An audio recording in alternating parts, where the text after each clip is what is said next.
Hello. Hello. Conglomo was first. Well done, you. And Forky is here. Hello, Forky. How are you today?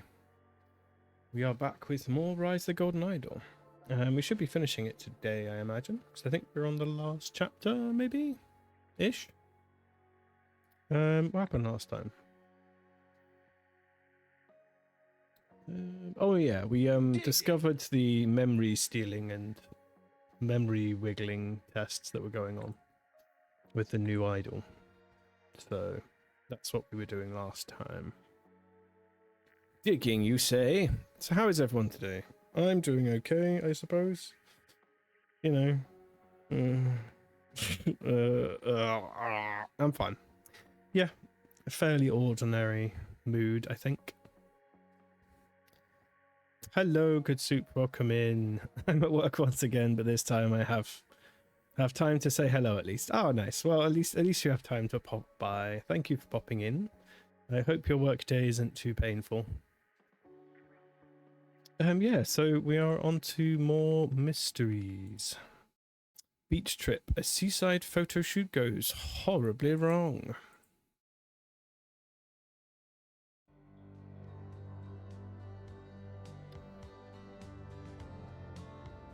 Okay. We have soda. It's already over, Miss Westlake. This has to be one of the coolest photo shoots I've ever done. Alright. Darius, take another picture of me. Can't we just... can't we do just a little more? We're having such a great time.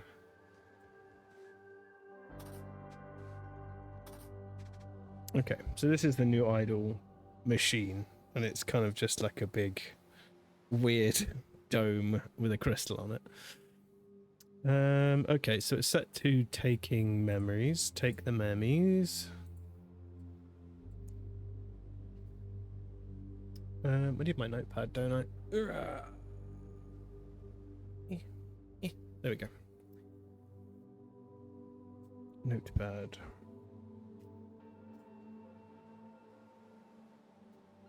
What did we decide that the circle one meant in the previous chapter?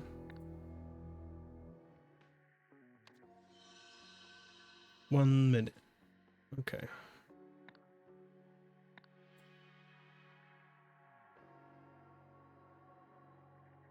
Okay. So it's set to take memories of one minute of memories at the moment.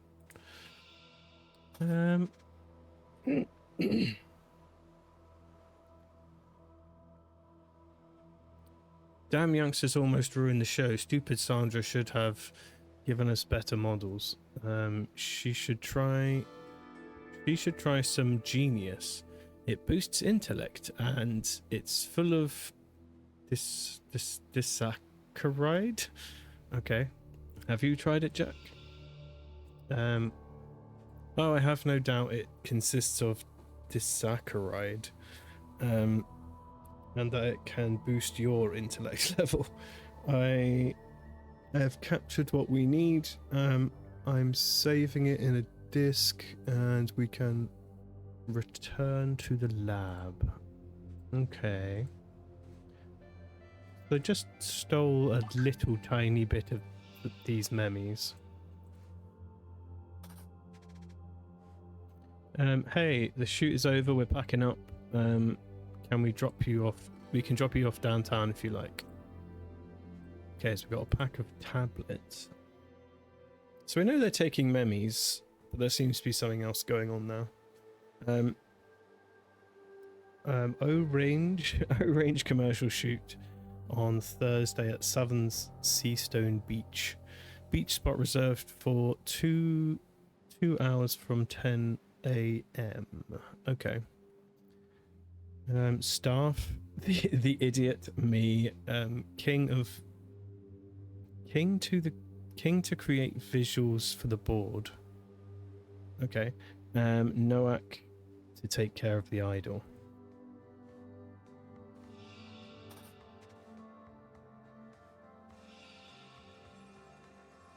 I see identifiable features, so we're gonna have to identify these ladies. Mr. Marmot, do you want to review the photos? I've added 2 more. The Thursday's photo shoot, beach props, 2 orange 6-packs. Orange? I guess I'm just gonna call it orange. Orange 6-packs, a camera so we can recreate a scene later. Marie Westlake. Okay.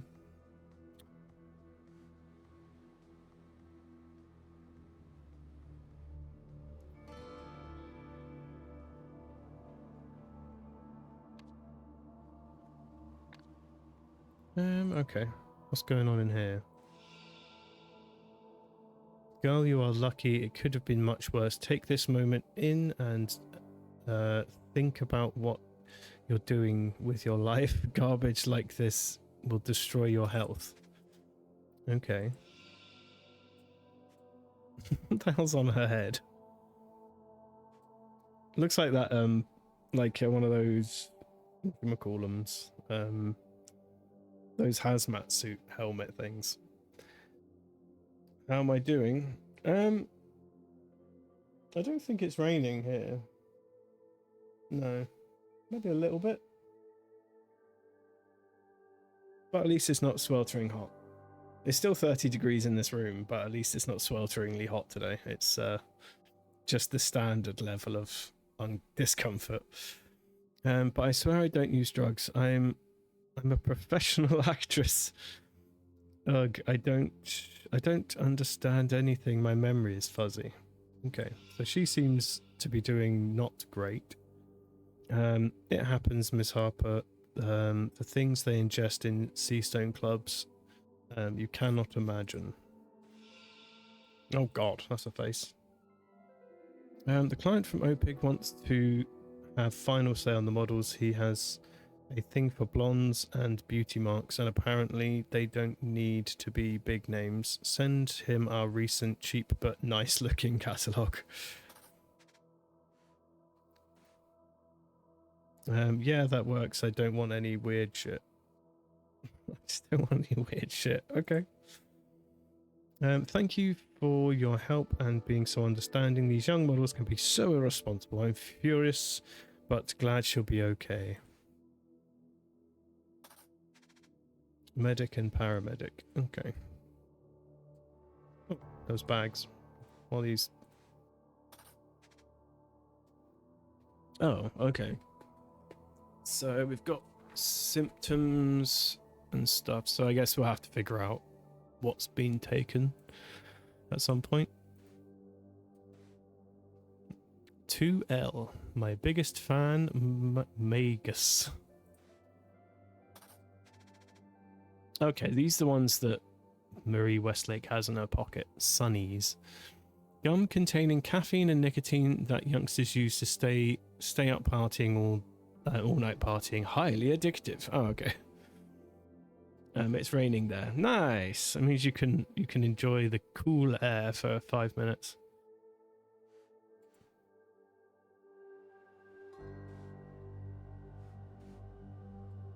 Okay, so something in the drinks maybe? They're different colours. We've got 4 that are sort of pale and 1 that's not so pale.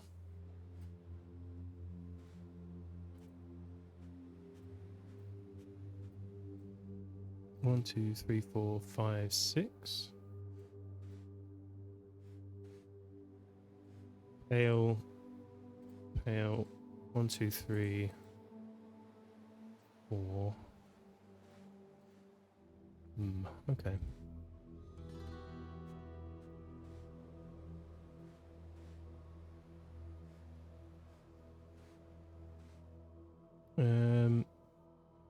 Three hot models wanted for soda commercial beach shoot. Must be fit and look good in swimsuit. We shoot on Thursday at Southern Seastone Beach, 2 hours max. Pays 10 each. Wow, that's not much at all. Siggy's, I know you're mad about me dating Adrian so soon after your breakup. but this is the opportunity of a lifetime. You know that the casting agent, Miss Harper, she's looking for 3 models for a soda commercial. We need you. This could be our big break. Imagine no more waiting tables. Let bygones be bygones and call me girl. Okay, so just got to sort of figure out whose bag is who. They've literally got all the drugs. Okay. They've got all the drugs on them.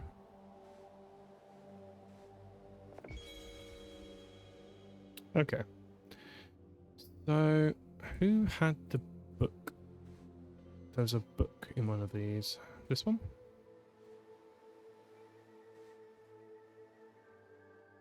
Alright, so let's do some identifying. So, what do we know about these humans? So one's got bangles. And that's all I've got for that. This one has an earring.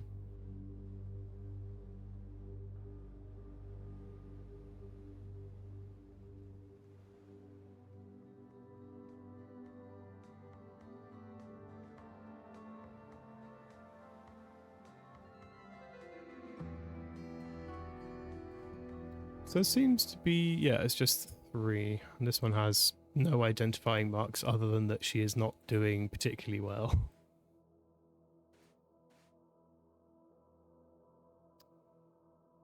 Okay, so these ones are just caffeine and nicotine, which doesn't seem particularly dangerous. This amphetamine-based rich kid drug quickly delivers delivers short but strong bursts of happiness. Highly addictive. Okay, that sounds more, yeah, addiction-y. More dangerous.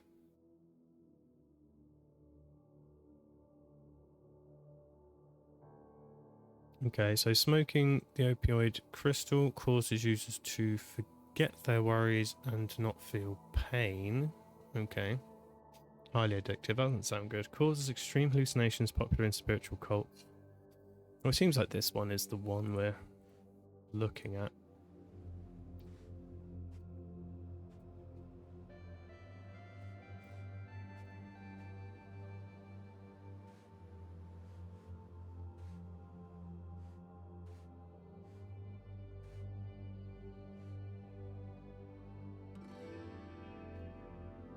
Okay, right, back to identifying.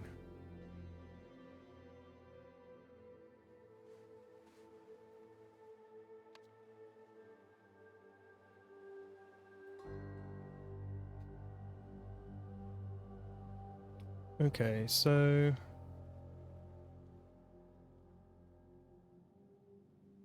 the person who has the earrings also has the flowery tattoo.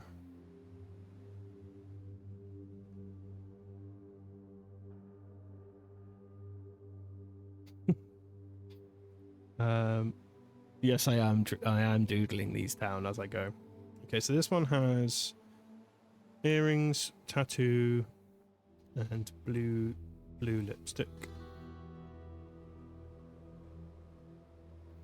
Blue lippy. Straight hair.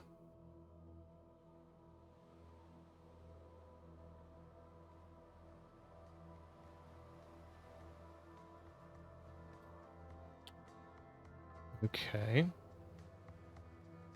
Doodling helps me remember what I'm trying to keep track of.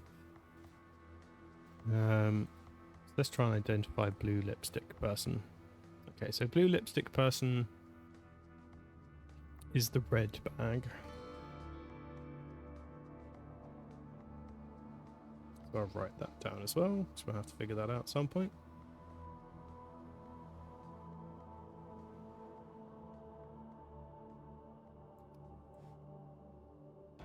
Yeah, I'm sleuthing. Okay, so let's go back to the briefcase. I should get back to work. Have a great stream. Thank you, good soup. Thank you for popping by. I hope work is okay and you have a good day. What other identifying features? Nothing? Kind of nothing.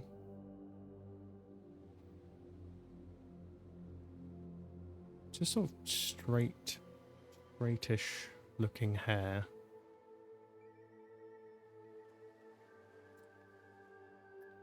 Is it possible it's none of these people?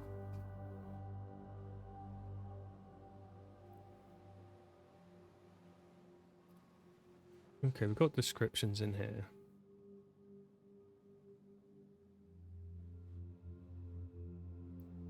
They all did it. They didn't. There isn't a crime here, as far as you can tell. There is no it to have been done. She's not a smoker, by the looks of it, because her bag didn't have cigarettes in it. Well, that's just true of everyone the whole game. So, according to these pictures, anyway, we got straightish hair, and no interesting fringe or anything. So I think it could be this person, but there's no cheek dot, which makes me think it could be instead this person. So I think it could be Jennifer Gibson, but this Jennifer Gibson is a smoker, so I'm not sure. What other options have we got? This one, but this one has a weird fringe going on. And a thing. So I think it's got to be one of these two. What's Eve Robertson's deal? Could be an old picture.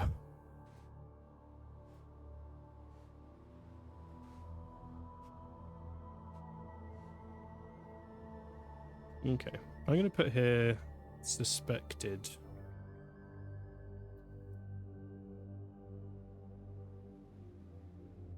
Okay. Okay, let's try these other two then. So we've got weird green lipstick.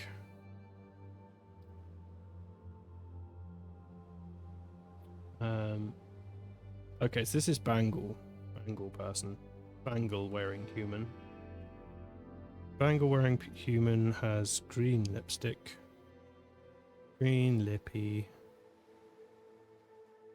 Also has the same hair.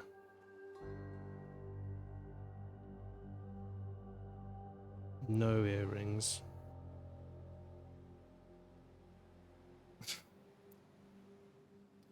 Anything else? No facial mark of any sort. So let's look in the bag. So smoker as well. Smoker.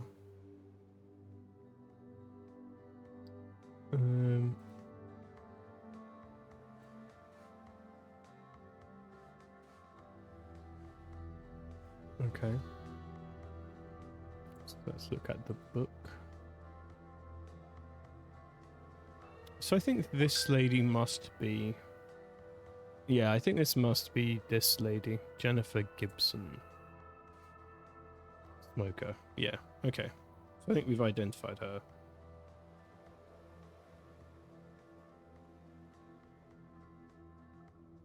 Okay, so we think that this one is Jennifer Gibson.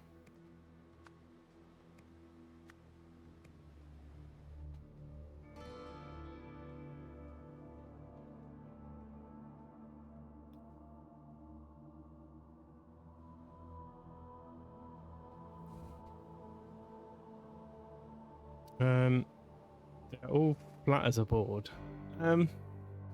Yeah, I mean, in terms of art, the art style doesn't really go for 3D shape very well. I kind of find it interesting. I'd like to figure out who the artist is for this game and look at their other art and see if how much of this is a choice and how much of this is just like trying to output a massive quantity of art for a game, if you know what I mean. We need thick women, Coda. Thicker than a Snickers. Okay, well, you're going to have to recommend games that have thick women in it then, I guess, that are also mystery games that also fit the vibe of the channel. If you've got any on your list, Kongomo, feel free to recommend, and I will have a look. We could always play Cathy Rain 1 again. Right. So, okay, we've identified this lady. I think that also confirms that the other one is Eve Robertson. I think it's this lady. I think this is just like a photo before a hair grew. I think it's Eve Robertson. Because there's only 3 options as far as I can tell. There's only one of these 3. And this lady has weird curly looking noodly hair, so I don't think it's her. So I think that's Eve Robertson.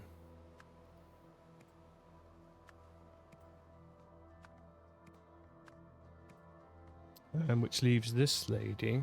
So last lady is... He has a... whatchamacallem.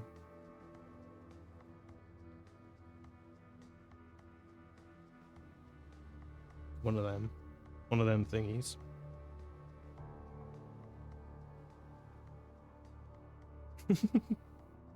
I've done like a Picasso-esque version of her face.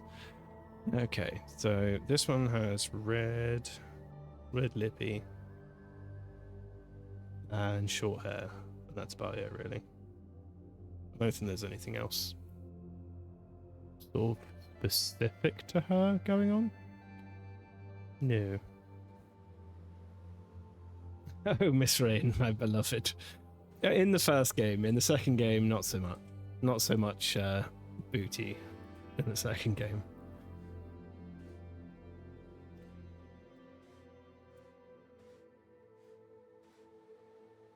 Okay, we've got 2 red lipstick.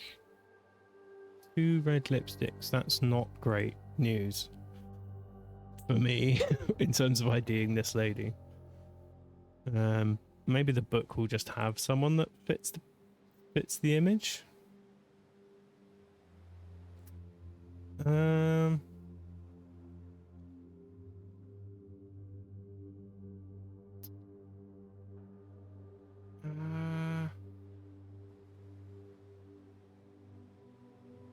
I think it could be this lady, I guess. Okay, I think we've got like a few options for this lady. Oh, she's got like brown eyes? Question mark? I can't really tell what colour that is. So it could actually be, I think, just this lady. Maybe. Yeah. Yeah. So maybe we'll just take a punt. Oh. Noodle hair, the tastiest of hair. I think all hair tastes like nothing. Or conditioner, I guess.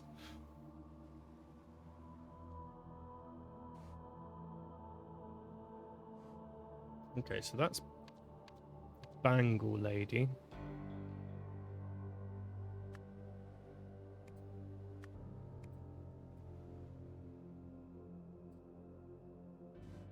So this one's Bangle Lady? Oh, that one's Bangle Lady. Okay, this is Bangle Lady. She's fine. This lady is the Earring Haver. So that's Earring Haver, which means that this one is the other one. Okay, cool. And then we already know all these people's names because they've recurred enough words. We're getting somewhere. Okay, so let's ideal these people. We know him. We for sure know that guy. I think someone referred to him as Darius. Who was it? Was it one of the ladies? Darius, take another picture of me. Yeah. Okay, that guy's name is Darius. This lady's called Ms. Harper.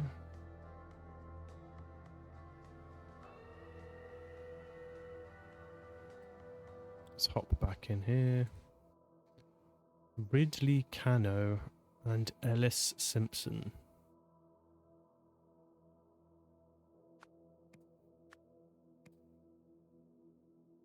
Medic and paramedic. Okay. I'm going to put their names down so that I know I have the correct names, and then I'm going to decide which one's which in a minute.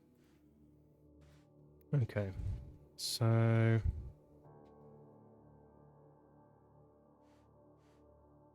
what's in this bag? To L, my biggest fan. I mean, I don't know how that's supposed to help me.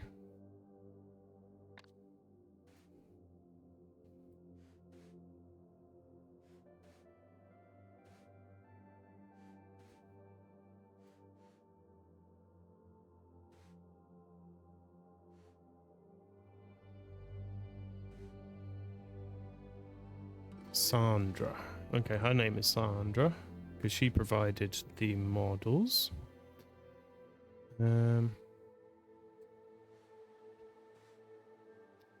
Mr. Marmot. Do we have his name? Cameraman. Does she have his name? King to create visuals for the board. King. So maybe that's his last name. Paris King. So we could have these two around the wrong way. I'm not really sure how I'm supposed to know which one's which for those two. I'm sure there is some way I'm supposed to have figured that out, but I got close enough. I'm happy. Okay, right. So bags.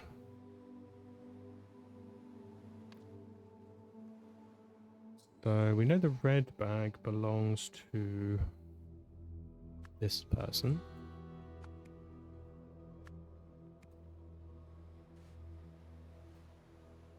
And we know this bag belongs to this person. Seems to like green things for some reason.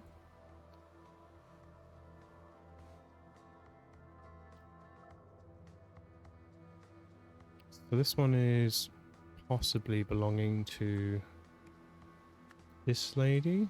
We need to double check if she's a smoker or not, because then it'll tell us if it's her bag or not. Amy Wood, non-smoker. Okay, so that's not her bag, which means this is her bag.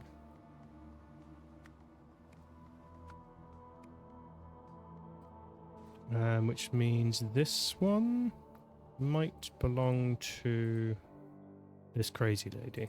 Yeah, but must belong to crazy lady.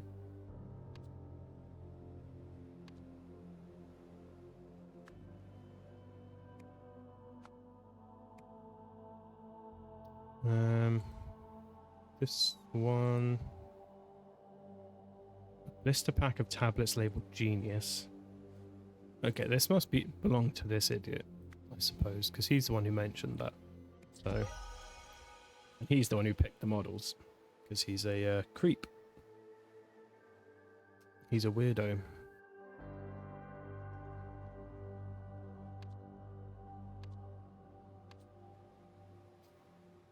Okay.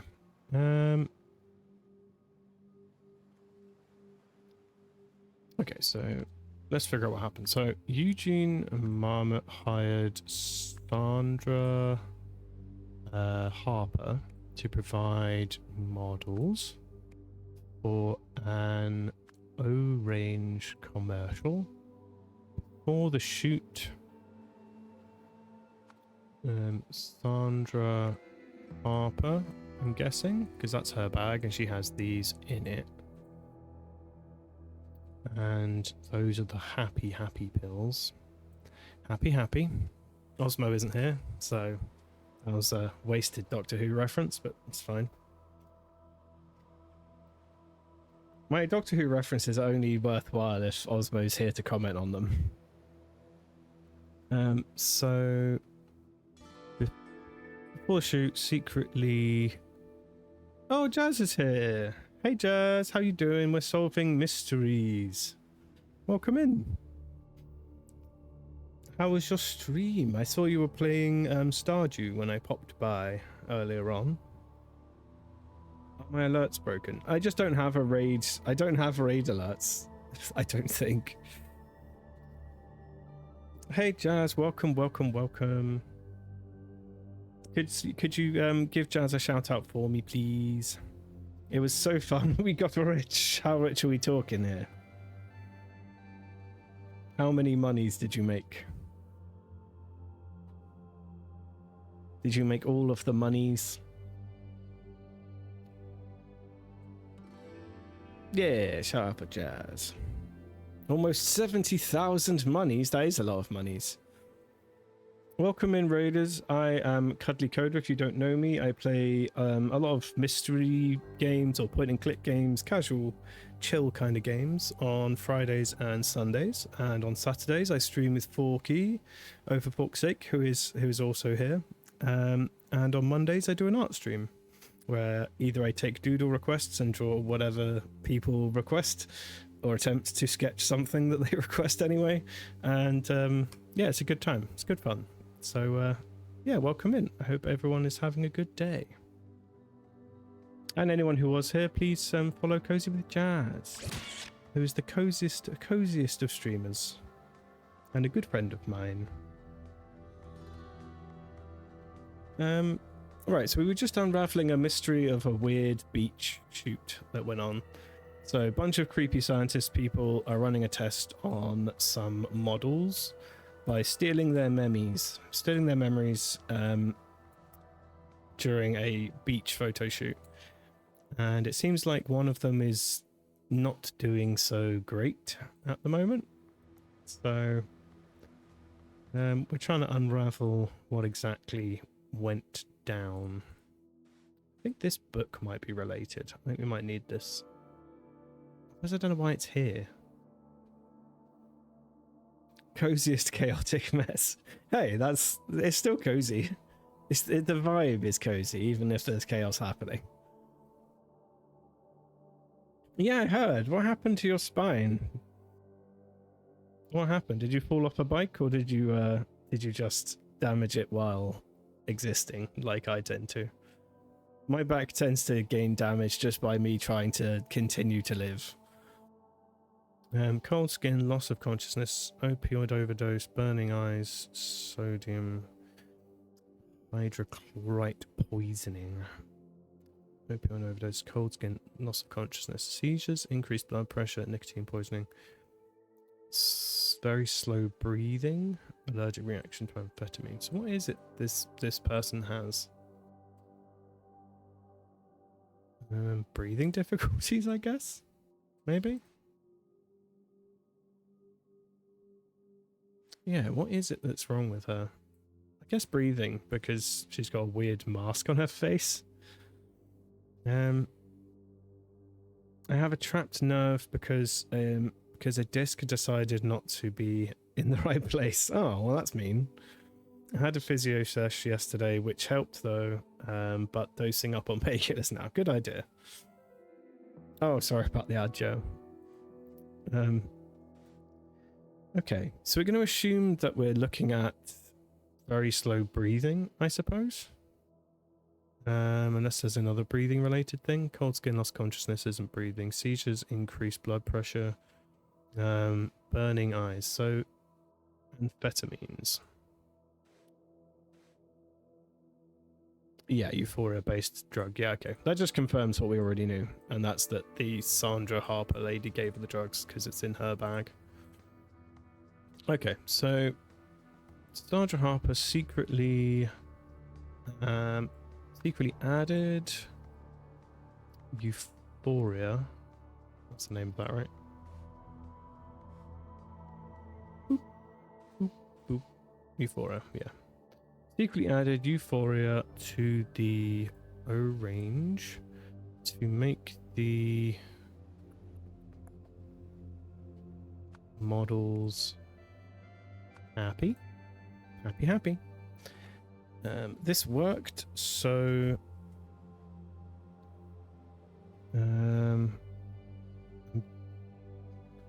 aimed the something and the models to...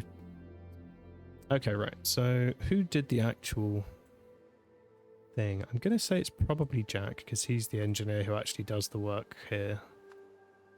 So Jack Novak aimed the idol at the models to take their happy memes. There you go. Back. Yes, back. Back indeed. Well, are the painkillers helping at least? In my experience, that back problems don't tend to get much better with painkillers. Yeah, it just doesn't. They're not strong enough to really have an effect because your spine is kind of loud about when it's got a trapped nerve or is being annoying. Okay, yeah, so Jack Norak aims the eye to want the models to take their happy memories, but... Okay, yeah, so what's this one's name? Who did we decide was in... Who did we decide was in the thing? Amy Wood. So... Amy Wood... allergy. Created emergency, so the organisers had to call for medics. Bam! First time! Brain is functioning today. Hence the early stream, because I'm gonna have to really dose up tonight and be a zombie. Yeah, you're gonna need to if you're gonna get some sleep. Hopefully it's better, or at least, you know, not too bad tomorrow.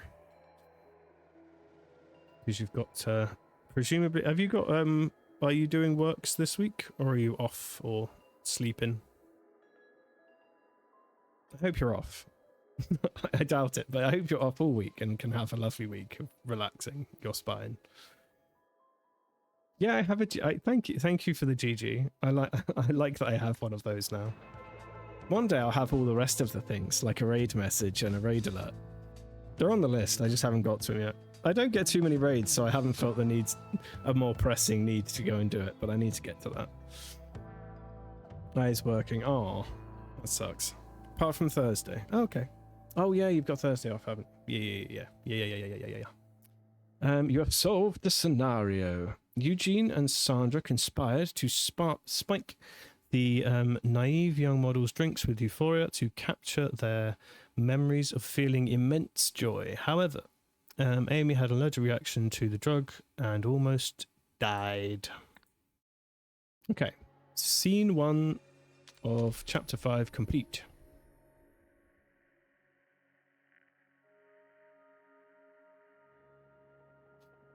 Okay. So, idle guide. If it's cool, it's not full. If it's hot, it's not. What? Okay, so yeah. If it's cool, it's not full. If it's hot, it's full. That's easier. It's full if it's hot, it's cool if it's not. That's much better. They can have that. Okay, if there's juice in the tank, it's only for aware folk. If there's juice in the tank, it's only for aware folk or something blank. Okay, so you can only give memes to people that are aware, or something that's blank that you can fill it onto, I guess is what that means. To act upon, keep matter button on. Is the matter button on for these? We can see it in the previous chapter. Let's go back and look. I didn't know if the matter button was on for this. It must be, I guess. Let's have a look. Right. Okay, so in here... Yeah, the matter button is on. Okay.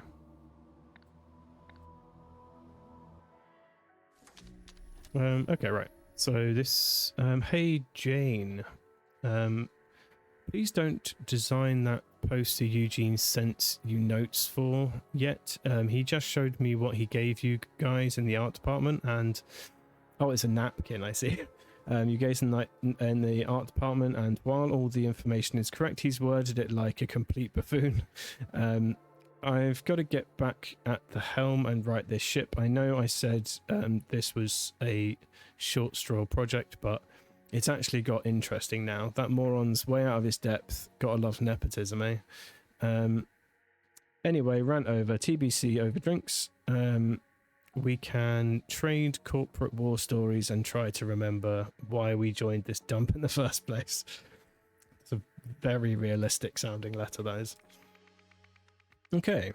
Boardroom brawl. A fight breaks out at OPIG HQ. Okay. Something is going down.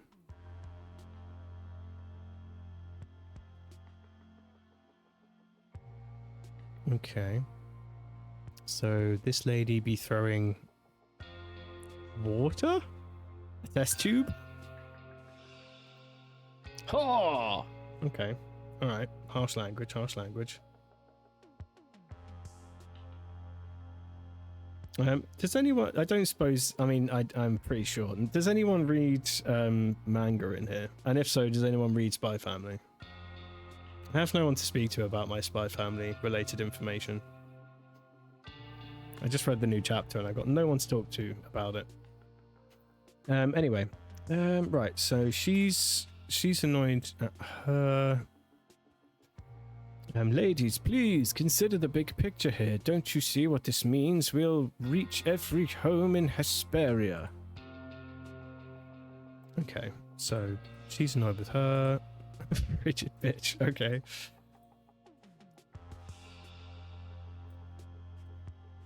Oh my, should I be writing all this down, sir? Meeting minutes. Oh, okay, so what's been going on? Board meeting minutes, 11 AM, April 26th, 1976, HQ. Board members present, Nathan Hoyle, Jasmine Patel, and Annette Spender. Oh, okay, he's not on the list because he is the head of the board? Because that's Nathan Hoyle. Oh, or is that Nathan Hoyle? Oh, yeah, that's Nathan Hoyle, and that's... Yeah, okay. He hasn't written his own name on there. Others present, Jeremy Drake, secretary. Proceedings, meeting called to order at 11. I know you don't. I'm never asking you general questions, Forky. I know everything you do and don't do. You're my brother. I know you too well. Video link established. Outbound phone link established. Inbound phone link faulty. Outbound phone link established. Okay, so other people on the other side can hear them, but they can't hear what's coming through. Idol demonstration started. Okay, so they're watching the idol do a thing. She's annoyed at her. He's trying to calm them down about something. Yeah, so I'm just going to go back and check which of these two is which, because I don't really remember. If we go back to the machine chapter, I think we get the organizational chart in this one. Hierarchy. So that guy's the head, that guy's the speculative thing. Speculative spend majig.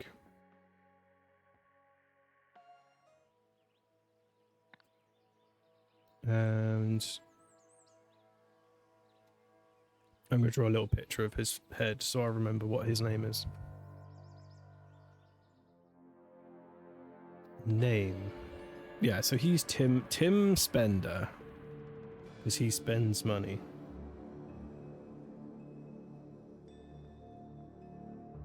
So he's a balding man with a little nose, little peepers.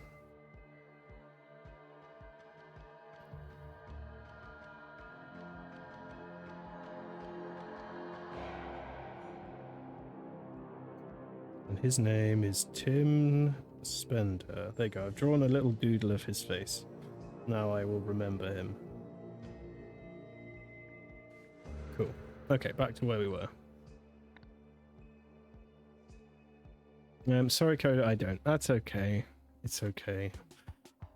I just don't know any humans who read manga. I need more manga reading people that I can dish with when there's drama in my mangas.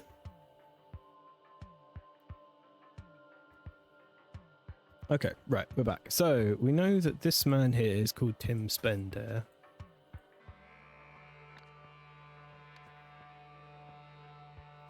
Oh, that's not Tim Spender. It just looked like him. This is just the secretary. So that means Tim Spender is on the other side.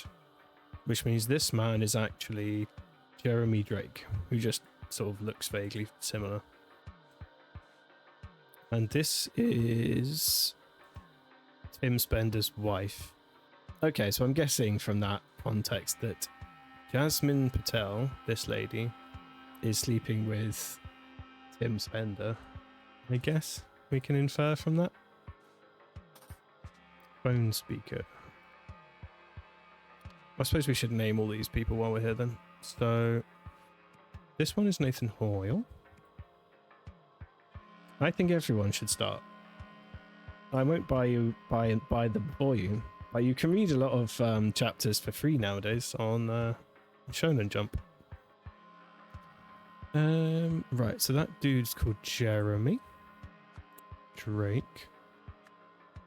This person is called Jasmine Patel, and this person is called Annette Spender. Also, we assume. Okay. Mounted television, speaker, no sound, live broadcast. Okay, so this is from, I'm guessing, the Harmony Institute building. What used to be that? It's our familiar face. Let's try and find the beginning of this conversation. I told you to fix the phone, Jack. How are we supposed to answer the board's questions? Can't believe she is still involved. She's a lunatic. You dirty dog, Tim. Now, how can I use this to my advantage? Slimy git. Now that's some good gossip. Wait until... wait, how was I affected when I'm outside the zone of influence? Okay. Okay, that's just an intern, man. Oh, the audio cable isn't plugged in. That explains that. Don't worry, Mr. Spender, sir. It can take a few moments to reorient yourself. This is all perfectly normal. So this... sealed envelope. Elephants never forget, with a lovely drawing of an elephant. Love Motel. Oh ho ho ho. Next stay is half off. Valid for 30 days from your checkout on April the 26th. Okay, so April 26th. What day is it today? It was written on his book. Oh, it is April 26th. Okay, he's currently staying there, I guess.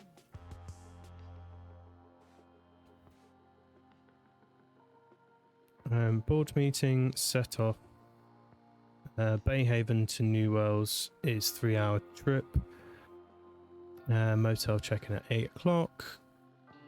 Idle demonstration New Wells lab. Back to HQ. Dinner with Annette and kids. How did I get here? Okay, yeah, so he's had his memes stolen, and I'm guessing broadcast?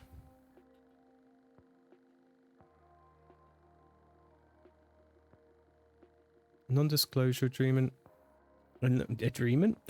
I, Tristan Dreyfus, hereby agree not to disclose any information obtained through my internship with Olympus Pinnacle International Group.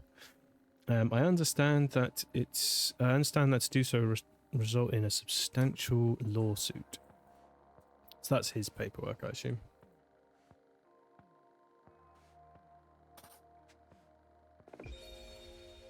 Ah. Okay. So this room can be heard by the other room. And I'm guessing he had his memory stolen and then broadcast to him. But he also was affected, and it went through the camera all the way to the office because now she knows that he cheated. So how many days worth of memes got sucked up into it then? So that's 1 day. 1 day? Is it 1 day? Yes, that's 1 day. So he had 1 day of memes stolen. Cool. Alright. I think we have enough information to go on. So this is Timothy Spendman. And we know everyone else's names anyway. This is Jack.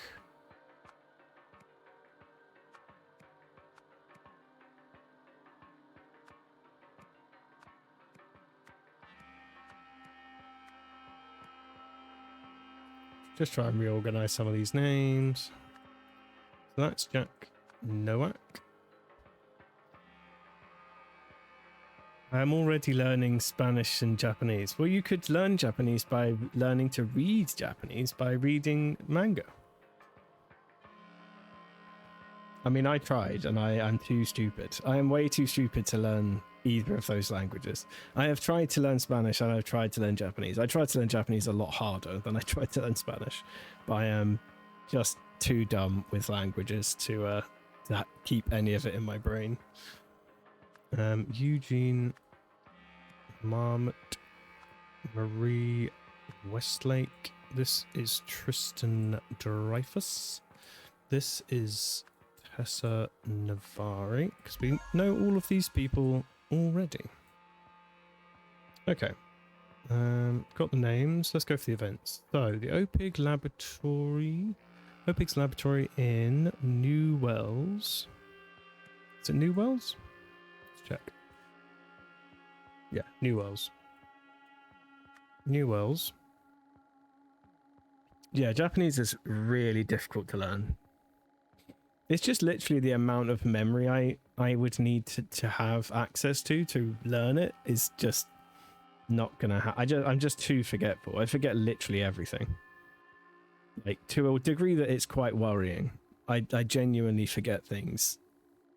Just any and every piece of information I've ever had is temporary and could just disappear and I'll never remember it again. I think, like, English, I have just about a good enough grasp on. I think every other language is just gonna have to be learned by other people with better brains than mine. The team held a demonstration to show that the idol could take and give memory, I guess. The idol was used to take 1 day's worth of memory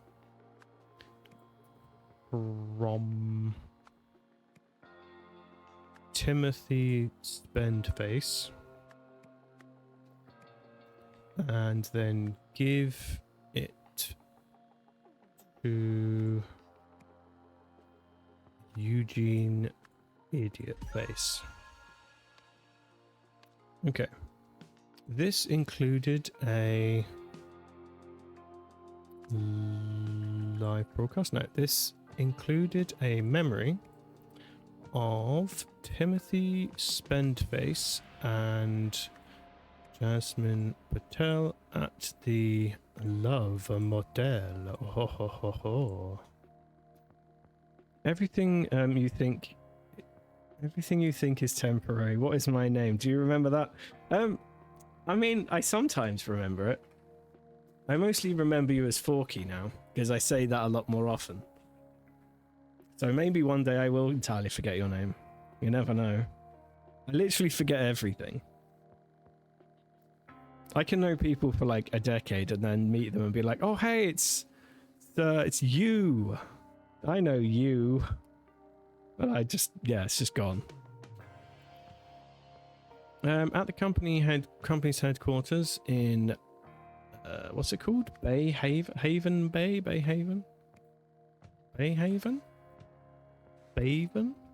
Look. Bayhaven.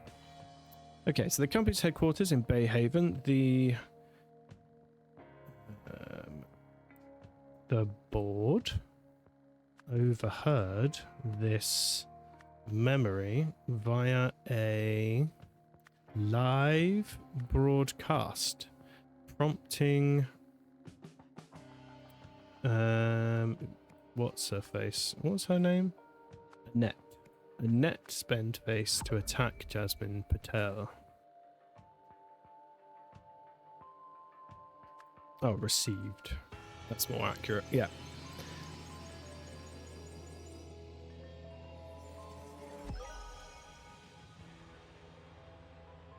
I don't think James calls him Fork. Really? I just call him Forky because we all use usernames here. To be fair, mostly I call him brother on stream. I think I call him brother I think I generally call him brother. I don't usually say actual names of people. I usually give everyone like a nickname or a thing and never use anyone's actual name, which is probably why I forget people's names so often. So I'll just give them some sort of weird term that I'll use for them, and then their name gets erased from my brain.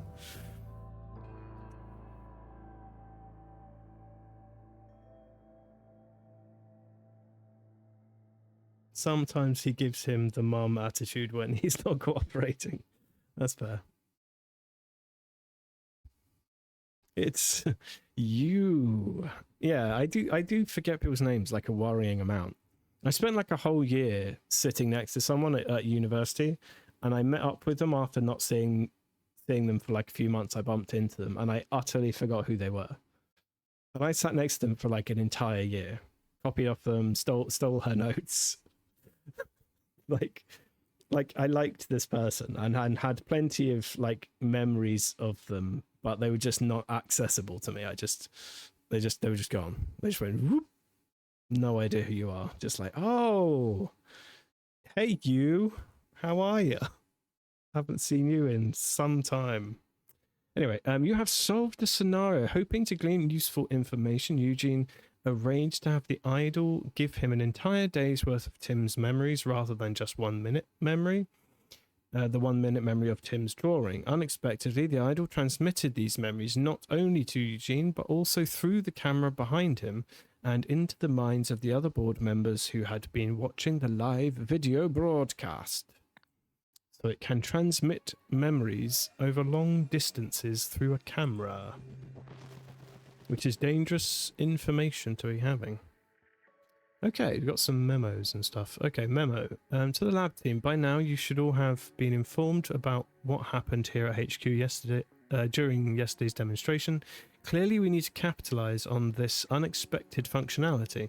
Each of you is to submit an idea for how we do this.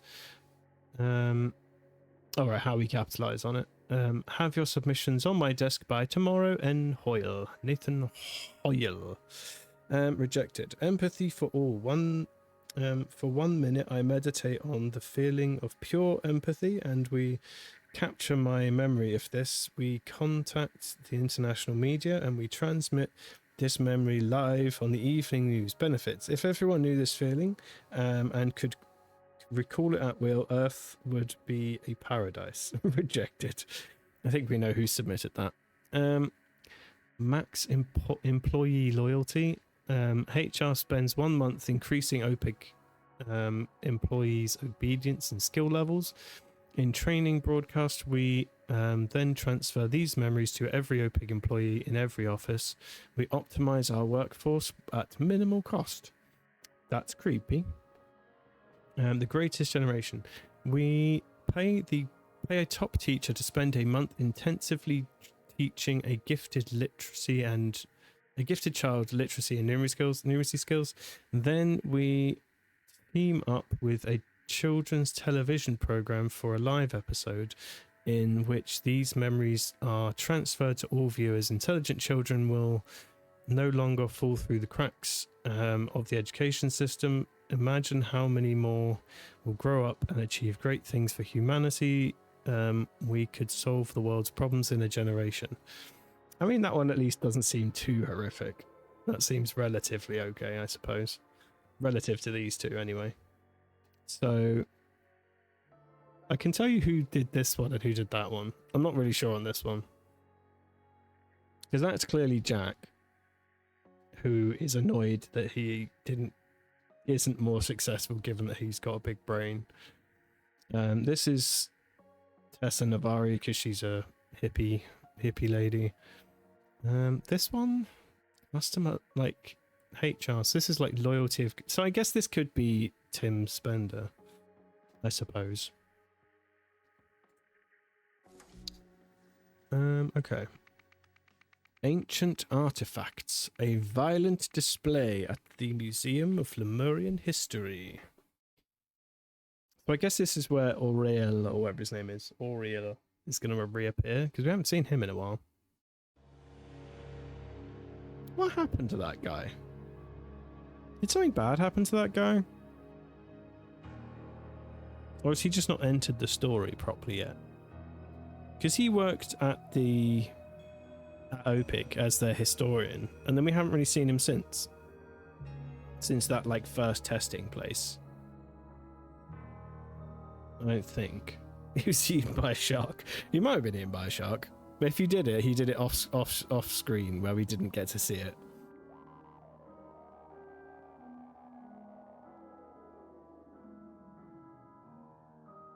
Okay, so there's lots of spacey weirdness here.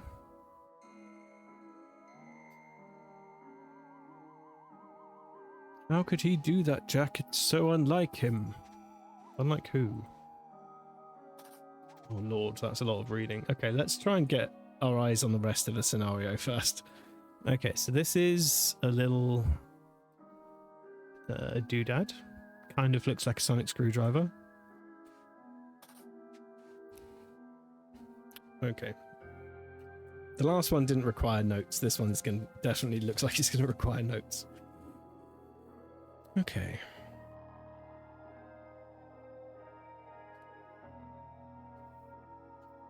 So we've got different eras.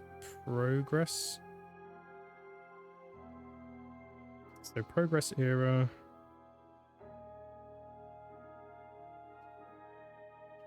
A Veil Forge. So these are the things in the case. So a Veil Forge generated a short-lasting stealth shield around the user. That's pretty cool.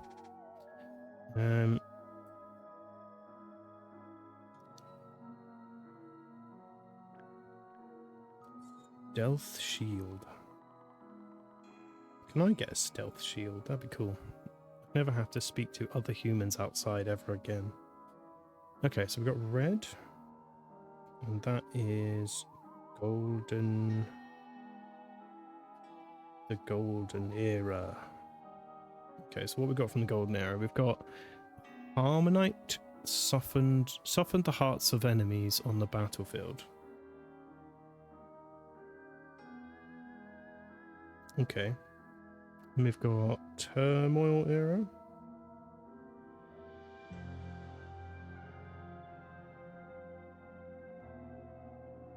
And this one is emitted a multi-dimensional distress signal. Okay.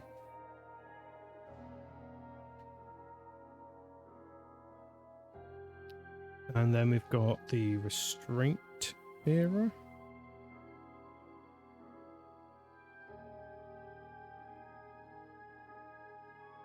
And from that we've got a Vaporon, which dematerialized household organic waste matter. Okay, so a dematerializer.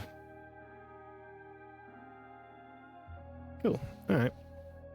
I almost have 3k again. Nice. You can request more doodles. Okay, so I guess we have to identify which of these looks like which of these things, I suppose. Generate a short-lasting stealth shield. So we've got a shield, we've got something that chills people out, a distress signal, and a dematerializer. I mean, these just look like squiggly boxes. I'm not really sure how much I can get out of these.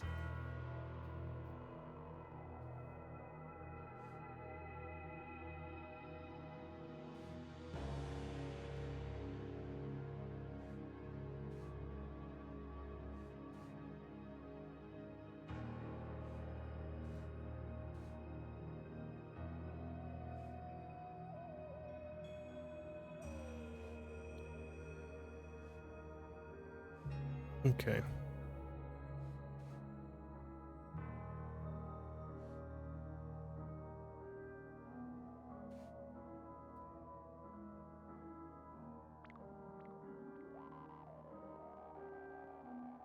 An entertainment console for the Turmoil era. Children, do not touch. Like all other Lemurian technology in this museum, this device no longer works. Oh, okay, so that thing up the top there, that weird... Now I'm going to have to try and sketch that into my notepad so that I don't forget.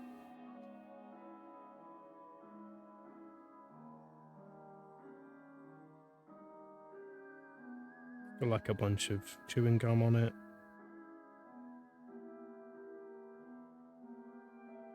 And that kind of goes like that. And it's got like a sweet, like a licorice all sort on it. So the one with the licorice all sort on it, that's the one from the turmoil era. Cool. We've got the lenses,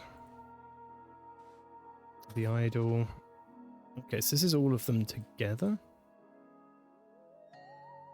So that's month, day, 3 days, 1 minute, all together. If my calculations are correct, and if what I think just happened, I'm afraid you don't.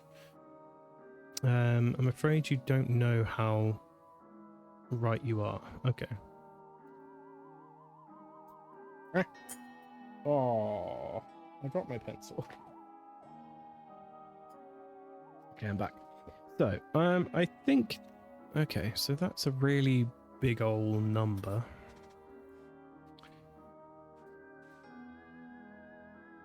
Okay, right, yeah, so... If that's all of the time thingies... Where's my calculator? Calculator is behind me.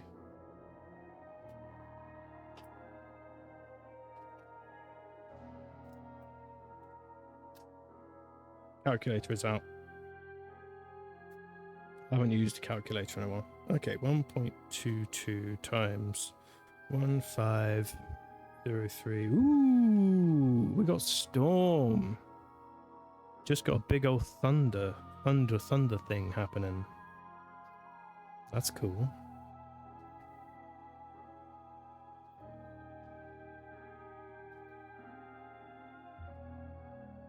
So if you times all of these numbers together, so if the lenses are together, I think they multiply. Yeah, so I get 3,414,6198. Yeah, 9868 times 10 to the 11. So yeah, okay, cool. You get a big old number basically. Okay, so they multiply together. Disk LM2 is full. Memory giver LMSSA1 Echo Secunda.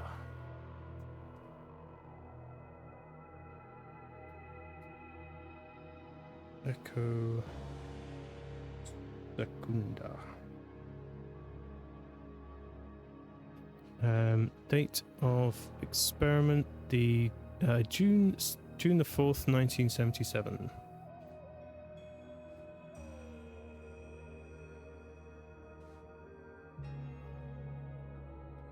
Okay, so currently the data disk that's here is the one with the little beastie on it. Kind of just looks like a little guy. Like little legs. Look at him, he's cute. Looks like he's about to do a little dance.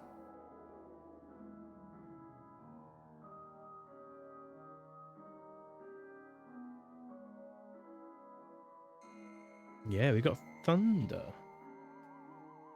We could be having an actual storm. That'd be fun. Got a kaboom outside. Okay, right. So we got this data disk, which seems to be full, I'm guessing, so all the lights are on. Thank you, Filmpo. I shall drink a beverage of some sort. What have I got? Oh, I have a coffee. Nice cold coffee.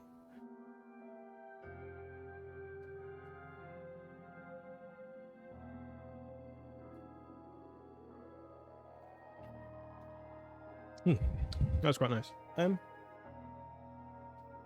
Oh yeah, it's properly rumbling. It's not very dark though, so we're not going to see much lightning, I don't think. Like, it will happen, but I'm not going to be able to see it, which sucks. They call that an iced coffee to make it sound posh. Oh yeah, okay. It's not a coffee I left on my desk while playing this for an hour. It's an iced coffee.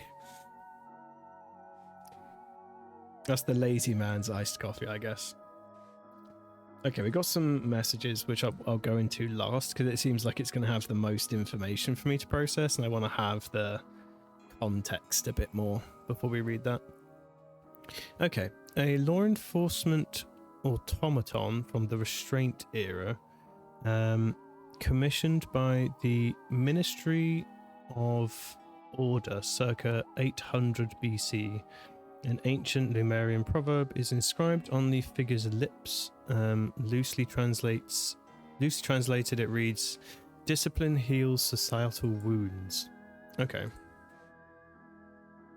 So that's the same era as this thing that's on the floor, because you can look at it with your peepers to get that. So this is from the Restraint era. So the thing that's on the floor is the Vaporon.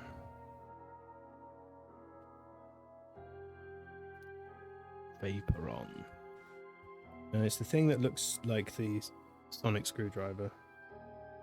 Okay, so it's got like a little thing like that. It's got like it's got kind of a bug aesthetic going on. And it goes like that, and it has like a little foot, and then like a little blue guy at the bottom. And it's got like more of a carapace thing going on both sides, and then it's got like a little sort of droid from Star Wars thing over here with a little eyeball, and then like a little thing, some sort of little button. Beautiful sketches.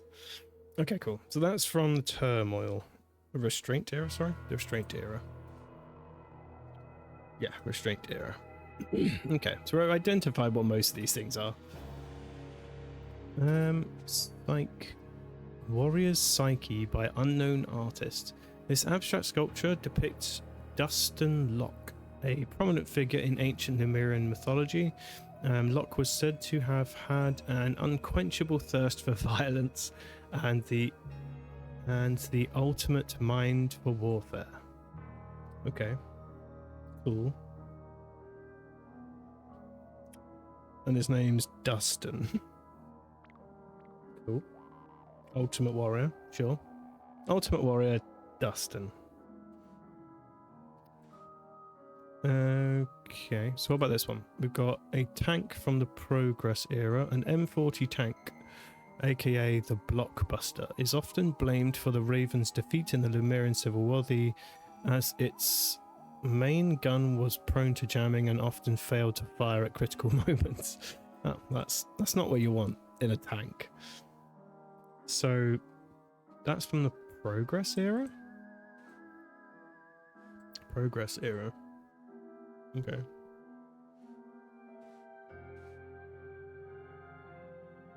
Which means the Progress era is the one with this little thing. Okay, cool. It's like a... just looks like a weird kind of trumpet.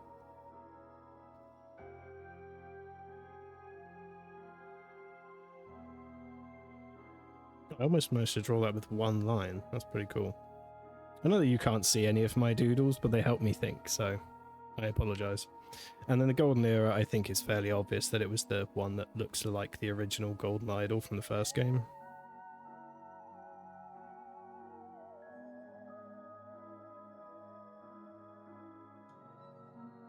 Okay, so this one's just got big switch-a-majig.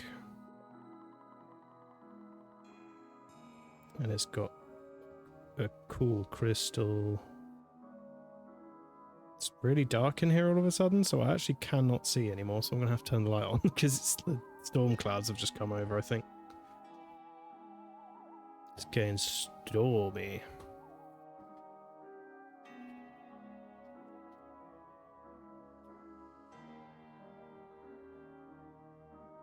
Okay. All the doodles need to be added to the Discord. Why? There's hundreds of them. You don't have any idea how many I draw. You'd have to see my whole notepad of just weird garbage I draw during streams. Okay, so this one is that one. Okay, cool.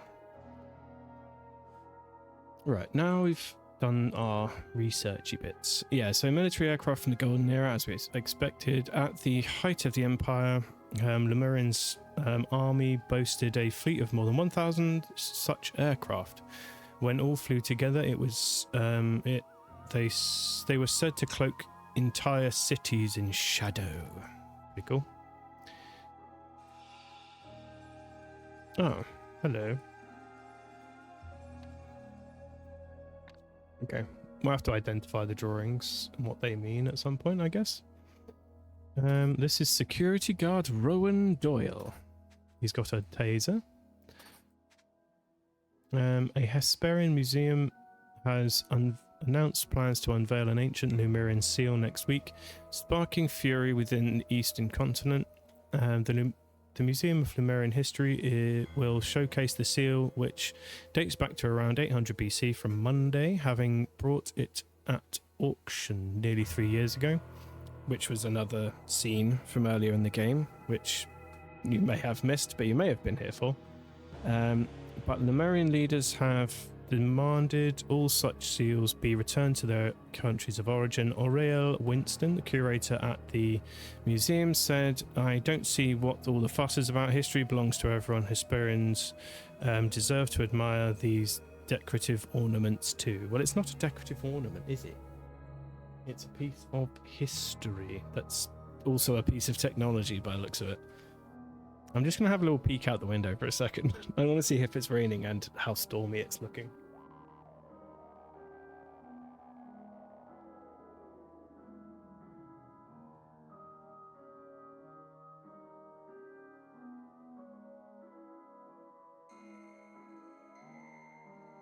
Ooh, it's looking very dramatic outside now. It's pretty cool. It's raining like crazy loud.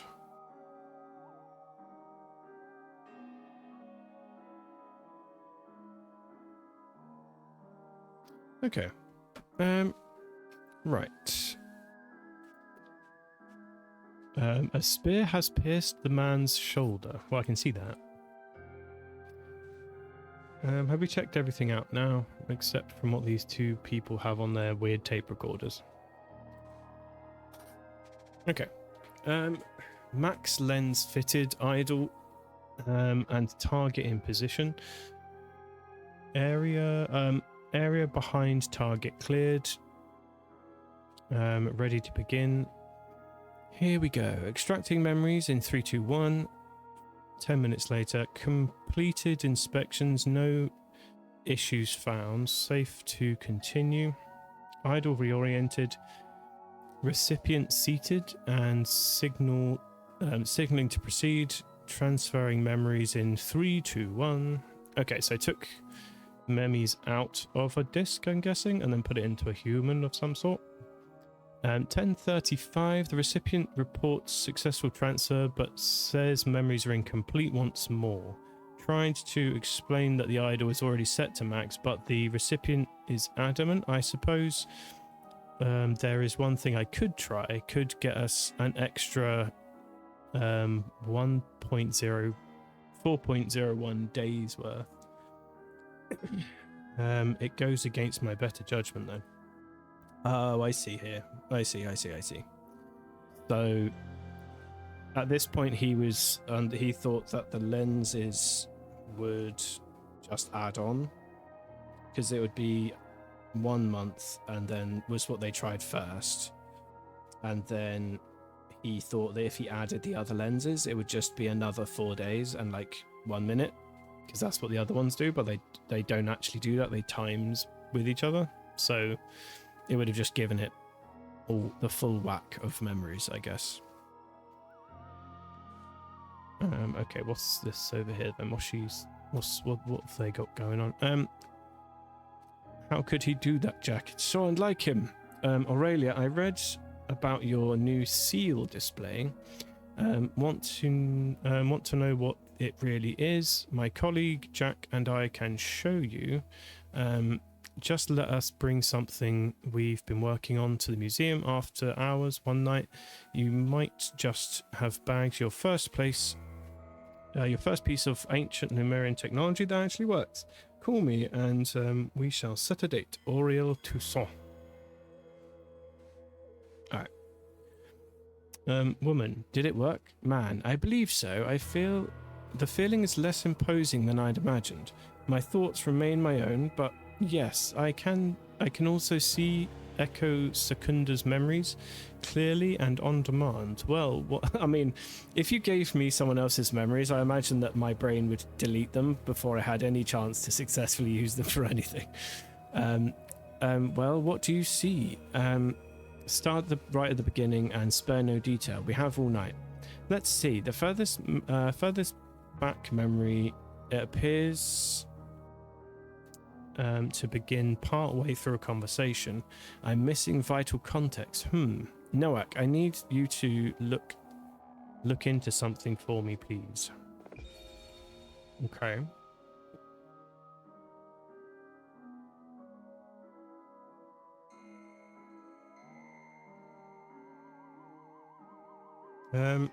While he works on that, let's try another memory. The most recent day, perhaps. Okay, let's see. I appear to be some sort of sentinel. I mean, Echo Secunda is. My task is to protect Lemuria from itself. Fascinating. A beam of light connects me to some strange device. There's a gem on my forehead. There's a gem on my forehead that was supposed to prevent me from lying, but I found a way to deceive it. I've become the very thing I was supposed to be fighting against. For that, I have suffered greatly. But I'm not done yet. I will never surrender. I will make them pay. Woman, are you okay? Woo, thank you. I got a little wrapped up in that one. Noak, how are you getting on with my request? Okay, so it seems like he got one memory and it was already 1 month's worth of memories, and that was already quite a bit. And then he got all of the memories and then threw a spear at somebody, smashed the display case, stole this or dropped this on the floor or something, and then ran away. Oh, and maybe he smashed the display case. Yeah, okay. So he took this. Oh, so this came from... All right. So he smashed the display case, took this out for some reason. And then he grabbed the spear from here, presumably threw it at that guy, and then ran away. Okay, so what's this business? A projection crystal. In ancient Lemuria, naturally growing crystals such as this one were used to project public service announcements. Okay, this particular narrative features the fictional sinner Ok, who was used to warn against only the gravest of crimes.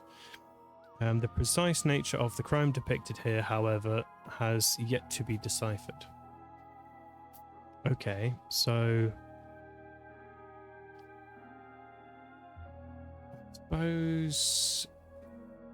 Okay, so he's got the golden idol, but it's sort of blank. Oh, and then he steals this person's face, and it's now in the idol, and the idol now is in the shape of his face to imply that, I guess. And then the idol is used to put that into this thing, into the seal that has his face on it. And then the idol... Oh, and then the idol can copy it and put it back. You can put it back into the idol without clearing the disk. And then get another person and overwrite their brain with what was in the disk. So you could basically create an entire group of people who all have the same brain or have the same memories, I guess. Like everyone has the same memories. Because you can just keep taking it from the seal over and over and over again.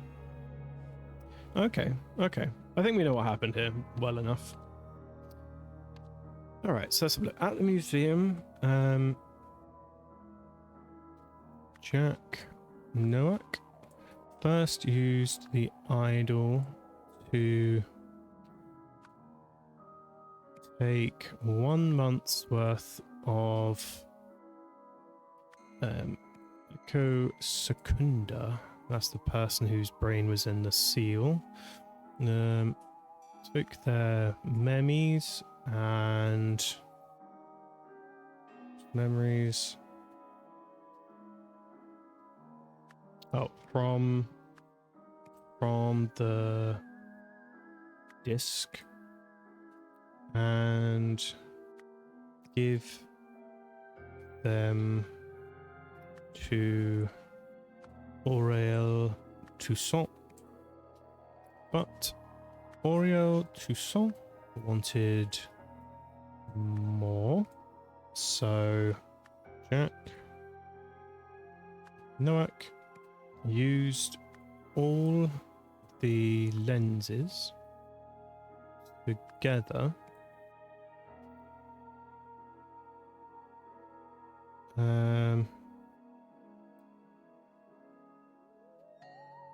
Jack Noack thought this would add the effects of the lenses together. Instead, it caused them to multiply. Math. Okay. Drawings. Okay, so first Ock takes all memories from is that supposed to be a deer?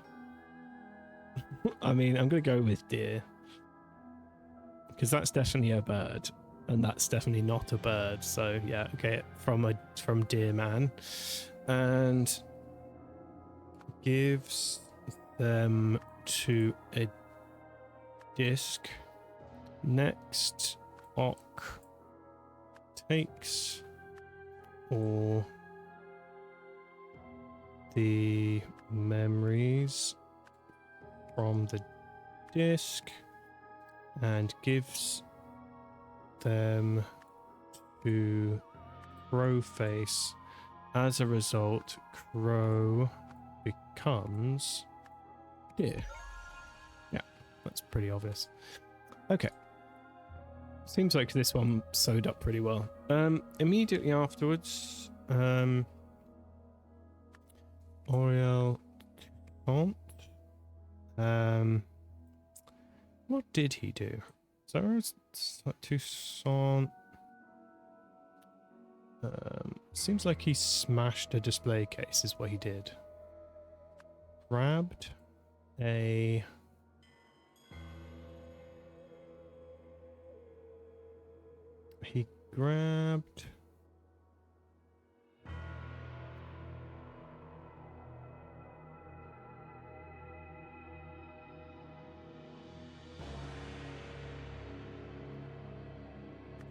Vaporon, which I think is this little thing. I think we decided that was a Vaporon, didn't we? Yeah, it's this one, a Vaporon. Okay. So he smashed that, grabbed a Vaporon, which alerted the guard man. What's the guard man's name? Rowan Doyle. Rowan Doyle. When the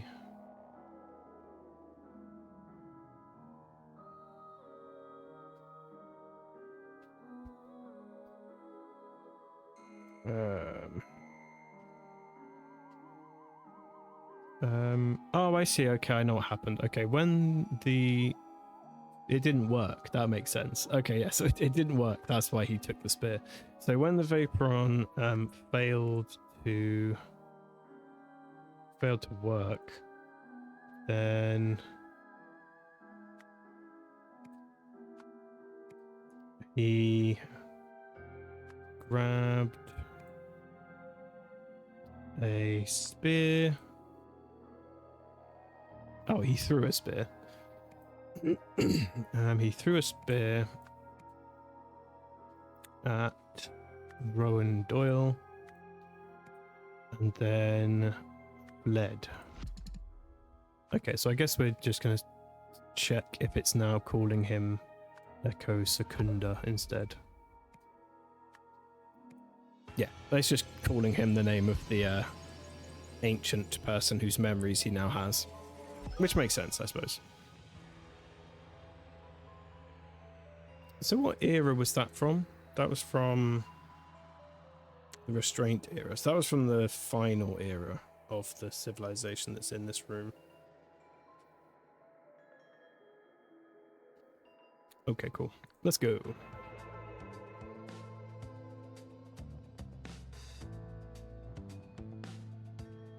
You have solved the scenario. The disc contains Echo Secunda's entire lifetime's worth of memories because the lens's effects multiplied. The idol took all the memories and gave them to Aurel Toussaint. This had the effect of transferring Echo Secunda's mind and personhood into Aurel's I don't know how to pronounce this man's name. Aurel's body. Suddenly finding himself in unfamiliar territory, Echo Secunda sought to defend himself and escaped. Okay, so we're doing brain transfers now, basically. How the wise beaver defeated the wily wolf. Long ago, a wily wolf planted a magic plum tree in the forest. What? Okay. It endlessly grew the sweetest plums. One day, a rabbit came by and wanted to eat them. The wolf warned him, If you eat these, you will grow lazy and slow, and I will hunt you down." But the plums were so tasty that the rabbit ate and ate, until he indeed became lazy and slow, so the wolf caught and ate him. Oh, what a lovely story. More forest animals came for the plums. The wolf explained what would happen to them, but they did not listen, so the wolf got more prey.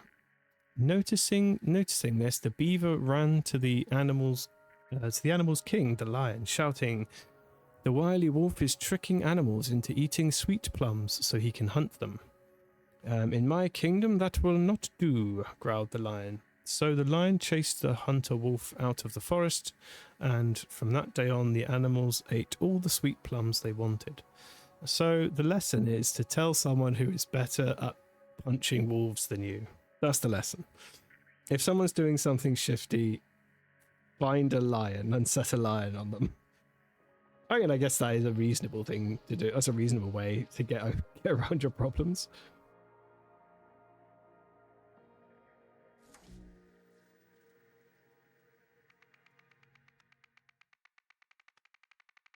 Steelside Warehouse, dark experiments at the docks. Okay, so we're finally kind of coming full circle. In the first chapter, we were hearing about these. So this is where, back in the beginning of this game, there was a bunch of people that died and had red eyes, and they all came from a warehouse, a Steelside warehouse on the docks. They'd all sort of gone there and then wound up dead somewhere with red eyes. But we didn't find out how that was happening at the time. And then we went back in time and have kind of caught up with that. So I guess we'll figure out what was going on soon. Okay. Okay, this is I can already tell there's lots of stuff. Okay, right. Wrecked ship. Harmonica. Some wheat-based alcohol. Oh, okay. Well, man, can't I just rank these based on what they look like? I mean...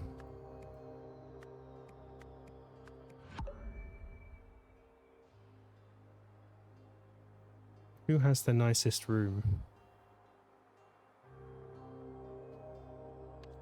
guess we'll figure it out as we go.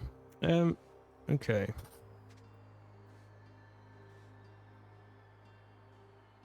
How to choose your dwelling. From most to least important.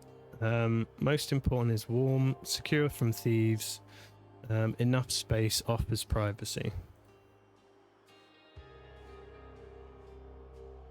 Set of needles. Harry, reliable but stern, keep him close. Luke, territorial, loyal, keep him close. Hunter, secretive, avoid him. Orion has few needs, keep him close. Dangerous criminal, Elijah, avoid him. Funny Phil, not that funny, avoid him. Okay.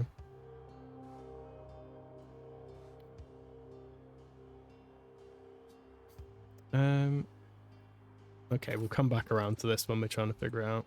So we've got some wheat-based alcohol, sewing kit, some buttons.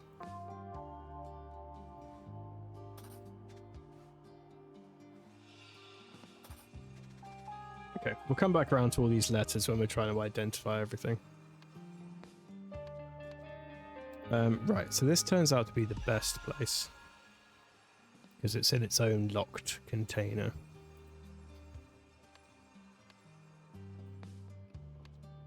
Okay, so we've got to do some IDing.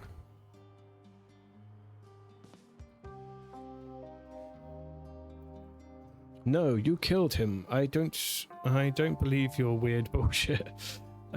Just stay away from me. Also, if he's gone, I'm moving to his shelter. Those are the rules. Okay. A doll.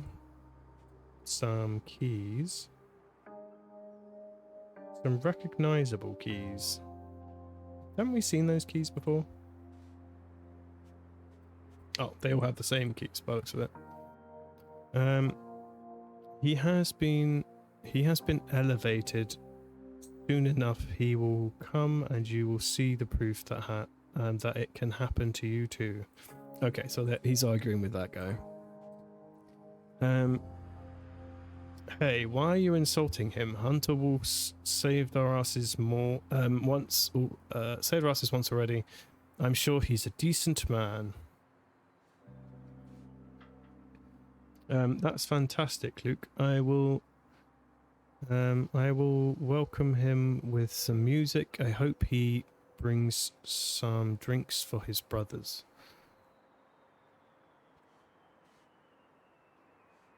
Okay.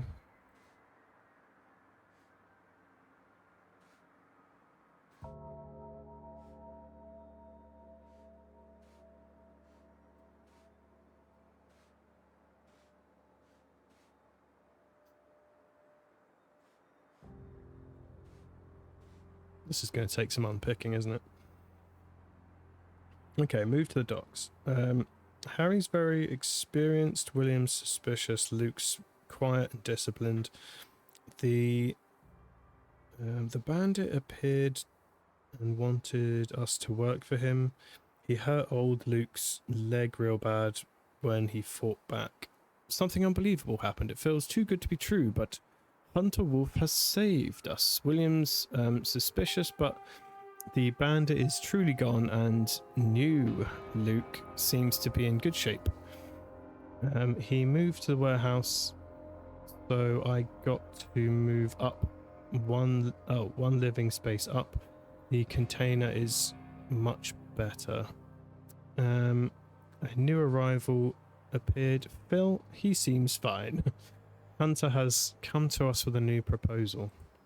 Okay.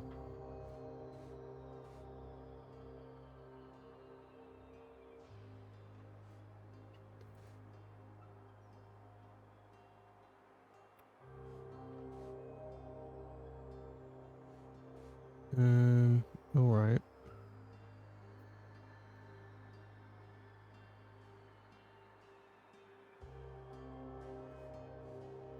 Okay, this is going to get very confusing, isn't it?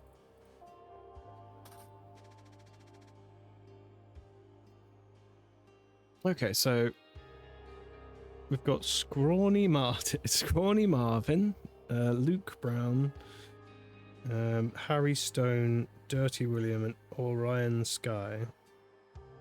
Funny Phil. The effect is complete, no trace of the original. Elijah is a problem. Okay.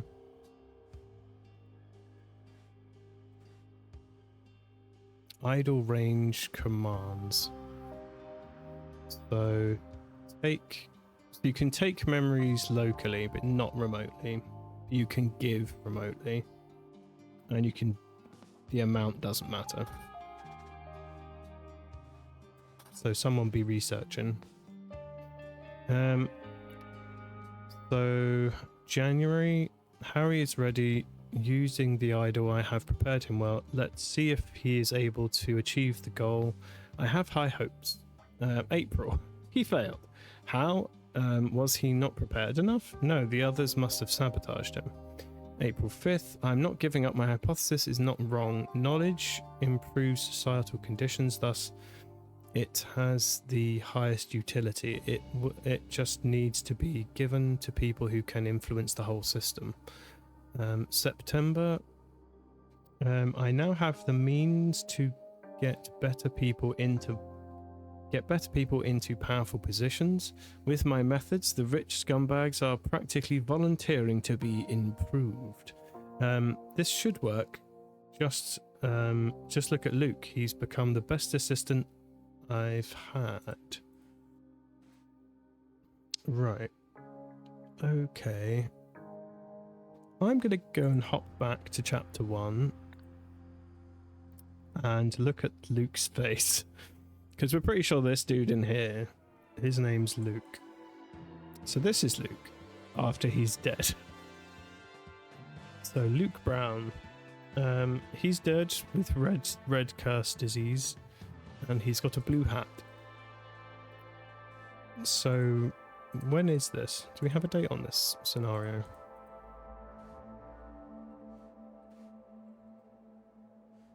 No, just that it's 77. July 14th. Yeah, these tasks are coming. Yeah, okay, July 14th is... So he's dead by July 14th. We can tell that much. Okay, cool.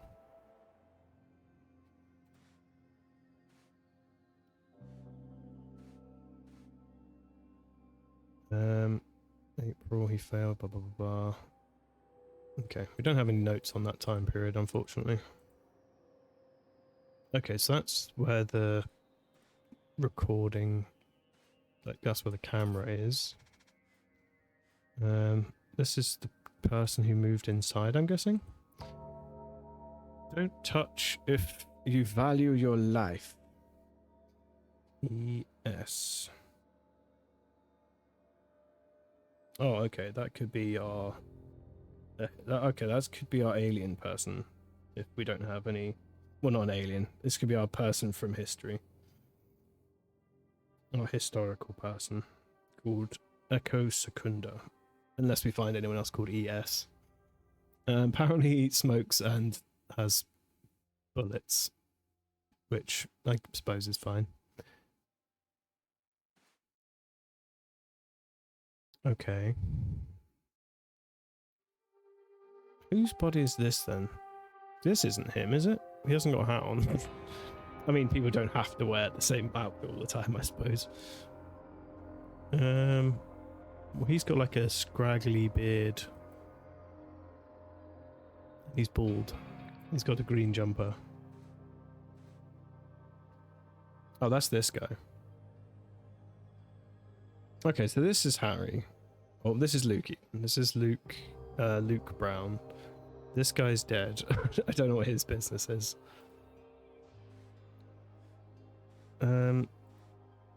Harry's ready. He failed.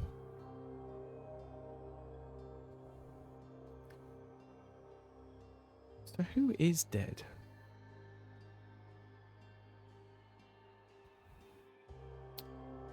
Harry is ready. Using the idol prepared him well. He failed. How? Was he not prepared enough?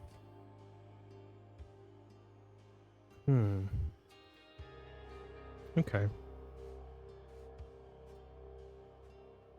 Body is still warm. Okay, so timeline. Name all the homeless people who either currently or used to reside at the dock in order of their arrival. That is not going to be easy. So, who do we know is already here at the earliest point in this timeline?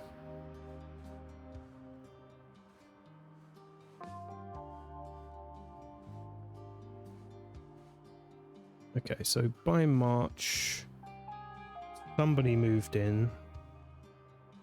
Harry's very experienced, William suspicious, and Luke. So Luke, Harry, and William were already here by March.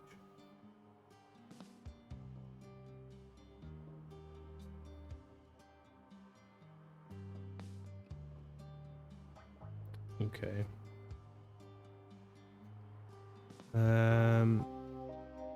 In June, the bandit appeared.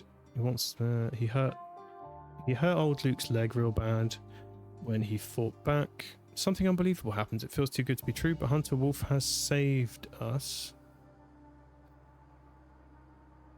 William's suspicious, but the bandit is truly gone, and the new Luke seems to be in good shape. He moved to the warehouse, so I got to move up one living space. The container is much better. A new arrival appeared, Phil. He seems fine. Hunter has a new proposal. Okay, so by September, a new guy appeared. Phil. So I'm guessing Phil is last.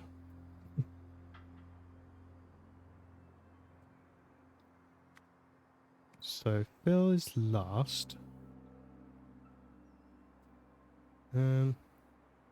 Funny Phil. Funny Phil was last. Oh,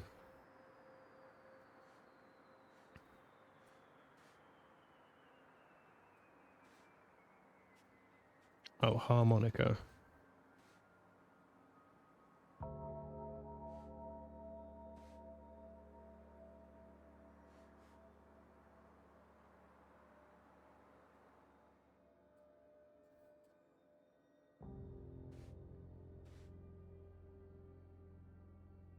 Okay, so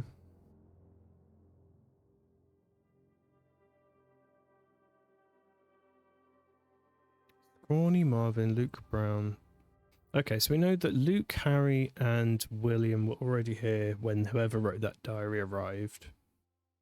And they're in second position currently. Well, I suppose third position actually. Yeah. Third position currently, which means that I guess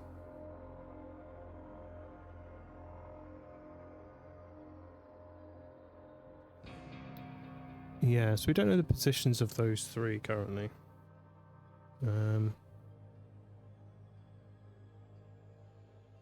Let's have a look at this diary here, because this is earlier on. So this guy and Harry were both here in January.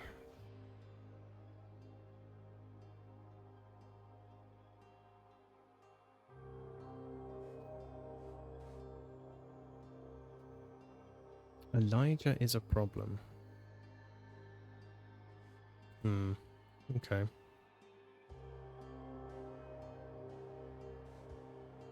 Let's look at all this stuff again. Harry, stern, but reliable. Luke, territorial, loyal. Hunter, secretive, avoid him. Orion has few needs, keep him close. Elijah, dangerous criminal, avoid him. Funny Phil, not that funny, avoid him. Set of needles. Does anyone else have needles? No. That must be this guy.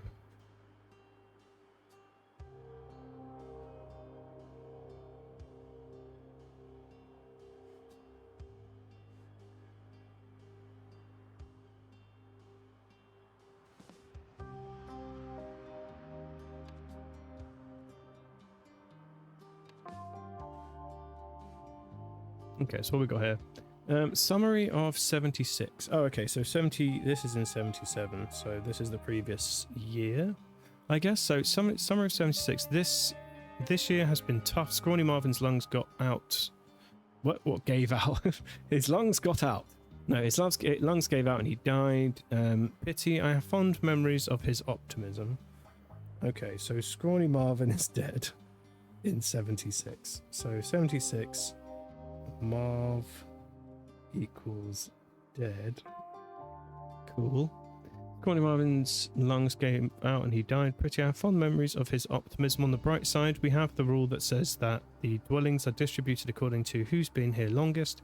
So, being the oldest inhabitant, I have inherited Marvin's place. It is a vast improvement. Hunter Wolf is still working in the steel side warehouse and leaves us alone.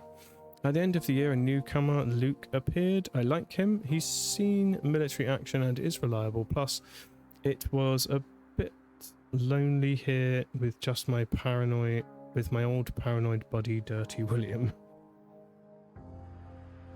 Okay, so it appears it goes William, then Luke. So Marvin, William, Luke.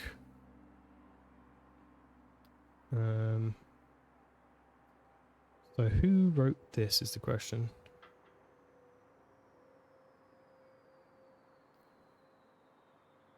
Who wrote this? So it's not Marvin, it's not Will, it's not Harry or Luke. Oh wait, this could be Harry then, I guess. Is Harry mentioned here? No, this could be Harry. So Scrawny Marvin. Seems like he'd been there first. He perished. And then we've got whatever these people's names are. Let's go and grab the list of names. Okay, so then I guess Harry Stone was there after that?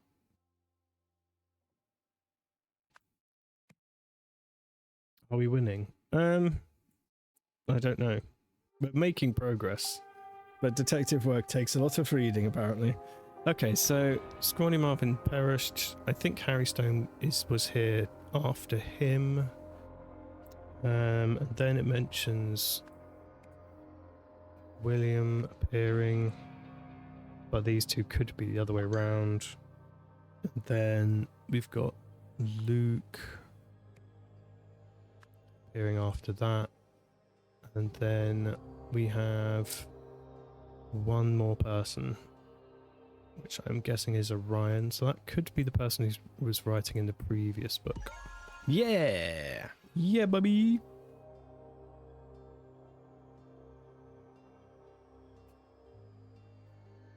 Okay. So yeah, we're making progress.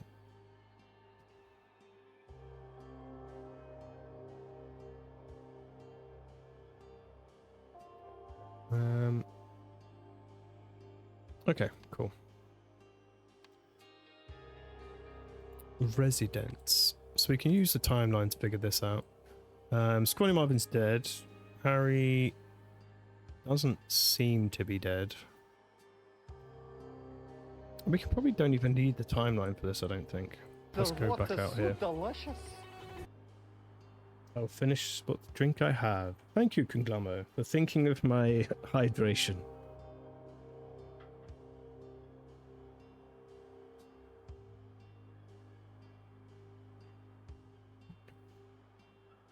Right. Now I think we can probably do this with just possessions. This person has a harmonica. This person here mentions that I will welcome him with some music. So I'm going to go ahead and think that that's the newest guy. This guy has the pins on his person and they are also here.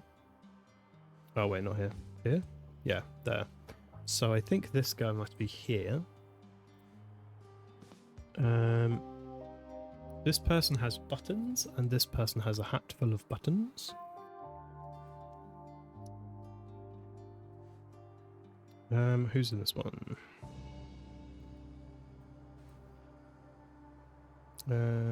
What we got? This person's been here for ages, and I think we decided that it was the person who was writing that. We decided the person who was writing that is Harry, I believe. Yeah. So, I think I have a name for this person, but I'm not sure which person it is. It's not this person. So... Is that guy's not here because he's dead. It could be this guy.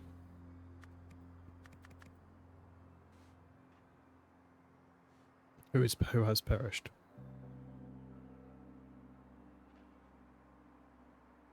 Okay. So let's name all these people. So this guy's the most recently here. Always. Thank you very much, Conglomo. You're a good egg. Right. This must be Funny Phil, who is not funny. Which makes this person Orion Sky.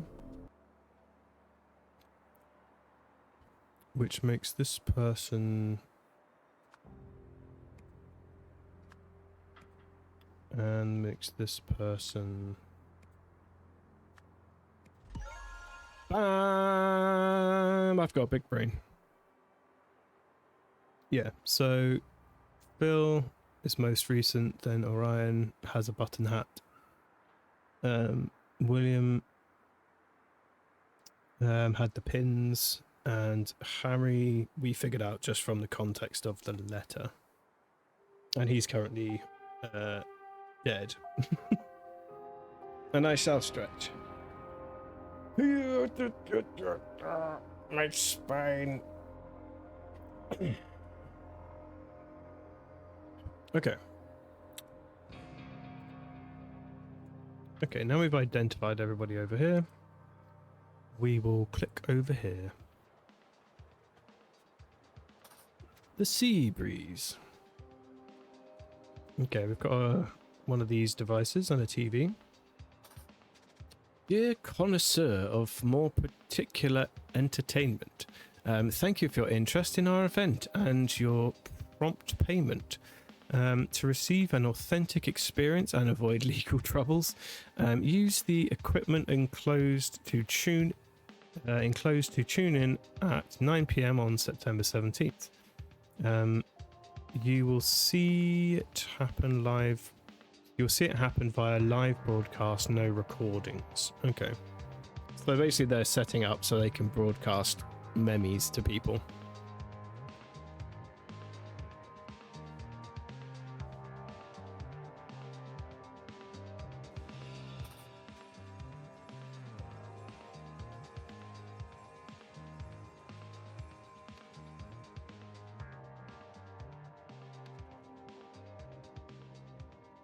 Okay, so these people are playing some sort of incredible game. Someone's name's still in the hat. A table holding an assortment of drinks.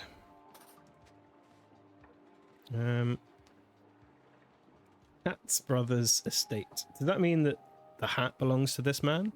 Maybe? Or maybe not.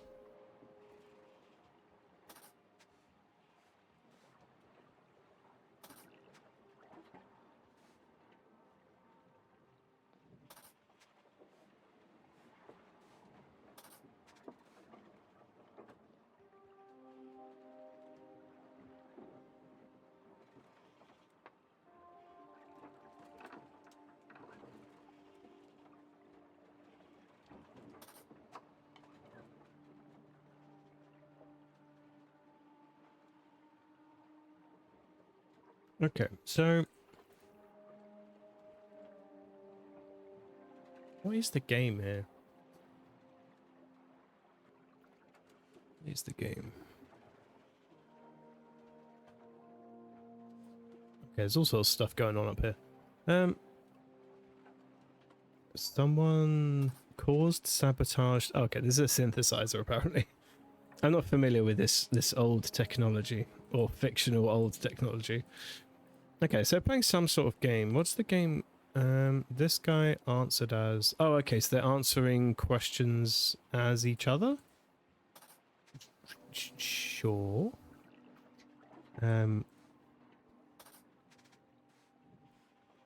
I fear that Olivia will overcome her distaste for children and will want one of her own. Okay, we'll read some of these as we go through. Wedding ring. Right, it's my turn. Tell me, what is your greatest fear? Okay, so he's asking the question, everyone else is answering as other people. Arabella, I feel my daddy will stop funding my hobby business and I will have to start doing real work. Okay, so this is just an exercise in like insulting each other. I fear that Olivia will overcome her distaste of children and will want some of her own. Okay.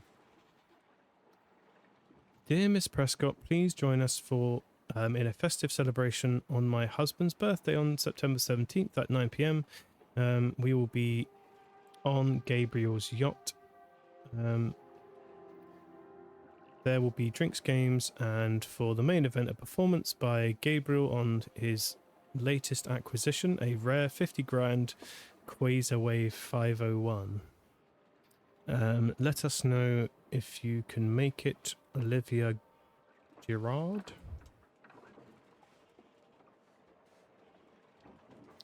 Okay, so she's answering as the person whose yacht this is.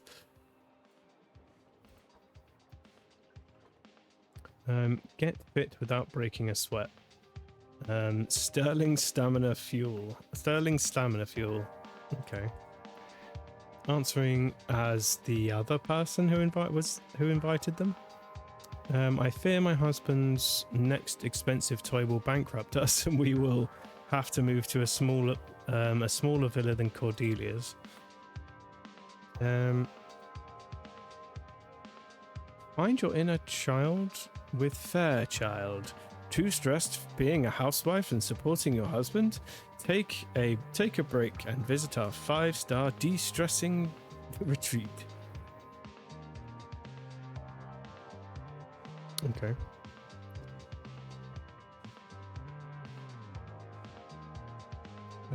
I fear people... So this is him answering as Brock. I fear people will actually start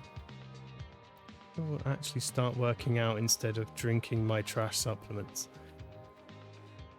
Okay, so is he selling these supplements? And he is answering as him, which would make him Brock.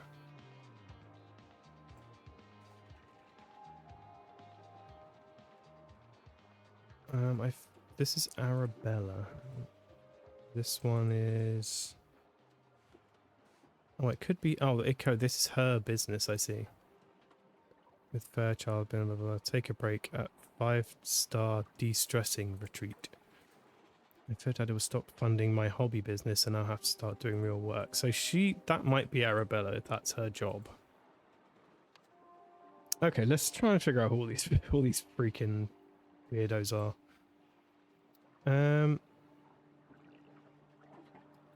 So I think this guy's... We can confirm this guy is Brock well enough. I'm sort of sure this person is Arabella. Which I think makes this person Olivia, because this... Yeah, okay. Which makes that person Olivia, which I think makes... What's this guy? He's answering as Brock. What's his thing? What about this guy? Wedding ring. Wedding ring. No wedding ring. Okay, yeah. So I think that makes this guy who's asking the question Gabriel, which means Gabriel isn't in the game? He's asking the question, so he's not in the game currently. Which I think makes this person then Cordelia. Who's this guy then? Gabriel,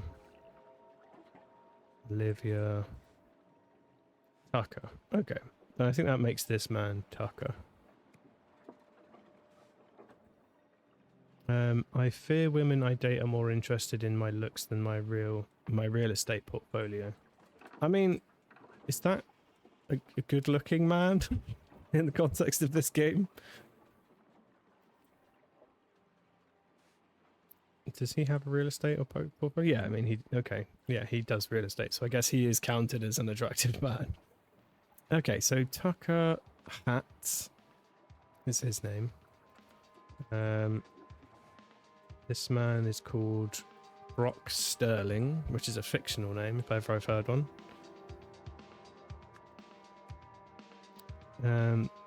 Arella.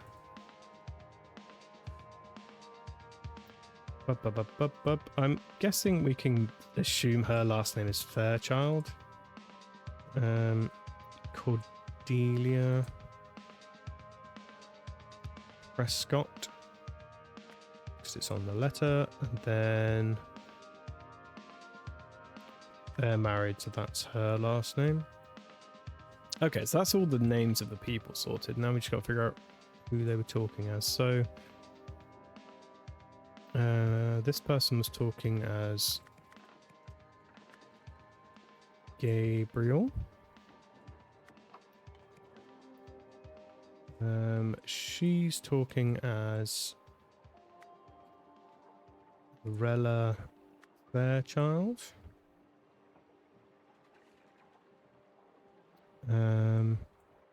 This guy's answering as Olivia.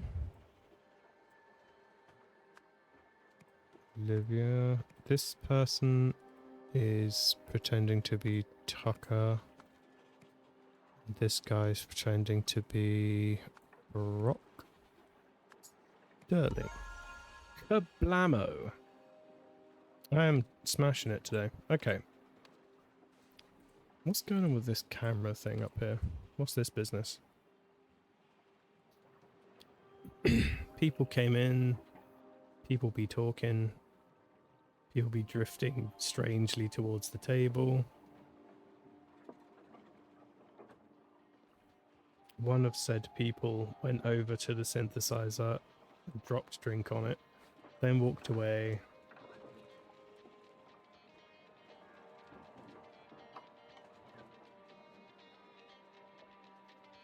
Wait, isn't that his synthesizer? Why would he drop that onto his own synthesizer? Okay, that's weird. Right, okay. So it looks like the final part is to figure out what happened during the year in general. So let's go back to the docks, I think. Because we probably need more information from over here than on the boat. Alright.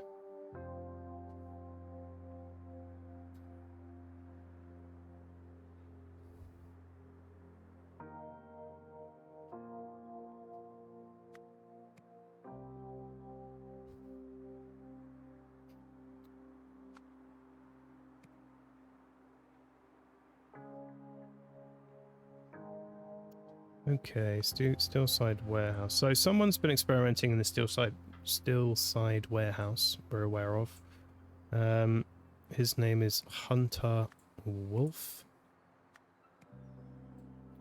Let's just double check that is who is being accused of doing said sneaking about. It was in his thing, wasn't it?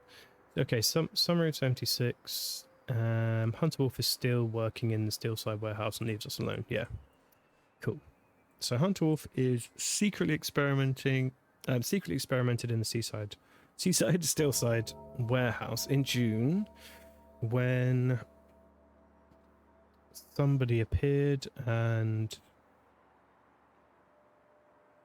Okay, so someone in June, there was a bandit? Some kind of bandit. The bandit appeared and wants us to work for him. He hurt Luke's leg real bad when he fought back. Okay. So we know that someone be dangerous. And someone remains unnamed also. which is the... Does anyone remain unnamed? No.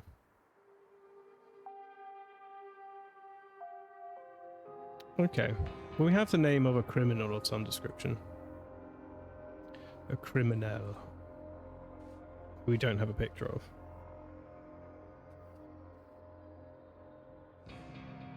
Yeah, so we've got 6 pictures here, and then we've got Elijah being mentioned. So, I don't know who that guy is.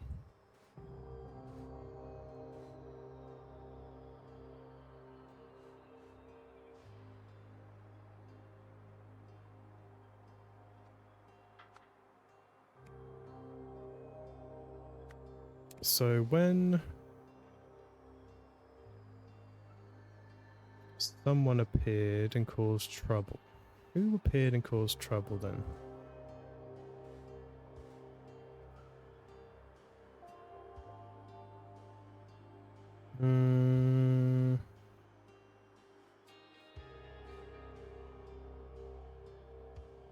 Let's look at our timeline again.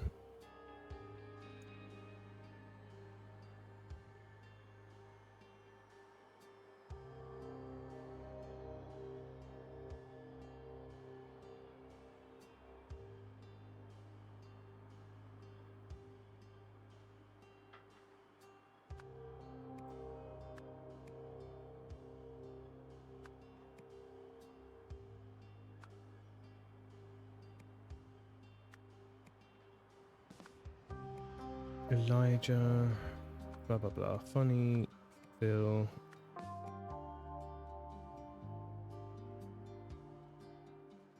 Do we have any more information on what happened in June? So I don't think their name's listed here, because I don't think whoever caused trouble actually ended up living there. I think something else occurred to him. Do we have a name? Elijah, dangerous criminal, avoid. Hunter, secretive, avoid. So yeah, it is Elijah probably. But I don't have a last name for that guy.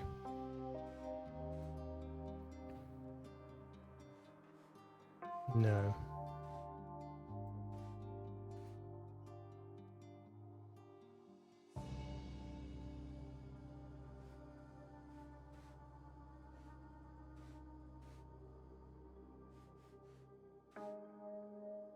Do we get any other information over here?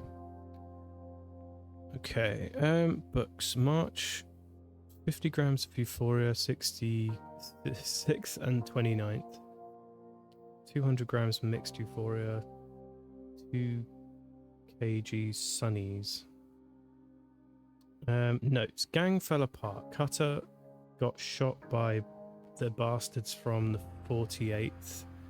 Got a lie low somewhere. Old docks at Seaside Warehouse look promising.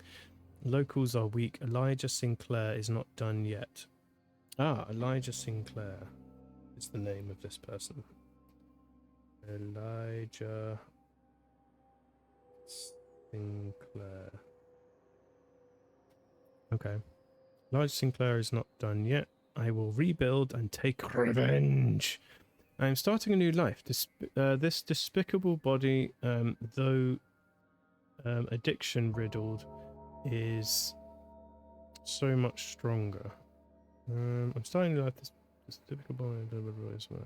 Okay, Wolf has earned my full loyalty. For now, I will work on bettering myself and ensuring the safety of the mission.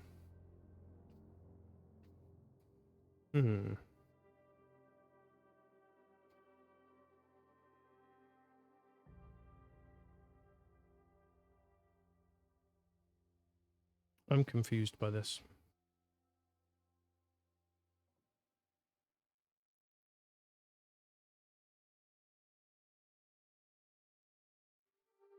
Okay.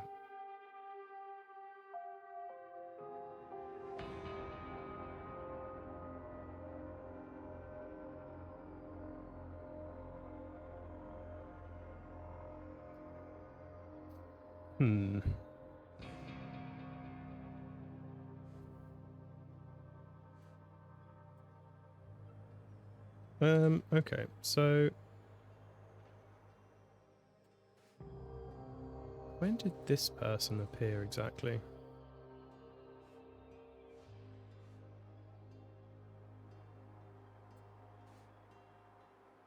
Let's listen to these people again. So, I'm not listening to your weird bullshit. He has been elevated. No, you killed him.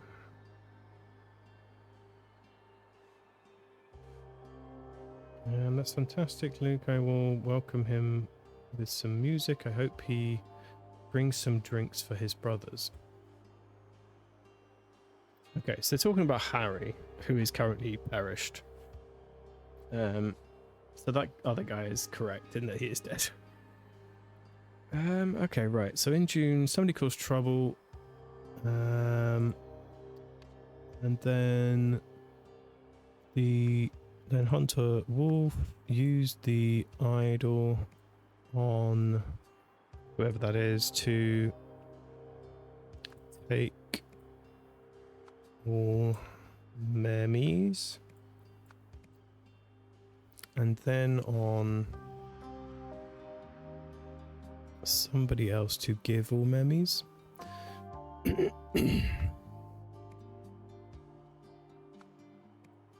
So it seems like a body transfer happened at this incident. So Luke got stabbed in the leg. If Luke was injured and this new criminal had injured him, then you could use you could steal all of Luke's memes and put them into the criminal, and then Luke would have the criminal's body. That would make sense. So I'm going to go with that as a theory. So this would be Luke Brown. Luke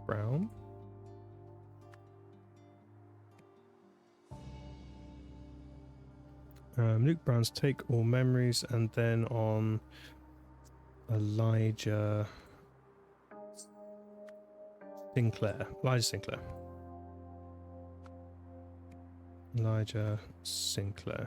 That's who we think the person is.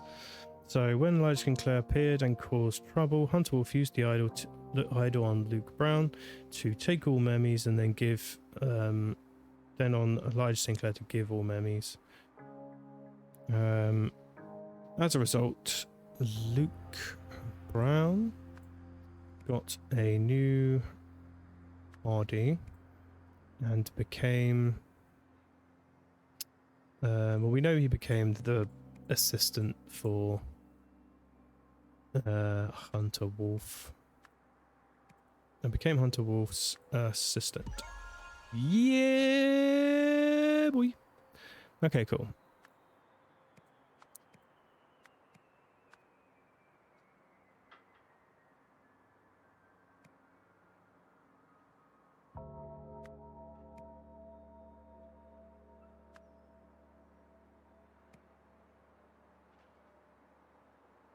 Detective Floof does it again. Yep, using my giant squiggly brain. Okay, right, what we got in here? So now we're on to September, which is later. What actually happened in September? So this is the current time period. So in September, there was one dude. So when they took the memories out, when he took all the memories out of Luke Brown, he died and ended up in that pipe. So I think the red curse is just what happens when you have all your memories removed from your brain. Which means that's what happened to Harry as well, presumably. Which is why he's a corpse now. But I don't know where they went particularly.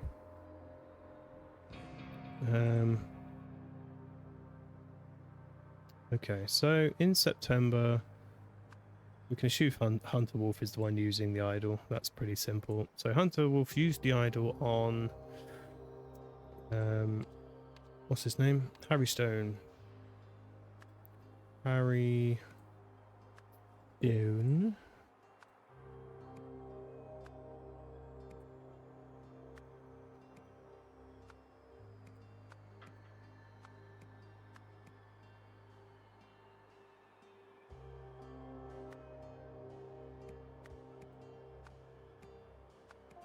I hate that they don't just let me have the names in order once I solve it, because it's really annoying to reorganize them over here. It just makes me happier when they're actually in order. I know it doesn't matter, but it matters to my brain.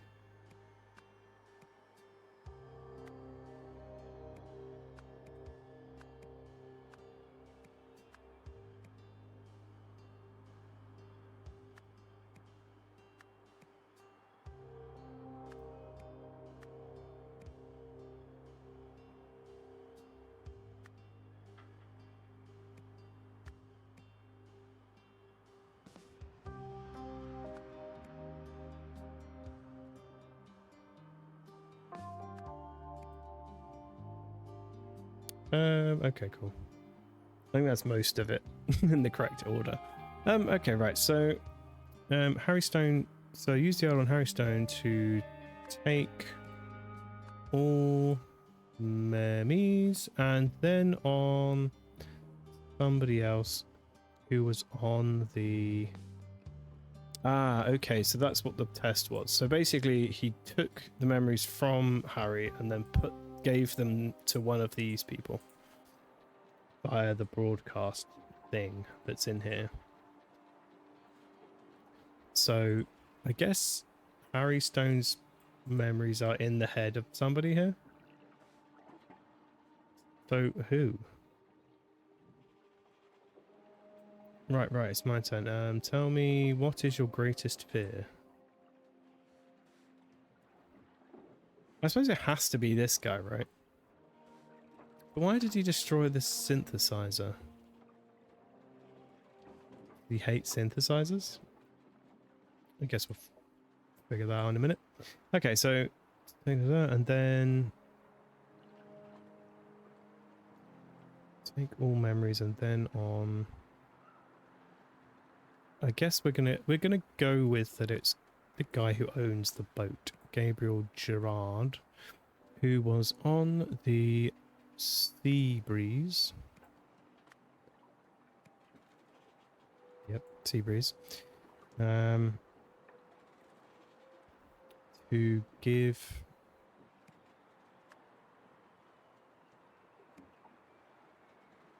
all memories using a broadcast. Oh, by a live broadcast. Okay, during the party. During the party, someone. Oh, sabotaged a synthesizer to. Ah, okay. It's because it's because he couldn't use it, whereas the person on the boat could use a synthesizer, so he broke it so that he wouldn't have to play it. That would make sense. During the party, don't know whose name we're using if we're switching bodies. Harry Stone, maybe.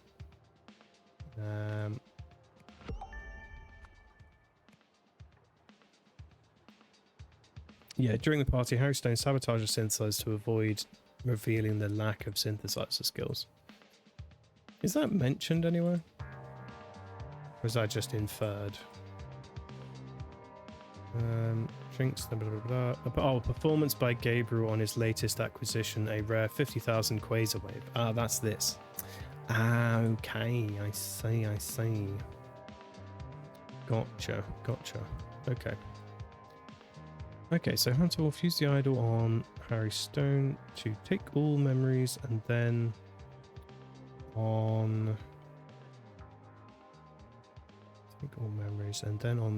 Gabriel Gerard, who was on the Sea Breeze, to give all memories using a live broadcast. During the party, Harry Stone sabotaged the synthesizer. Yeah, okay.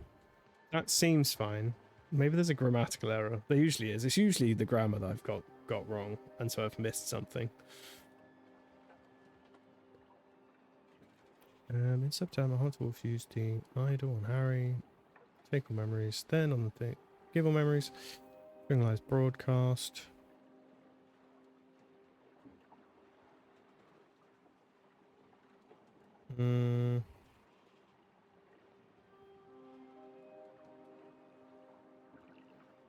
Do you see anything wrong with that? That seems fine to me.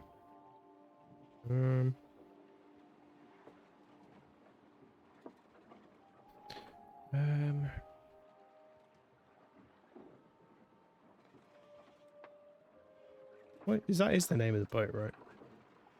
Sea Breeze, yeah.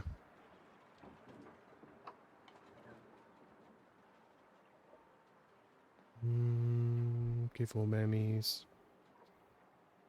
Yeah.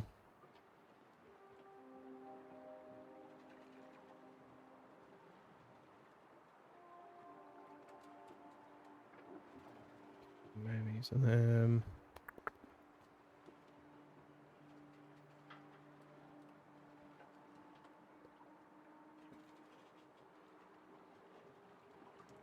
or maybe musical skills? Ah, okay, it wasn't synthesizer skills, it's musical skills.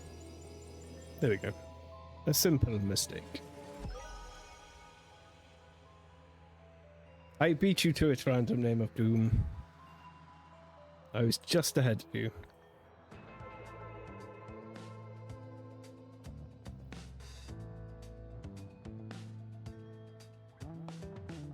When Bandit Elijah decided to extort money from the dock's inhabitants, Hunter Wolf set a trap for him and used the idol to replace Elijah's personality with that of Luke Brown. A month later, Hunter Wolf a month later. Are you sure that was a month later? I'm pretty sure that was like 2 months later, but okay. A month later, Hunter Wolf remotely replaced Gabriel's mind with Harry Stone's.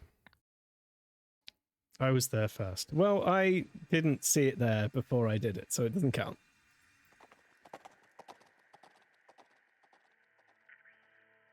But well done, all the same. We got there in the end. Okay, so homeless game show horror. A contestant died while filming the pilot episode of a new TV game show last night. Bomb Wars was billed as a hilarious upcoming series in which homeless contenders compete for prizes in a set of bizarre challenges. Jesus Christ, that's horrific. The victim, who has yet to be named, died in a shopping cart jousting trial gone wrong.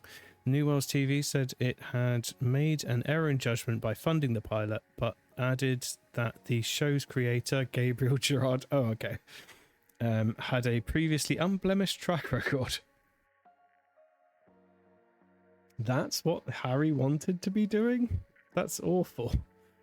Okay, they both failed again. Yeah, I should say. That sounds like this is going really badly. The CEO of Hestia's largest clothing company baffled investors by voting against his own plans yesterday. Textilian boss Darren Dixon had previously put forward a motion to build several new factories in the East, ignoring certain concerns about pollution and wage exploitation. But at a board meeting yesterday, Mr. Dixon scrapped the vote, voted to scrap the project. Despite this, the original motion sailed through 12 votes to 1. They both failed again. So the plan of Hunter Wolf was to take these chaps that he knew, who seemed like good eggs, take their brains, put them into the brains of people who had positions of power, and kind of hoped that that would in some way be good. Does that sound like that's what's happening? I'm pretty sure that sounds like that's what's happening. Right. Jack. Yes, in light of our new discoveries, the potential for this technology to be abused, should it fall into the wrong hands, is scarily high, and our boss is an idiot. But I am monitoring him. Tim and Nathan, I'm monitoring him, Tim and Nathan, so everything's under my control. By the way, do you know where that moron has placed the empty square Lumerian disc? We should be careful when storing such things. The empty disc. Oh, okay. So that's one that that's one that's currently empty. How do you actually get the stuff off that disc without copying it? That's what I'm not understanding at the moment.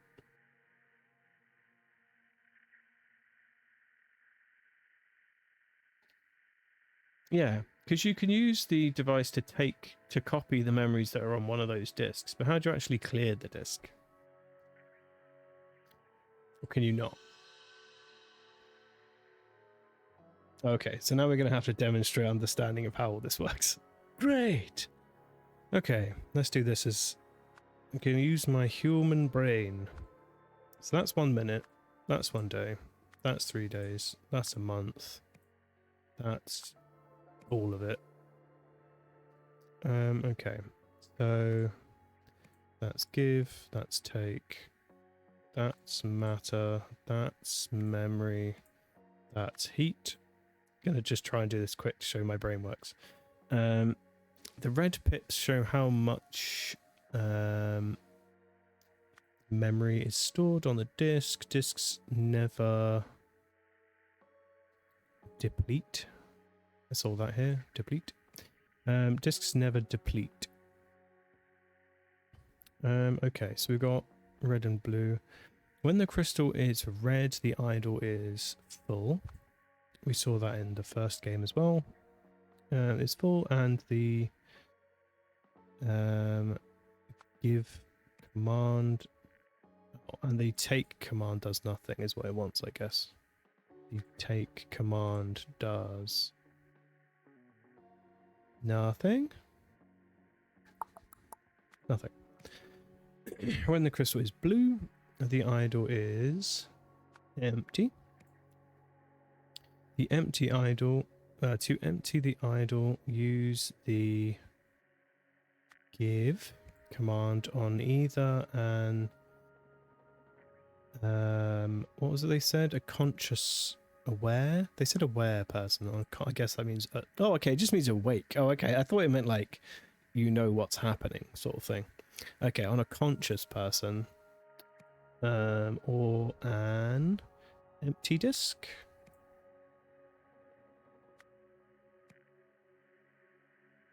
Okay, I think that's correct. So let's take all the memories.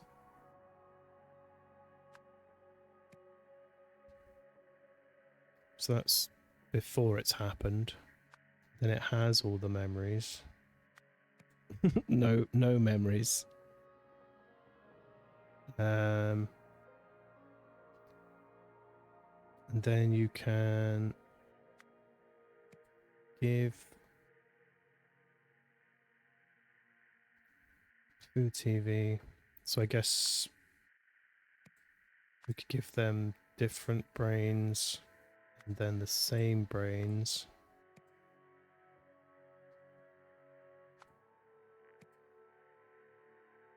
Is that right? So it's blue, then it's red because it contains the brain, then you use the red one to put it out, and when you've done that they all have the same brain. What's supposed to be on his face? Put a brain on his face? Why can't I put a brain on his face? What am I missing? I must be missing something. What's going on with his face? Why can I put a brain on his face? Does he have a face brain?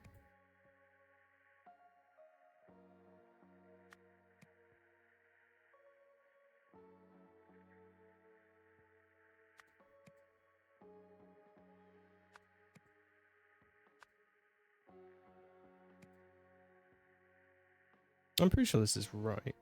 Or close.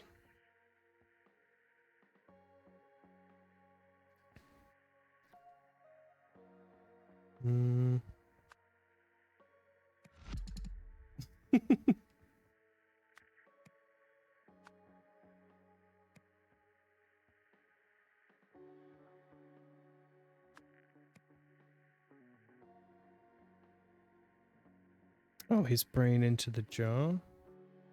No, it doesn't seem to have a space in the jar. It's just got the crystal there. Okay. Okay. I don't know what I'm supposed to put on his weird face slot. Like, I don't think anything should go in his face.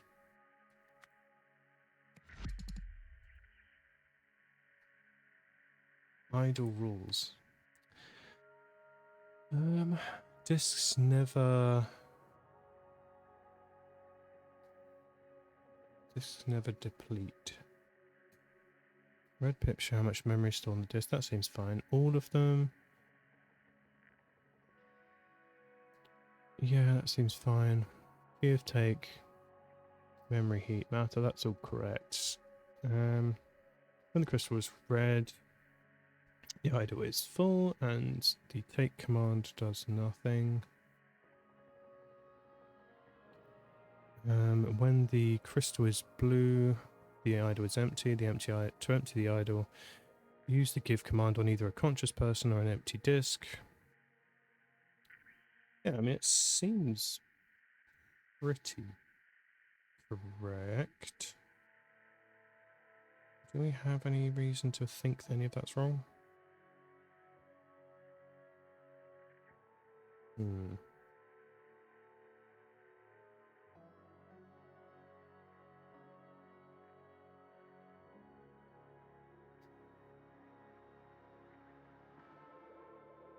That is 1 month, 3 days, 1 day, 1 minute. Ooh. Unless there's another term for that around here. No. Is the first crystal red? No, I don't know. I assume this one is like... This one's blue because it's currently empty and it's about to be full. So this is like before using it. After using it, his brain is empty, his eyes go red. And this is red because it's full. And then you use this command, and prior to using it, they have normal brains. After using it, this is empty, and they have the same brain. So I'm pretty sure that's correct.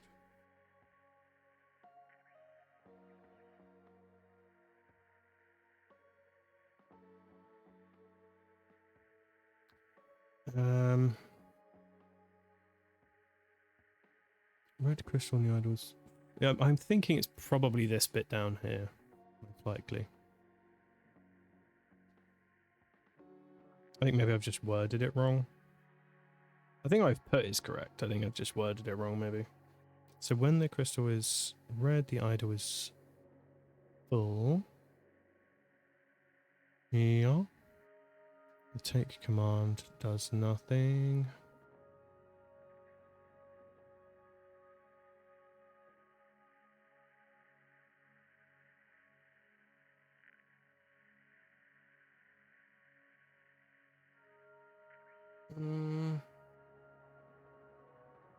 Yeah, because the pictures are definitely correct. I'm pretty happy that they're done.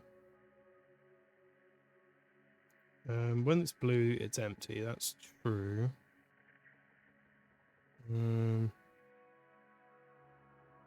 Either a conscious person or an empty disk. Yeah.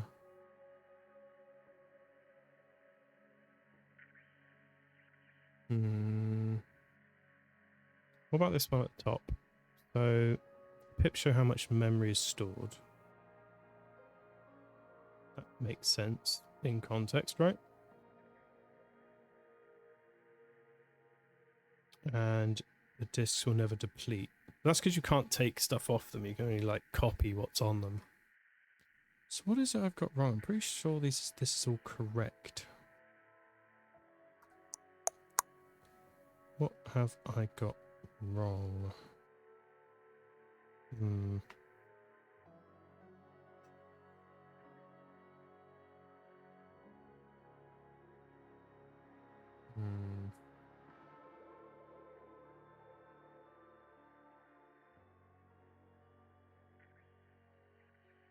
Can't be far off.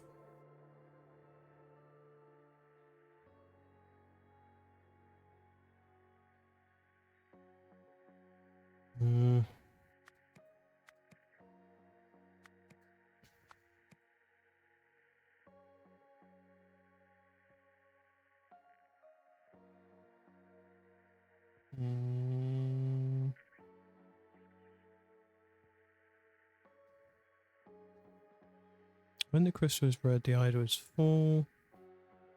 Take command does nothing. When they could move, is empty. The empty one. Maybe we can switch these as well. See if that helps. Oh. What?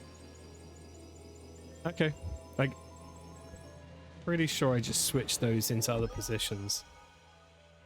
But I was correct. I just guess I got bad luck and put them in the wrong place, maybe?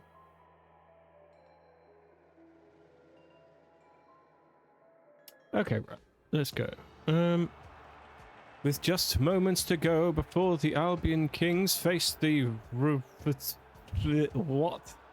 Ruritanian Dragons, some 90,000 supporters have already taken their seats at the Eclair Stadium in New Wales. Across Hesperia and around the world, hundreds of millions more will be watching live as the Pale Games get underway. Oh, and everyone has weird brain machines now. This is kind of like that Batman movie. Which one is it? Is it it's a Batman Forever? Maybe? Where the Riddler has the brain sucking device where it steals all your brains. And it can do it like via TV and he starts stealing everyone's brains. Or something to that effect. Okay, final clash, the Pale match to remember.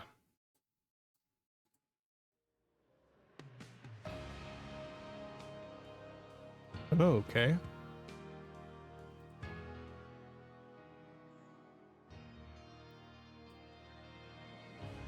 Okay, so we've got 3 different time periods now. So we start off nighttime.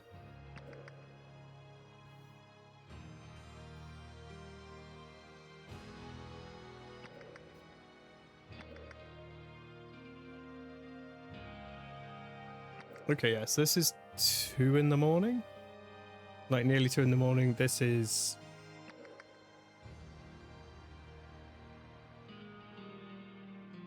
can't really read what these clocks are trying to tell me. So that's like 2:30, I guess, in the afternoon, and this is 3 o'clock in the afternoon. Why do these two look so different to each other if that's the case?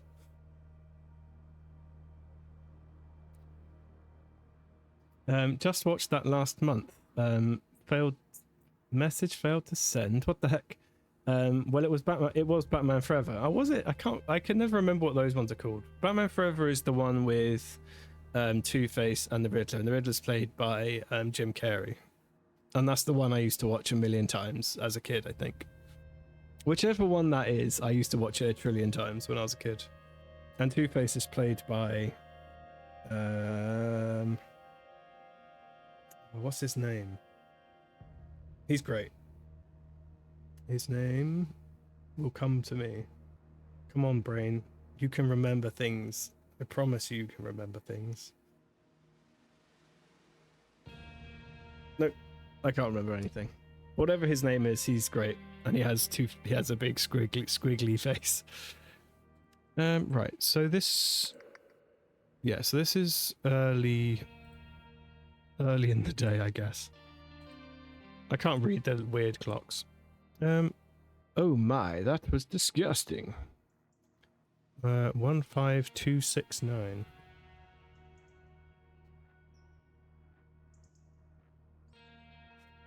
A bottle of soda that reeks of rotten eggs. Oh, okay. Whiskey flask and some keys.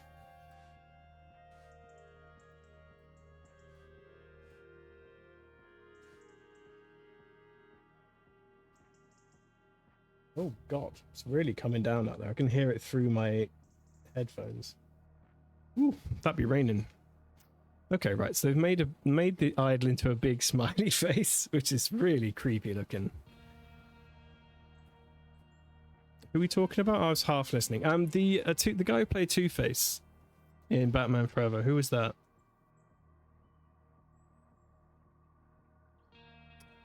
I know his name, it's just not coming back to me. Gonna have to look it up. Batman Forever.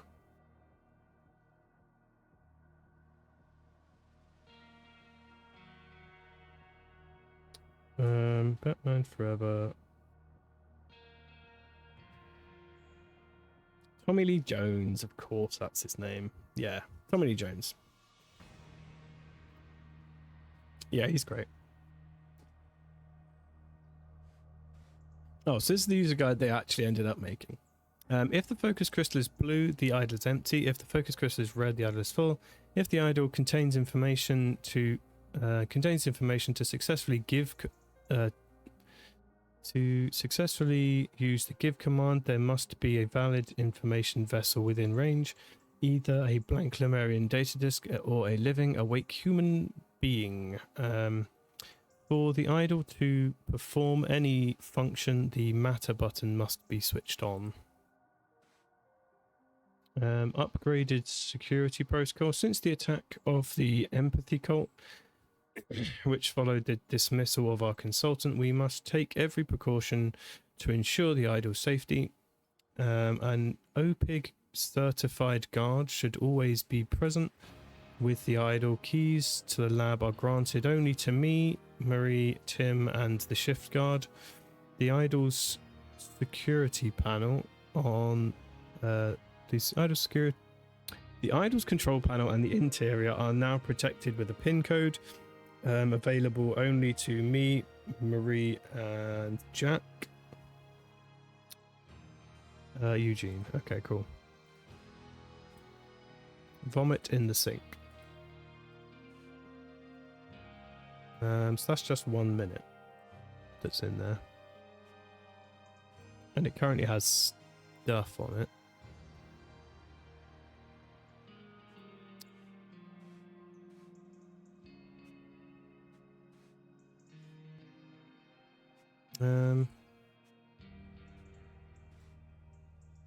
Why does he have the pin? So he has the pin. He's just thrown up a bunch of weird, horrible, rotten egg juice in the sink in here. And he has the key. Is he supposed to have the key? Yes, he is supposed to have the key, but not the pin.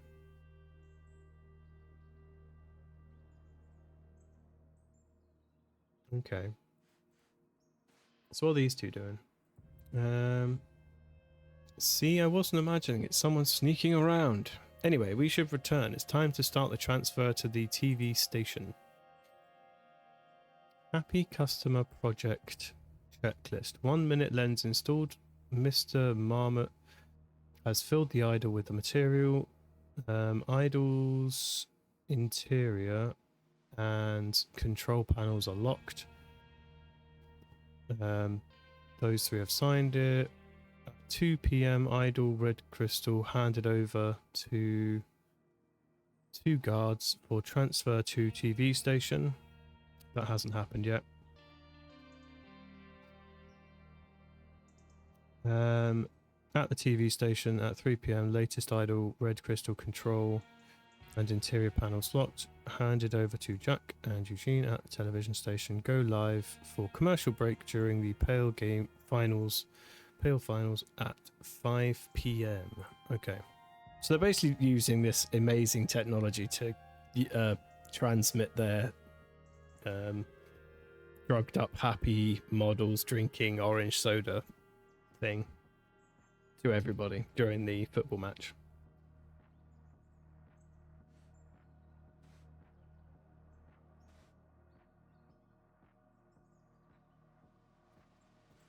Okay, B. Greer. It must have been someone connected to those blasted hippies. They strike again. Oh yes, this is one of their badly understood symbol thingamajigs. Is there anywhere else to look at here? No. Okay, so this is after it's been transmitted. This guy's throwing up. What's his name?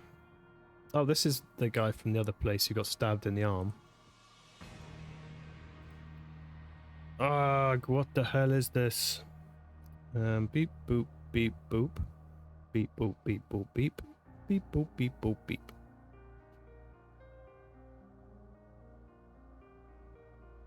Okay.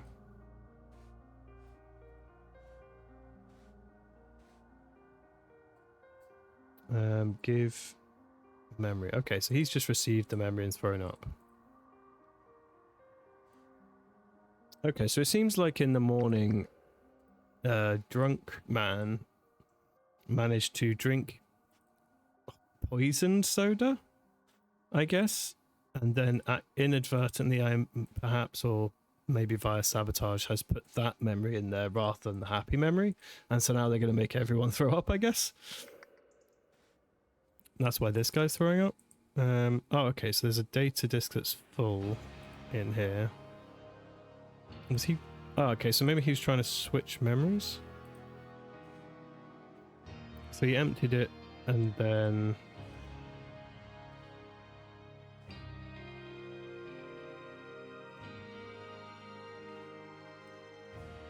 threw up instead of whatever he's supposed to be doing.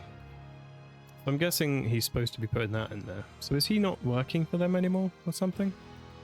A bit of snow falls, and suddenly everyone's driving like a snail. Okay, I don't know what this guy's up to. He's up to something. Okay. And now we have them after having arrived. Oh yeah, okay, they're arriving at the station. Oh, so yeah, they're doing a full memory thing rather than what they were planning to do, which is just a 1-minute commercial memory upload.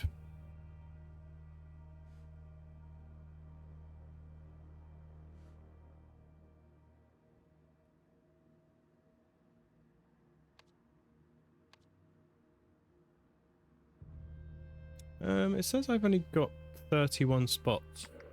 Have I missed something major here? What am I missing?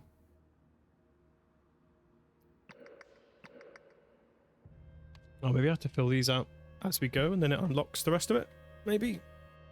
Okay. Okay, so the goal of...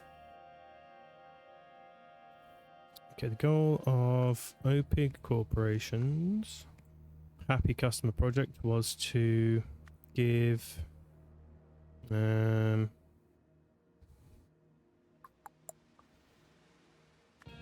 range...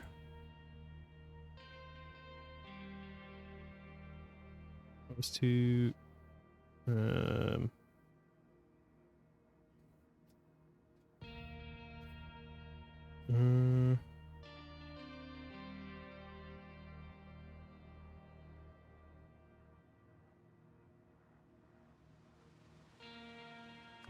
okay, to increase arranged sales. That makes sense, I suppose. And to achieve this, those behind the project wanted to use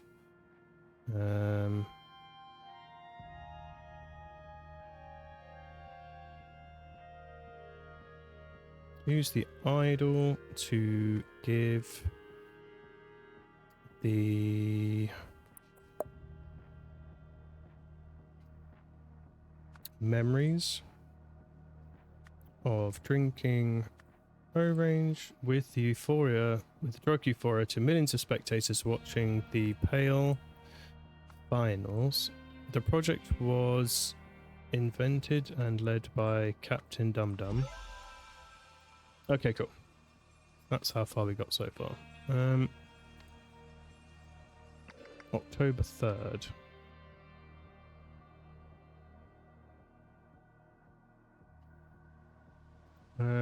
Okay, so this is back in time. So this is before they actually did it. So this is the planning, I guess. Hey, what's your secret, Tim? I've never seen Nathan fast track a budget as quickly as he did with the Happy Customer Project. Also, I've heard rumors that he regularly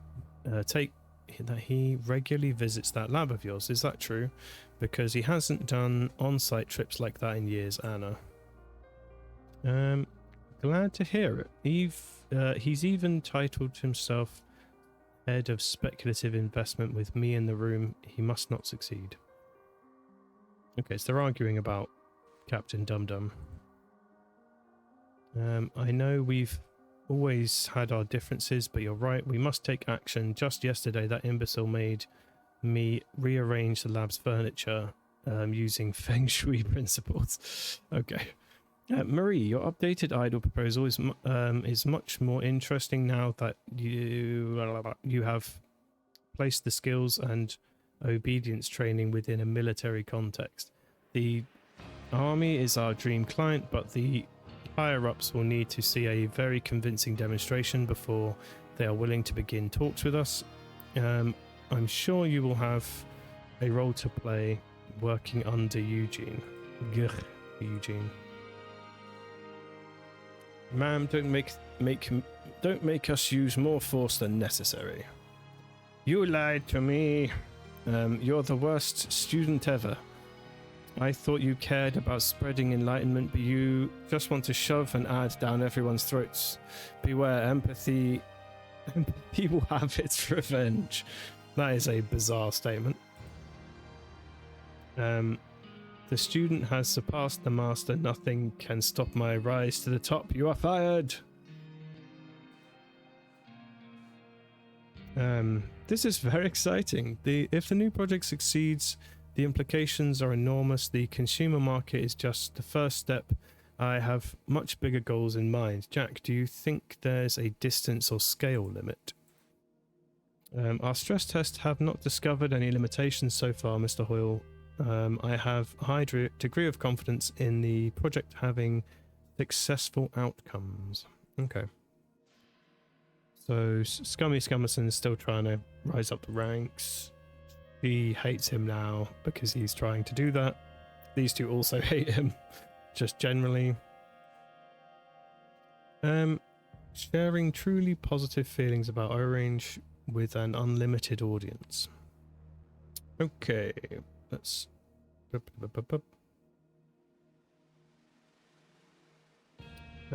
at each of these times, what did the idol contain and who was the last person to have used it?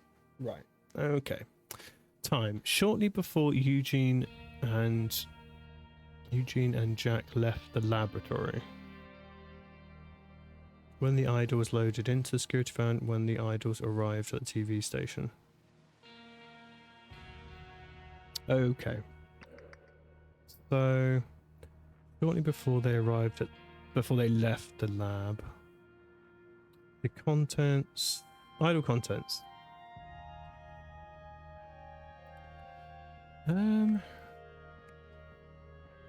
Good memories of the orange drink? Is that the way to put that? Yeah, I guess. Good memories of the orange? Is that really how you'd say that? Whatever. We'll come back to it if it's wrong. The last user being Eugene Marmot, I suppose. We can check the paperwork in her pocket. Yeah, Mr. Marmot has filled the idol with material. Idol's interior and control panels are locked. 1 minute lens installed. Yeah, so presumably that's what they expected to be on there. So yeah, good memories of Orange. When the idol was loaded in the security van, it had bad memories of the drink, and it was used by Timothy Spendface. When the idol arrived at the TV station, it had something else going on in it. Yeah, so by then the mechanism had been switched to all of these, and this drive on the wall, I'm guessing, is now what fills it by the time it gets there. When the idol arrived at the station, it had all memories of the... is it a square disc? Yeah. Of the square disc. And it was used by Security Man.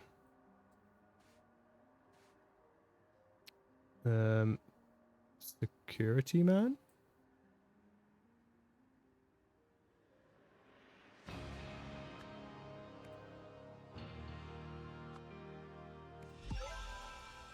Okay. I just guessed. Oh, it says security sergeant right there, and my brain didn't even register it. Okay, cool. So he went from good memories that were planned, then Tim switched out to bad memories to sabotage the idiot. And then when it was on the truck, the other guy, the security man, switched it for all the memories that were on that disc, which could be anything. We don't know. Whose brain is currently on that disc? Okay, so this is November 8th in the lab.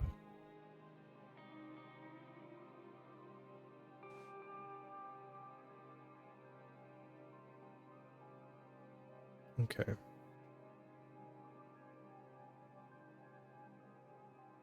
Just going to message and say I'm going to carry on for a little bit. Going to be a bit longer.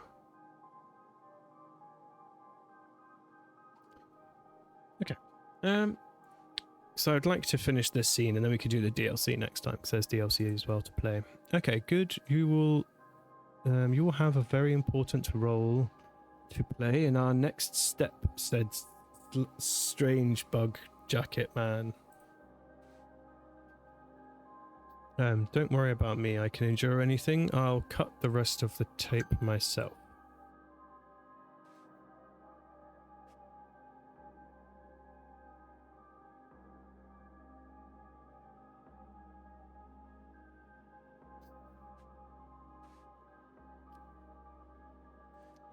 Right, so this is the guy who eventually had Luke Brown's brain in his brain, right?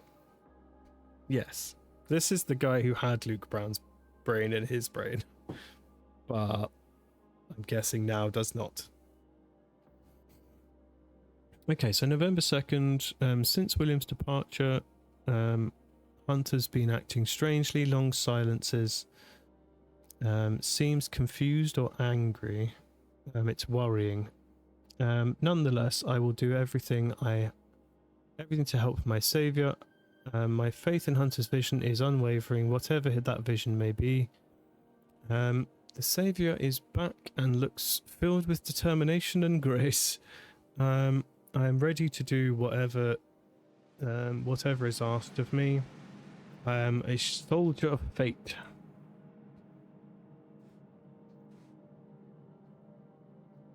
Empathy Warriors, a new terrorist group in town. Masked terrorists attacked a science lab with Molotov cocktails on Tuesday, November 2nd. The gang also spray painted slogans on the building, which is owned by OPIG.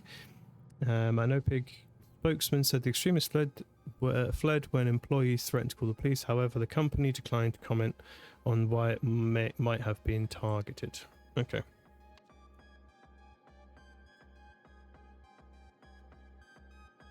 Hello, is that Frankenstein's monster? No, that's just a man whose eyes are red because he's had his brain stolen. He's had his mind wiped and put into a hard drive, I think. Oh yeah, I fell asleep, but I am awake. Okay, well, I'm glad you're awake and back. Do you feel any better after having a nice sleep? Okay, right, curse. After...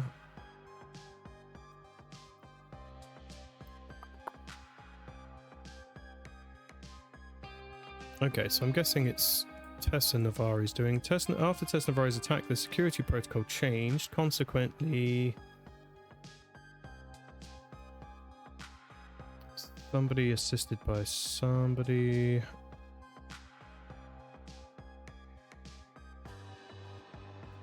Okay, so this guy, don't worry about me, I can endure anything. Oh, I see. Okay, so he's switched his brain with him.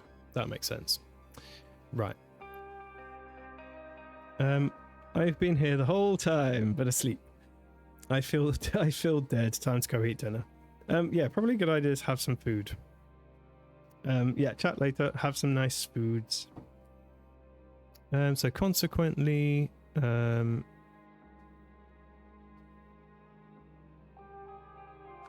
guessing we're going with Hunter Wolf, assisted by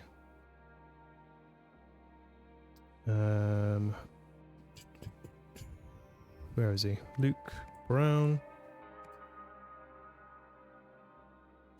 Ambushed Bruce Myson at the OPIG lab, and then Hunter Wolf used the idol to take all memories from Luke Brown and to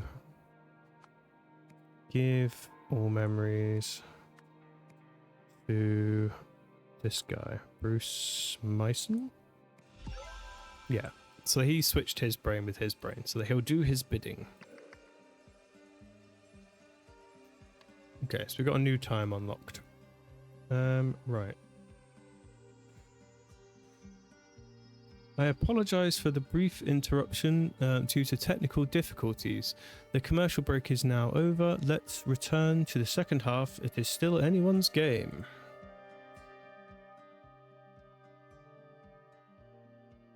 Okay, there's quite the situation going on. Video in, video out. Okay, so video in has been disconnected by Captain Dum-Dum. I did it. Help! Carrot Top 4 eyes me. Make sure the idol is loaded onto the van. Keep eye on Baldy. Report to me at OPTV. Await further instructions. So that's Marie. 4 eyes is Jack. So prepare the van for idol transportation. Report to me at OPTV and prepare the broadcast. Operate the camera during the broadcast so we can confirm effect.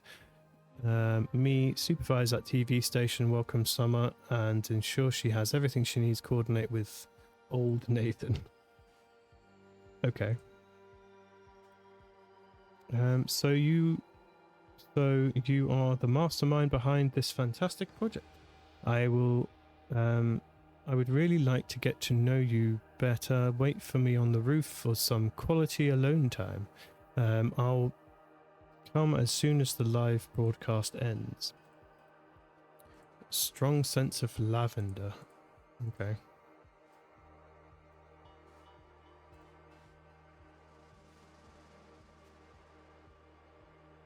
Hi Eugene, taste this beverage. Soon everyone will know how delicious it is. Okay. The door is locked from the inside. So he got locked on. He got lured to the roof and locked out. And then he drank a weird tasting soda. Okay, what's happened to this guy? Icarus, am I hallucinating or is this some form of intoxication? Oh, okay. I guess we'll figure that out later. What are these two up to now? So everything's been done. I just saw Nathan run in with security. Yeah, so he lured Captain Dum-Dum to the roof. Get him out of the way, presumably. What is that ruckus in there? Okay, what's going on in here? Okay. For empathy and love, man. Our job is done. Empathy has triumphed. Okay. Tessa, I'm with you. I also worry about what Eugene or worse, Marie or Nathan might do with the idol. I also worry what Eugene or worse, Marie and Nathan might do with the idol. The lab is now heavily guarded. The best time to stop them will be moments before the broadcast. We are scheduled to go live at 5:30. In the room, it should only be me, Eugene, and the actors, Jack. Okay, so she conspired with Jack to break in here. You will pay for this. Dear Nathan Hoyle, your proposal sounds very interesting. Let's schedule a demo of your new technology, and if it looks promising, we can talk next steps. General Hugh Stryker.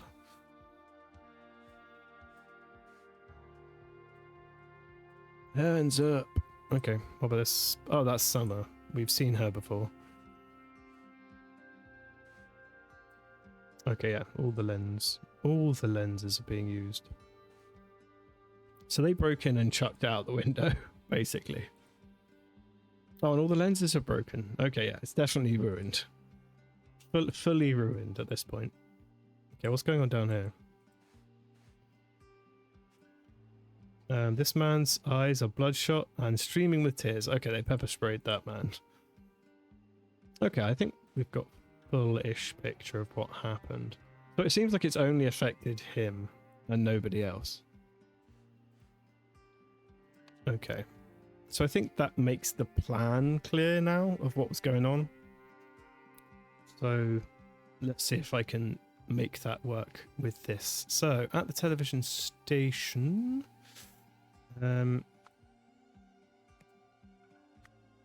so it seems like Tim trapped Eugene on the roof. However, through a reckless act, Eugene managed... oh yeah, he stopped the broadcast by climbing up on the thing and pulling out cables, with the aim of preventing the... from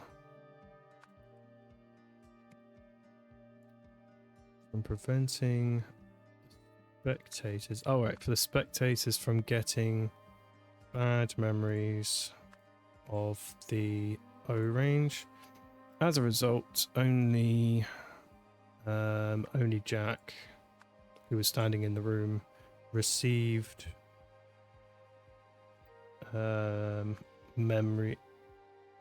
received all memories from the idol. That makes sense. So shortly afterwards, oh yeah, Tessa Navari and her accomplices stormed the TV station and threw the idol out of the window. Okay.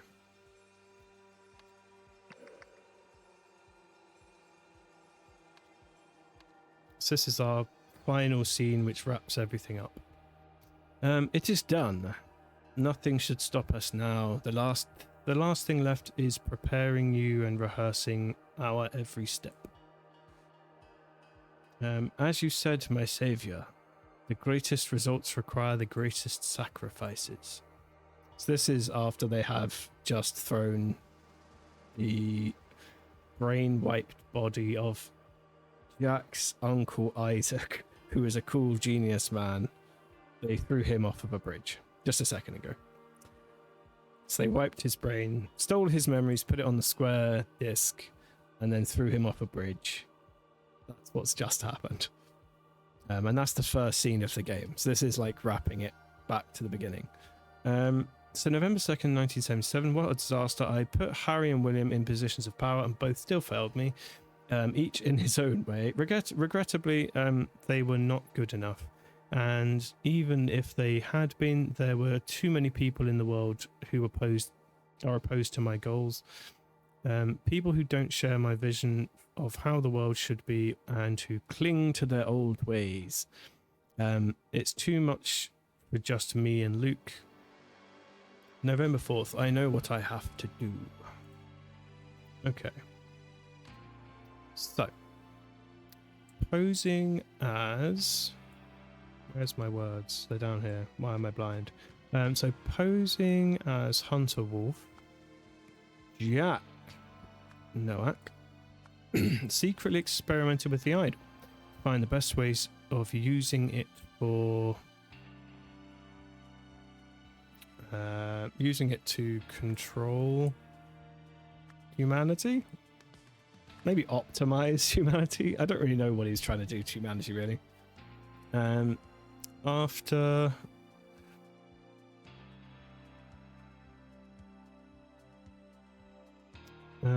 becoming disillusioned,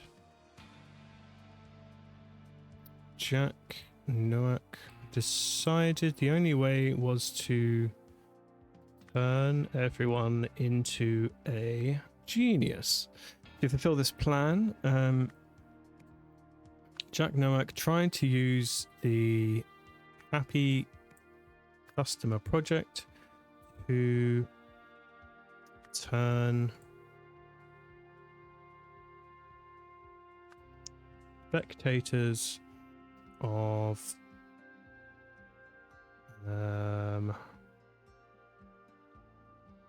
millions of spectators into Isaac Nowak, his uncle, who is a genius. However, because of what happened at the TV station, Jack Nowak was the only person to turn into Isaac Nowak.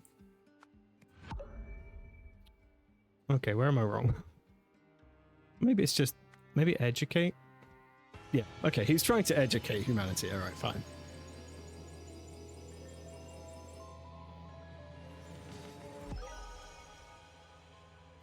So that was... so Jack Nowak was our weird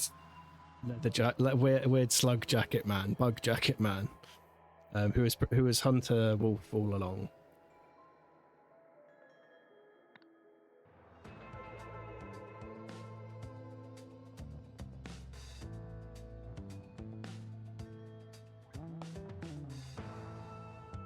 So, we have solved the scenario. When Jack realized that Opig did not want to use the idol to improve the world, he started a secret mission to do it himself under the pseudonym Hunter Wolf. After experimenting with memory and mind transferal, he came up with a plan to use Opig's soda commercial project to turn millions of pale spectators into his uncle Isaac, but thinking that everyone was about to receive spoiled O-range memories, Eugene climbed the broadcast tower and stopped the transmission at the last moment. Soon afterwards, Tessa and her accomplices hurled the idol from a third-story window, smashing all of the lenses inside. Madam, do not even think about starting a cult in a federal facility. Congratulations, Eugene, on becoming our new head of speculative investment. This is all your fault, Tim, you scum. Oh, and there's what's his bananas still hanging around.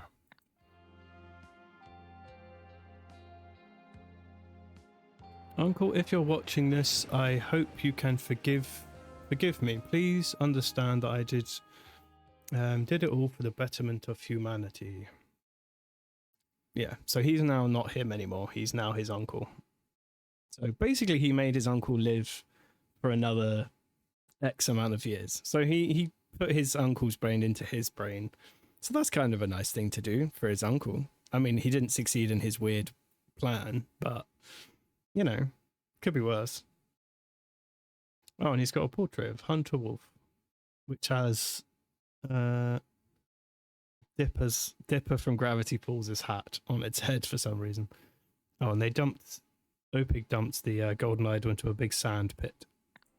I'm sure never to be seen again. So it turned out Harry had not attended a single job interview. He wasn't the man I thought he was. No wonder he used Gabriel's body for such immoral purposes. But even when I did find a truly noble man in William, as just one person, he was unable to make a difference in Darren's body. I realized that for any meaningful change to occur, humanity needed millions more excellent individuals, and I had to be one. I had to be one of them. After all, how could I impose on millions of others a sacrifice that I was not willing to make myself?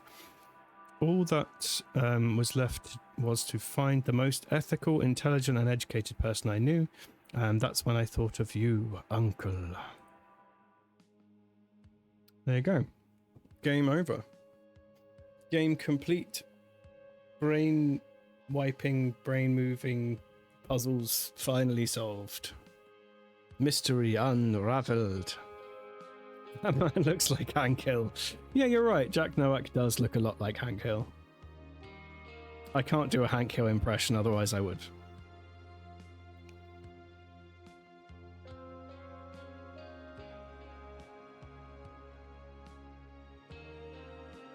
Yeah. So, in the first Golden Idol game, basically someone used the Golden Idol to essentially steal life from people and used it to start a cult of personality around themselves and control a nation in the 1700s, I think. In this one, someone tried to use it to steal everyone's memories. Well, steal the memories of his genius uncle and put it into millions of people to educate the world better, but failed. And in the meantime, lots of people died and all sorts of bizarre happenings occurred when they were rebuilding and discovering the Golden Idol again. So yeah, two good games. I really enjoy both of these. I think they're great. There's just loads of really bizarre puzzles, lots of deductions happening, and you know, it's fun. They're good games. I hope there's more in the future, but there is DLC, which we will be playing next time. Thank you for playing.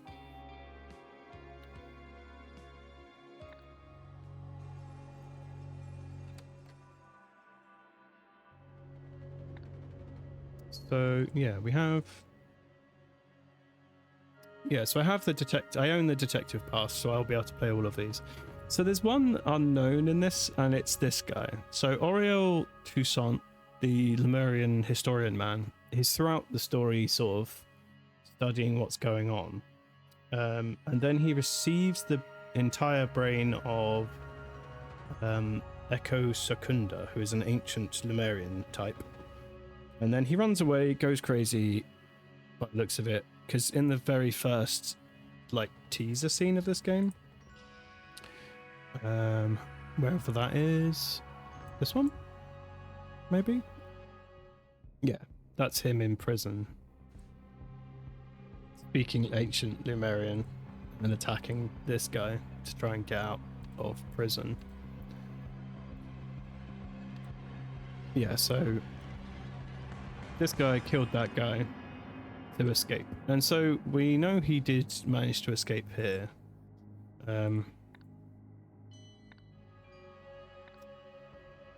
So he's kind of a loose thread because we know he's around with ancient brains, and that's him on this bike. And he was watching everything sort of unfold, I guess, because in the final scenes, I think you see him in the final scene. Let's have a look. Final clash.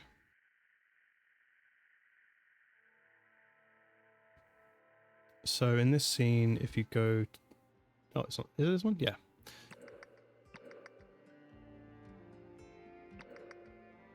Is it this one? Yeah, he's here. Because in the scene, the final cutscene, you see him with that jumper on. But I don't know if we can flash forward to that. But yeah, it seems like that is him.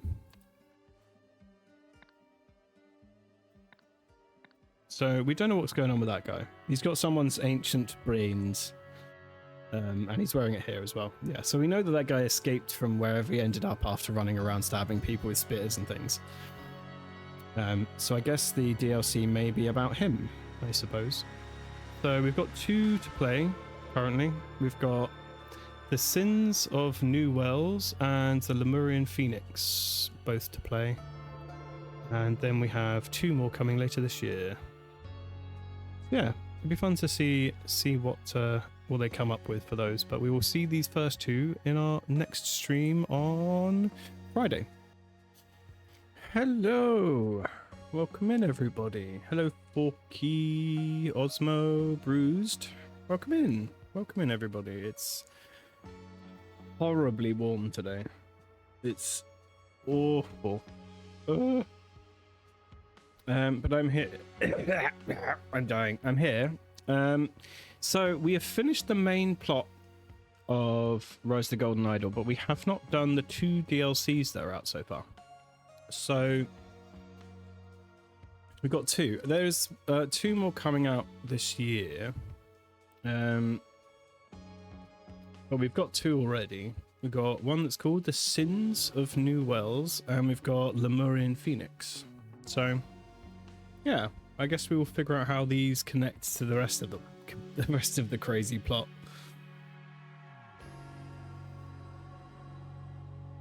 Oh, I haven't melted, but it's been threatening to happen all day.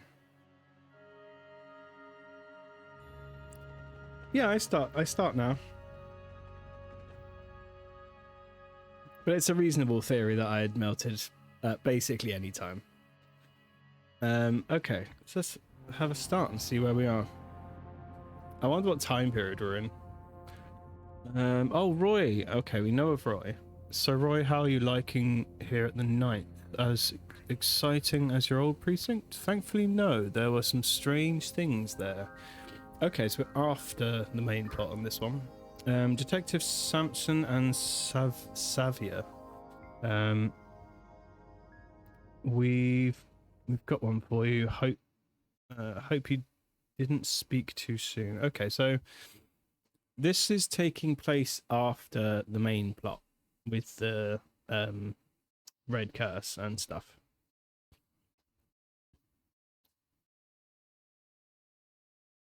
I really hope it storms today. I just want rain and some sort of breeze to exist. Any kind of cooler temperature from now would be good. It's horrible. Okay.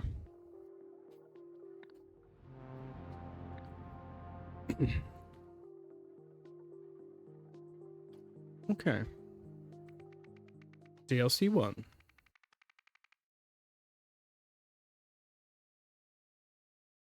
Yeah, I want the old England back where it was rainy constantly and always chilly. Yeah, it's always awful weather every weekend.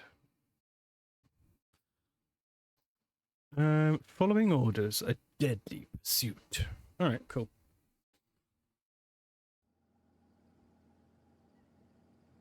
Gonna have to get my notepad prepared, I'm sure. Oh, I got some noir music.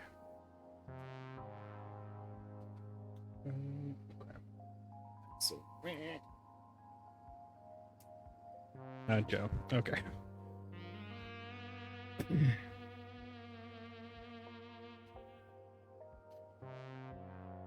Okay, where are we at?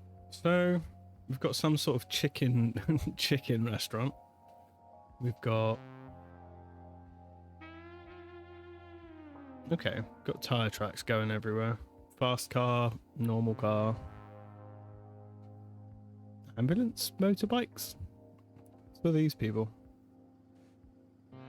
Okay. While my partner here interviewed the waitress, I searched the surrounding area. As soon as I found the body, I noticed you guys in homicide.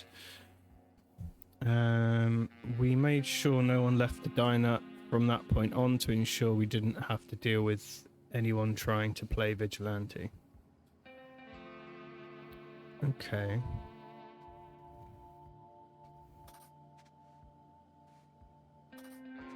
Okay, these weird boxes are new. Sorry, detective, but no, I didn't get a good look at the car that damaged mine. Anyway, it's fine. Please, I don't want to pursue it. Very well. What was your order, by the way? What? Oh, the chicken royale meal with garlic sauce. Why? You're sure you didn't ask for extra sour sauce? Perfectly sure, detective. Alright, weird. I saw it appeared, but I didn't have time to check it, but I'll check it later. Strange that only the foreigners were able to describe it, eh, Roy? Actually, Cliff, that part makes perfect sense to me. It happened on... It's what happened on the rooftop I'm baffled by. That part may have to wait for another day. What is going on here? I got here a few minutes... I got here within a few minutes of the 911 call. The local cops arrived quickly too. Dispatch will have notified them at the same time they were sent out. Same time they sent me out, because the caller said the waitress had been attacked. Okay, who are these two? Oh, it literally released today. Might be a good one for Halloween stream or something. Yeah, it looked spooky.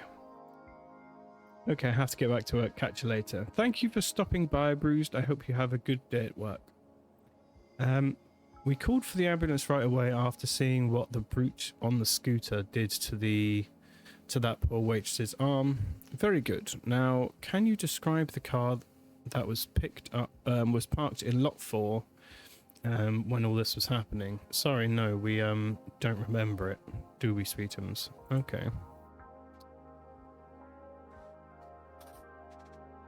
Okay, so this the waitress that was attacked? Yeah, she's got a sling.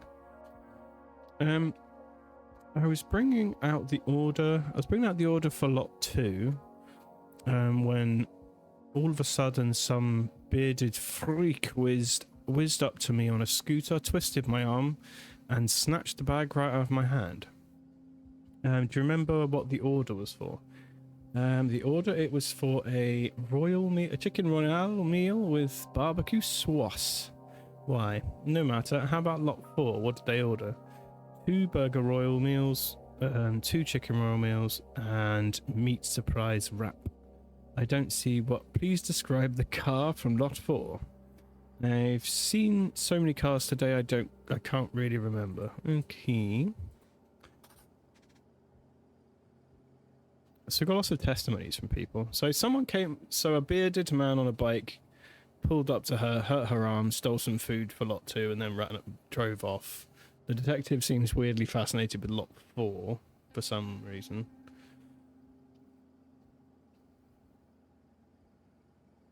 Yeah, I mean these meals sound pretty good to me right now. Although I did just have a lovely sausage sandwich, which was very nice. All today's money is in the cash register. Only the manager knows the code for the safe. I see. Final question. Can you describe the car that was in lot 4? No, I'm no good with cars. They all look the same to me.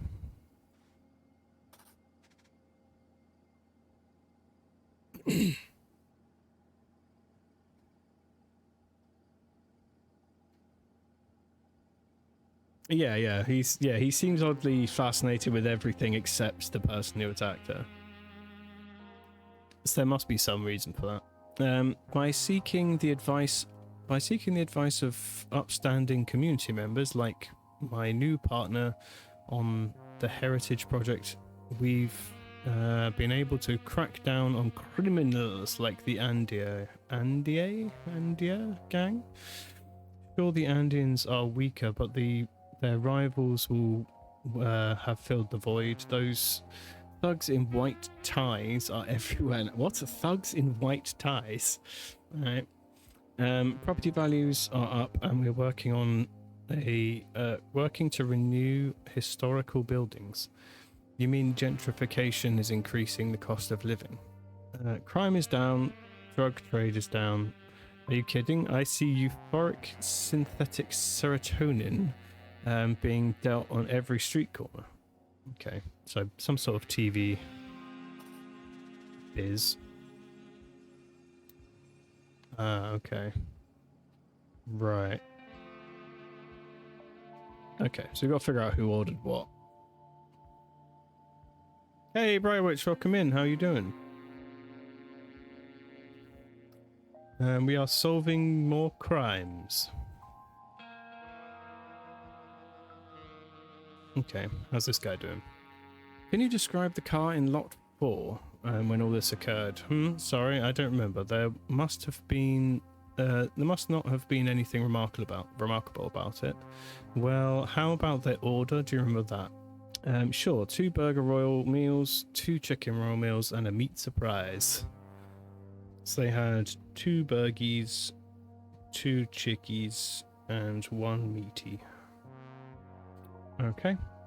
And lot 2's order, a chicken royale meal with tomato sauce.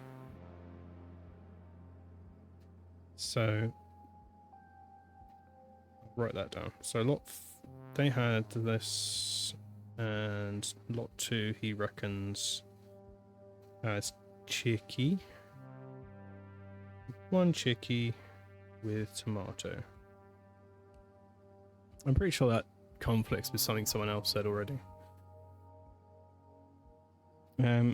Just plugging away at work.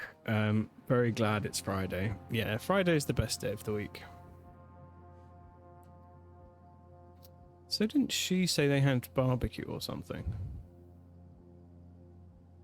I was bringing the order slot 2. Do you remember the order was 4? Yeah, a chicken royale with barbecue. Okay. I'm not sure how this is relevant, but I'll write it down anyway. They're lying. They know the criminals. Yeah, there could be some. There is definitely some sort of lying going on. 2 burgie, 2 chicken, 1 meat. I think that's the same as what she said. 2 chickie, 2 burgie, 1 meat. Yep. What did they say?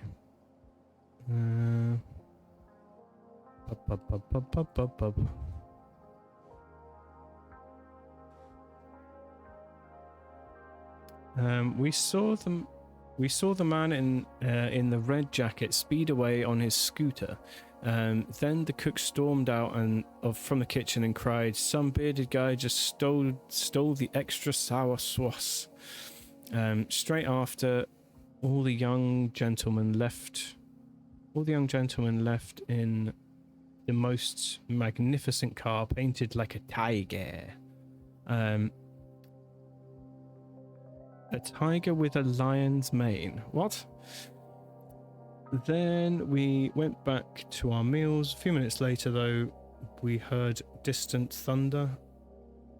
Odd, given the weather's fine. Okay. So, this is 1, this is 2. No one can decide what sauce this man had.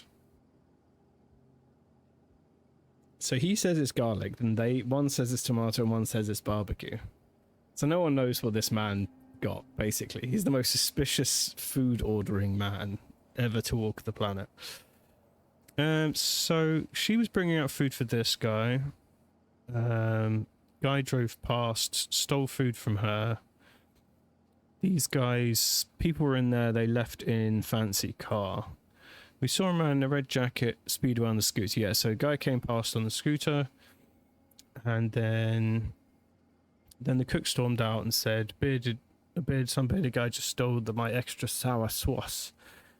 Straight after, all the young gentlemen left in the most magnificent car painted like a tiger. It was a tiger with a lion's mane. Then went back to our meals. A few minutes later, we heard distant thunder. Odd. Okay. Alright. Weird. What's going on down here? Okay. Was someone killed over a burger? Tire has been shot. Yeah, so they drove after the bearded man. Bauer Youth Sports League. Man is not breathing, he's soaked from head to toe.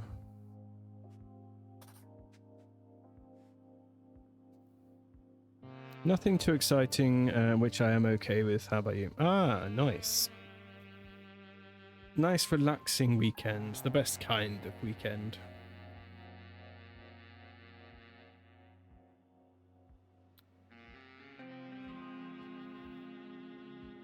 The Zars? So this is the tiger with a lion's mane, I'm guessing? Okay.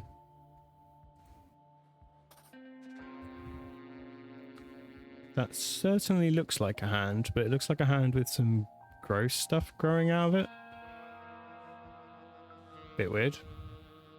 Okay. Water that's gone gross. What is going on here? Oh, there's a big hole in the wall. Oh, okay. This is weird. Gross tendrils everywhere? What the hell is going on? Ugh. Well, he's not covered in tendrils, so that's something for him. Okay, so the people on the news said about white ties. What was that about? So, Andias are weaker, but their rivals, the presumed Tsars, or whatever you call them, have filled the void. Those thugs in white ties are everywhere now. Okay, so this guy here has a white tie on. So he must be part of this gang. This water tower was pushed over and now has creepy tendrils coming out of it. Okay, that's weird.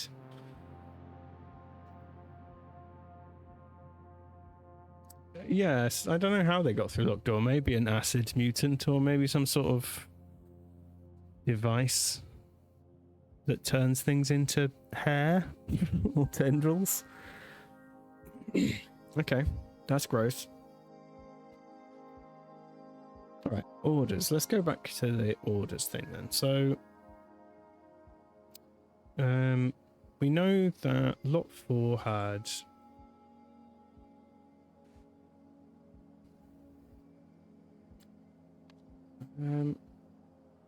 so they had 2 burgies.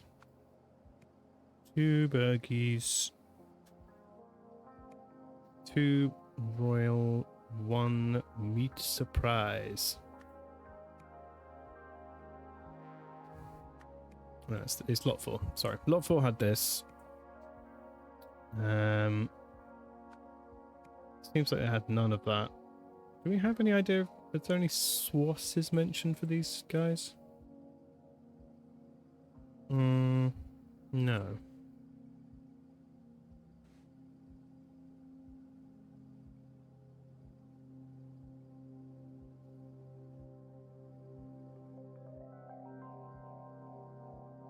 Okay.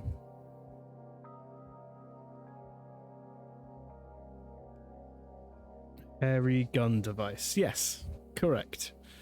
Okay, so lot 2. Lot 2, we know that it was 1 chicken burger. Chicken Royale. But we don't know what the sauce was. What the hell is a cucumber sauce? Ew. Oh, so he was straight up lying, so that's not even an option.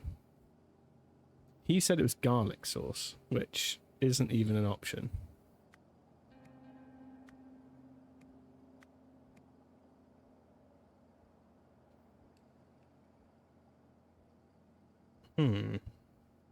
That's weird.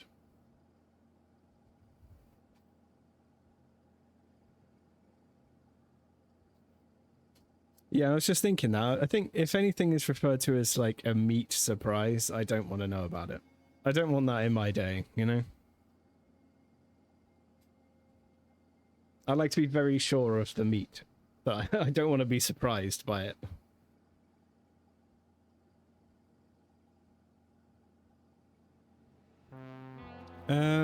Okay, so how are we going to determine what sauce he actually had?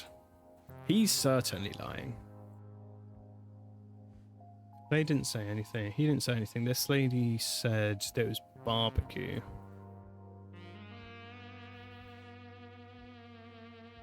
And the chef guy said it was tomato.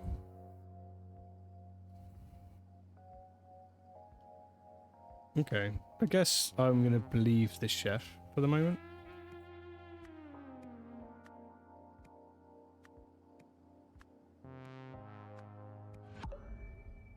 Two or fewer. Okay, so we're close then. So maybe it's just that he did have a barbecue? No. We don't know what this man had. Did he have both? My phone is going off. Hold on a sec.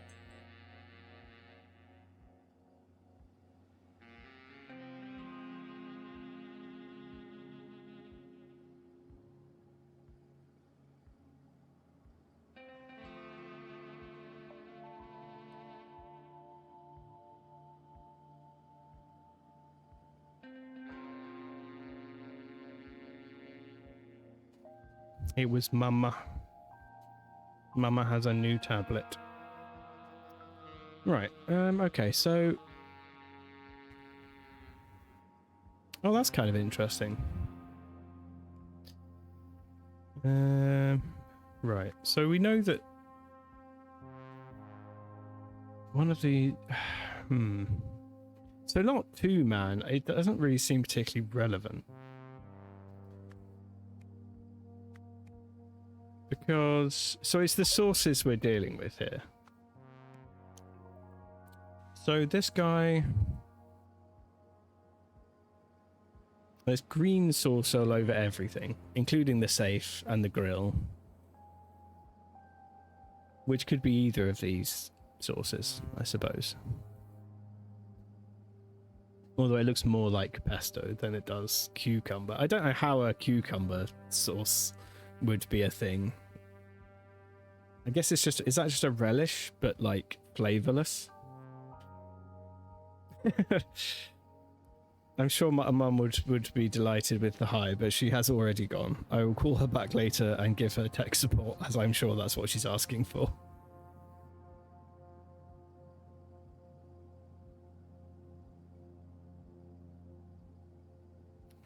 So...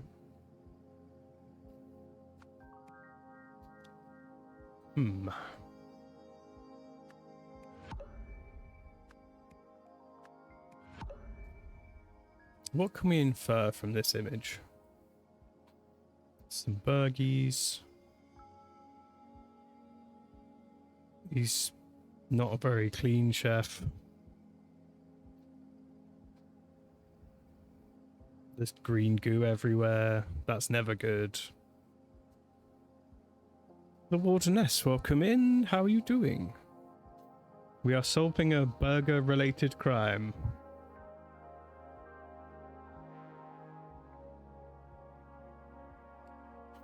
It does look yucky, it does. So we know that... I'm pretty sure these parts are correct. Because everyone, like, agrees on what they ordered. It's just the sauces that aren't. And it seems like the extra sour sauce... either isn't listed or it's the cucumbery sauce. But I'm guessing these guys are a gang of criminals. They ordered something. Did they get their food? Who ordered the food that was stolen by the guy? I was bringing the order to lot 2 when suddenly a bearded freak whizzed past. I was up in school, twisted my arm and snatched the bag. Right. And then he claims that the bearded man stole something. His sour sauce. I'm okay, I'm just incredibly warm. It's horribly warm. Right, so... What did these two say again? So these two said... Saw the man in the red jacket speed away on his scooter, then the cook stormed out and cried, "Some bearded guy just stole the extra sour sauce." Straight after that, the young gentleman got into their magnificent car with a tiger on it, and then we went back to our meals. Okay. So clearly the sour sauce is some sort of drug-related thing, because those guys bothered to chase after it.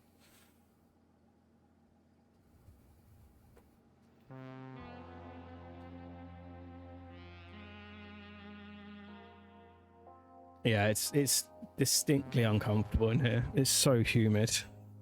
It's like being roasted slowly. Yeah, the art style of these games is mostly just like kind of creepy, I guess. Like, yeah, there's something about it. I like it. It's off-putting, but in a fun way. I like the noir music of this section. It's quite cool. So yeah, we know there's conflicting questions about Lot 2 and what they ordered. So Lot 2 man, he ordered both garlic, tomato, and barbecue sauce. Somehow.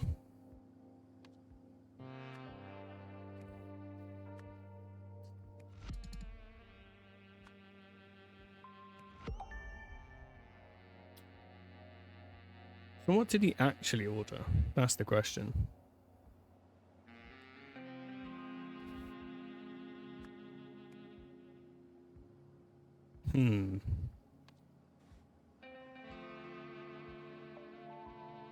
Sorry, detective, but no, I didn't get a good look at the car that damaged mine.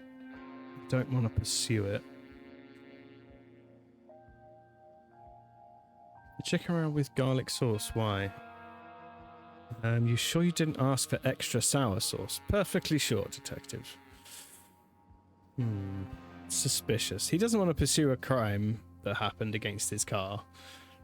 And he's ordering a sauce that they don't serve, which makes him very suspicious. Which makes me think that he did order the extra sour sauce, which is a drug thing, maybe.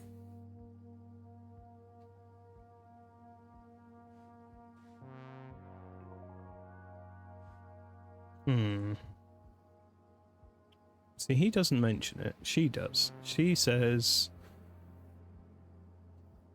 barbecue sauce. Yeah, so they're just picking anything except what he actually ordered, basically.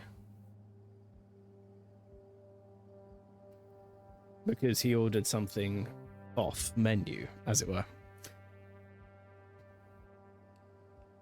I hope this isn't how people really solve crimes. Well, I mean, like me sitting here trying to figure it out.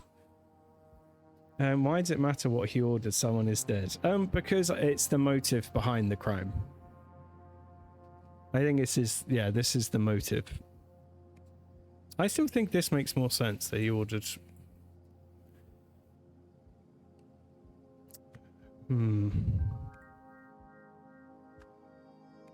You saying I got it convinces me that you probably are gonna say something insane.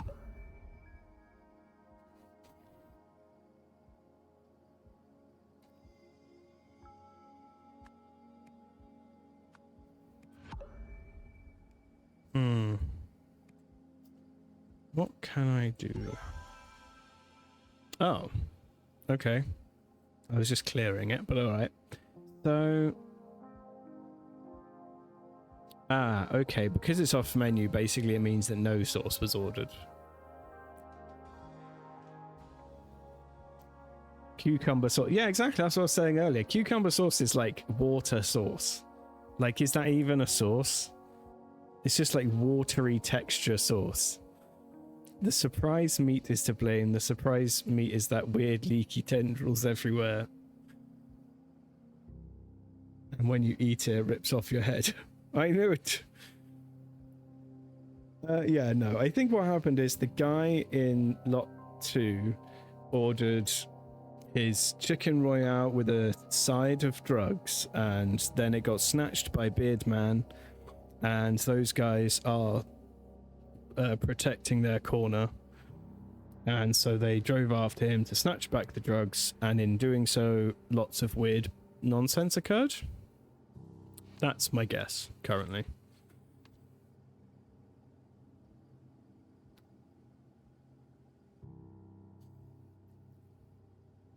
I mean, like, I am a ketchup-only girly, and I was an... oh, okay. I was an Eldritch God. I'd probably leaky tendrils to someone for messing it up. Yeah, I mean, if I was an Eldritch God and I wanted my delicious ketchup on my burger, I would chase them and definitely turn them into weird tendril things too. Why not? Pesto. I mean, pesto on the chicken burger could be nice, I guess. Still seems a little strange, but you know. I mean, you're not here to be helpful, that's okay. Okay, right. We've solved one bit. So, a bearded man stole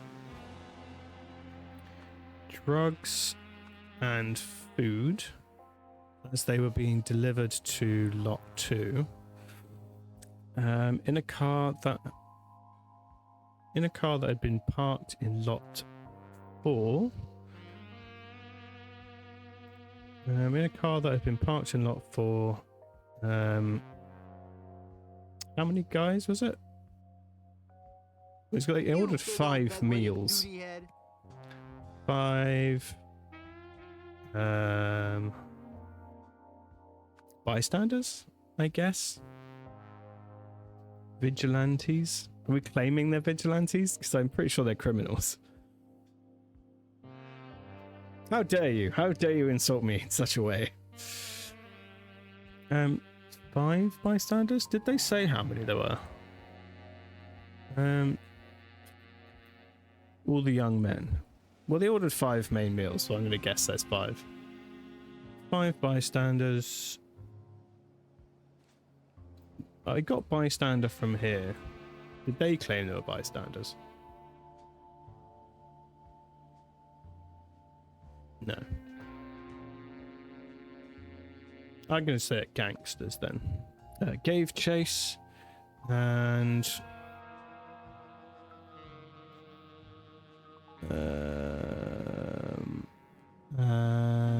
punched, lost, ordered, fell, stole, opened, shot. Okay, they okay, yeah, and they shot the bearded man's motorbike. Yeah, his tire.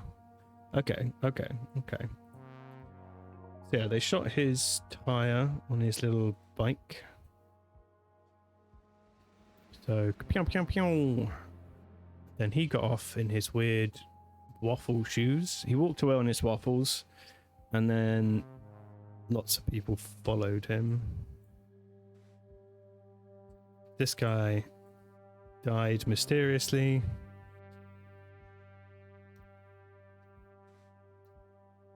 So Waffle Shoe Man and these people seem to be going into the door, not out of it, which is weird. It's very weird around here. I don't know what's going on here. This isn't like, none of the stuff that's going around here is Golden Idol related crime, you know? Like Golden Idol crime is usually someone got set on fire or got aged to 100 years or something. They're not usually crimes where tendrils start popping out of everyone.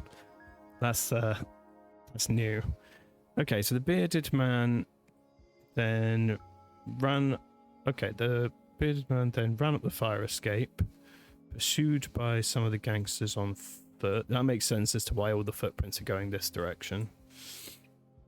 Somehow the water tower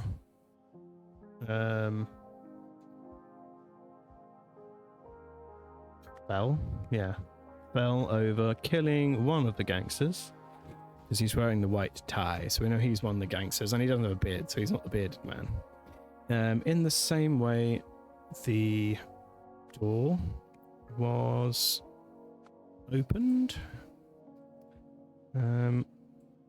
when the bearded man, I'm guessing, got downstairs. Okay, when the bearded man got downstairs, a fight broke out in which someone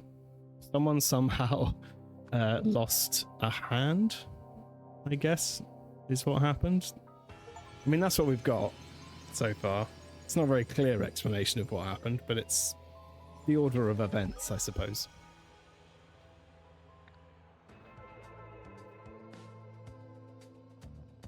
Okay, you solve the scenario. A bearded man snatched a bag full of food from a diner employee, but unbeknownst to him, the diner was controlled by a gang, and the bag contained drugs.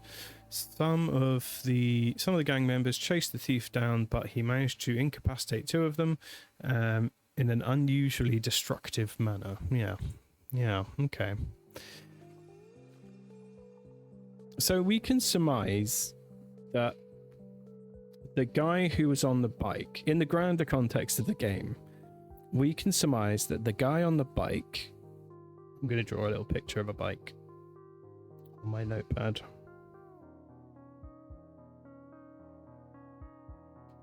Okay, so the guy on the bike, he is Aurel Toussaint, or however you pronounce his name. That's how I've been pronouncing it. It was that guy, and he's the Lemurian historian man who got the brain of an ancient Lemurian person shoved into his head, and so he's like now an ancient Lemurian person, because basically his whole brain got taken over by ancient memories, and so I'm guessing he's using some sort of other ancient Lemurian tech to cause the weird tendril scenario.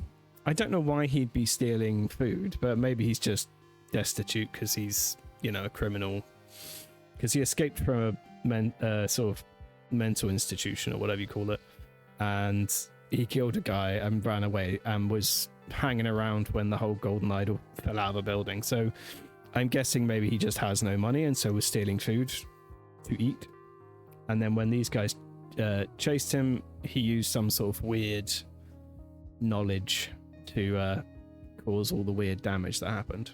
He's French. Is he French? I don't know. I mean, there is no France in this game, but his name is spelt kind of French, so I'm gonna go with it. Mayor Meredith lashes out at the cops. The mayor of New Wells has blamed the police for the city's growing drug problem and raised questions of possible corruption within the force. Moira Meredith made the remarks at a press conference yesterday, which she had called to discuss her ongoing heritage project. She said drugs are flooding our city and the fault lies solely with our police. Oh yeah, I'm sure it's only the police's fault. There's no other possible things that could be happening. At best, their leadership is incompetent and must change. At worst, we'll need a full-scale inquiry into possible corruption. A spokesperson for New World's Police Narcotics Division said, our officers are doing the best that any department could do. Investigations are underway in all known high crime areas of the city, but so far no major drug labs have been located. The investigation will continue as usual, and the manufacturers will be found. All right. So we've got some drug mischief going on. That much we've got, and we can assume that Aurélie Toussaint is hanging around and is in some way involved, or has now got himself involved accidentally. Trouble unleashed, a tragic day at the races. All right, we're at the races apparently. He's got a touch of magique. Yes, ancient magical powers.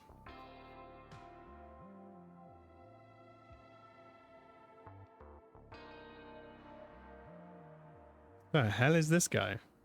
Is that a horse? A dog? A dog horse? Okay. He's got a bloody lip, so he's been in a fight, he's been shot, and first goat dog? Yeah, it could be a goat dog. Yeah, maybe. 2 to 3 feed dogs. Okay, it is supposed to be a dog. Alright, 2-3 p.m. feed dogs, 3 p.m. onwards, prep for race, then run errand for HB. Number 17 has become overly protective, easier just to keep by my side at all times. Okay, so he runs a dog kennel, or looks after the dogs in a kennel. Emergency release.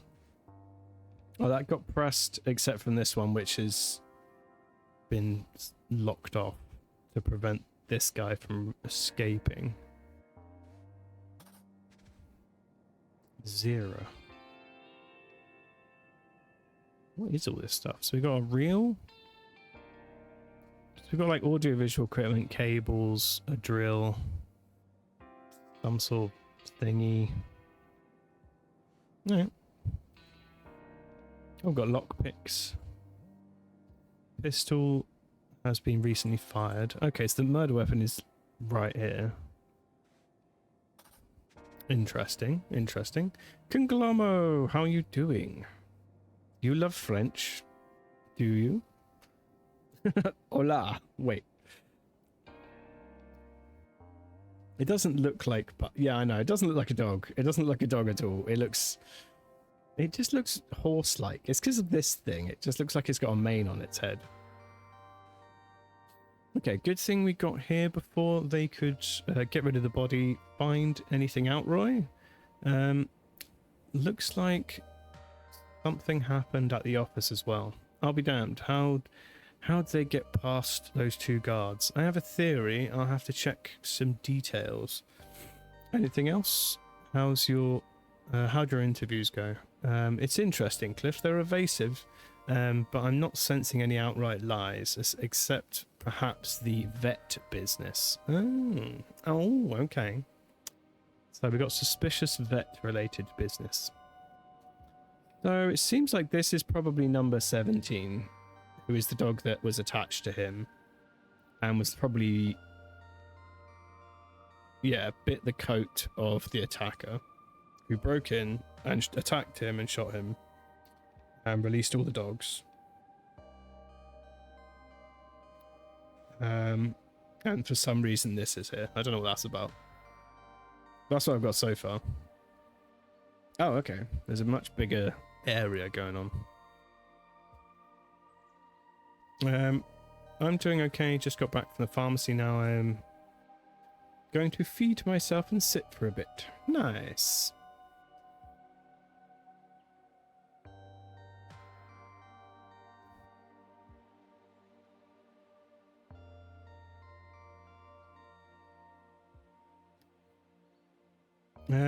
I'm glad you did. I'm very sleepy and hot. I've gone a bit weird this afternoon. Hey, there's nothing wrong with going a bit weird. The heat does things to your brain. I have to ask, was your VTuber slightly inspired by Chuzzles? Maybe subconsciously. I did used to play Chuzzles a lot, so it's entirely possible that it was, but not intentionally. It was just inspired by the fact that I am a fluffy human, and so I wanted my VTuber to be fluffy. And this is just what sort of happened. He just, yeah, he's just a fluffy little guy.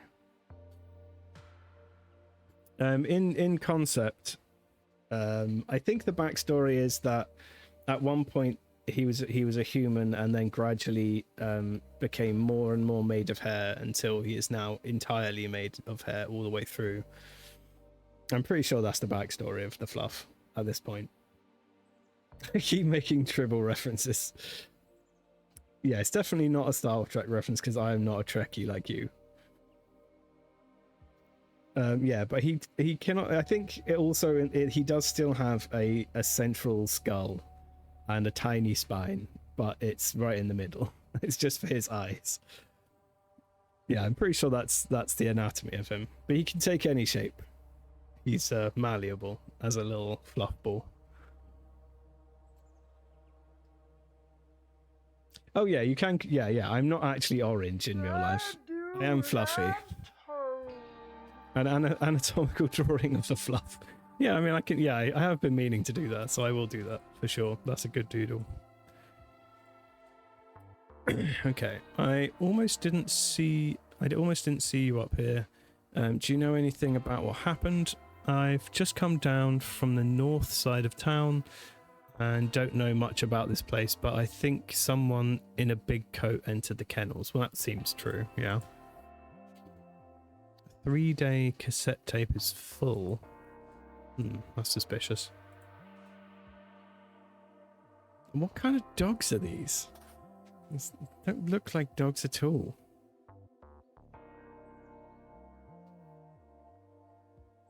They could be cute or made of nightmares. I mean, that's just going to depend on the day, I think. It's just going to depend how it comes out. We'll soon see. They look like hyenas. Yeah, they do kind of look like hyenas, don't they? Yeah.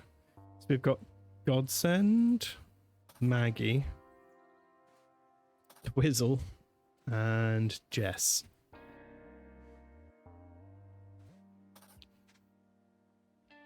Hyena horses. I was with Leo before it happened. He told me to make the call that Zira was ready for pickup. Oh, to take to the vet. Zira's one of our dogs, very sick. You probably don't want to get too close. Okay. So there's a sick dog. So they said the vet business was suspicious, so I guess we'll keep our eyes open for that. I got here after the races finished. I saw the dogs had gotten out and knew something was wrong. Then that's when I found Leo like that. Okay, so the victim's called Leo. You're looking a little worse for wear yourself. Oh, this. You don't need to worry about me, officer. Just some roughhousing. Okay, so this man's been in a fight. This man... Wait a second. This man has no arm. What? This guy's got no hand. Is this our missing hand? Oh, he's got a white tie on. Okay, so these are criminals. Okay, we've got criminals, everyone. Why is that man wobbling? I think he's had a maybe a knock to the head.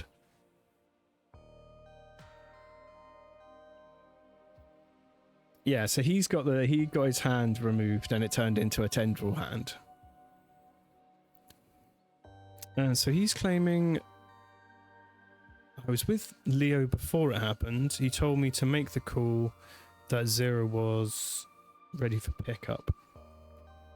One of the dogs very sick, don't want to get too close. Okay, context. These guys are drug criminals. So do they put the drugs in the dogs and they get picked up for the quote unquote vet? Is it like some sort of dog drug moving? Maybe? How would you cuff a one-handed man? Yeah, carefully, I guess. Yeah, I don't really know. How would you do that?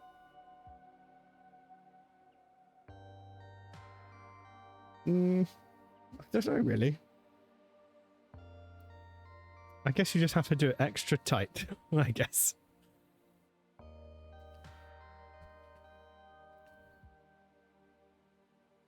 On the Mondays, Coda does art streams. I do indeed. You can see the bizarre art things happen on a Monday. And you can request doodles once you gain enough fluff points. Maybe the use of stories to rig the races. That's not a bad idea either, yeah. Yeah, because all we know is that they're drug people. We don't actually know what the drugs do. Although the news guy mentions the synthetic serotonin stuff, which was in the main game. There's those models that were doped with it for that test, for the idol. So I think it's probably that they're selling, but they could be doing all sorts of stuff. So they could be, yeah, doping up the doggies. Okay. How about this person? Did you see anything? Not with the kennels, I must apologize. I did see two men running away from the office. Then someone else went up to the door a little bit later. Okay. So they ran away from the office. So I'm guessing they're these two guys, I'm guessing. Could you describe the person? Not really. I was distracted by the sound of the race starting and that lovely polka-dotted dog. Polka-dotted? Polka-dotted dog. We haven't seen one of them, have we? I had good money on her. Oh, this one's got a dotty vest on. I guess it's the vest, not the dog. Yeah, I guess, yeah, do one to ankle, one to hand. Maybe that's how you do it. I mean, yeah, it's synthetic. If they gave the drugs to the dogs in the normal manner, they would just have a really good race, like a really happy time racing.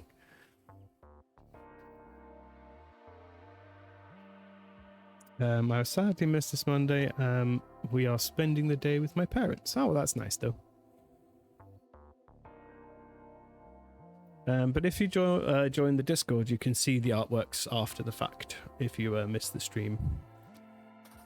If people prompt me enough to remind me to put them on there.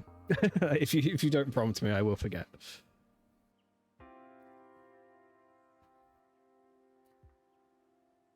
Nice try. I haven't set that command up.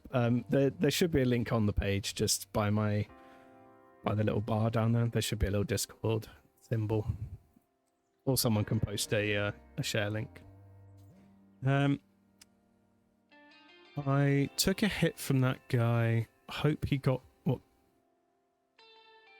I took a hit from that guy. Hope we got what we came here for. Now I've just got to collect myself and keep away from those cops. Okay. So this guy got... Okay, this guy's been in a fight as well. So there are 3 people that have been in a fight. This guy's been in a fight. He got punched in the face. This guy got punched in the face. And our guy here was shot, but also has been punched in the face. So there's 3 people that have been in a fight at the moment.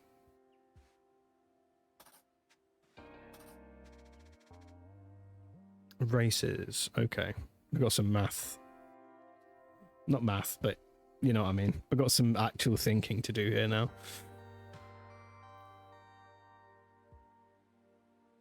Thank you, Porky. Can one of you two put in the mod chat on Discord that I should set up the Discord command? Please. Thank you. So I can remember to do it next time I'm playing with Mix-Up.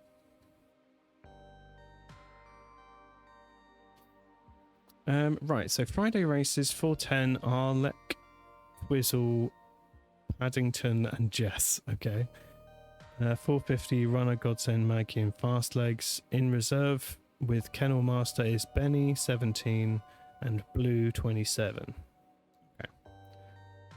So we now know where a lot of the dogs are, or were, the races.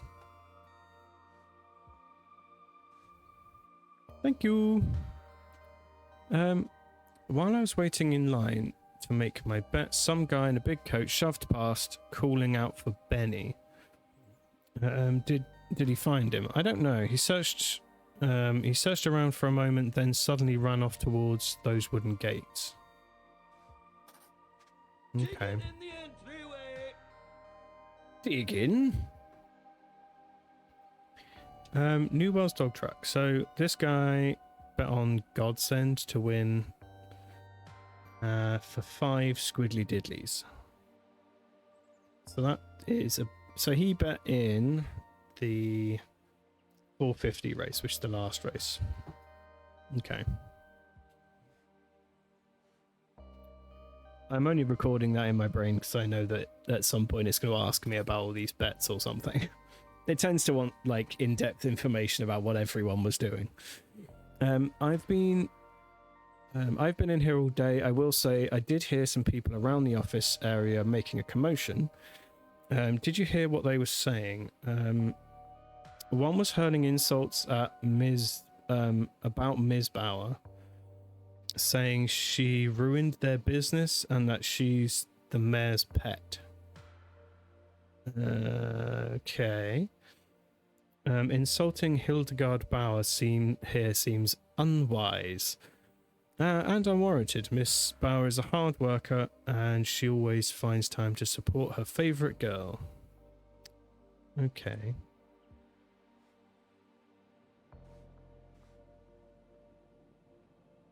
HB. So, what was the name she said? What's her first name? Hildegard. Okay, Hildegard. Hildegard Bauer. Where have we seen Bauer recently? Didn't we see that a minute ago? Somewhere else. 0. I thought we saw that name somewhere else because I remember thinking about Jack Bauer.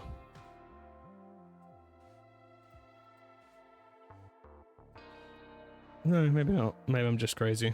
Yeah, I'm probably crazy.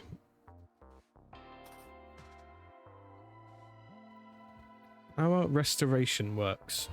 Oh, hold on.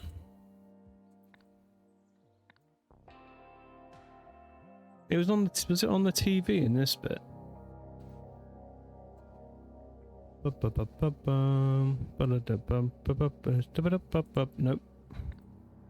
Was it back at the scenario thing? Damn it, girl, there's no time. Tell me where the bomb is. Yeah, I've watched one season of 24 and that was enough for me. I think after that I was like, nah, that's plenty. We don't have any other... Okay, maybe I'm misremembering then. I just thought I'd seen that name recently. Okay.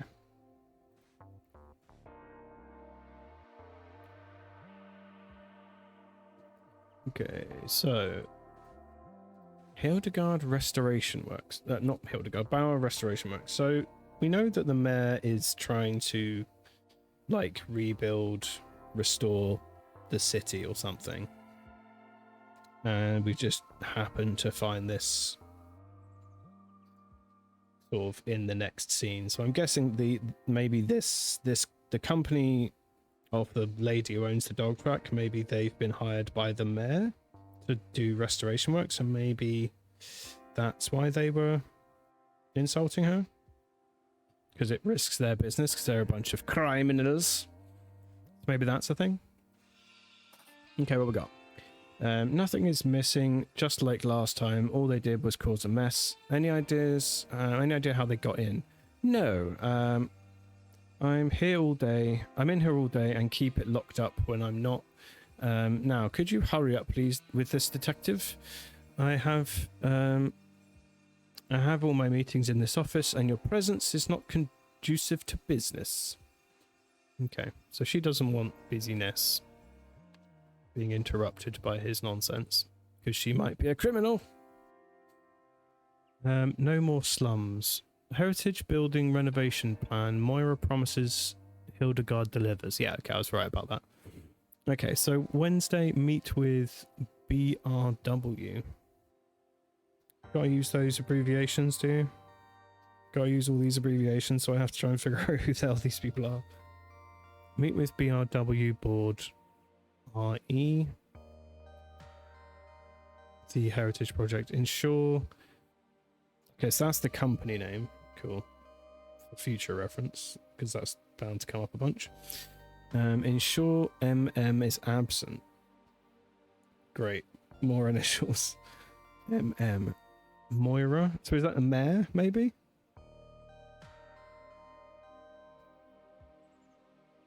So maybe it's the mayor. Thursday, meet with restaurant staff, restock and replenishment, and new security measures. Let's go check on the mayor's name. I'm pretty sure it said the mayor's name here. Yeah, Moira Meredith. Meredith, Moira. That's just two first names. It's confusing. Moira Meredith. That's the mayor. So it's MMM, really. Because it's Mayor Moira Meredith. Meh. Cool. Okay, cool.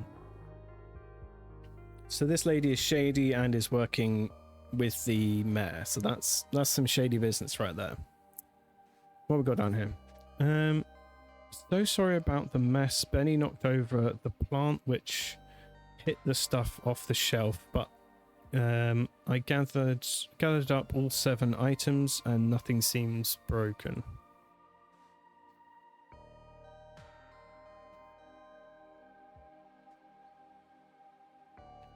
Okay, so these are the things that are in the dog carrying majig. Hey Bella, how you doing? Welcome in. So so these are imprints of the stuff that's in the carry case that's in the kennel at the moment. Claiming that Benny knocked it off, which hit the stuff off the shelf, but I gathered up all 7 items, nothing seems broken. Why are those things no longer in here? Lock is scratched and damaged. Okay. So the person with the coat at one point broke in here because it's got scratches on the lock and he had lockpicks. Some sort of business happened in here, and then he scarpered, went to the kennel, punched this guy, shot this guy, maybe had a fight with these 2 dudes, or is one of those, and then Scarpered? But why is this still here? Maybe it just was him? I'm pretty sure he's supposed to be in here. Yeah, like he's supposed to be in here. Why would he be running around?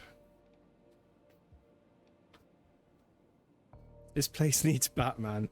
I don't know, has Batman ever managed to successfully lower the rate of crime? He seems to just, like, go around punching criminals a lot. I don't think he actually, you know, does much in the way of helping. All they could use is, Columbo, yeah, for sure. Yeah, they need Columbo. They always need Columbo. I mean, if you blur your eyes, this guy's got kind of a Columbo vibe. He's got the right Mac and suit. He's wearing Columbo's clothes, at least.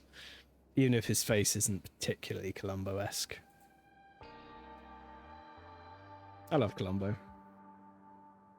Really need to rewatch Columbo soon. That's been a while. Zero. So these are the items that were in the other room. Someone claimed that Benny did it. Benny is this dog, I believe. Unless Benny's outside, which I'm pretty sure ain't. None of these are Benny. That's Maggie, Godsend, Jess, and Twizzle. Lovely names. Yeah, so I think this is Benny. So why... Who the hell wrote this note? Sorry about the mess. Benny knocked over the plant, which hit the stuff off the shelf, but I gathered it up and they don't look broken. We know Benny is good buddies with this guy. So maybe... Yeah, it's definitely something... Yeah, it's gradually coming into picture, but I'm not quite sure. Did we talk to the guy by the trees? We did, but I have forgotten what he said. I've just come down from the north side of town and don't know much about this place, but I think someone in a big coat entered the kennels. Yeah, so this guy claims he wasn't here and doesn't know anything, but he has a tape recorder with 3 hours of tape. Or 3 days of tape. 3-day tape. Cassette tape is full. So he's definitely up to something. So what did this lady say? You didn't see anything. Not the kennels, must apologize. I did see 2 men running away from the office. Then someone else went up to the door a little later. Could you describe the person? Not really. I was distracted by the race starting, and that lovely polka dotted dog had good money on her. Okay, so who is the polka dot dog? Polka dot dog is Twizzle. When was Twizzle racing? Twizzle was racing at 4:10. So the break-in part happened at 4:10. Men, 2 men leave office. Cool.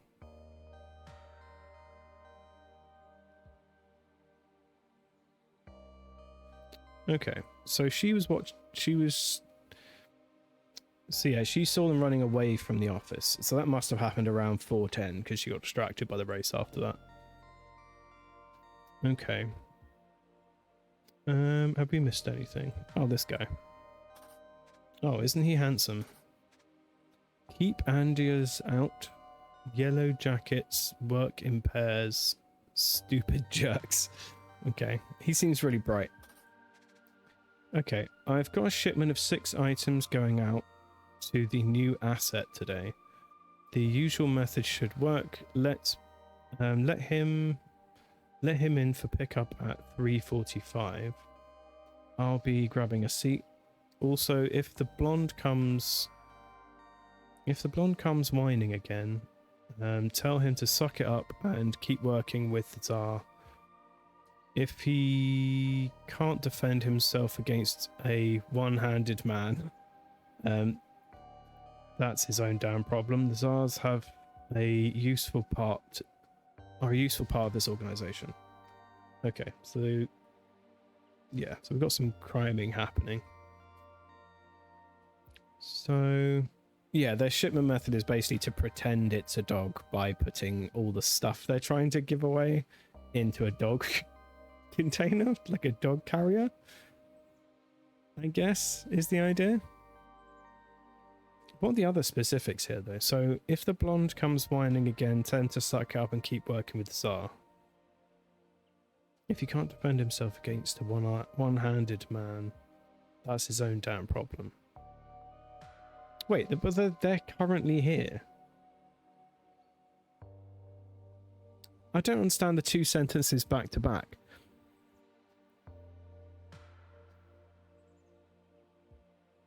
Okay, so I'm guessing he's the blonde. Because, I mean... Yeah. I mean, look at him. That's a blonde man.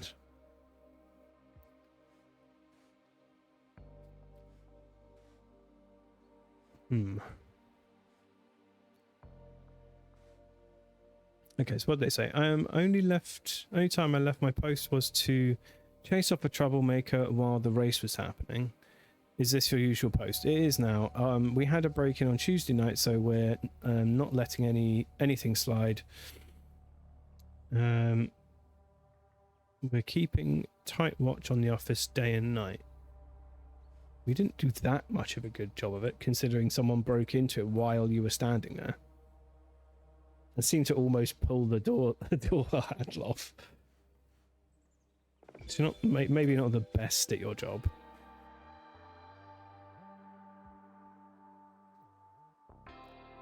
Yeah, he's definitely got Bart Simpson hair. Like, he was aiming at the Bart Simpson look.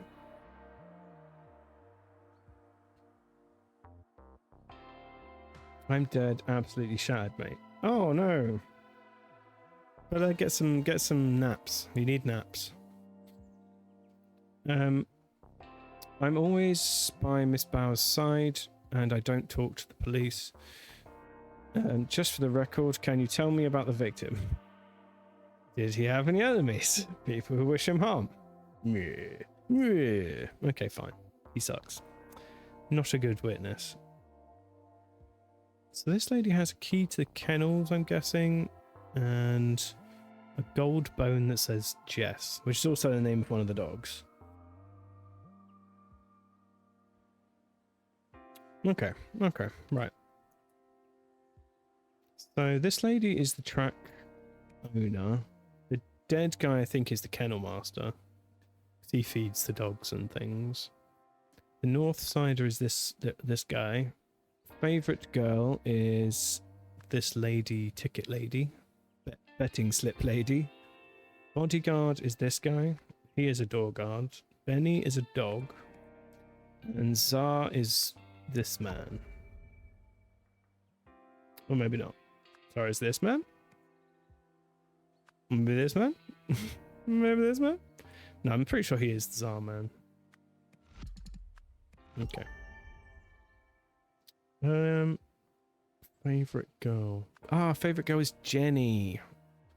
I see what she was saying now. She wasn't referring to herself. She was referring to one of the dogs.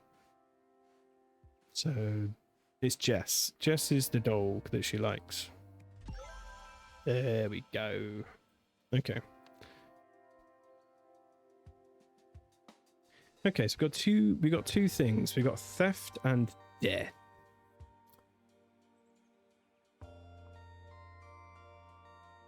Can I pet that dog? No, you can't. That dog doesn't want your pets. How dare you? Right, so on Tuesday, a member of the something gang. There was a theft. The theft was on Tuesday, and this place still looks like this. So is this supposed to be from the theft that was on Tuesday? Because it's not Tuesday now. Because he says we had a break-in Tuesday night, not letting anything slide. So what the hell was stolen?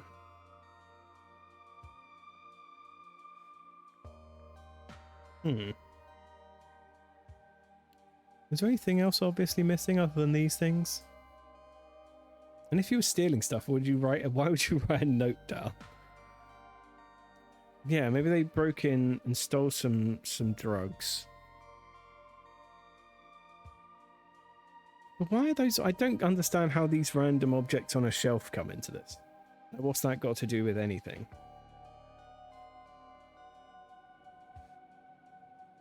Hidden in the plant?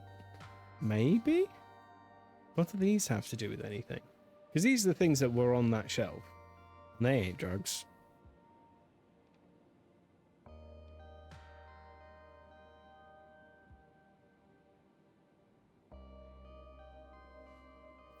Let's have a look.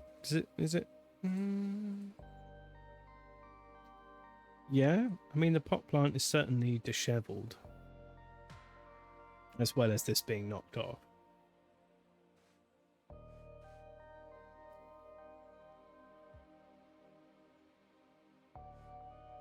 And she's got meetings and stuff.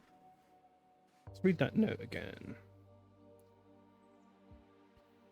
We've got a shipment of 6 items going out.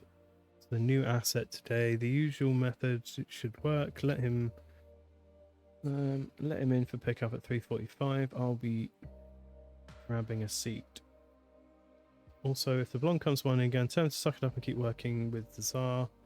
If he can't defend himself against a one-handed man, that's his own damn problem. Tsars are a useful part of the organisation. Bizarre. Nay! Hey, how you doing? Welcome in. We are solving a crime at the dog track with hyena dogs. As is normal. Are these 7 dust voids the 7 items in the box? Yes, they certainly are. Well, there's 6 here. Is there anything different from there to the box? We got drill. Yeah, box. Some sort of recorder. Maybe that's the base of a mic stand, and then you got those 2. I think that's exactly the same as in here. Yeah. Yeah. Okay. So, on Tuesday night, a member of the, I'm guessing that gang, because it's the only gang we've got info on. Actually, we've got two gangs. Oh, maybe it was one of the Andia gang then, because I think the dumb guy by the door has it written on his hand. Yeah, keep Andians out. Yellow jacket, work in pairs, stupid jerks. Okay, so I'm guessing they broke in then, given that he's on the door. How you doing, Nave? What have you been up to?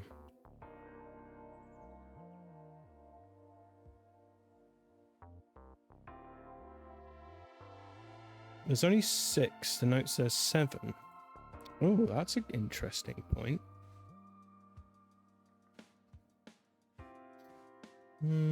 Yeah, that is 6 things, that's for sure.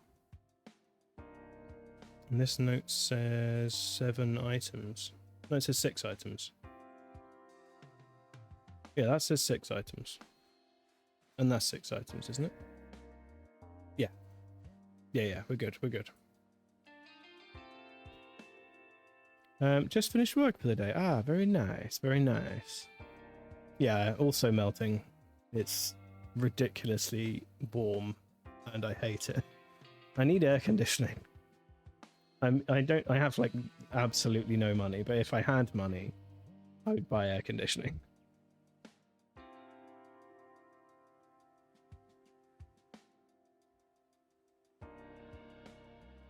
The note in the bin. Ah. Well observed, Osmo. I gathered up all 7 items, nothing seems broken. So where the hell was the last item then? The last item certainly isn't in there. He doesn't have it. So the criminal must have taken it. What's this guy got? He certainly is a criminal. Okay, so he's got a yellow jacket.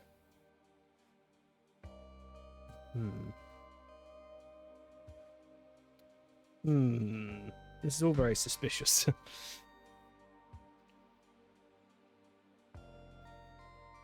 Right, so what we got? So, a member of the Andius gang broke into the office.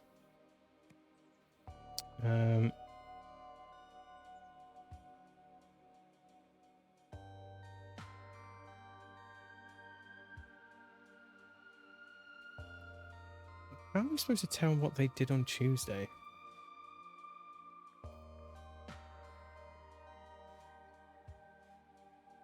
So they broke into the office. It seems like they broke a window and badly picked their way in. Well, maybe, okay, they tried to badly pick their way in, and I'm guessing gave up and broke in through the window, maybe?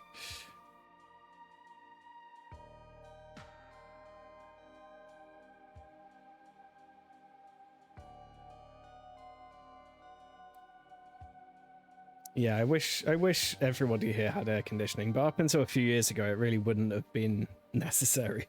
I never used to get this level of warm here. Or at least it would only be this warm for like 2 days a year. Whereas now it's just always roasting every summer. Did the poorly dog eat the missing thing? I don't think the poorly dog exists at the moment. So this dude, he says, I was with Leo before it happened. He told me to make the call that Zero was ready for pickup. But Zero doesn't exist, and this case just seems to have stuff in it. So yeah, I don't think the dog that's poorly exists. Which means all the dogs are fine. So that's nice. That's nice. That's good news. For the dogs anyway.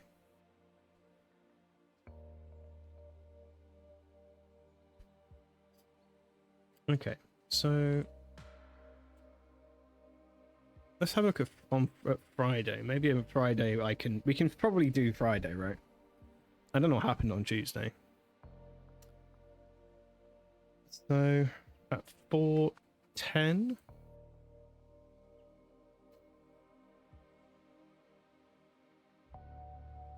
At 4:10, some people were busy.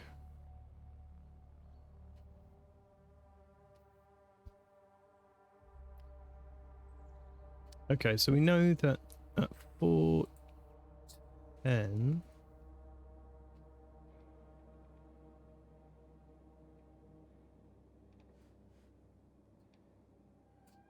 Okay.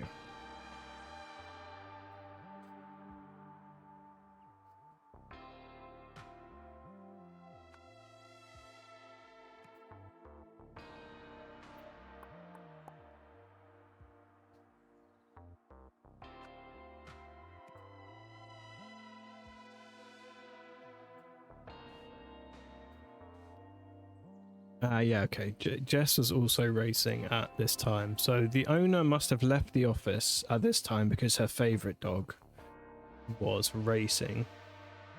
Is this guy injured in some way? No, he seems fine. Oh wait, no, is he injured?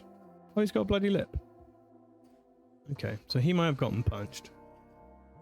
So the track owner, or whatever her name is, they're watching Jess race. Yeah, so the track owner and the bodyguard, possibly. The bodyguard would also be there, but I guess that's not relevant.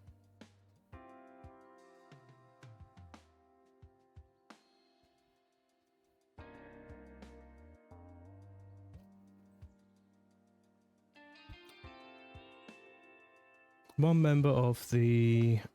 I'm guessing that the person who broke in is the opposing gang, because the other gang are here still, standing around happily. So it's not them. So one member of the Andia gang broke into the...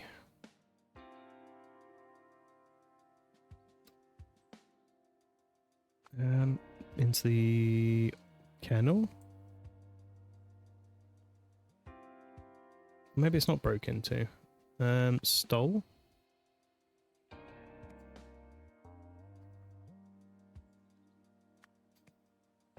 What did they do? We know that someone left this place and went over here and killed a guy.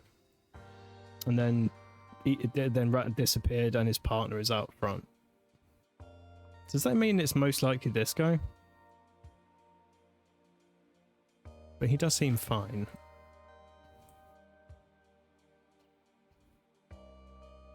Isn't too bad at the moment. I've got my window fully open and the fan on me, but the sun hasn't hit my room yet. Okay. Yeah. The sun has passed my window by now, so I'm hoping it'll get cooler as the evening comes in. Member of the Under Gang Oh, right. Okay, came by to collect the delivery or...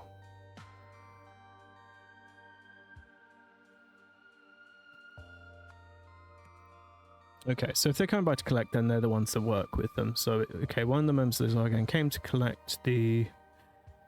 Is it the new asset or stuff for the new asset? Let's have a little check. Going out to ship to the new asset today. That's going to the new asset.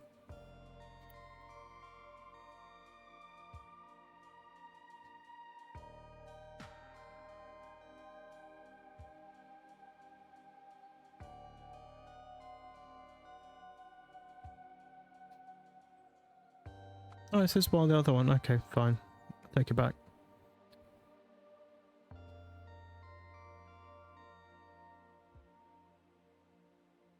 This one's hard. I feel like I'm missing something. I'm missing some key thing that will make me go, ah, I know what's happening now.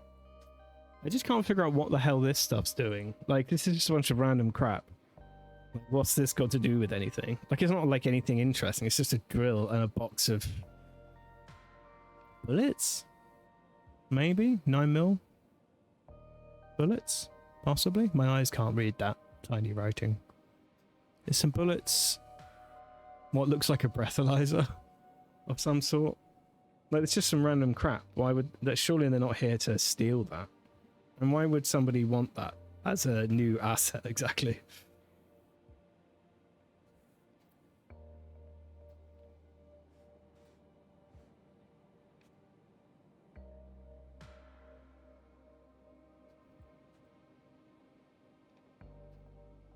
Didn't the guy have a tape machine?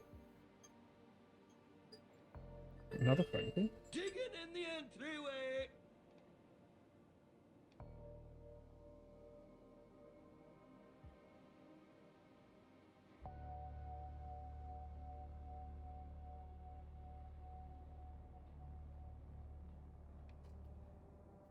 Yeah, I got 2 phone calls. Okay,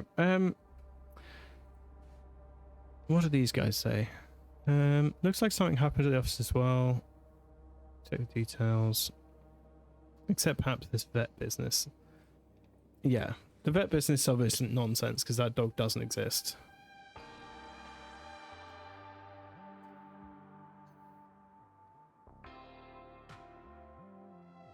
What is that stuff? Record stuff. Yeah, I don't know. It's just... Okay, so this guy here, he claims he's got nothing to do with this. Ah, hold up. Wait, maybe not. I thought that might be blood. I think it's just a rusty recorder.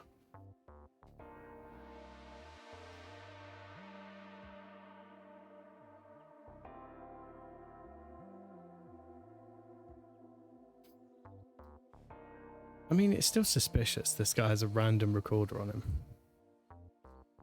Wait, how many days has it been? It's Friday now. Tuesday. Ah, this is him. Yeah, this is him. He's got a 3-day tape. So when they broke into the office, they didn't steal something. They planted a recorder. They planted a tape recorder, and that's what they were retrieving the tape recorder. Because if it's a 3-day tape and it's full, then it's been here for a few days, and this is the other guy. So this is our murderer.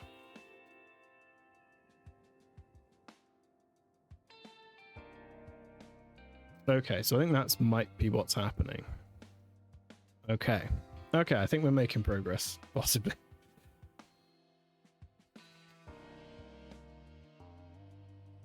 Okay, so an Andy... A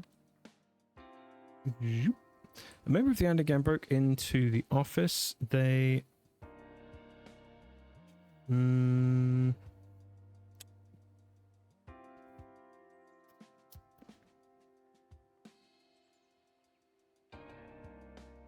left a tape recorder to record the track owners' meetings. So I'm guessing they stole something else. They stole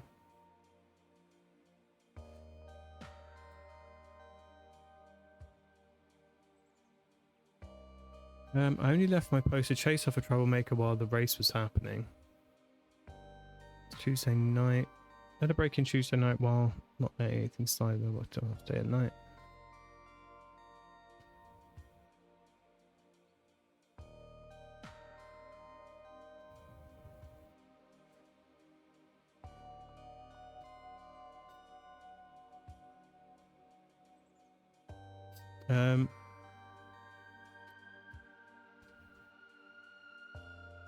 Yeah, good thinking, the Wardeness, you were on it.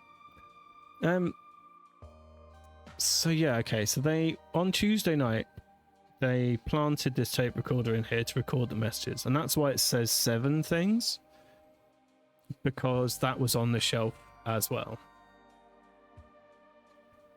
Oh, I see, they came back in to try and get it. It wasn't here because Benny knocked the plant over, which knocked stuff off the shelf.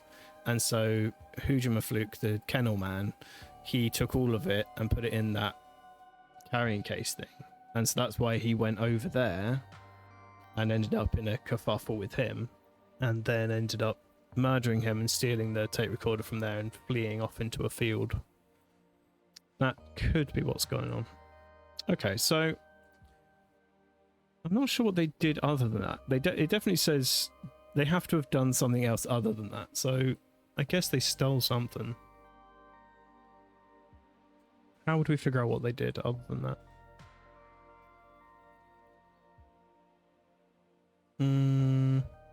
Yes, these were the 2 meetings they've recorded.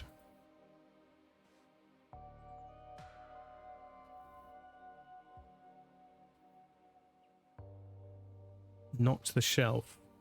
I think the knocked shelf has happened more recently than that.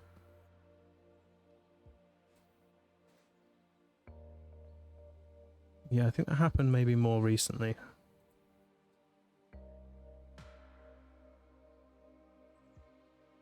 Yeah, because I think that the knocking the shelf over is why the kennel master ended up getting involved in this. Sort of accidentally, because he took all the stuff from the shelf, which included the recorder. Possibly. Maybe stole nothing, yeah. I mean, it doesn't seem like anyone's mentioning what they stole. Yeah, stole nothing but left a tape recorder. Yeah, maybe that's... Well, we'll just go with that for now, I think.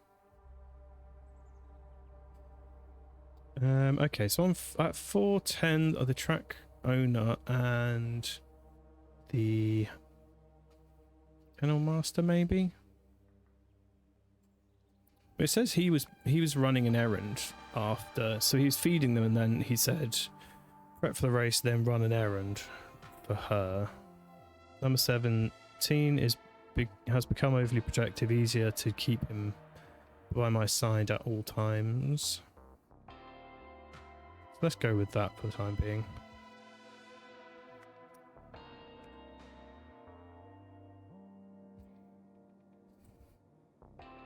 One of the anti-gang came to collect the tape recorder. Collect... Oh, wait, what? Anti-game came to... Maybe he didn't come to collect that. Makes sense if he did. Oh, okay, so the other one did that. I see. This one's this bit. Okay, collect the tape recorder. So one of the anti-game came to... distracted the guard. The door guard. There we go. Okay, we're close. Okay, as a bodyguard. I was right the first time. But what do they want that was recorded? Right, so she had 2 meetings on these days. In her diary it says Wednesday meeting with BRW, which is the Bower Restoration whatever works board, re the Heritage Project, and ensure is absent, which is the mayor. Yeah, okay, so the mayor isn't there. And then meeting with restaurant staff, restock and replenishment and new security measures. So I'm guessing that's some sort of drug related thing, some sort of crime. Okay, right. Next part. On Friday at some point, the what's the thing? Okay, so this I'm guessing is the rest of that. So this must be. Well, it's surely not going to also be at 4:10, so it'll be at the next race, I guess. What was the next race? It was 4:50. Yeah. Let's go with that. At 4:50, the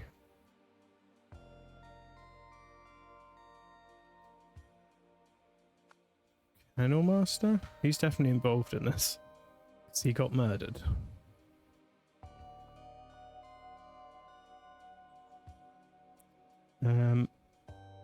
I'm just wondering if they were stealing information. Oh yeah, I mean they were definitely. I mean they were there to record her meetings, but I'm not entirely sure why. Unless they're just trying to incriminate her to get her sort of out away. I don't know.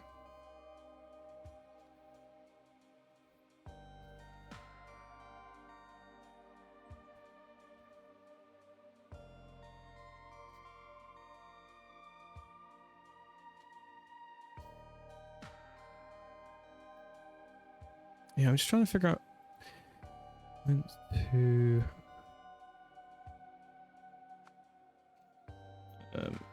6 items, or is it 7 items?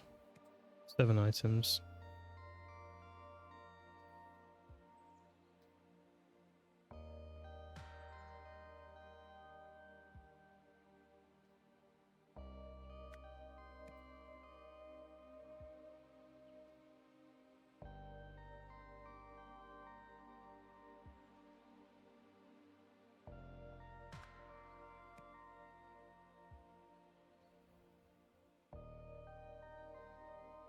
I don't think 450 is right. Okay. Okay, so you think this is the earlier thing that coincides. This is the pickup.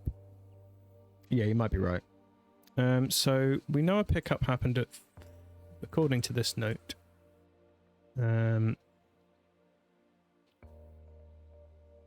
Let him in for the pickup at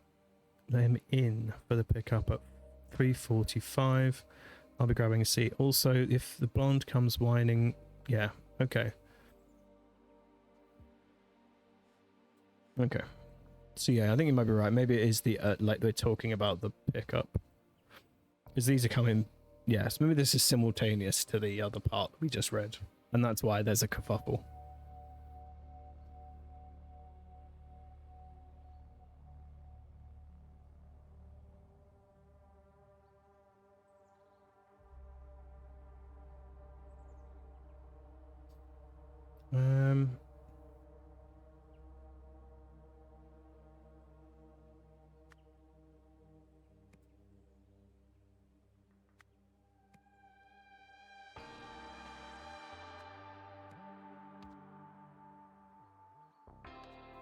Okay, so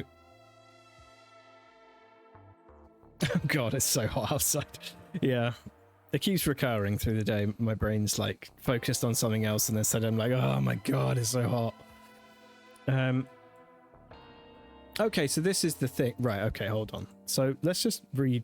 So at 4:10, the tracker and the bodyguard were busy watching the race. One of the members distracted it while the other one tried to collect the tape recorder. The tape recorder was not there because on Friday at 3:45, the Tsar guys, these two, I'm guessing, or maybe someone else, went to collect the 7 items from the office after somebody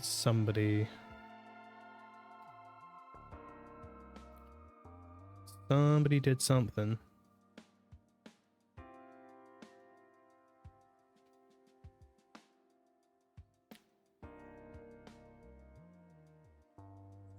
Oh, after Benny. Oh, okay. So this is the Kennel Master. Okay. So this is Kennel Master. So I'm in the outside. I may melt imminently. Yeah. Yeah. I'm glad I'm not outside. I don't want to be outside for a few more days.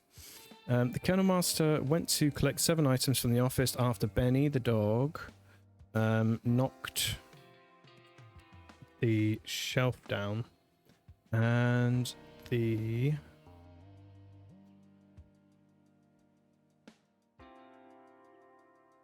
I'm guessing just the Kennel Master again, left with the 7 items. The 7th object was a tape recorder which had been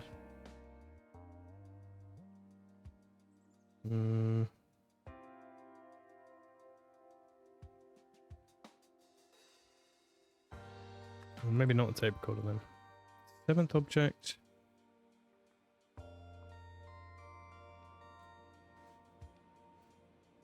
Seventh in what sense?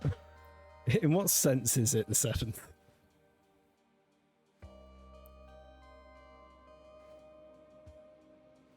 Yeah, I'm not sure in what way a 7th object is a 7th object in this sense. I don't know. The 7th object was a recorder which had been... Oh, in the plant. I see. The 7th object was a tape recorder which had been... in the plant? Maybe? In the plant. Is it in the plant or is it under the plant? Yeah, I suppose the pot is included in what the plant is, I guess. Yeah, so it's in the plant. Yeah, so I guess the whole plant knocked over, the tape recorder joined the other objects as the 7th object was the tape recorder, which was in the plant where they placed it at around 4:10, maybe. The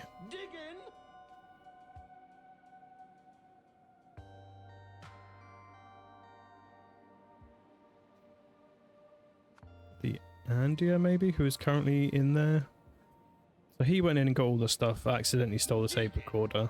The other guy went in looking for it while they distracted the guard. He realized it wasn't there, and then he ran after him. So he saw...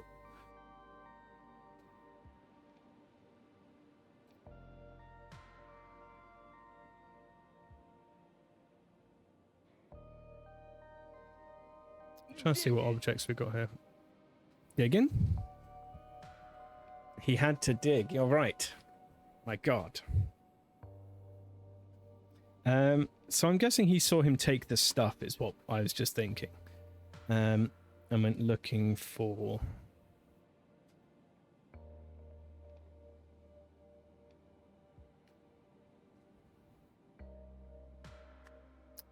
let's just... Kennel Masters... Note. Okay, yeah, he saw the note on the floor and went looking for Leo. I don't know why we're using titles and names here. I know the names of these people. Like, we know the name. Can I just say the name?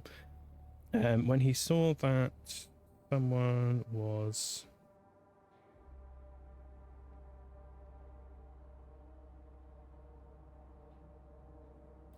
Okay.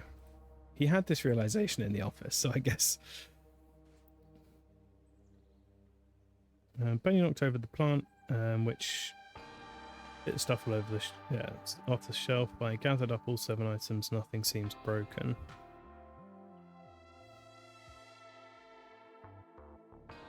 I went looking for Benny, because that's the name that's on the note. I went looking for Benny when he saw that Benny was a dog. I'm guessing Benny was a dog. He went to the kennel. Went to the kennels while...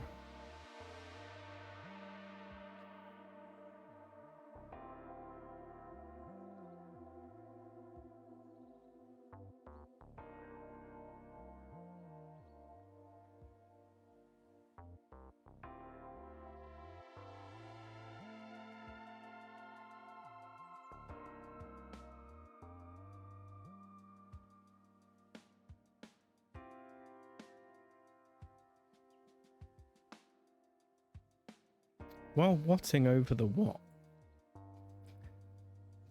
Which one of these verbs can you do over a thing? While fighting over the tape recorder, I guess. The criminal shot the kennel master. Okay, we're close. We're close. We're close. That's good news. Time to see if the plant, if it was in the plant or if it was under the plant. Was it beside the plant? Was it on the plant? Was it in the plant? Okay, yeah, so they were definitely, yes, they were fighting over the tape recorder, the Andir shot Kennel Master. I guess we could say the North Sider also, because that is his official title. Okay, so the Kennel Master went to collect after Benny knocks the shelf down, left with 7 items. Ah, okay, he went to collect the 6 items and then ended up leaving with 7. That makes more sense. Okay, yeah. That was because there was that discrepancy because the tape recorder. Okay, so he went to pick up the... Right, so I have questions about this because why on earth... What is with those random objects? Why are you giving them to a quote-unquote new asset? And what the hell are they for? They're just a bunch of random AV equipment. Why are you giving them to a quote-unquote new asset? And if there's some sort of mysterious thing that you need to give someone, why were you keeping them on a shelf so long that there was dust surrounding them? Like, what is happening? What is this new asset and what's going on with these items? I'm confused. Okay, we got there in the end. To get dirt on the Bowers, 2 members of the rival Andir gang planted a recording device in Hildegard's office. When they returned to collect it 3 days later, it had been mistakenly moved to the kennels as part of a secret delivery. During the struggle to take the recording device, one of the Andirs shot Leo, the kennel master. Okay, we figured it out in the end. Thank you, Warden S, for your help.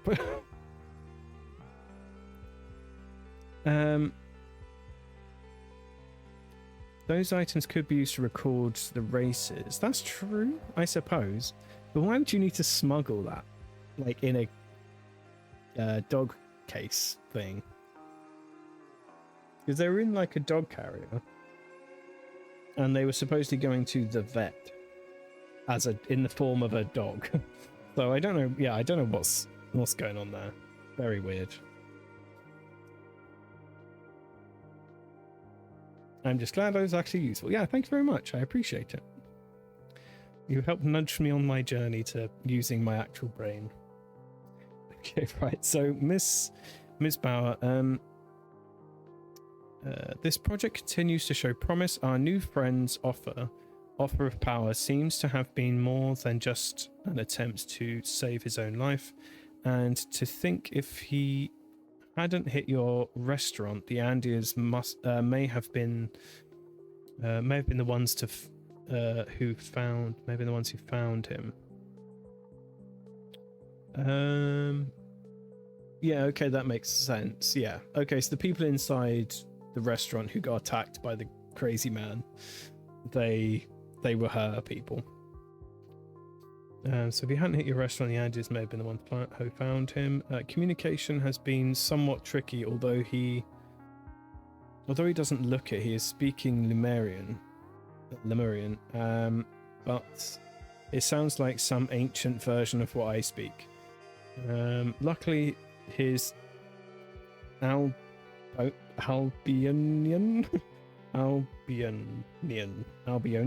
maybe Albionian, is improving every day, and we can often meet in the middle. I know we haven't been able to get Zera moved out yet, but we're ready to continue phase 2 testing of the disarranger as soon as you are. I just don't understand this Zera thing. I don't understand what it has to do with any of this.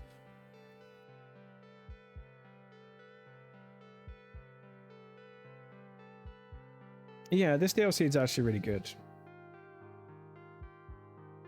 Yeah, the DLC for the first game is equally complicated and well put together. Yeah, the detective pass is 14 squid, and the game is 16. And you get 4 DLCs. We've only got 2 so far, but we're it's taken a while to get through this far, so you know it's been good so far. Mr. Pouty, maybe. Your update is appreciated. The Andes may not have gotten their hands on him, but what they did get from us endangers our whole operation. If our naive benefactor learns what we've been doing, things will sour very quickly. Yeah, that is the mayor you're talking about, so I imagine that makes sense. I will bring the supplies myself. Keep her near to the ground. If we see any signs that that she knows, phase 2 testing will need to be done on an accelerated schedule. Okay. We'll put this in later. So, alright. Boop, boop, boop, boop, boop, boop, boop, boop. The Raid. Is it like the movie The Raid? Who's this guy? I don't like this guy's face. Oh, jeez. Alright. Bloody hell.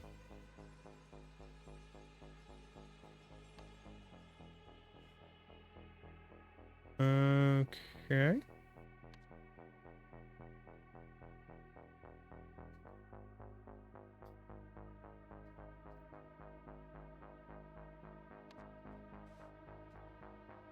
Okay, we got accounts this time. Maybe a logic thing. All right.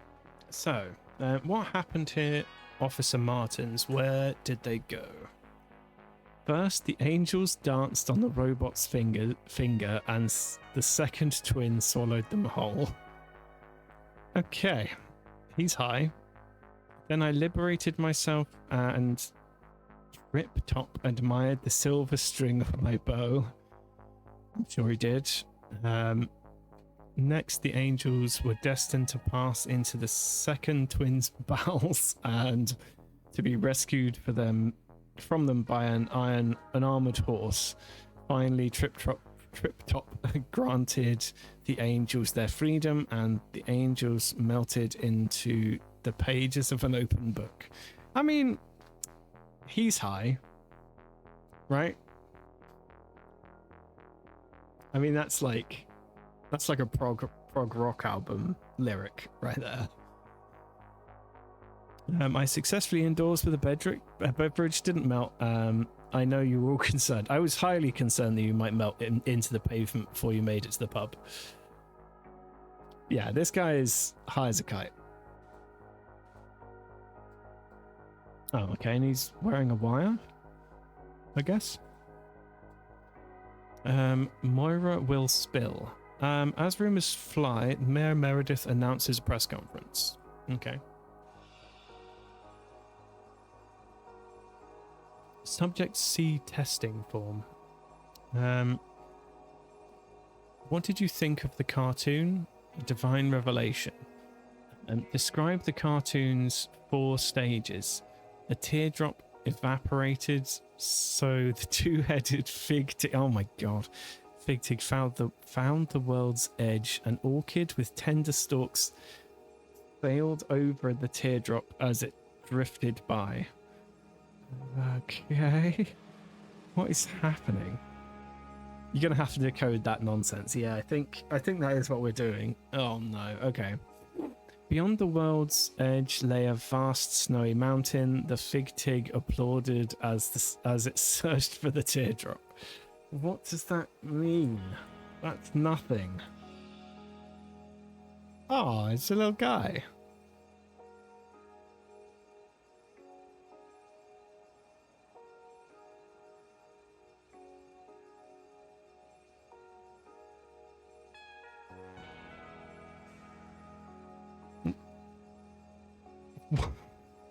They're trying to catch a dolphin and then they annoy a whale shark.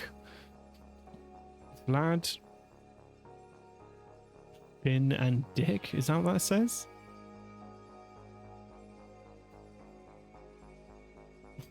What the hell is going on? Yeah, Vlad, Finn, and Dick. Alright. Cool, I guess.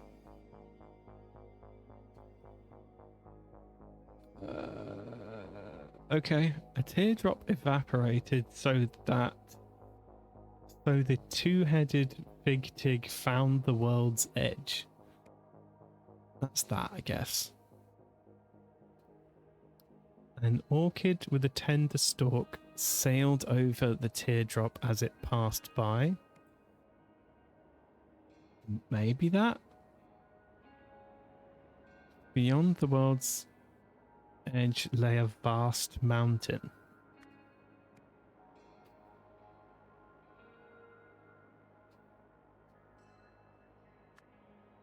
Or maybe it's that one.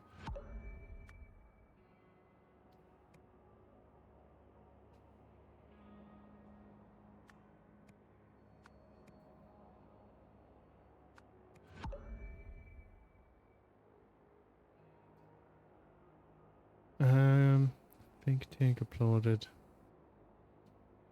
Around the world evaporated, so two-headed Big Tig found the world's edge. Okay. Sure. Has this suddenly turned into catchphrase? Yes, it has turned into catchphrase a little bit.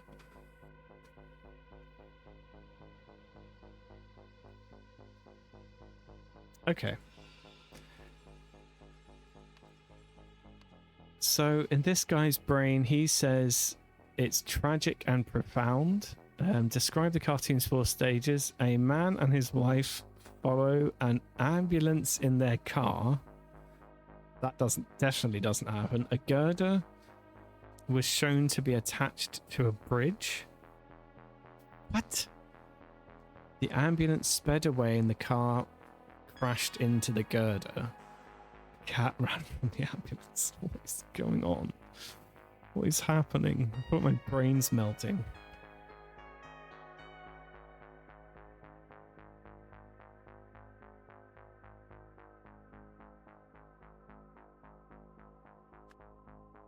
So maybe this is the man and his wife, and they're following an ambulance. He's the ambulance.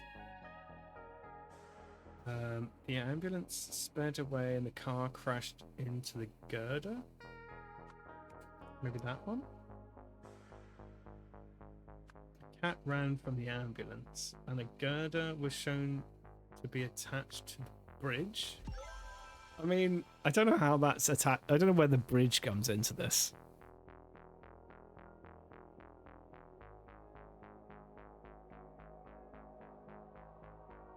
So I guess this bit of the whale is a girder, and then this is the bridge, I suppose. Oh God. All right. Let's just do all of these bits, and then we'll deal with the people. Okay, subject A, testing form. Hilarious, apparently. A jellyfish saw... I'm just going to go straight to this. So, a jellyfish saw a dolphin and got scared. Okay, so this guy might be immune. It turned out the wall was a giant whale. The dolphin escaped and the submarine hit a wall. A vampire and his minion chased the dolphin and chased dolphin in a submarine. Okay, this guy's fine. This guy is absolutely cool. I can't talk to the cops, man. They'll kill me. Just give me something. Anything. Okay, at some point that guy went berserk and ripped off his shirt, and it seemed like the boss saw something that panicked her. Okay.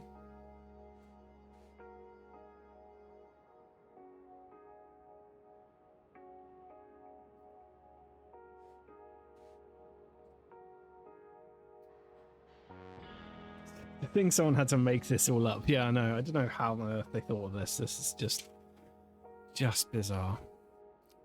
Okay, what happened here? It all started when the ringmaster ordered lions out of the tent and they jumped through the hoop. Okay, what next? That's all you're getting from me. I've already said too much. Yeah, sure.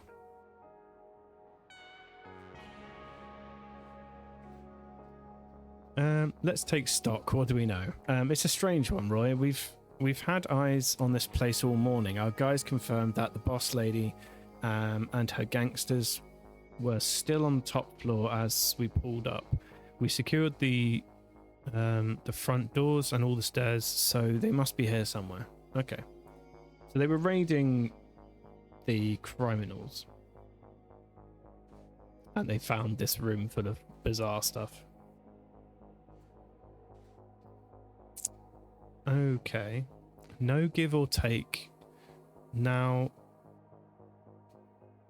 Give or take. Now I call this a ranger. Fair translation, I think. Okay. Small effect. Heat change evens out. Oh, okay. Known effect. Matter warps, pulls, extrudes. See phase 2 test outcomes. Little woman says test faster. So matter plus radio signal. Vibration of crystal cannot extend. Destroys amplifying device. All right. So this one just destroys stuff. What's this? Memory. That's memory plus vibration, I guess. Vibration can be sent. Pump effect straight to ears. Good report for little woman. What does this mean? What does this mean?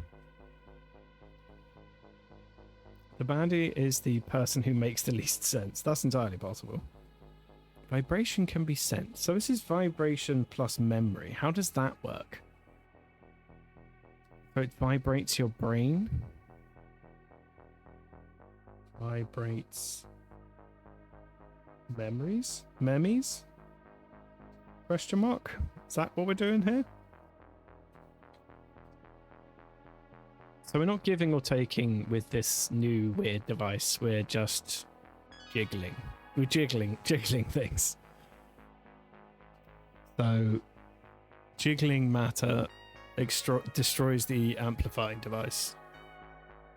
And jiggling memories pump effect straight to ears. I don't... So yeah, they're putting the effect through these cables to their ears, and it's jiggling their brains. And the little woman is the boss, presumably. So that's most likely Hildegard, I guess. Bauer? Question mark? Didn't seem that little, to be honest. Phase 2 test outcome. Low, little scramble, mind mostly the same, mixed up events the same way every time. Okay, so that's A. So he only got mildly scrambled, so he just put the events in the wrong order. Medium, more scrambled. Things change, people, things look different. Pictures are wrong. Like mind force normal story, even if means pictures no match good. Wow. Incredible prose. Events mixed, same way each time. Big scramble, strange pictures, even actions are abstract. Mind no care or real story now. Just pictures to see it. Pictures match good, but very strange. Events mixed same way every time. This one stay forever. Okay, whoever's administering the test may have had their own brain scrambled by the looks of it. Oh god. Okay, yeah. So this is okay, so this tendril thing, this must be what it means by it destroys the amplifier. This must be what happens if you do matter plus vibration. I'm going to draw a little picture of that. So it's like, so yeah, we've got like a microphone.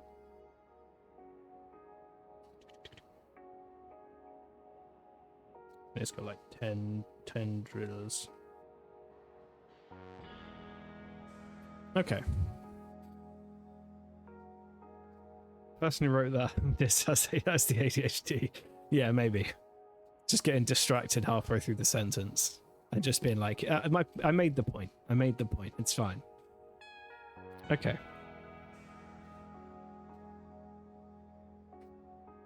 Okay, so the device itself obviously isn't here. So that the person, when they came, maybe when the police raided, they scarpered with the device to avoid them finding it.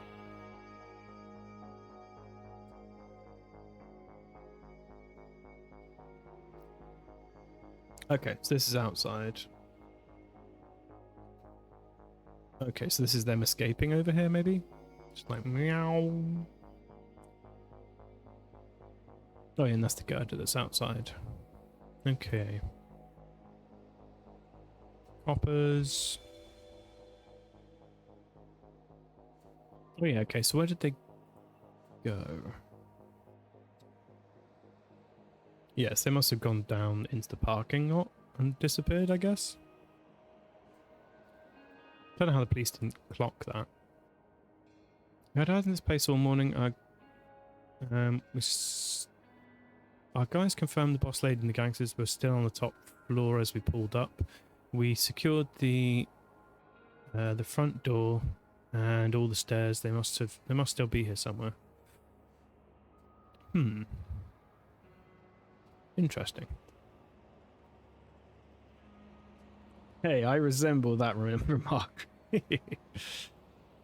When I have to write notes and it's only for me, I write like that because I'm trying to get down before I forget. Yeah, that's fair. The more words I use, the more words I write, the more likely it is I'll write too many words and get off topic. Yeah, that's fair. When whenever I make notes for games, I tend to draw things more than I write them. I'll write like a couple of words, just get it as short as humanly possible, and then draw little pictures so I remember what I'm talking about. That's my system. Okay. So we've done the cartoon things.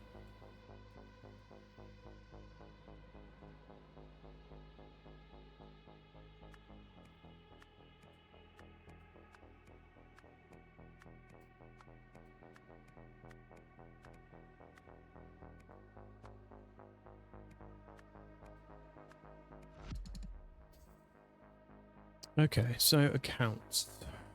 At some point that guy went berserk and ripped off his shirt. The boss saw something that seemed to panic her. Oh.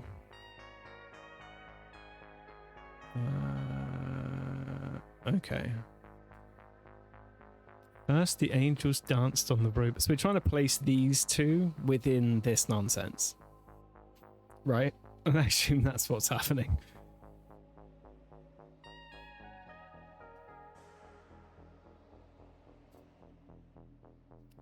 I can't say. That's why you take Medikinet. Okay, or Ritalin. I can't sadly. I have a slight tachycardia, and the meds make it really bad. Oh, yeah, you can't be doing that. At some point, so what's his story again? This nonsense. The first, the angels danced on top of the robot's finger, and the second, twins swallowed them whole. Then I liberated myself, and Trip Top admired the silver string on my bow. Okay, that's insane. It all started when the ringmaster ordered the lions out of the tent. Then they and they jumped through the hoop.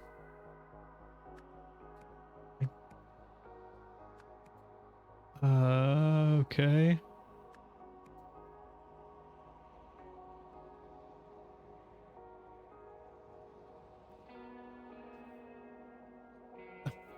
So confused.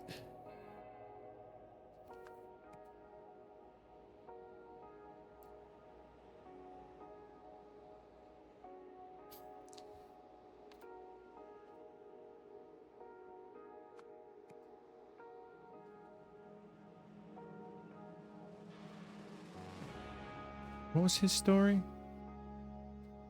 Right. Okay.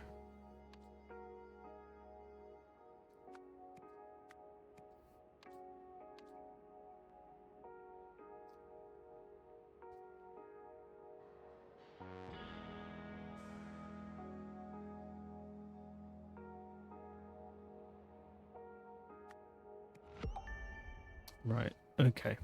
I now understand what I'm doing. Hmm.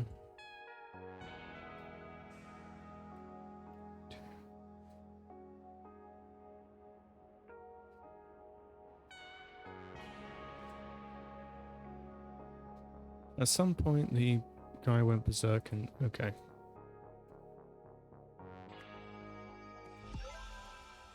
There we go. Okay. At some point, that guy went berserk and ripped his shirt off. The boss saw something that panicked her. It all started when the ringmaster ordered the lions out of the tent. They jumped through the hoop. Oh, okay, I know what happened now. I understand.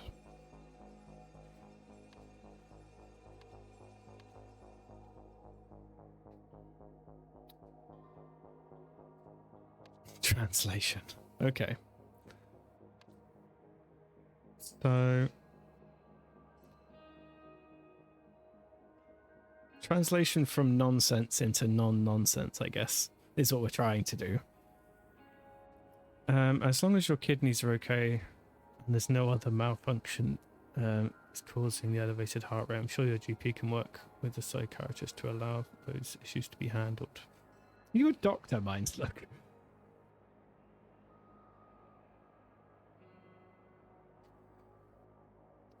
I was unaware of this, if so. Right. Right. So, I liberated myself and Tip-Top admired the silver string of my bow. So I'm guessing something that went berserk until it shut off the boss. Tip-Top granted the angels their freedom. Yeah, so Tip-Top is the boss. Silver string? The hell is that? Oh, I see. Okay. Silver string to my... Tip-Top granted...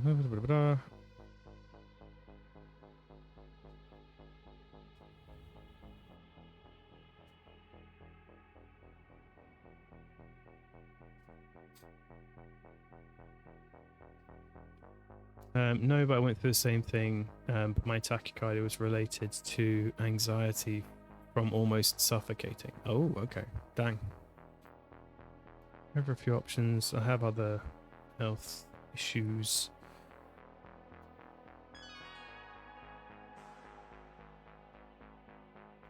Once I decided that the ADHD wasn't a huge problem and is a livable thing for me.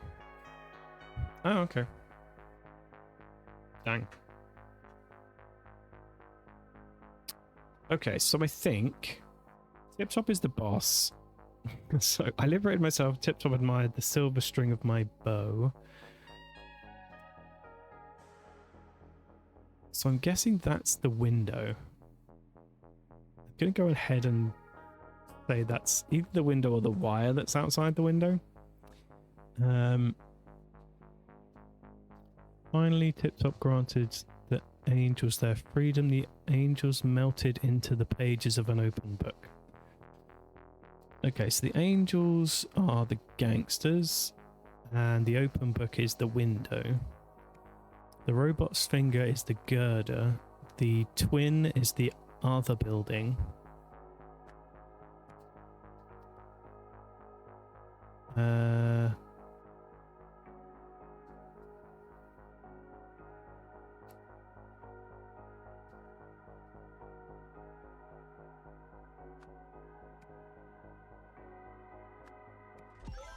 Bam!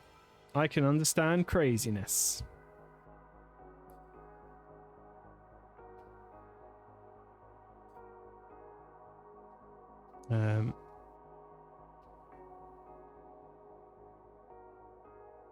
I do not have a big enough brain for this bit of the game. It's not that. It's just interpretive, really. Okay, so basically, if you look out here, there's this girder here, and this guy also mentions the girder on his paperwork there. And there's this girder outside the window, and so I was thinking about it, and then I saw the open window and the girder, and then I looked at here, and it said about the robot's finger. And I was like, okay, so what happened was this guy went mental. They looked out the window and I guess saw the coppers coming in. So they hopped out. The boss said to all the people, get out, get out, get out. So they all hopped onto the girder, crawled over the other building and hopped in there. And then went underground to the parking garage and drove out and drove away. And that's them over there. So that's what happened. Ooh, margaritas. Very nice.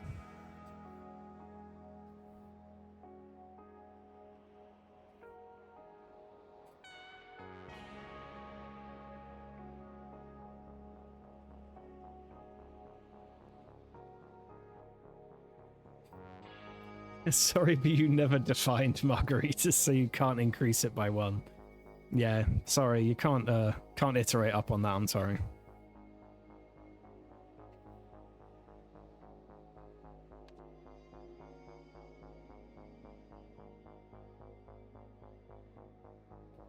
Right.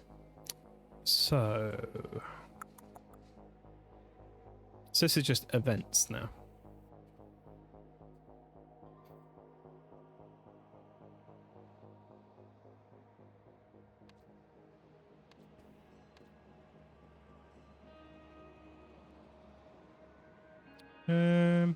Okay, so boss saw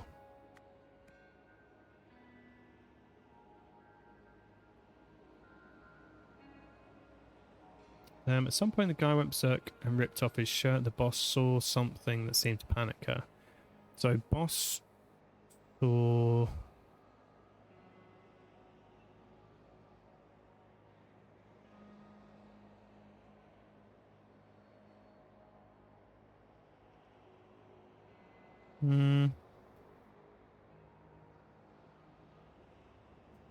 what did she see? I must have seen something out the window. It must have been the cop car, I guess. So let's go for cop car. Boss saw car. Possibly.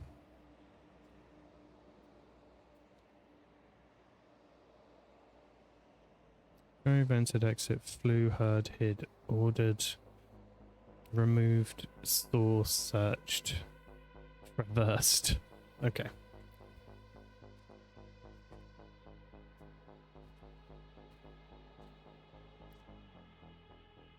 Why is ornithopter a word?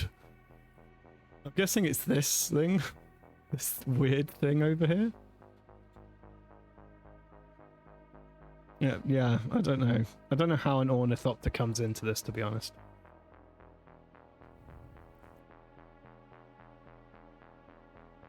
Oh, I didn't see it. Yeah. It's like a flappy version of a helicopter, I guess. Okay, so I am confused as to how that factors in, if it does at all. I liberated myself. So boss saw.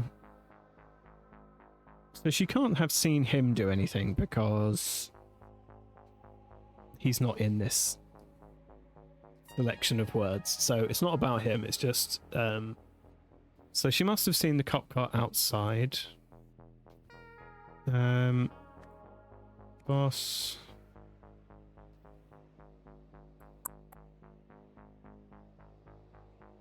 Maybe she heard the car. It's saying she saw something that panicked her. Okay. This is going to get very niggly, isn't it? Where it's like, oh, is it heard or saw or whatever? Yeah, it's making my brain hurt now as well. Okay, so the boss saw the car. What is the door guard?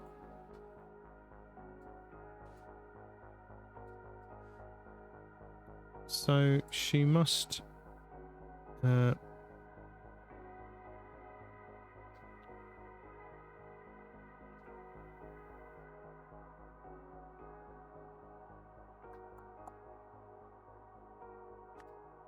Boss ordered evacuation. Boss ordered evacuation. Gangsters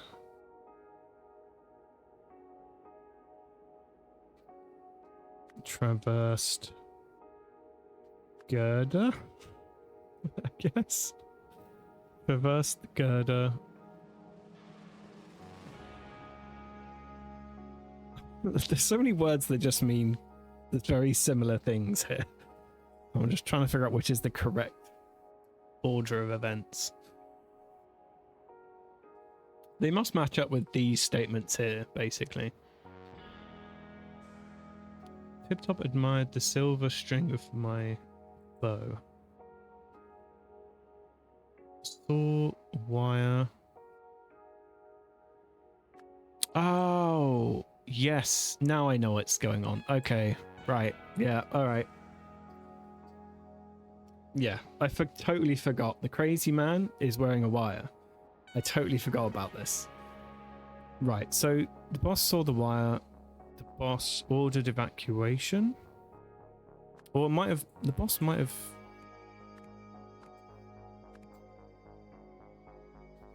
There's lots of things here. So that's the first one, presumably.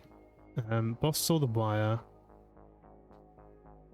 Boss granted angels their freedom. Okay, so it might be boss ordered evacuation.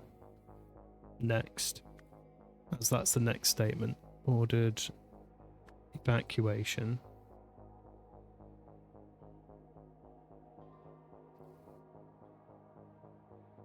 The gangsters exited via the window. The gangsters traversed girder.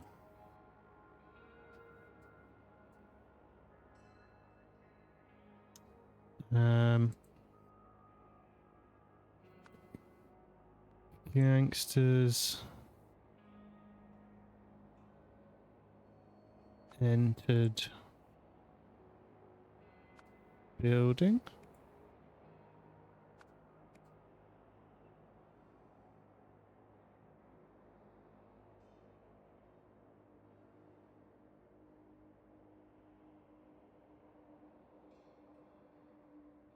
Okay.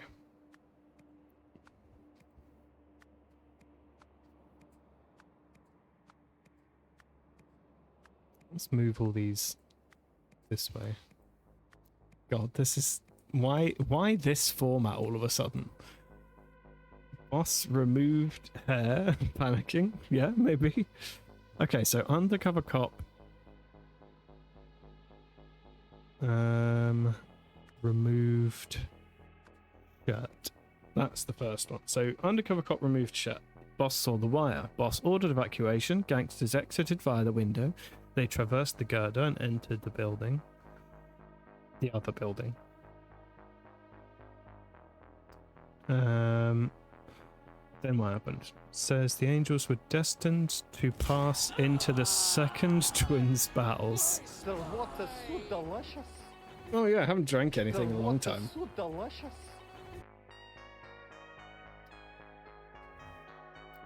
Doesn't help that it's loud where I am and the phone screen is small.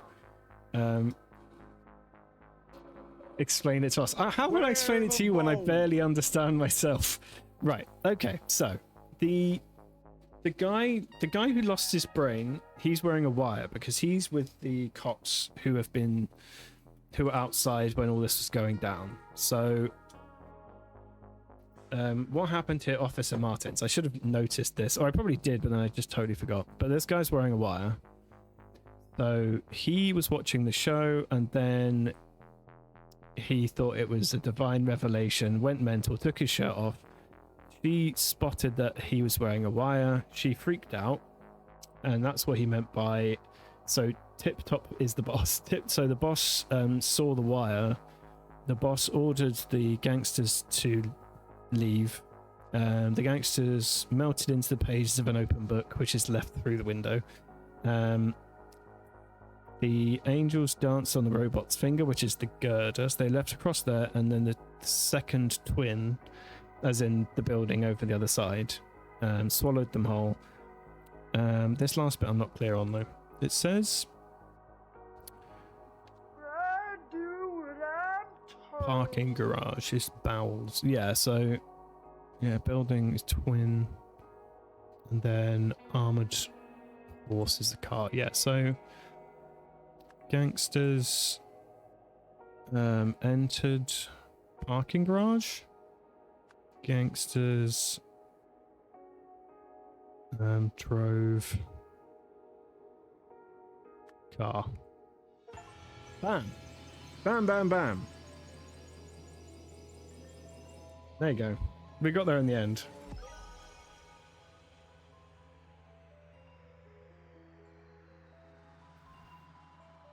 Oh god, okay, what is it then? So... 2 drinks? What? I can't... what counts as 2 drinks anyway? I've got water. I will sip it for a while.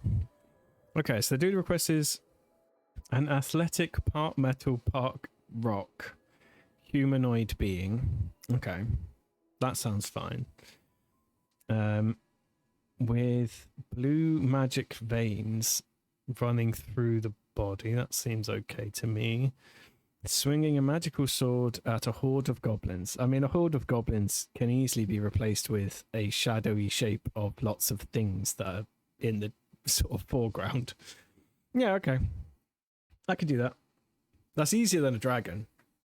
I can't draw dragons.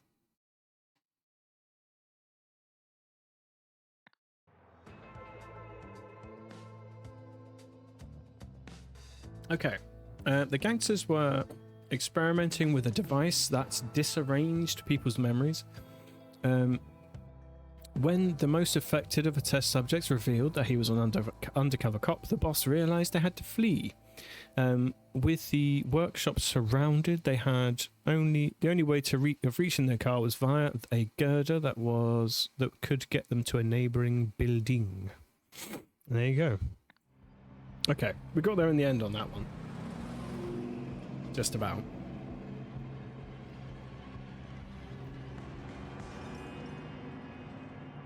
The criminals are escaping. Criminal scum. Yeah, so that's our boy Aurel Toussaint back there.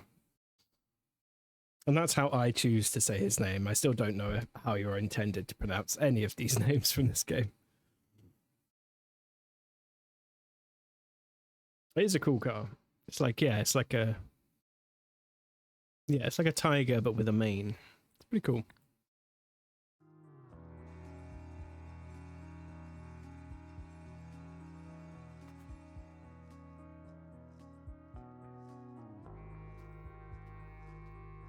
Angry Bart Simpson, yeah. Okay, so commentary. Case 01667J. Lead investigator Roy Sampson. After completing my investigation of 1A Francis Crescent, I have come to a terrible realization. If this disarranger can do to others what it did to Officer Martins, there's no telling how dangerous it could be.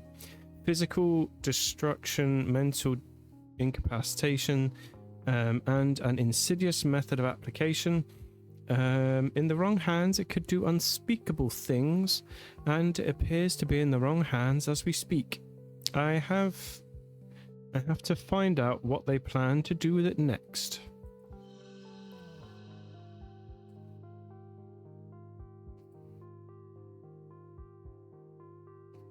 Yeah, so what's going to happen? That's the question. Right, so the what are they called?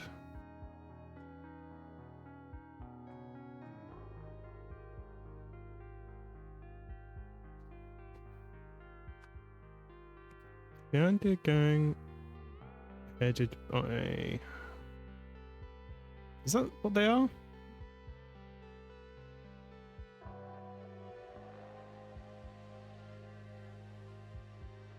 Hmm.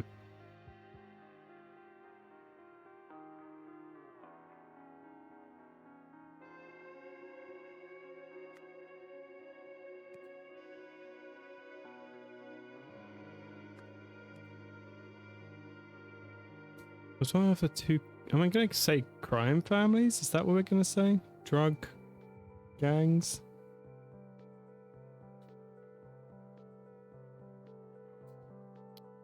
Let's go back to this. Let's go back over here, shall we?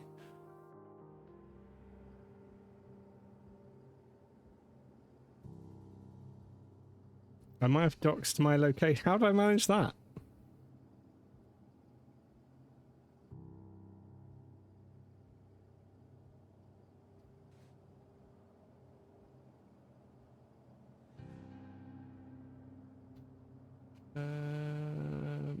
So it says here... Sure.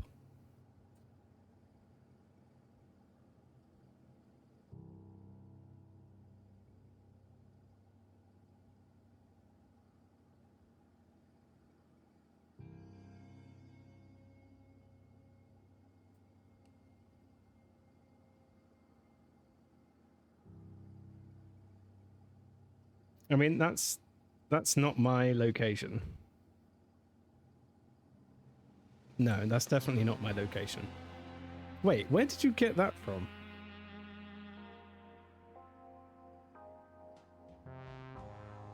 Keep searching.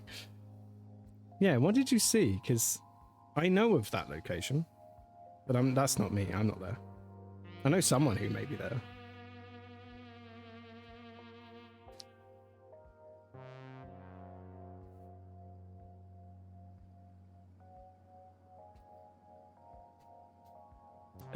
Right. So, by seeking the advice of upstanding community members, blah blah blah, crack down on the thing. Crack down on criminals like the Andia gang. The Andia gang is weaker, and the other rivals will fill in the void.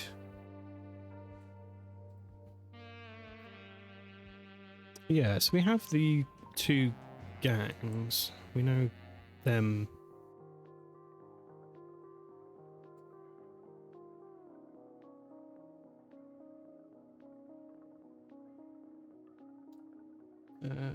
Right, so let's have a look at the story. So the Andia gang headed by Northsider Andia, I guess. I don't know, he's that guy in the field. Was one of the two gangs.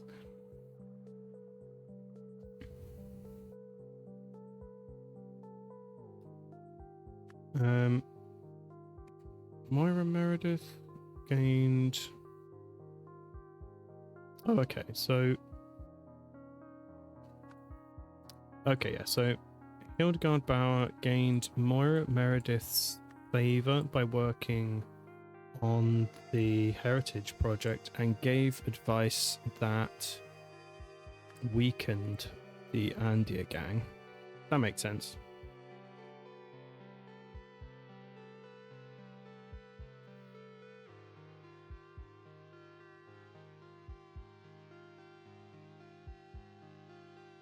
Wallpaper?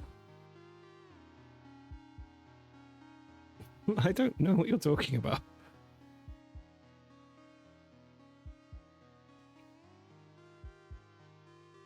My new wallpaper. Desktop wallpaper. Geez. My desktop wallpaper. My desktop wallpaper is your and Lloyd Forger doing a dance. Like...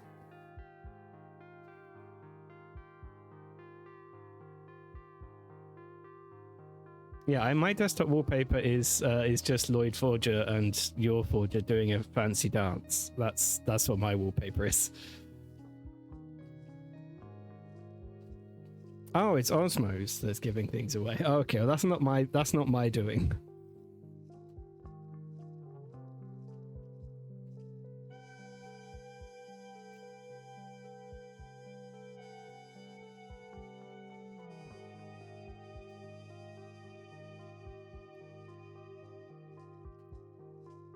But yeah, warn Osmo yeah, to like deal with that, just in case. Right. So as revenge, the Andia gang, the Andia gang. What did they do? They planted a tape recorder in Hildegard Bauer's office so they could obtain and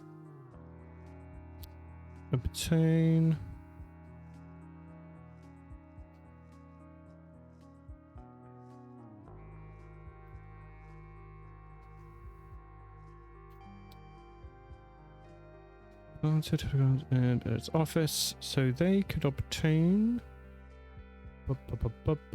evidence that the Angia gang was selling drugs, I guess. They gave this to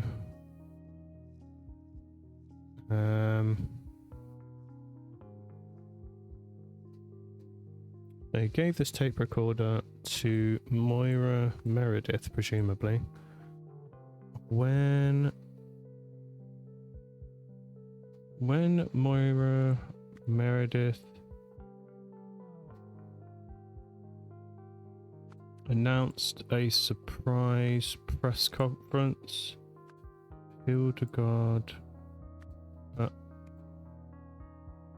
called for accelerated testing of a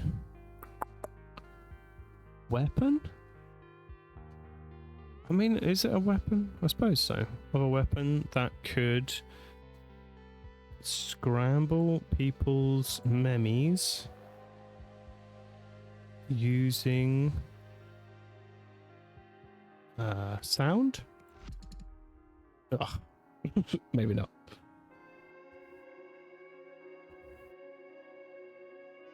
I felt like I was pretty close.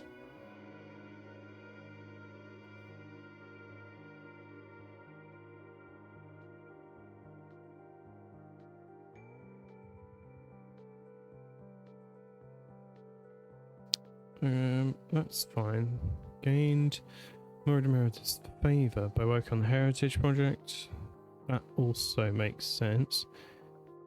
Gave advice that weakened the Andia gang. I'm fairly confident on that.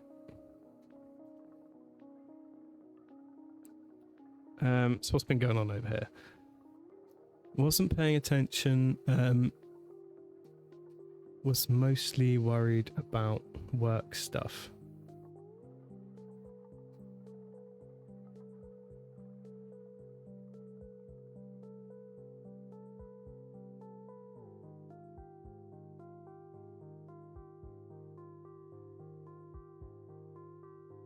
Yeah, I'm not that lax about about photos. I appreciate the heads up.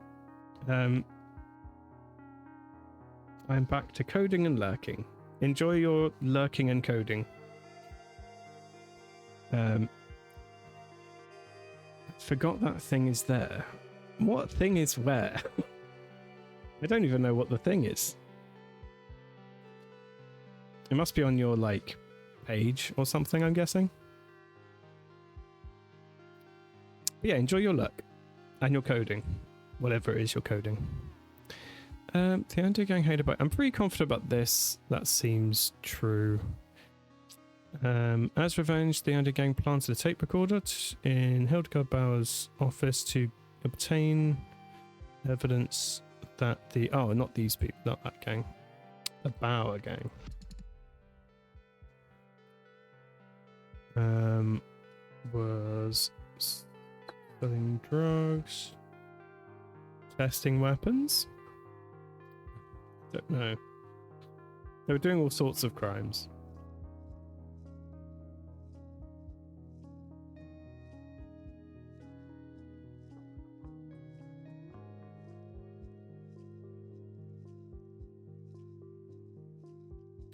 Yeah, so selling drugs. They gave this tape recorder to Moira Meredith. When Moira Meredith announced a surprise press conference, which we saw in the last one, so that's fine. Hildegard Bauer called for accelerated testing of a weapon that could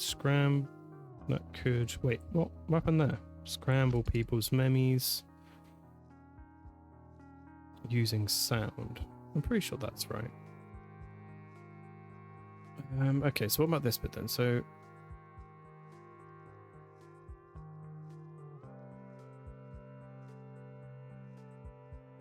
okay, maybe we're introducing the wrong gang. It says one of two, it literally could be either of them. So the Bauer gang, headed by Hildegard Bauer, was one of the... Yeah, okay. I just introduced the wrong ones. That's fine.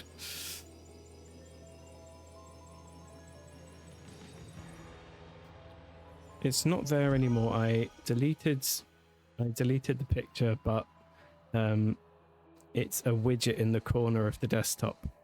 I never use it. It just sits there. Oh, okay, fair enough.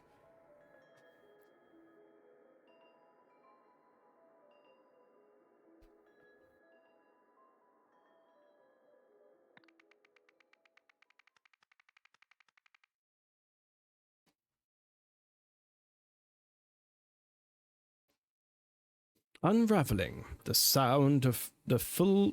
Wait. I'm going to try that again. Unraveling, full of sound and fury. Alright, let's see how this goes. It's our final one for this DLC, by the looks of it.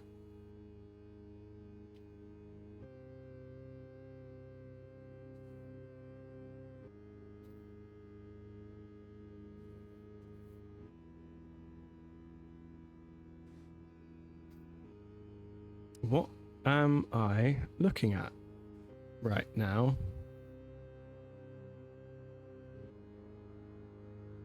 What am I looking at? Has my brain been scrambled?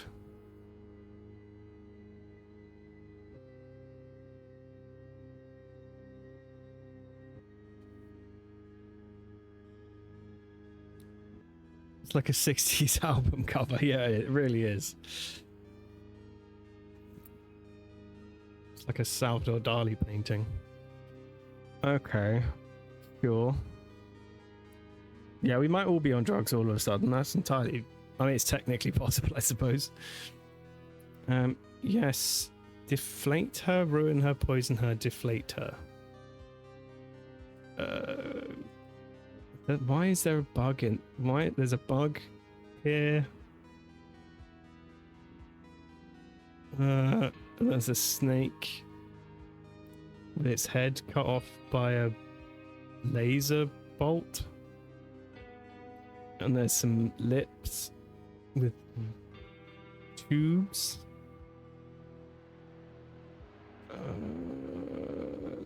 Okay.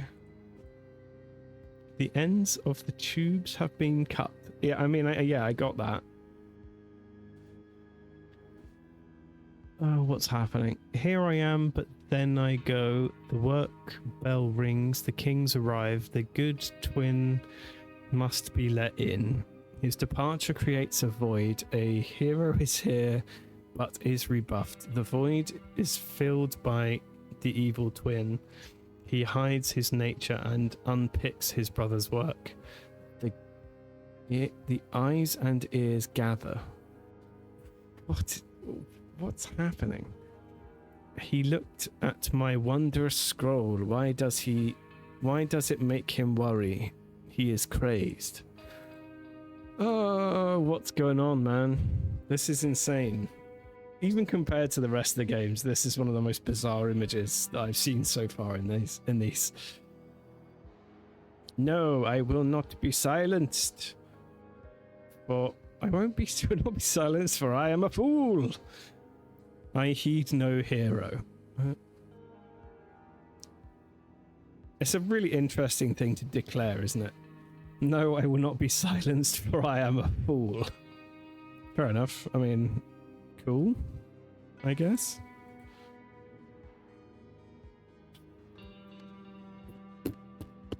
Right. Okay, I guess... I'm scared. Yeah, I'm just so confused. Right. A pair of robots... Right. A pair of robots told a snake to... What did they tell it? Attack. I guess attack is a way... Attack the balloon? Yeah, a pair of robots told a snake to attack the balloon. The crossbow wielder shot the snake to protect the balloon. This is a scrambled memory. Yeah, that makes sense. I mean, what else is it going to be? Oh, this is bizarre. Okay.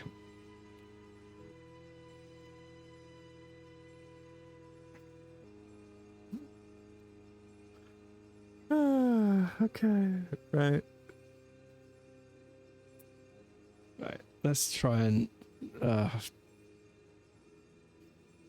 Okay, let's try and figure this out. My brain hurts already. It's the eyes... it's the eyes... eye spiders. Yep, eye spiders. Yep, they're hanging out down there. Okay. So... Two robots told a snake to attack a lady. The lady said, I will not be silenced, for I am a fool, and I shall heed no hero. Okay, given the situation we were just in, we had Hildegard's,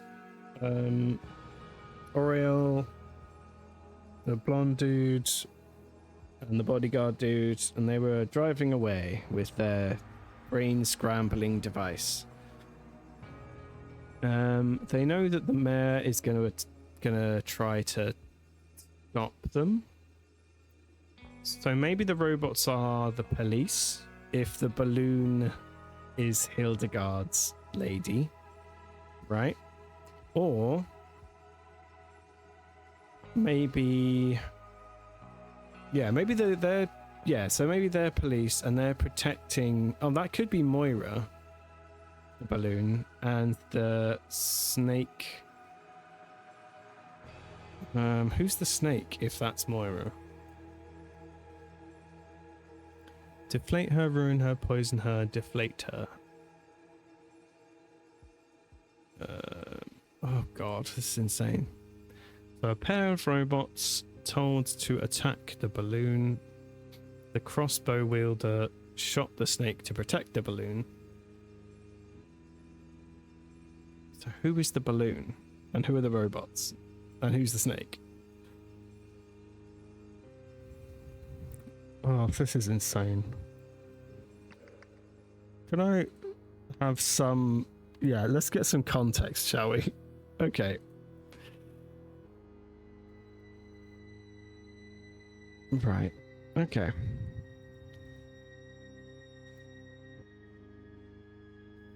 So this guy has a piece of paper, and I'm going to assume he is the man with the scroll.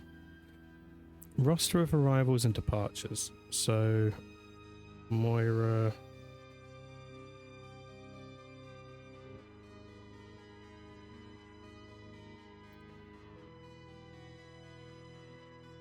Okay, so Moira arrives with security. 8:30. Greg. Good old Greg. Greg from Sonic Solutions. And then 9:10. Greg leaves.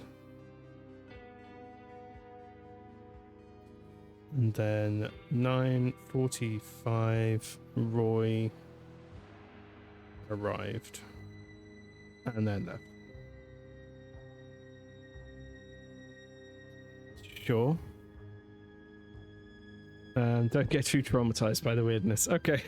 I'll try not to. Have fun. Have a good evening. Okay, so... right. Okay, reporters should be here in about an hour. I suppose I'll have to wait until the conference to get coffee.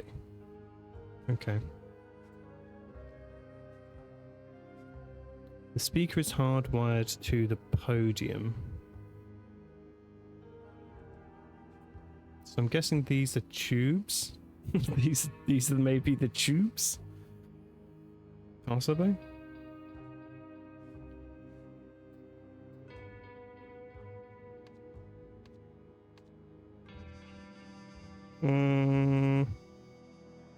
Yeah. Maybe.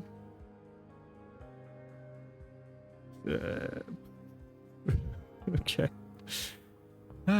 Right. I have no idea what's happening. So I wish you hadn't turned him away, Moira. Roy's a trustworthy man. If he says the phone is a risk, I'd rather be safe than sorry, says Captain Eyepatch. People of New Wells have to take responsibility here. It's my resignation. I have failed you. The Hatchet Project is meant to keep the buildings of our community safe. Move to after identity revealed. What the hell?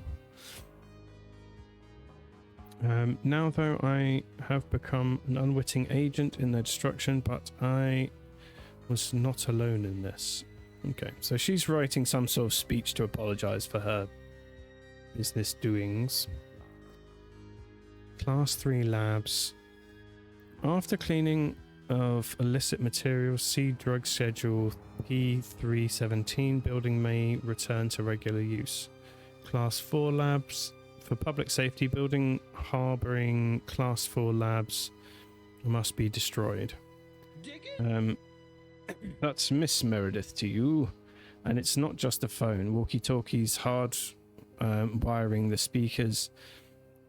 I'm not sure if I believe sound can be that dangerous. Okay, so we've put all the sound stuff in the cupboard. Cupboard? Safe. Safe is the word I'm looking for. I'm not sure what Roy's looking for, but I suppose that's not my concern. Just got to grab some backup. Okay, so these are speakers.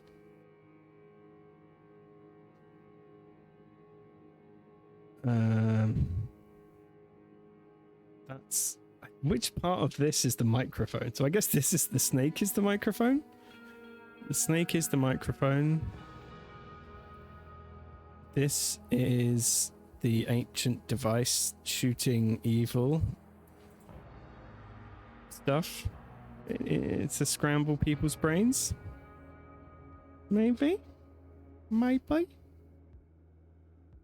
This is like a wireless brain scrambling device. And then... yeah, I'm guessing this is her then. And this is the man with his schedule. And these are people watching it.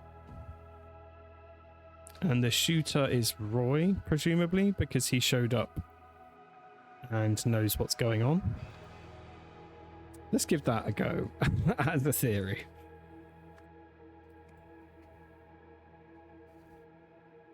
Which I guess means this is Hildegard, or one of her people, I guess.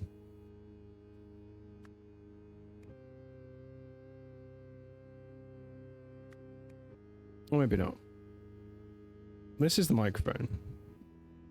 Maybe. I don't know.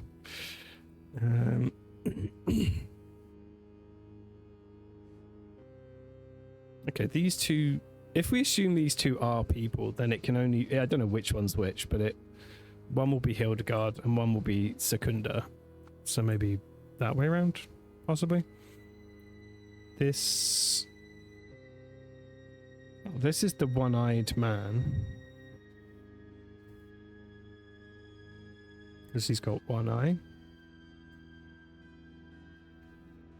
So that makes him security, I suppose. These are speakers.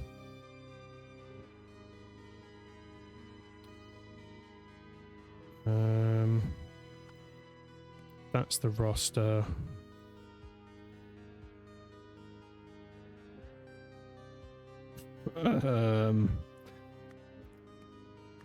The gun is being used by Roy. That would make sense. Oh, this is just emitter and receiver, I think. And that's the microphone.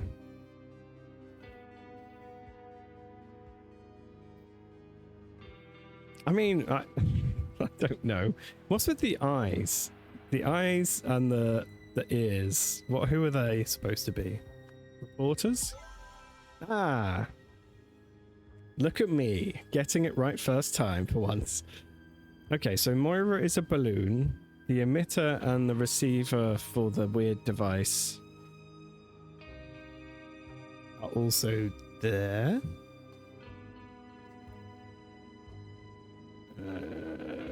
Sure. I'm so confused. I'm so confused. Oh, hey, we got a raid. The Focused Teacup. Thank you very much for raiding. Welcome in. We are faced with a bizarre scene currently. So, yeah, I'm trying to figure out what is going on here. My brain hurts. The teacups have been let out of the cupboard. Oh, you brought biscuits. Thank you. I do like biscuits. How are you doing? How was your stream? And welcome in.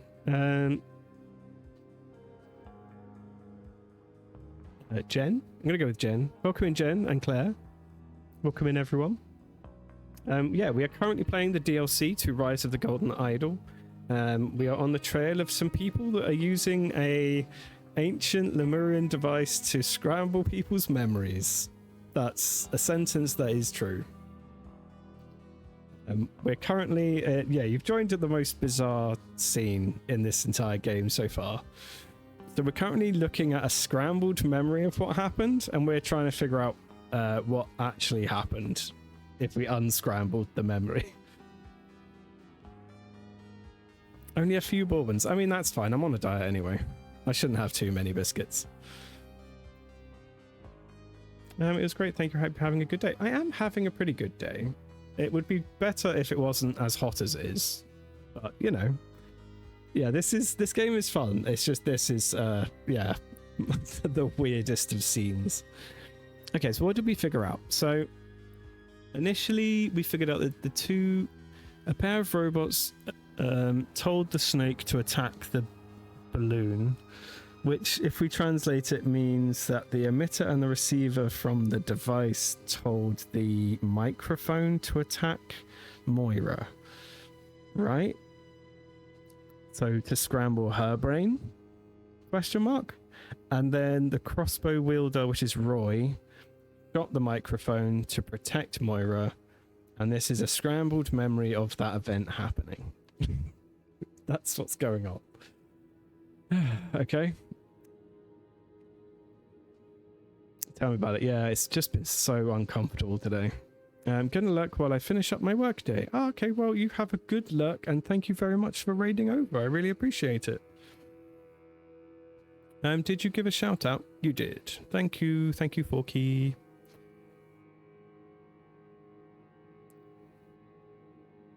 Co-working / coexisting streams. Very nice.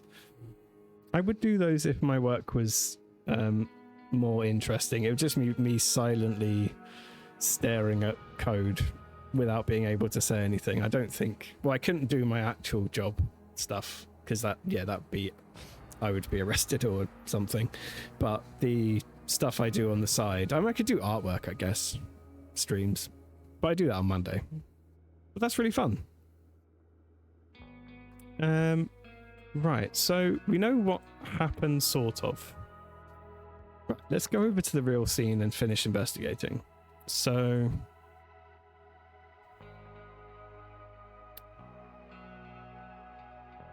I do art streams, that's true. That's not really a work thing though, that's just me doing art, which usually is what you guys requested. Other than last week where I was actually doing a art study stream. So I was drawing poses, which I might do more this week. Right, so the roster, Moira arrived, Greg left, Roy arrived and left. What we got here? I'm confused as to the time period. So this is 10 o'clock. So the speech hasn't happened yet. Okay, the speech hasn't happened yet. She's currently inside discussing that she doesn't think sound is dangerous. This is one-eyed security man, and he's like, nah, Roy's cool. We should listen to Roy. Everyone should listen to Roy. I don't show my work, otherwise I get in lots of trouble. Yeah, I mean, I don't even think I could... Yeah, I genuinely would worry too much. Yeah. Yeah, that'd get sketchy. If I even said anything, it would become a problem, so yeah, definitely. Ugh. It's just a way to body double for my neurospicy brain. Yeah, I mean, I don't know if that would help me or not. I've never tried it. As an autistic human, I've never given that a go. Maybe I should. Maybe it'd help me focus more. Maybe I should try it more.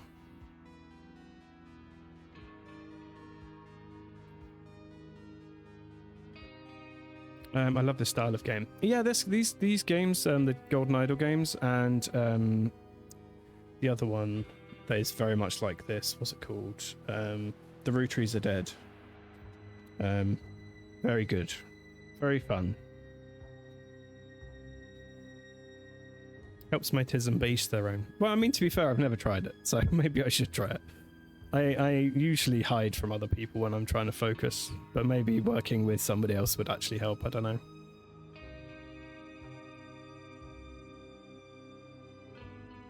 I actually, thinking about that, I did an art course recently and I did jump into voice chat.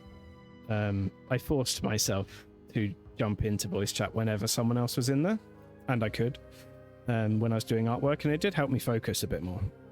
I was like working alongside them doing artwork and things. Yeah, maybe it does work. Maybe I should try it more. I'm just scared of humans, that's all. Okay, a speaker and a microphone contain the same basic internal components. Yes, I suppose they do. Kind of. I don't know if that's technically true. Because one is driven and one isn't. So I mean, they sort of do, I guess. I mean, for the purpose of this game, I can just accept that that's true for the sake of this, I guess. Electrical signals, sound goes out. Electromagnetic coil, diaphragm, sound comes in. Electric signals go out. I mean, yeah, if you like. When wired as a speaker, electrical signals are converted into sound. When wired as a microphone, sound is converted into electrical signals. Sure. If you see this note, did I leave my uniform in your locker by accident? I don't have a spare, and mine's been gone since it went to the cleaners yesterday. Thanks, Paul. If you see this note, did I leave my uniform in your locker by mistake? I don't have a spare. Mine's been gone since it went out to the cleaners yesterday. Oh, okay, so someone's pilfered someone's uniform from the music place.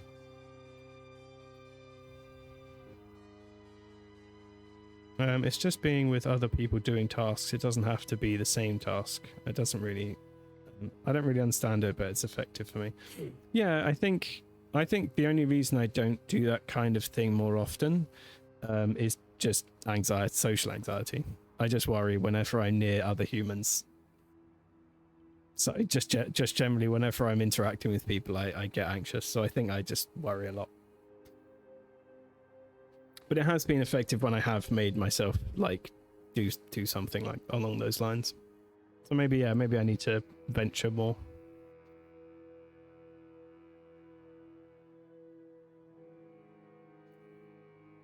I saw your setup as I left. The microphone is hardwired to the speakers and they're facing away from the mayor. That's right, Mr. Sampson. Good. I'm not too worried about the speakers. They only want to hit her, not the whole crowd. They'd need something close to her face, and they don't have that. Something wrong? Let me show you something, detective. Okay, so they changed the microphone into a speaker so they could attack her brain and scramble her memes.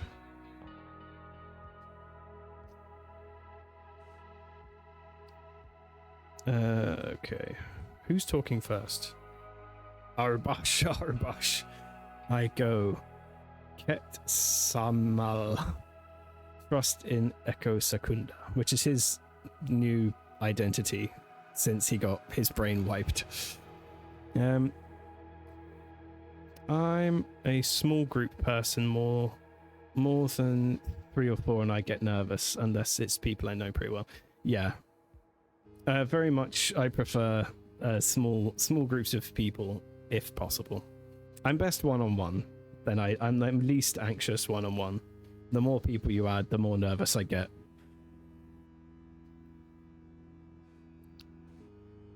I think that we should just kill her. No one can besmirch the name of Hildegard Bauer.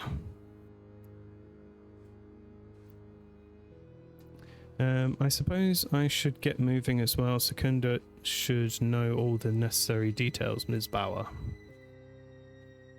Okay, so this is the radio signal receiver. And this is... Oh, this is the set of overalls that were stolen.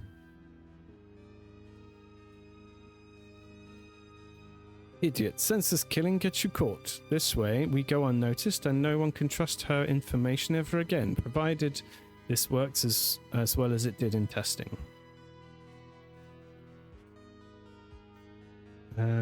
Radio emitter, portable microphone, and the weird new device. Oh, I see. So the crystal is now red and blue because it's not giving and then receiving. It's like giving and receiving at the same time, I guess. It's just like wiggling, doing a little wiggle.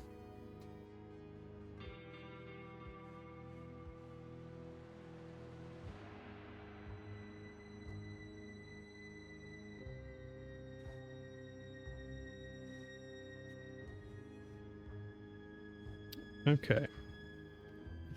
Let's try and figure this out. So, where the bone? Stretch. Okay, I've stretched.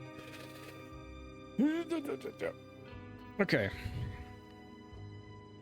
So, Hildegard Bauer plans to... Oh, wait, okay. Well, it depends who we're starting with. So maybe Moira is who we're starting with. Here, so... The mayor, Moira Meredith, planned to announce resignation and that Hildegard Bauer had been using the Heritage Project as a cover to manufacture rugs.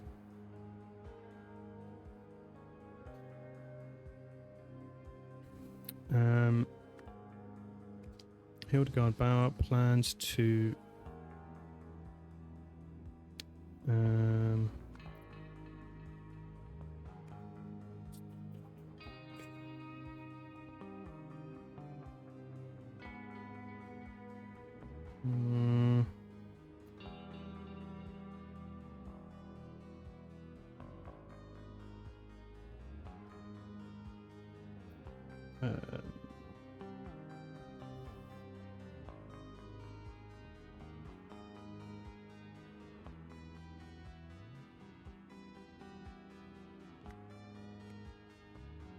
Okay. I don't know the rest of this sentence, but it's got to end with scrambling her memory, right?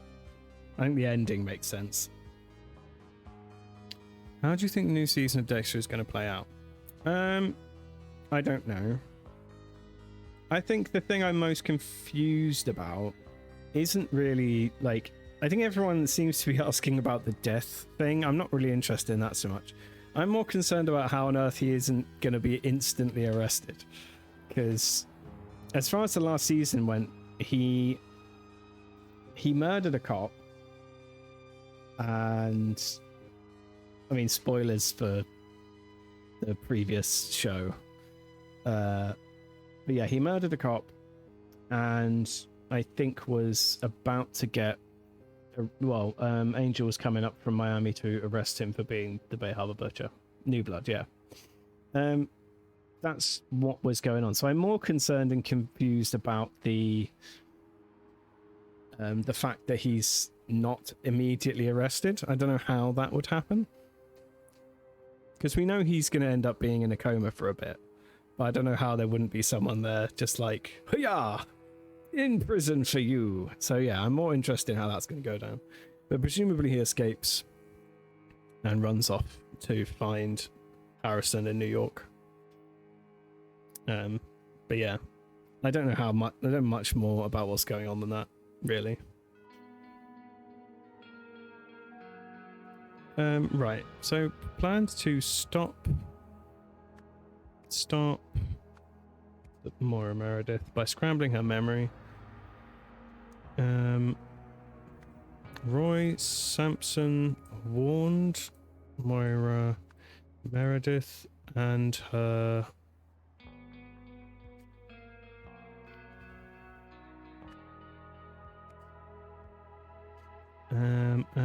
security. Yeah, and a security that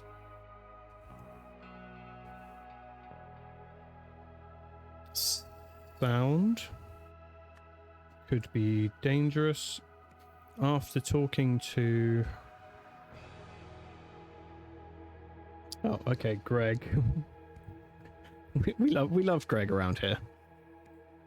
Greg from Sonic Solutions. Roy Sampson worried that the microphone could become a speaker after returning to the conference and looking at the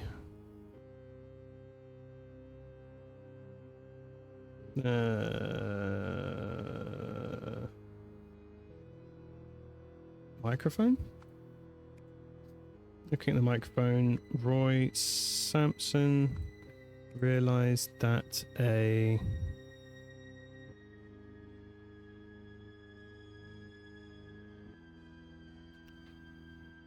bodyguard?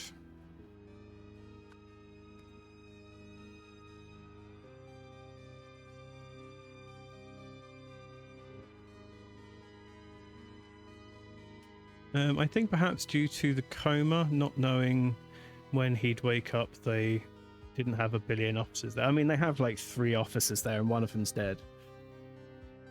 And in the new tease, we see Batista is there soon after he wakes up. So he just lived there, I guess. He just came up and just stayed nearby for ages. Hope you have an amazing stream. I'm glad I followed due to the fun clip. I don't remember whose stream you got a shouty in. Oh, I don't remember. But thank you very much for coming by. It's always nice to have new faces in the chat. And thank you for your assistance on the puzzles.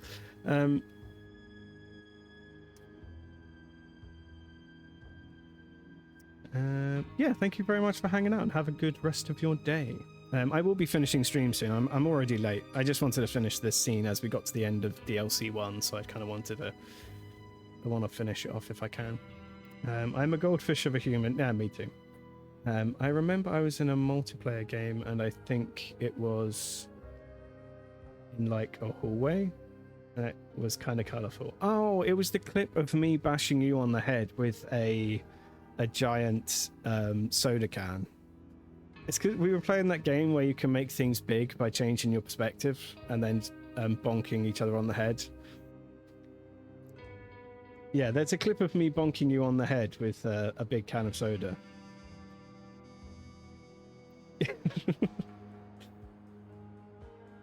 Yeah, Superliminal, that's it. That game's great. That was really fun. So what did he realize it exactly?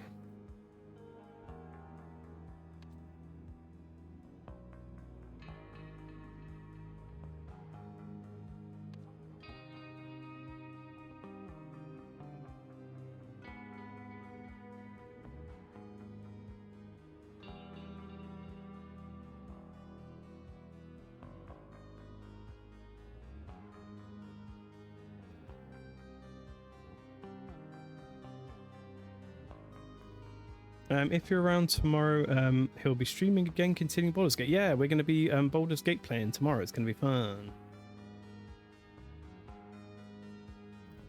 Yeah, me and Forky have been playing through Baldur's Gate, and it's been funny for me and chaotic for Forky. So it's it'll be a good time if you want to stop by.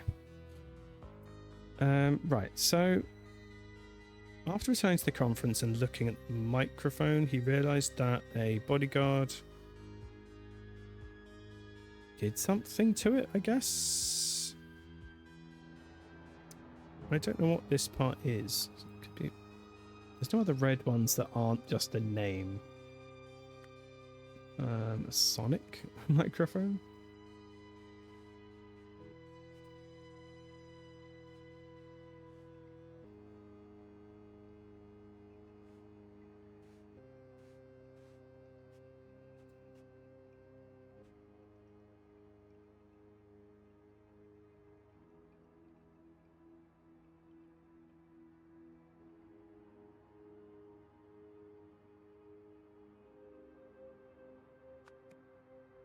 I may or may not I have a community day thing, and we haven't set a time. Ah, well, have fun either way.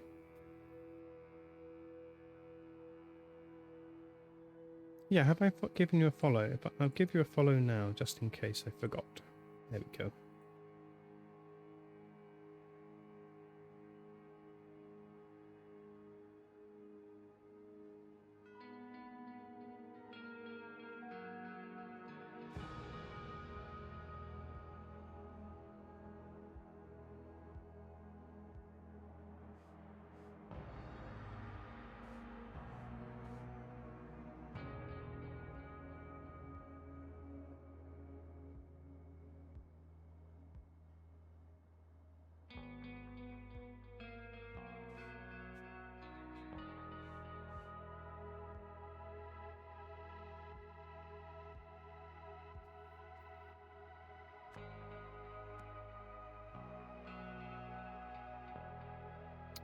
So he realized that someone had disguised himself as a...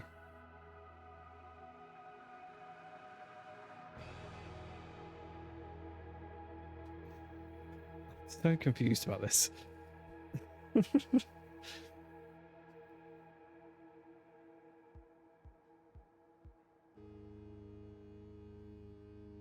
Yeah, I think we're probably in very different time zones. But yeah, I'll try my best to stop by if I can, just depending on how it goes.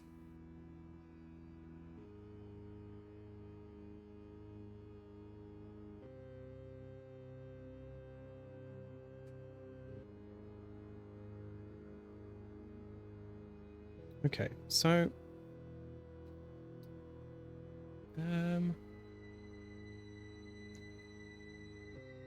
it's got to be this has to be a modifier of some sort. So it's Sonic Solutions. Can't really use that.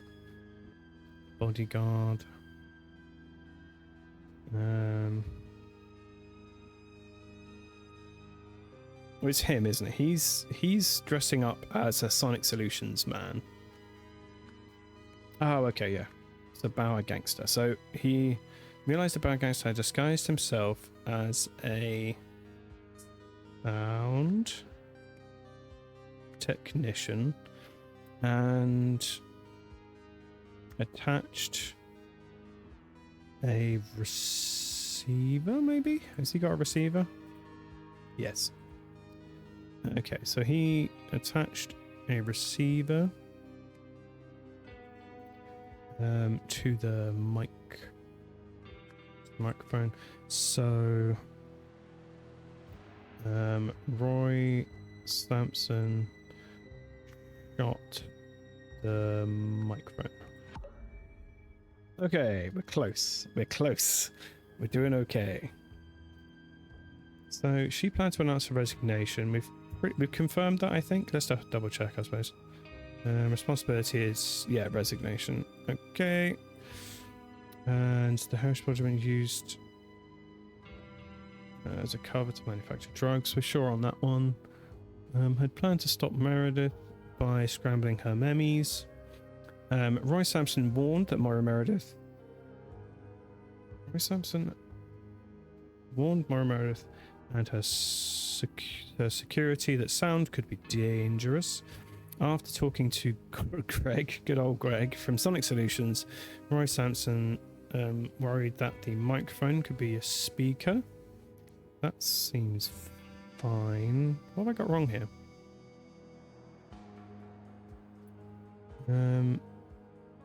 Looking at the... Oh, okay. Yeah, he couldn't tell that by looking at the microphone. What did he look at?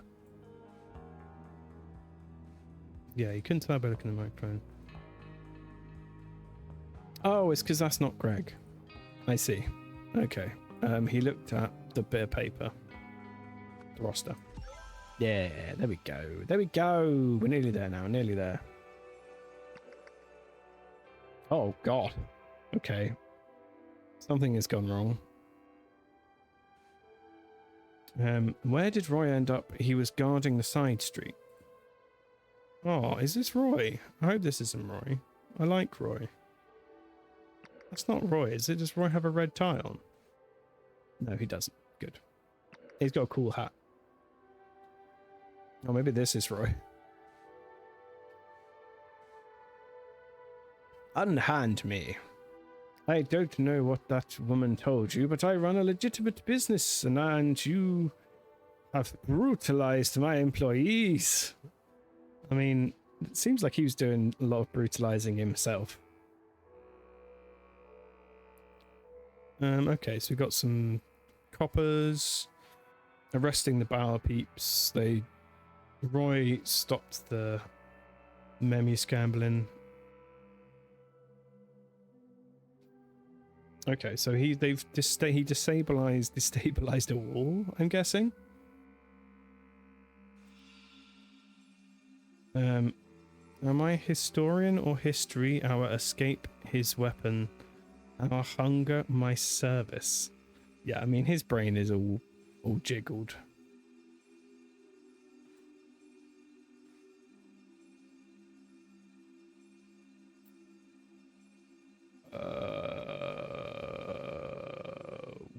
What is happening?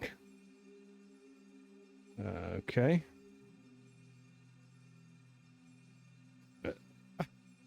Jesus Christ. Okay, I guess we'll come back to this in a second.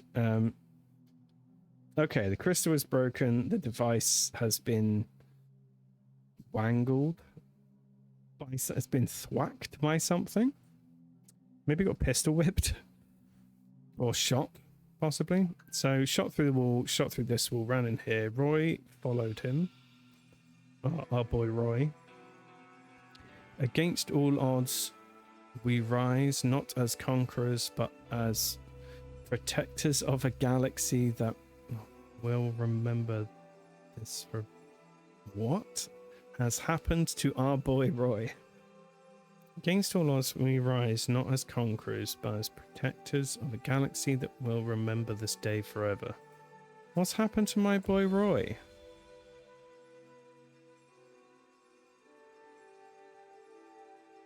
Came through a wall, shot a thing, punched a face.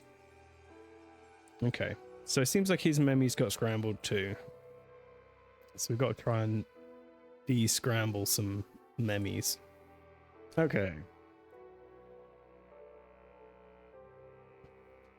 Key to horse. Oh god. Alright.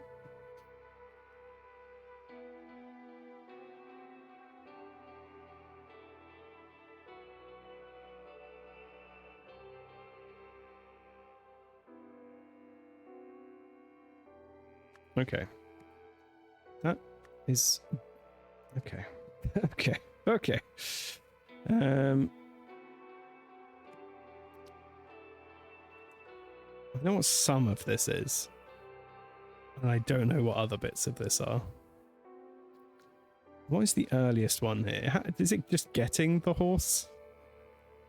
So he escaped from. How far back are we going? Oh, okay. This is the first one. This is the first one. This is the first one. Okay. So it seems like he escaped. This is him escaping the institute place.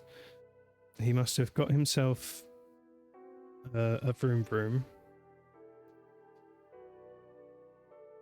I thought it was a puzzle, and it just isn't. No, it's not a puzzle. It's so this is a comic strip basically of memes that we've got to put back in the right order, but the imagery is changed as well as the order. So this is him escaping. So he took the keys and got himself a motorbike. I don't know what did he do immediately after that.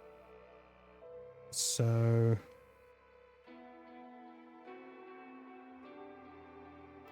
the foundation, Harmony Foundation. Yeah, so Harmony Foundation set up the memory device thing, put it in. So that's the idol. So they put the idol in the van. He followed the van. They took it into the TV station. Yeah, took it into the TV station.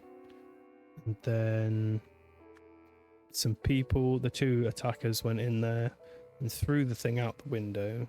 He went up to it after it hit the floor. And he stole stuff. Then he was hungry. Maybe. And so he went to the chicken place to get some food. He stole the food and got chased by angry people, by the drug dealers, and they killed his horse because they shot his bike. And then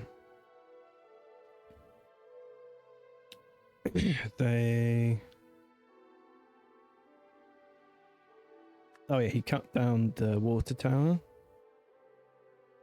but they captured him and brought him to her, and he said he'd kill the mayor. Okay, cool. So after escaping the asylum, Secunda followed the idol to the TV station. He salvaged its last working parts to create the idol. When he was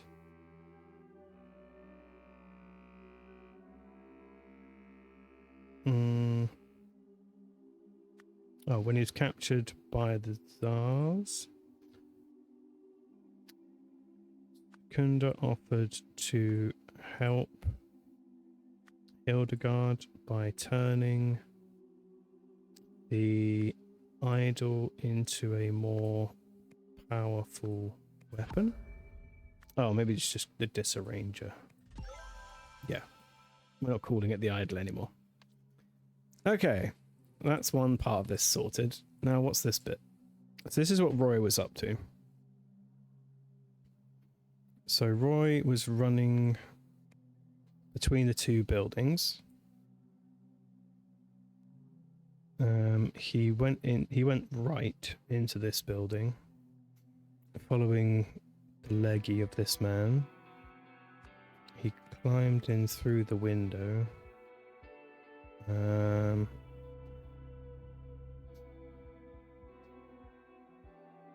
He got attacked.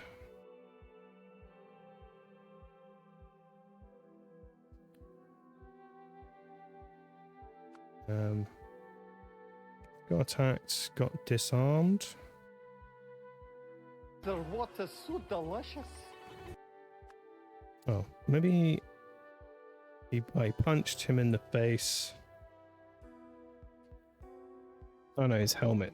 Okay, helmet's still on here. So he got punched, his helmet fell off, he punched him back. And then...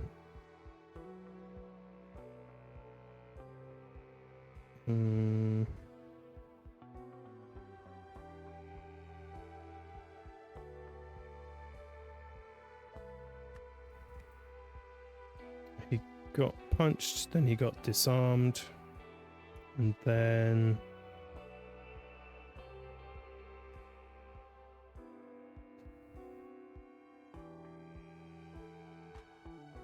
Well, it seems like these ones all go in a row. He put the gun in his face.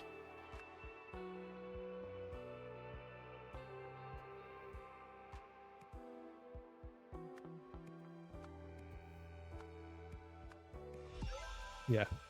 So he punched him, they had a little scuffle. He took his gun, he pointed it in his face, then he like whacked the brain scrambler. The brain scrambler went off and did a brain scramble. Okay, that's what happened. Ugh, my brain. This game is confused. I mean, it's just it's like the whole point. Yeah, it's puzzling, you know. Gotta think your way through the metaphors of bizarreness that this game gives you and try and figure it out. Okay, so I think I've got it. I mean, maybe, but we'll try. Hydrate, you say? Okay, hold on.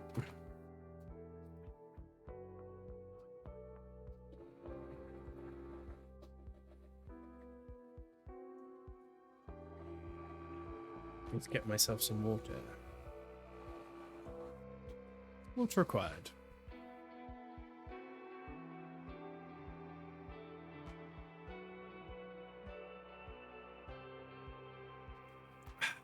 Delicious. Okay. After the arrest of Hildegard, Roy Sampson saw that Echo Secunda had run away, escaped into an abandoned store. Roy followed Echo Secunda, but was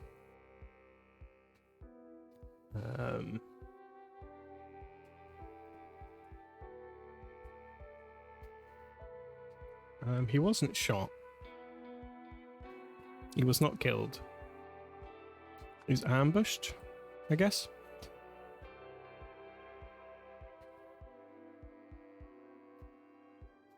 During the fight, Samson and Echo Secunda both lost their... Did the other guy have a gun? He didn't have a gun. Both lost their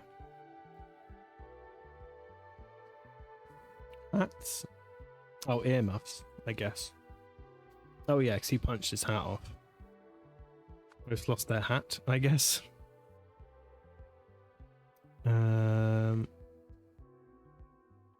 Echo Secunda then took Roy Sampson's gun. He took his gun. Yes, he took his gun and prepared to shoot. Suddenly, I'm guessing Roy Sampson like slapped it, gave it a little whoopah.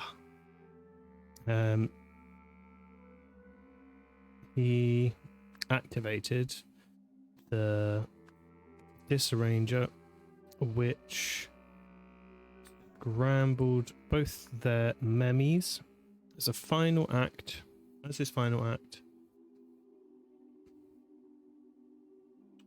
What is his final act?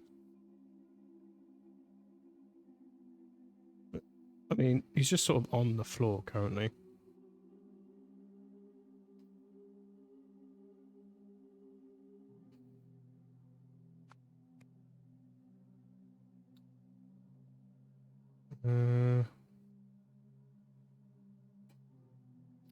Roy Sampson took back his gun and he shot the Disarranger.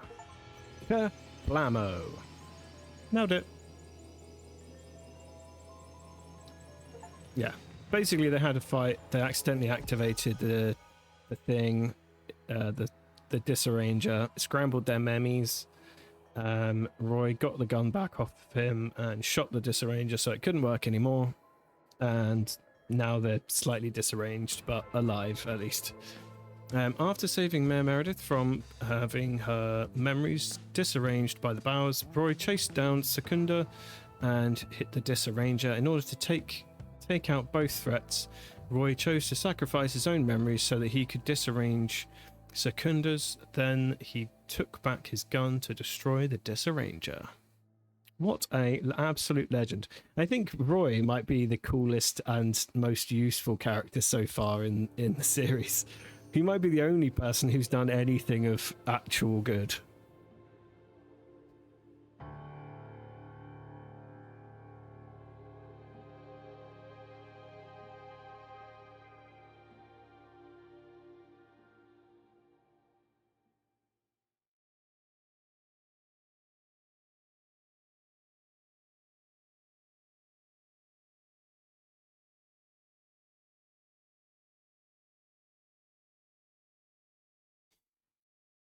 Okay, so we have...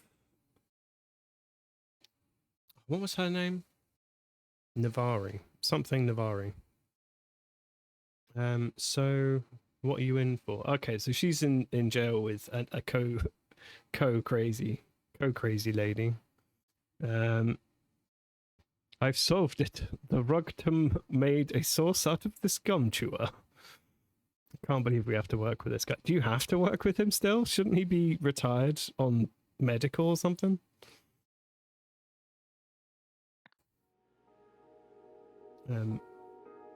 Hey, Roy Sampson is still the finest detective we have. If he says he solved it, then he solved it. Here it is. Rugtam. So the landlord did it. Okay, so his brain is still fine. He just says weird words. His words are scrambled. But he's still solving crimes. I think Roy is our best boy in the game. Okay, yeah, so here he is. So Auriel Toussaint is what I'm calling him. Assigned psychiatrist Dr. Adam Fisher. I have been seeing the patient for a few months now, and his progress has been interesting. On certain days he retains his defiant attitude, while on others he is far more amiable. Regardless, he persists in his strange perceptions of the world. The defiant Auriel speaks a form of Lemurian, although when I send transcripts to translators, they tell me it makes no sense. This seems to match my experience with the amiable Auriel. He speaks Albionian. I still can't figure out how that's supposed to be said. Albionian. Yeah, Albionian. At least to some degree. When When asked to recount our sessions, he understands the question but relays the events consistently out of order and uses strange terms. He refers to me as a snowman, perhaps due to my white coat. I have found recent success with Oriel by giving him access to a typewriter.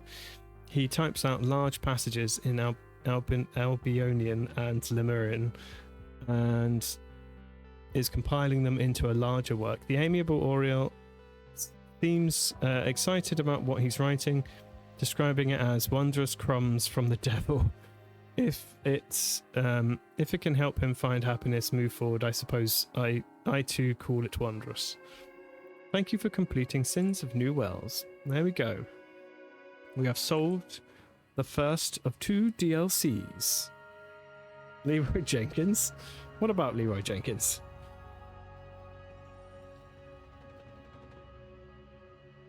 That's what I call crumbs in the get in the bed. Yeah, crumbs from the devil.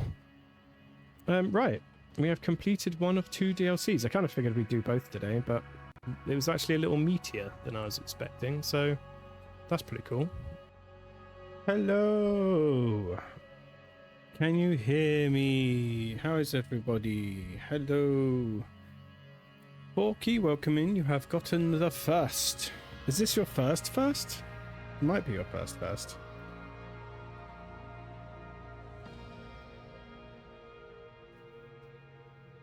We are back with more of the DLCs for the Rise the Golden Idol.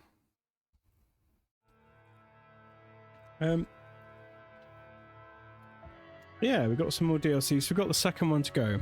This one here, it says Q2 2025, and I looked at the dates on these, and it seems like this one might be coming out this month by the looks of it. Maybe. If it does, then we'll hop back and do the next one at some point. But yeah, let's go.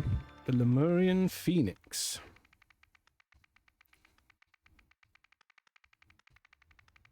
In which ancient prophecies, divine revelations, and royal decrees shape history. Okay. Royal blood. Celebrations turn sour at Tikka Palace.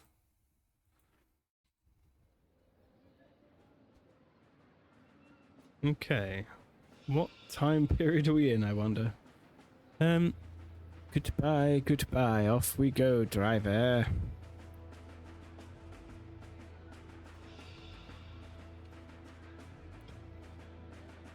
How is my day? Well, you know, standard, I suppose. Hey, Julie, how you doing? Welcome in. Are they going to be shot? I don't know. Maybe. I doubt it. But maybe. I am partially on fire. It is 32 degrees Celsius in here, and I am uncomfortably warm. Right, so I think we must be in, like, I don't know, early maybe 1950s? 40s? Something like that, possibly? I guess we'll find out. Well, look who's dashing off as soon as their section's being recorded. Good riddance then. More grub for many. Okay. This guy's called Many, I suppose. I'm going to have to look, but I shall be back after movie time. Okay, enjoy your movie time. Thank you for the look. Okay, dear Mr. Lebop, you are cordially invited to attend the King's renowned summer solstice celebration at Tikka Palace.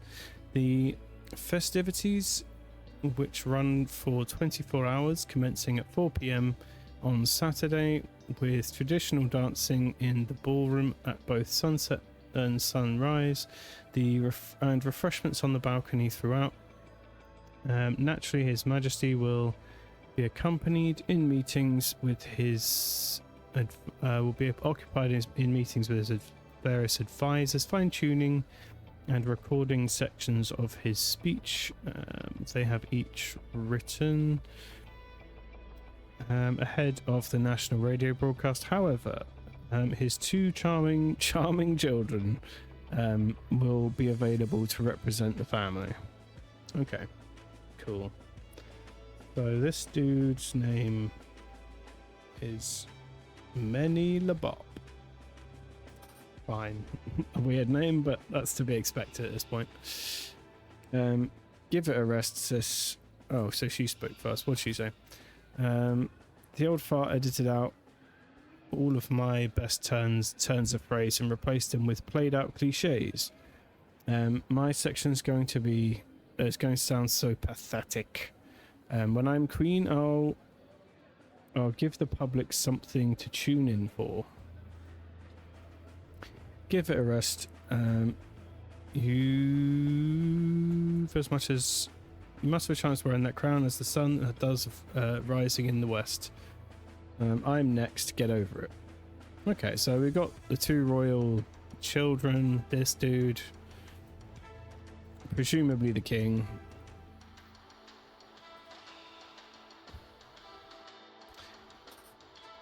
Okay. Some sort of organizer, I guess. Meetings in cabinet. Princess Lever, High Guardian, Justice Minister, Intelligence Director, Prince Zerek, First Sentinel, Propaganda Chief. Okay.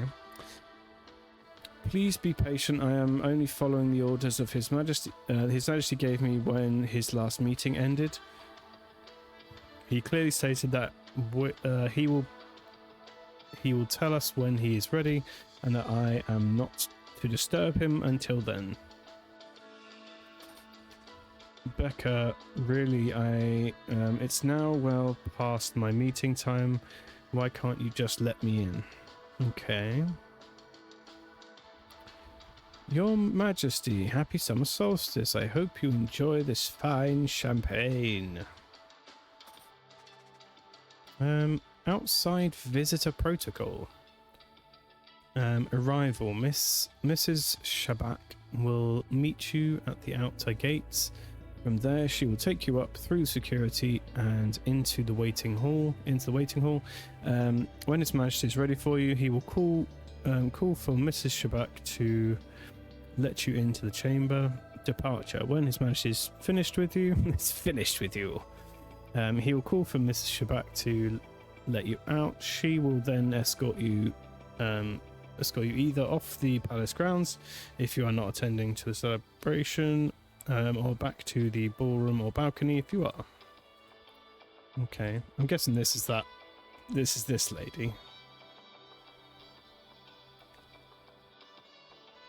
So her name is Becca Shabak.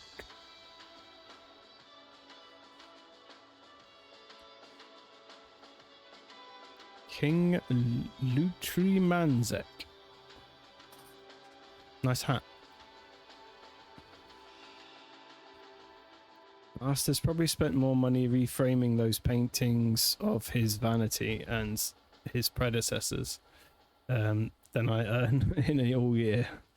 Yeah, it doesn't surprise me. The man is holding a loaded rifle with a bayonet attached. Orders from Triskan Zeldorf. The hell is Triskan Zeldorf? That's a hell of a name. Why do they always have such insane names in these games? Okay, guard cabinet door throughout solstice celebrations. No one is to enter or leave until ushered by Mrs. S. If ever you must leave your post, e.g. a bathroom break, ensure one of the other guards covers for you. Keep your eye on the visitors waiting in the hall. Okay. Okay, so we've got a building layout.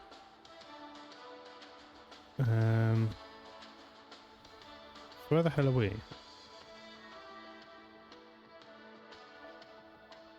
Oh, I see. So we're down here. And that's the princess's quarters, I guess? No. Where the hell are we? Hey, Conglomerate, welcome in. Guess what?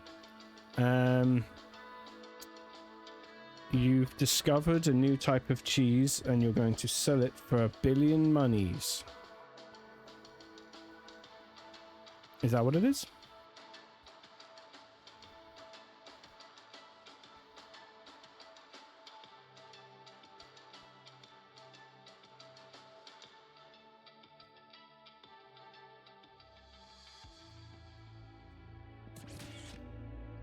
Ah, 8 months, damn. Thank you, Conglomerate. Thank you very much for your loyal subscribering.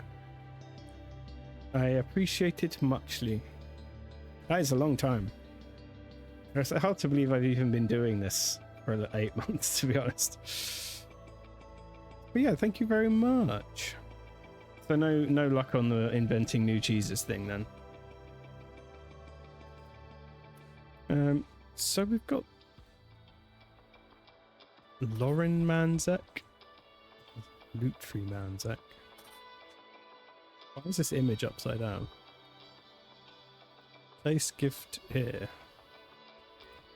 That's a very confusing image. Why is it upside down? Oh, I see. It's the top-down image. That's what it is. Okay, that really hurt my brain. Yeah, okay, so it's just a top-down image. So, place gift here, walk through. Ah, so the gift isn't scanned. That's probably relevant. Okay, well, this seems like maybe the king has been murdered. Windows locked from the inside. Okay. King Orant Manzek. King Vanto Manzek. I'm assuming these are going to be relevant at some point.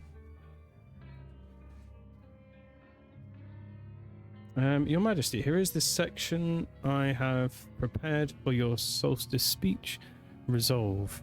Today Lemurians shy away from bold decisions. We are finished as a society. That is why the orders I have given recently do not disturb me until I tell you I am ready to end our struggle for unity. You must all embrace it. Okay. Oh, that's a stabby. That's the stabby stabber right there.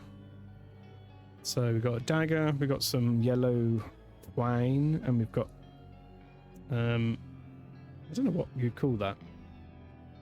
Wrapping paper, and it's got little patchwork thingamajigs on it. I don't know. The man is not breathing. Well, that doesn't surprise me. He has been stabbed. Trapdoor is unlocked. So what we got? Bottle of wine. Ancient Lemurian seal.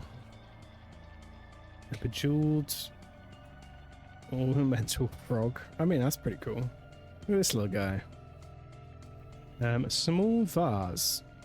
Small vase of flowers. How delightful. Bejeweled ornamental egg. Ooh, I'd like one of those. Hey, good suit pro, come in.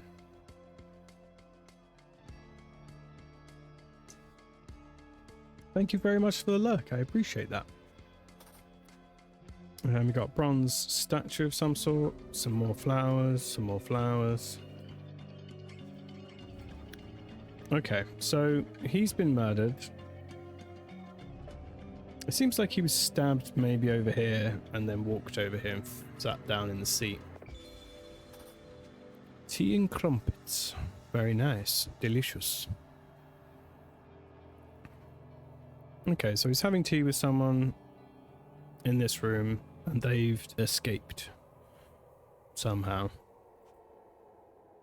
So the trapdoor's unlocked, but if you lifted it and went in it, you won't be able to get the chair back on it. The obligatory socially acceptable question, how are you? Warm, uncomfortable, tired, but surviving. That's how I describe it, roughly. This window is locked from the inside, meaning that if they left, they couldn't have... No one in here could have locked it. So how did they get out of the room is a good question. This is also a curtain I just noticed. So this is one curtain and the other curtain's missing. And is in the bin, covered in blood. So that's interesting. On a sleep mood. Yep. That's the mood for today. I woke up today, went swimming, and I've never had less energy in my entire life. With just like trying my best, but yeah, just so tired.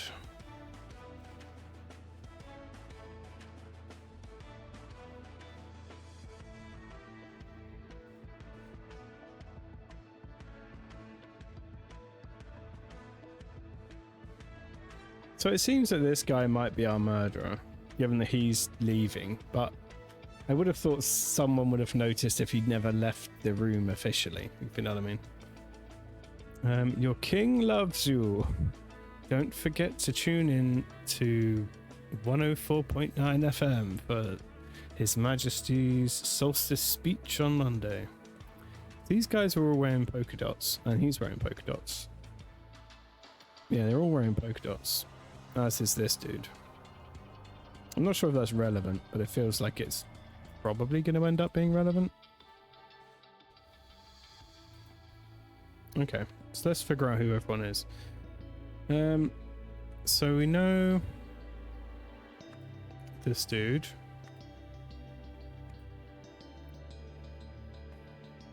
I'm pretty sure about his name already.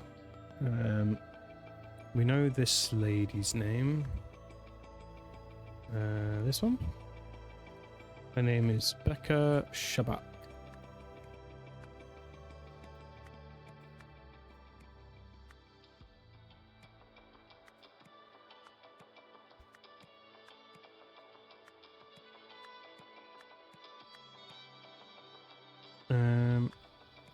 Group up all the names a little bit.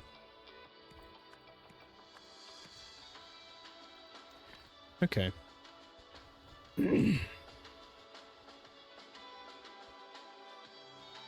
So, his vanity and all his predecessors. So his children aren't up there, I presume, so we could get his name off the wall then. So, what names have we got? We've got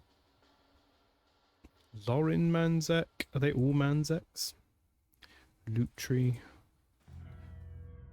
Banto, and Orant. Okay, so he's definitely a Manzek. Which presumably means both his kids are as well. We're pretty sure these are the royal children.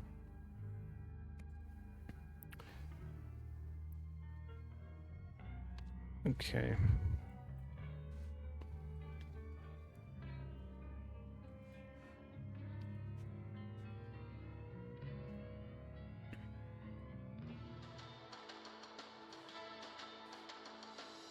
So this is orders from Triscan.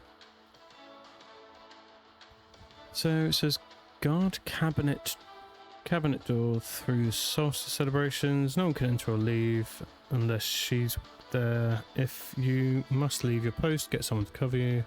Keep your eye on the visitors waiting in the hall. No helpful stuff there.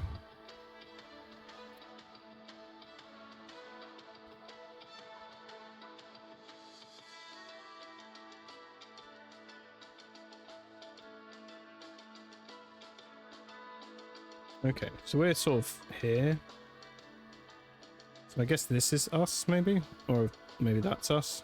Yeah, we're still standing here, because we're looking at this cabinet there, and that's that window there. And then there's the checkpoint and the exit. Okay, so their chambers are down there. Okay. Alright.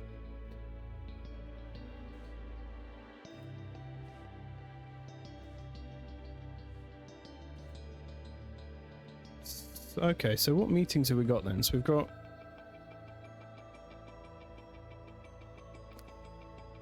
Oh, okay, so we've got their names on here. So this is Princess Liba, and this is Serek.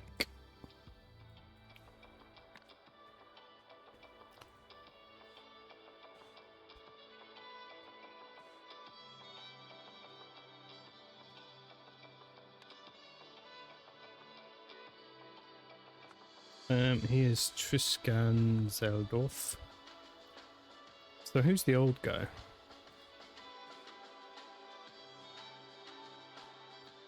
Who is the old man?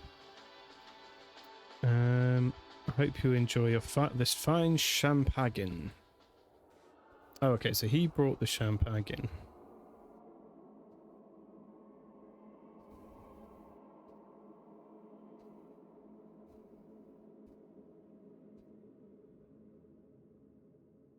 Does that help me identify him? 1795. I'm not sure if that helps me in the slightest, to be honest. But I guess it's worth knowing. So... I wonder who this man is. So it's certainly the evening.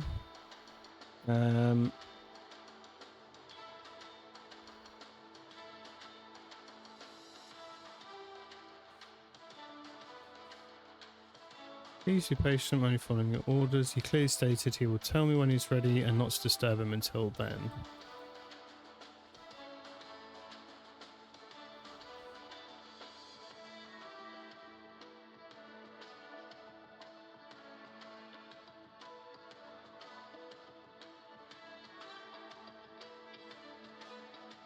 Okay.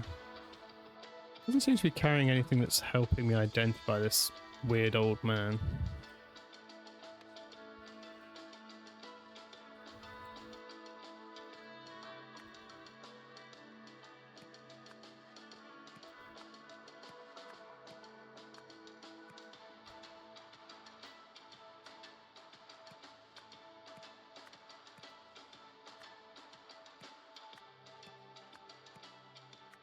Yeah, I think I'm just going to have to do his name by title, possibly. I don't think I've got enough names for this random man.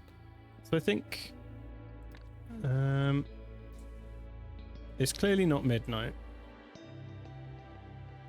So I'm guessing we're up here somewhere. So this could be the High Guardian? I mean, is he a guardian of anything? I'm guessing he's the Justice Minister. That makes more sense. So I guess he would be the High Guardian, and he would be the Justice Minister. So now I just need to identify this guy. I'm going to go that his name is Orant. I am not correct.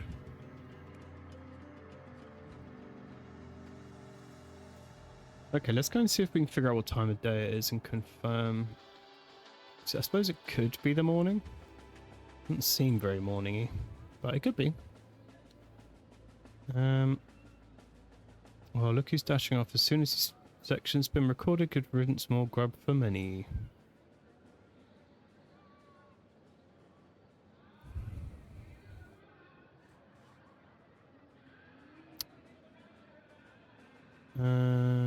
Okay. Going to sound. Going to sound. So it hasn't sounded yet.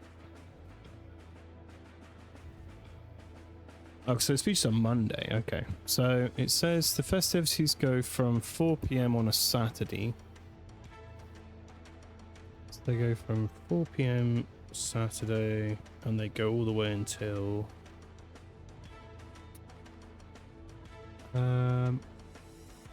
traditional ballroom at sunset and sunrise. Refreshments on the balcony throughout. naturally has managed to be occupied with meetings, fine-tuning speeches, blah blah blah.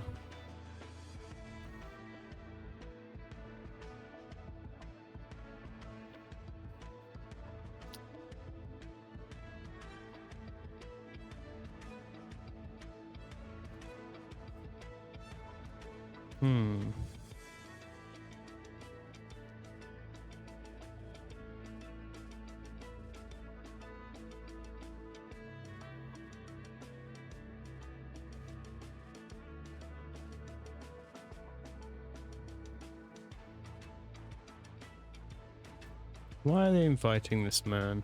Who is this man?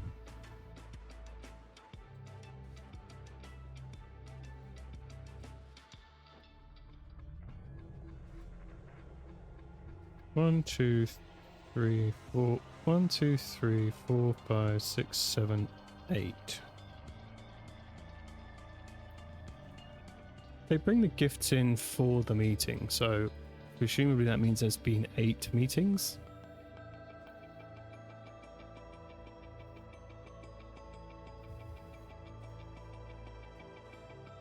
Okay, in which case...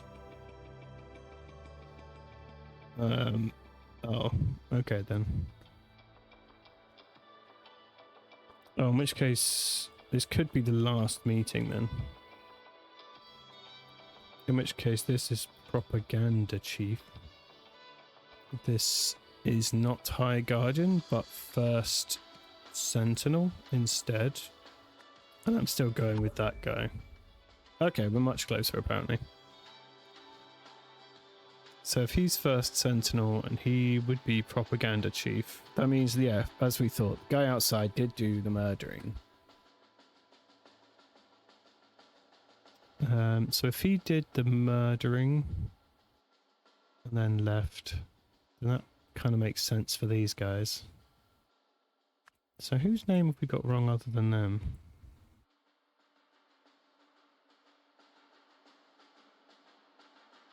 So it could be the king then. So how are we identifying the king? I mean, if we're just identifying by outfits.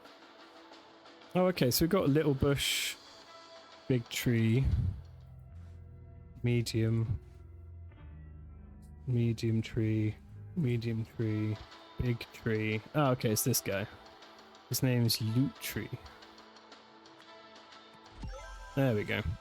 Used my human brain. Alright, so.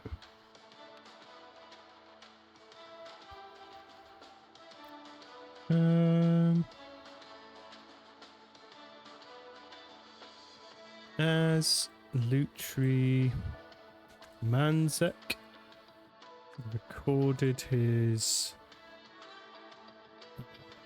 speech, I guess, yep, speech.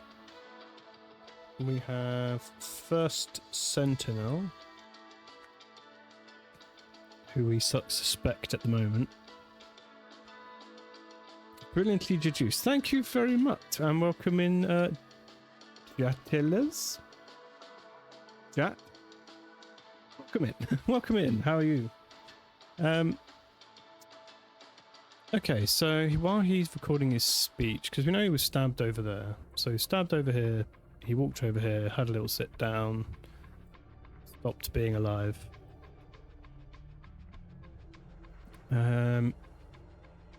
Killed him with a dagger, which is in the bin. I don't know what this is about. Is there anything over here that looks similar? No. No. Ah, it's a piece of this. I see. So someone cut something out of the message? Oh, and then just left it in the room. That's clumsy. How did you like the first DLC? I really enjoyed it. It lasted all of last stream, so that was pretty good. Yeah, I found it quite fun. It was suitably long, and I enjoyed the story. It was quite a fun one with the brain squishy device, the memmy wiggler. I think this one was a bit better even. Oh, okay, interesting. Well, so far we're starting with an assassination, so that's always going to be fun. Resolve. So, do bold decisions. Can I play the message? That would be helpful. If I could play the message, I could see if it differs or something. Okay, right. So he wanted to call his message. Sentinel stabbed him with a dagger from.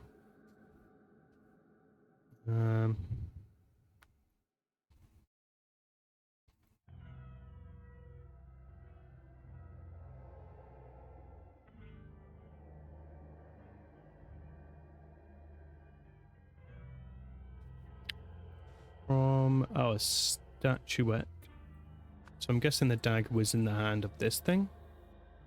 That's why it's currently holding nothing.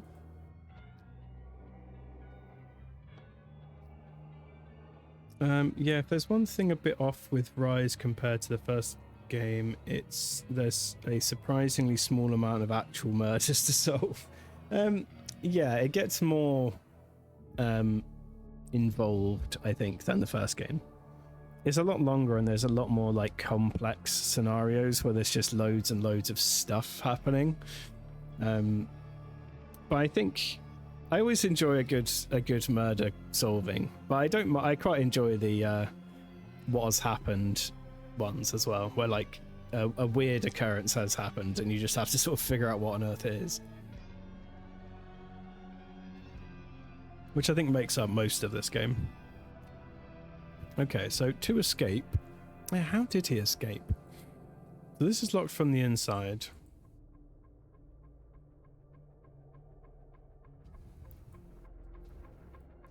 How did he escape? Walked over there while wearing this, I guess, maybe? Stabbed him, put all the stuff in there. But then how would you get out of the room? I mean, unless he's glued the chair to that, I don't really know how you could get out of there without tipping the chair over.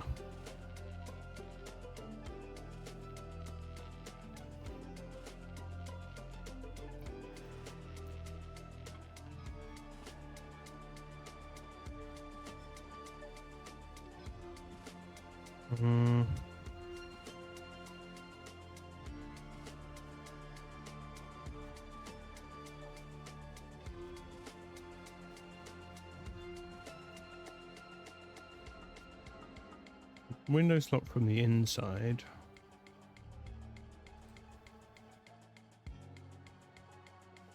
Yeah, I don't know how he escaped.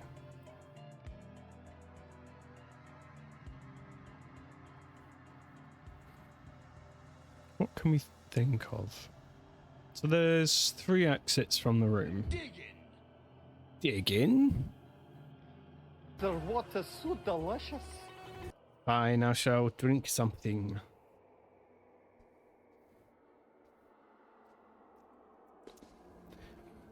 I am currently drinking sparkling lemon and lime flavored water. It's quite nice. So afterwards the killer moved the body to the chair.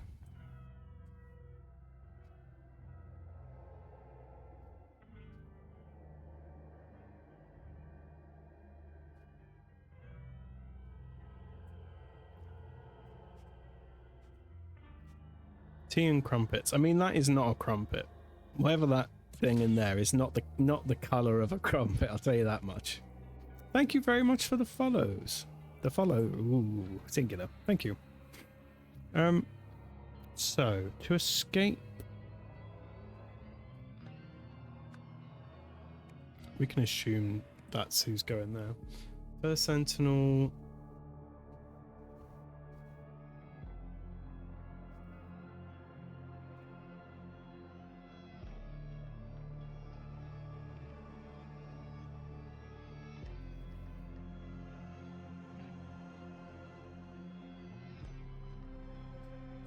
Maybe it's got to do with this.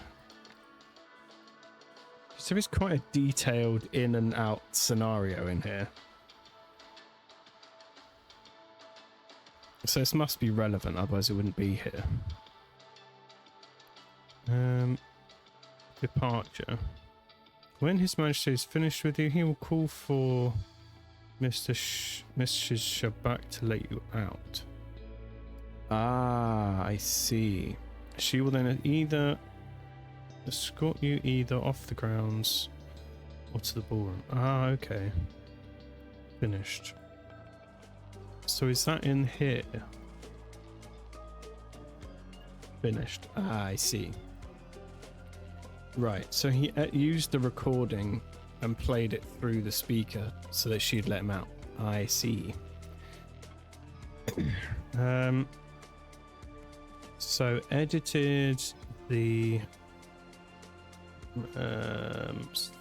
tape. Edited the tape and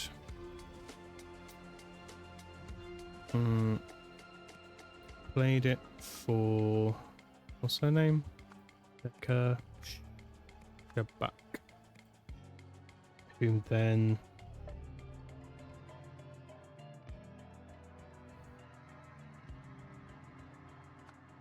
let the killer out. Bam! Walked right out the front door.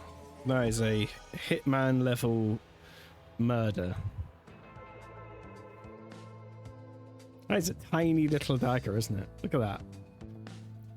The first sentinel was able to get a dagger past security because it formed part of his gift for the king. After killing the royal and moving the body, the first sentinel hastily mopped up most of the blood with a curtain. He then edited the clip of the king reading the speech segment he had written, so that it said, "We are finished. Do not disturb me until I tell you I am ready." On hearing this over the speaker system, the usher escorted the killer out without suspecting anything. That is a good murder plot until you realise that you're the last person who was in the room, and then you're screwed. But you know, you can get away for a bit.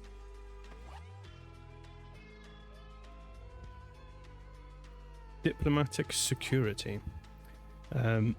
Ash Intelligence Agency. Declassified. Monitoring Lemurian technological progress. Confidential. Background.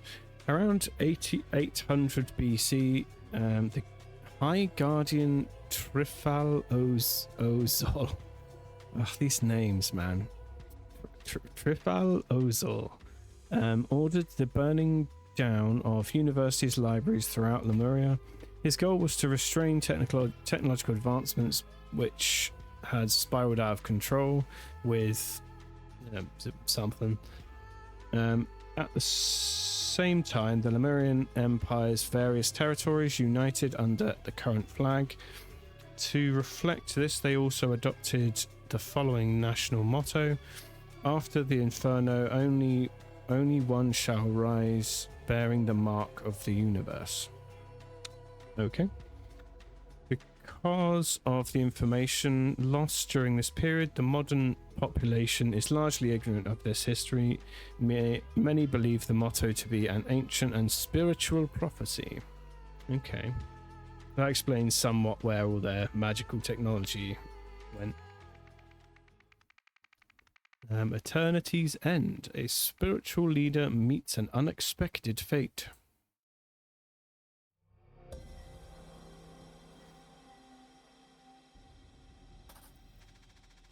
Are we doing a second murder? Okay.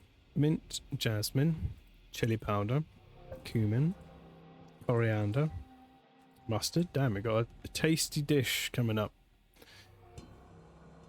Make your rice twice as nice by adding your choice of spice. Very nice. Wild mix. Mint, mustard, coriander, mint, chili, mustard. Okay. I'm guessing these combinations are going to come back to me at some point. I'll keep that in my brain. Yeah, okay.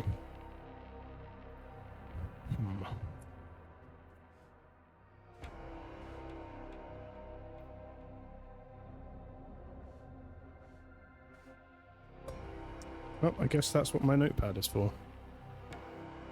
Boop, boop, boop. Do a little sketch. So I can remember where these are. So this one and this one had the wild mix, because it's pink.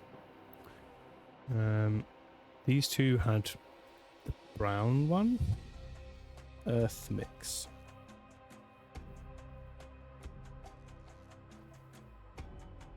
Earth mix. And then this one in the end had mild.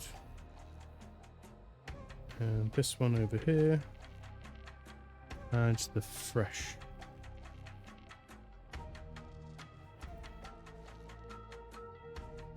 Okay. Noting that down because I know it's going to come up. Okay, so we got some sort of... Alright, so some sort of setup for how they prepare and serve the food, I'm guessing? Yeah, okay. Gardening duties continuing. Evening, during the evening you may rest. Okay, so there's no gardening in the evening. Okay, cooking duties. Morning, serve everyone their own leftovers from the previous evening's meal. During the afternoon fast, you may take time off to meditate or study. Cook, bless, and serve a hearty yet simple meal of spiced rice. When setting the table, remember the longer a dedicant has been here, the closer to the first sentinel's end of the table they have the honor of sitting. Okay, so the sentinel's at one end, and then everyone's in the order of at what point they arrived. Okay. Newcomer's Handbook. Wait, isn't that the thing that the guys who were living by the docks had at some point? Isn't that true? Isn't that a thing? I recognize this image that says Newcomer's Handbook on it. Okay. Right, so we've got mint plant, jasmine plant, chili plant. What's this biz?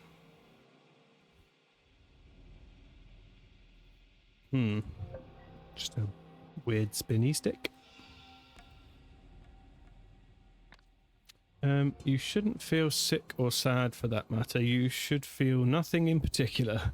For he is not gone. His consciousness has simply been redistributed. Alright, if you say so. I guess that's one way to deal with grief. Now come on, I've already laid the table. Let's eat breakfast. We don't want last night's leftovers going to waste. Okay, so that dude doesn't care that much. The same thing happened to me. I threw up all foamy after dinner. Okay, but soon I was fine again. I wonder why only us two seem to have been affected. Perhaps we have unknowingly reached a higher level of empathy than the others. Sure. Which allowed us to feel the first Sentinel's energy. Feel the first Sentinel's energy moving through us in his final moments. I mean, I doubt that, to be honest.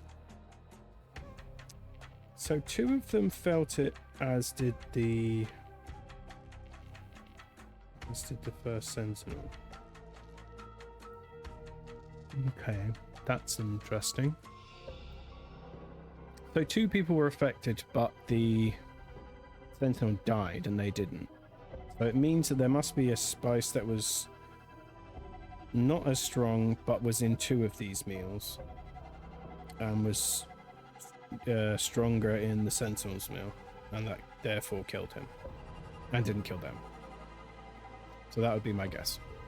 I felt sick after dinner last night, but it passed quickly. At first I assumed it must be food poisoning. Then after I began vomiting foam, I thought maybe the virus had returned.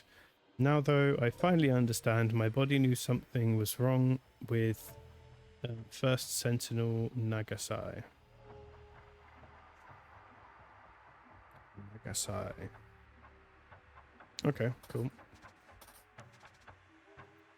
As First Sentinel Nagasai's scribe of 28 years, I feel it is my duty to document this morning's tragic events. By the time I awoke, Fonsa was already laying the table.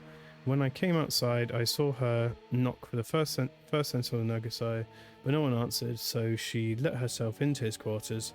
A few moments later, she emerged and told us all the terrible news that he too had fallen ill, but he had died in his sleep.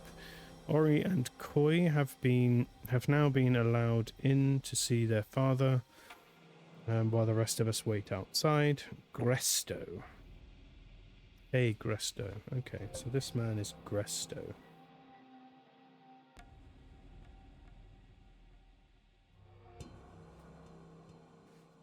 So what is with these spice mixes then? Let's have a look at the book. So, there are 2 wild ones. What does the fresh one have in it? Fresh has mustard seeds. Wild has mustard seeds. Ground. Mild has ground coriander, cumin, and jasmine leaves.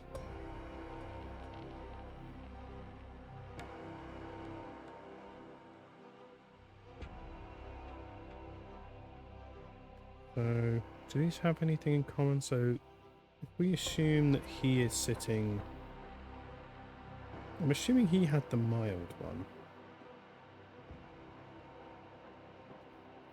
Just due to where it is on the table. And assuming that he had something different to everyone else. In which case, jasmine leaves, coriander seeds, ground coriander seeds and ground cumin are what he had. Do we have any others that have similar stuff? So it could be the wild mix, or it could be the earth mix. Okay, that doesn't really help me that much, I suppose, but it does narrow it down a little bit. So it's either the cumin or the coriander, I guess.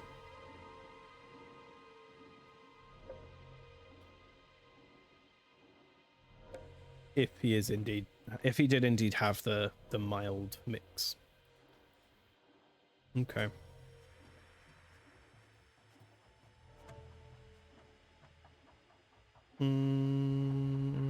Okay. What's this? Belly. What? What is happening? What the hell am I looking at? Some sort of creature. It's been tied to a tree. It's had its belly shaved and it's foaming at the mouth. Okay, well this is definitely involved in what's going on. Okay. Method 5. Start timer and observe effects. 6. After test, clean equipment in water. Results. Only took 7 minutes to reach stage 1 and another 15 for full effect. Conclusion, the method works. Ready to proceed. Face cream, skincare, pictures of being fancy, some delicious unopened gin, nice watch. Okay, so someone's got a secret identity. I don't understand what's happening with this, but I guess this was a test of some description.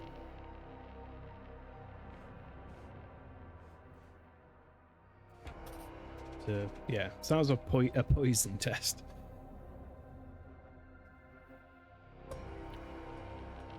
Oh, okay. So we've got a chore chart.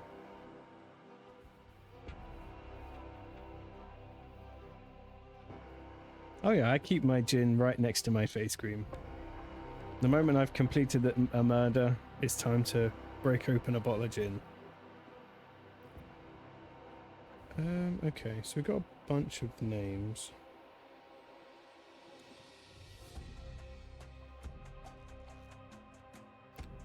Okay. Dedicants Nosy, Raffaelli, and Tranta. Excellent work lately. The universe will surely reward you. Boys, I expect the same amount, the same output from you as from any other dedicant.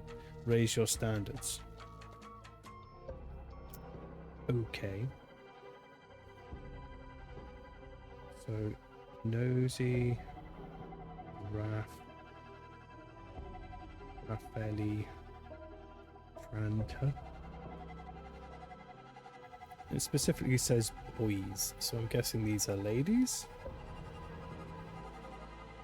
Question mark? Alright. Waterfall Proclamations. Oh god, okay. December 4th, 1912. First Sentinels may not accept donations. They must do away with material goods and wealth. February 13th, 1915. When the first sentinel dies, his eldest son succeeds him. If the first sentinel has no sons, there can be no new first sentinel until another is chosen by the universe to fulfill the ancient prophecy. How would you get chosen by the universe exactly? Is it like send you a text message or write in the stars, perhaps? November 23rd, 1915, so 6 months later. In the case of twins, there can be two first sentinels. Okay. Oh, that's interesting. That's interesting timing, isn't it? Get hit by a meteor. I mean, that's one way to go, I suppose. It certainly means something. June the 3rd, 1939. Sin is no longer to be met with punishment, but compassion. Okay. November 24th, 1940. The first true sentinel. What? The first true first sentinel, Nagasai, will live forever. I mean, I disagree, because he's dead. I mean, this one's quite interesting, isn't it? So we had 1912, first sentinels may accept donations. Then we had, if the sentinel dies, must go to his son, unless he doesn't have one. In the case of twins, there can be two first sentinels. So yeah, it seems suspicious to have added such a specific rule at that point. Okay, we'll keep twins in our mind. Antiemetics, avoid alcohol during usage period. Okay. Prescribed by Dr. Jolene Prenzy. Homeopathic solution. Sure. Moon drift. Oh, I'm sure it's super helpful. It's, about as helpful as a glass of water. Calm and restore moisturizer. Ingredients: clear jojoba oil, jasmine petal, and paste. Okay. Mouthwash. Toothbrush. A straight razor. Okay.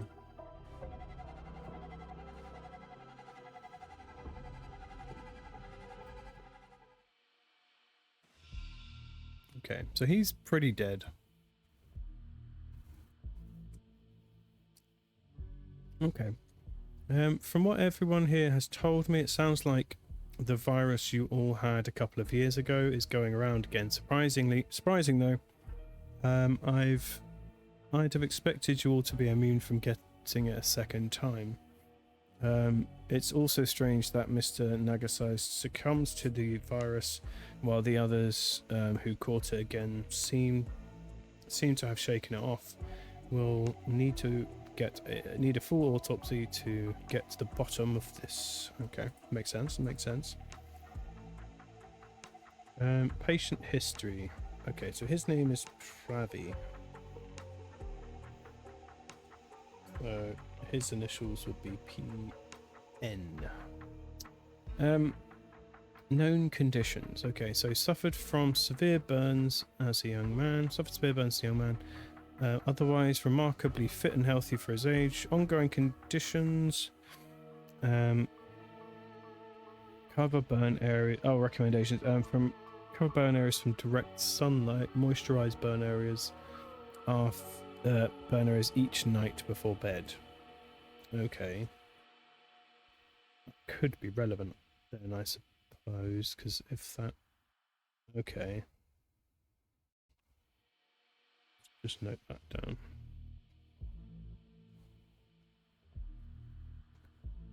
Moisturizer. So he's putting the moisturizer on as well as having eaten the food. So that combination might have killed him for some reason. Part of the plot.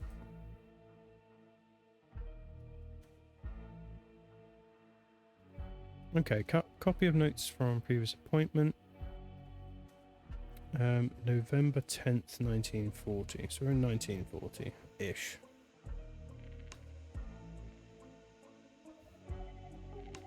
Good. Always nice to know. Symptoms: foamy vomit, Andipy virus. You shouldn't give viruses such cute names. It's the Andipy virus. Prescription: antiemetics, fluids, rest. All followers also infected. Some insist on taking Quack's medicine. Oh, I see. Yeah, that's the crap medicine they have in the cupboard. Yeah, homeopathic nonsense. Equipment must be washed in pure alcohol between tests to remove all contaminants.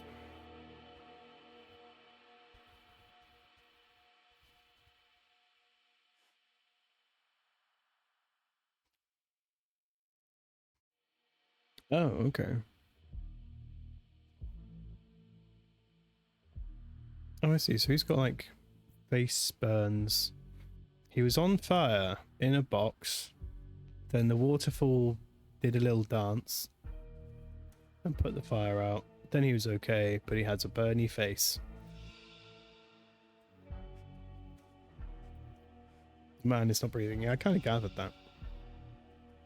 How is this even possible after the waterfall's proclamation just the other day? Oh, how will we go on without him?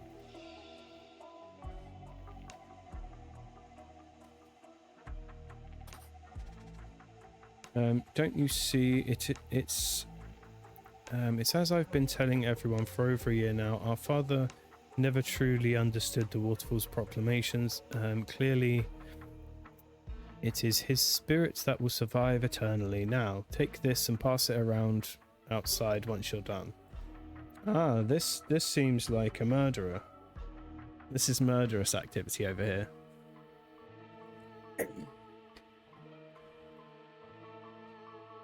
Okay, so I'm guessing this makes that guy Ori, and that he's already marked his thing, so that'll make him Ori Nagasai, presumably. So he would be on the chart.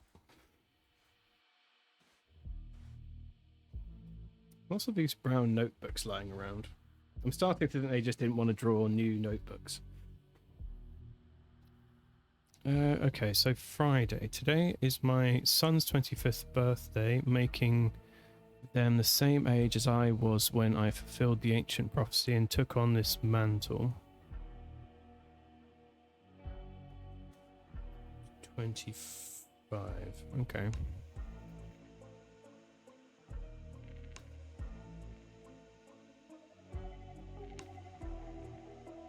So let me... Okay, hold on. just go back over here and read these notes again.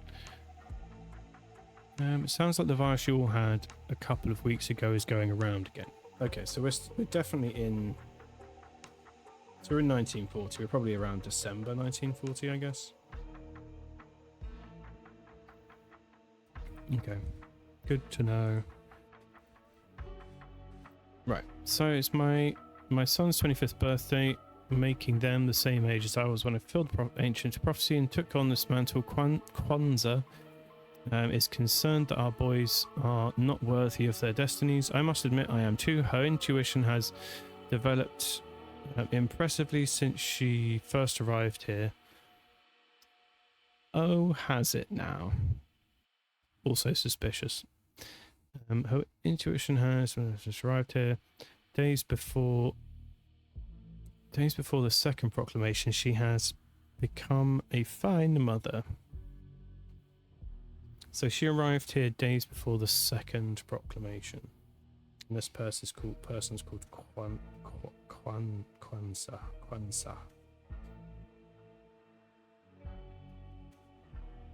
Don't know what her last name is, so I'll just put a question mark there.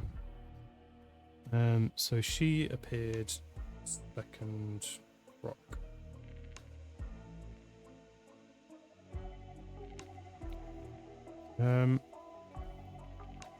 Everything is clear now. The waterfall agrees the universe has provided a solution that does not contradict any past proclamations. I will reveal the message this evening, which I'm guessing is that he is immortal, which obviously didn't work out for him. Sunday, first thing this morning, before anyone else was awake, I found that our stupid goat escaped again. Must have chewed through his rope last night while we were all asleep, as he was definitely there when everyone went to bed yesterday. So someone kidnapped the goat on Saturday night. So Saturday night, goat napping.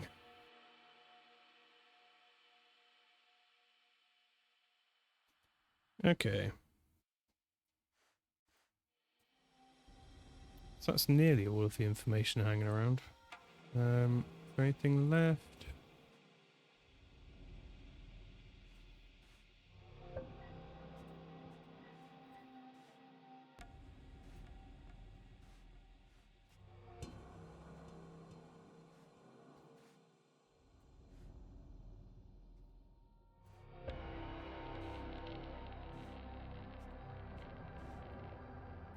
What's the moisturizer have in it? Jasmine petal paste, clear jojoba.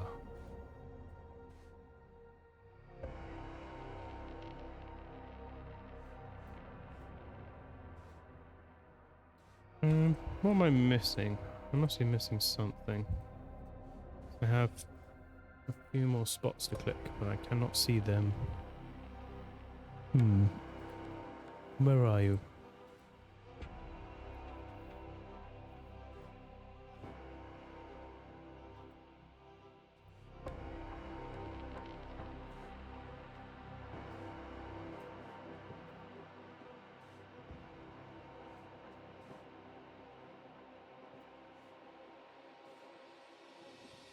Oh, yeah, let's look at these. So,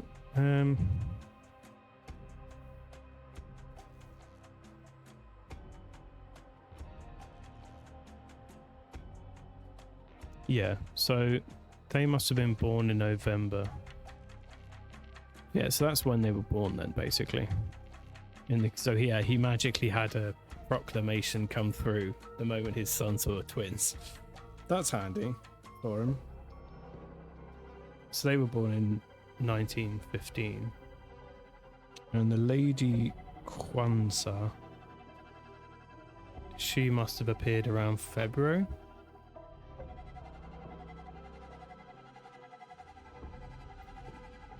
What's happening? Why am I hearing banging noises everywhere?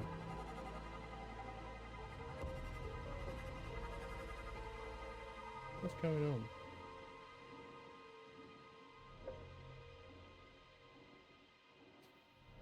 Okay, sorry. Got creeped out there for a second. Okay.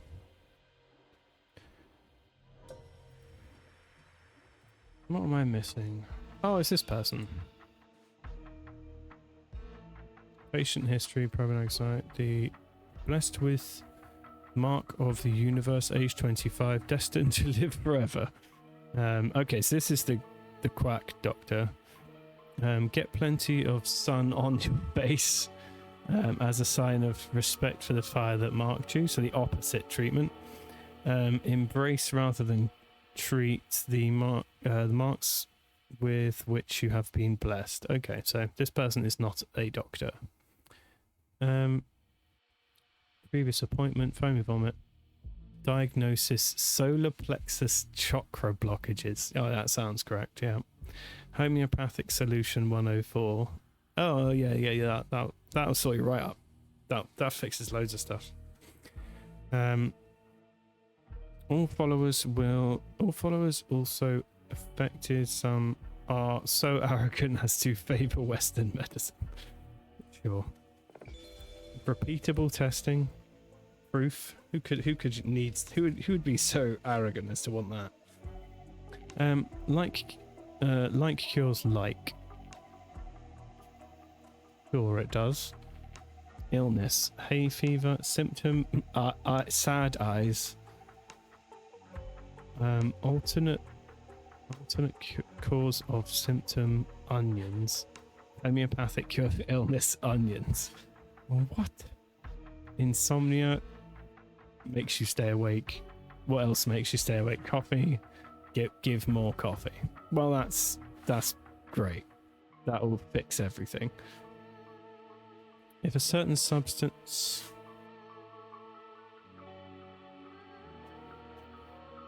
okay, the noises that are nearby my brain are starting to distract me now.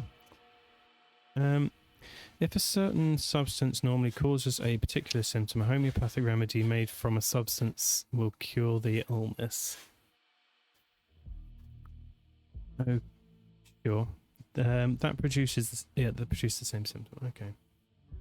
The homeopathic remedies are made from repeatedly diluting until not a single speck remains, just water. Yeah, so basically homeopathy is selling water to people as medicine. That's the old trick on that one. Right. Let's go through and try and name these people first. So The water's so delicious. I will have some water.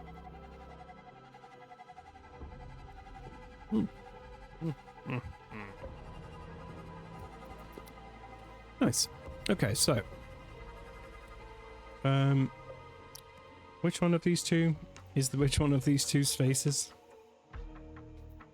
Okay, this one's the murder man, and that's the Neil Patrick Harris man. So this one must be Coy. Oh, it's not Coy, is it? Was it? Oh, I take that back. Was that Ori? Ori, I take that back. So I think he's Ori. We know that this guy was Prabi. That's his other son. We can go and get doctors' names from the medicine cabinet, I'm sure. So this one, so the actual doctor is called Jolene.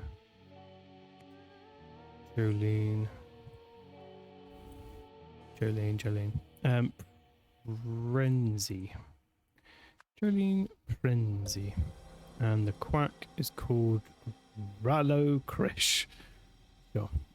Rallo Krish.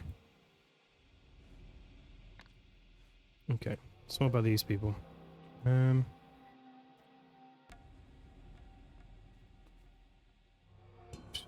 blah, blah. I've already loaded tail, we shouldn't get to go to waste. We're fine again, blah blah blah. This guy is called Gresto.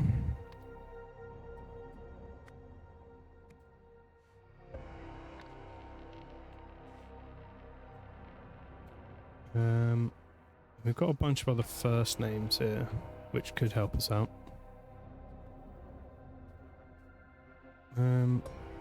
Nosy, Raffaelli, and Tranta.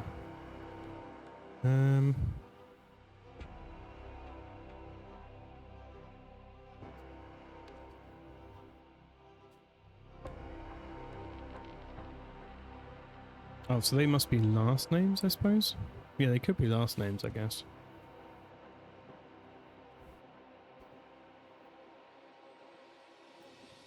Yeah, so are there any N first names? No, there aren't. Okay, so these are last names. So, Nosy, Rafili, and Tranta. We've got a G name here, so that's G, B, N. Do we have a G anything else? No. Okay. So we've got GN. I think this might be G Nosy.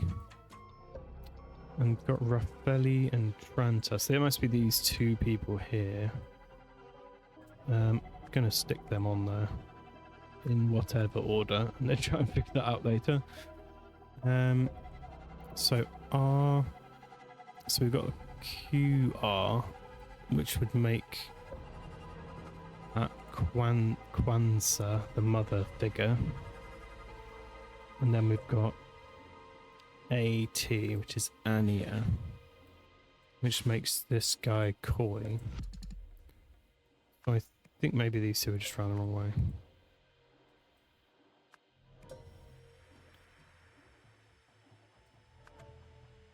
What did we decide her name was? QR. Belly. There we go. Okay. Now we have to figure out who joined here at what point.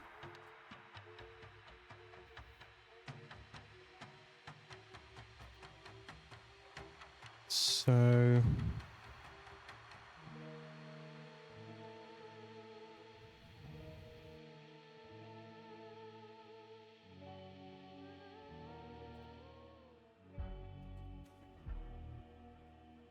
what did this say in here? Kwanzaa is concerned our boys are not worthy for their destiny. I must agree, I admit. I am too. Her intuition has developed impressively since she first arrived here days before the second proclamation. She has become a fine mother. Okay, cool.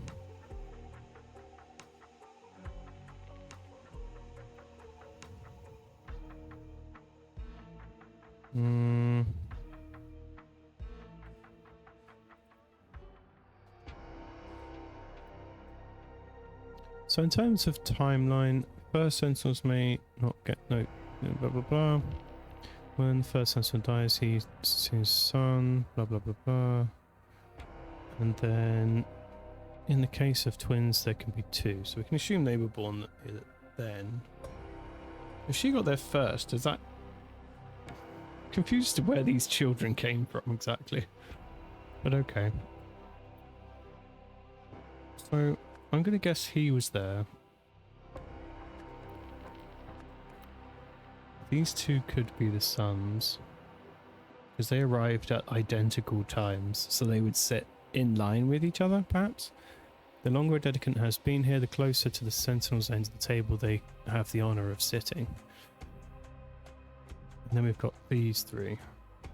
How are we supposed to know about these ones? Because who's... do they have stuff in their pockets that can tell me?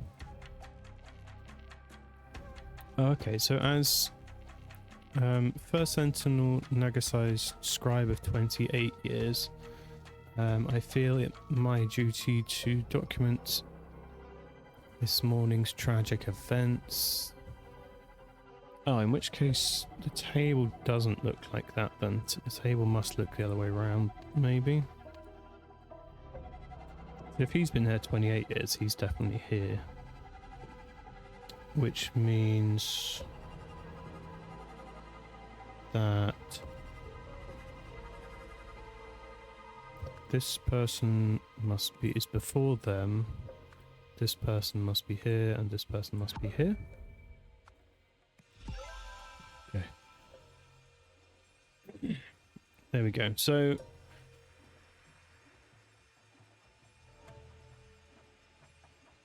oh, was I supposed to find that out just from who's left-handed and who's right-handed, maybe? Okay, doesn't matter. So yeah, he was here longest, then his scribe, then the mother lady, then the twins, then this person.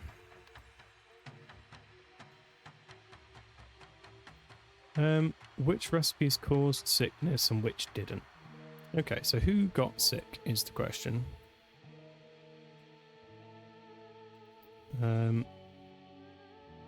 So this person got sick. I wonder why only 2 of us seem to have been affected. So she said, I threw up stuff after dinner. I felt sick after dinner, but it passed quickly. Again, vomiting foam. Yeah, so these 2 did have it. So that's this person and this person had that. So it was the fresh. So it's basically everything except from the earth mix, basically. So what was in the other ones? Mustard, chili. So was everything affected except from these 3 ingredients?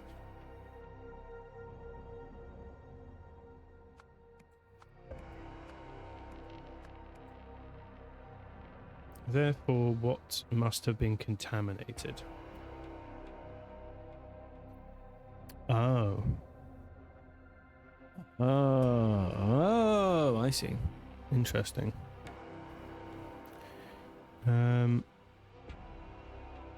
So ground. It's not the pestle and mortar because there's ground stuff in the mild mix and the fresh mix, but not the wild mix because they're whole seeds, so it can't be that. Chili powder. Got leafies.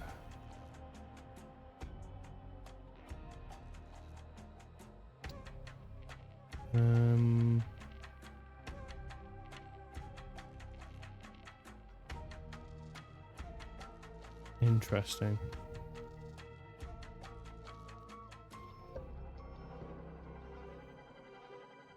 I don't know how to investigate this. So who got sick? So we know that person got sick. So those 2 definitely made somebody sick. That person got sick. Yeah, so it makes sense. It's basically everything except the earth mix. But why didn't that lady get sick? She ate the same thing as him and she didn't get sick. These 2 did. That's confusing. Is the chili ground already? Yeah, I assume so. Yeah, that's ground already.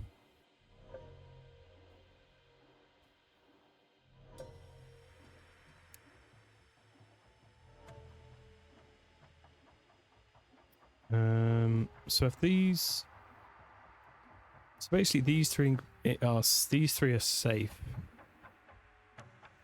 So the pestle mortar wasn't used for this. The leaves would have required a knife, presumably. Not just going to put a giant, big old leaf on it, are you? So the knife is safe. The pestle and mortar is under suspicion, but I don't know how that would have gotten these guys sick. So it can't be that. What other commonalities are there?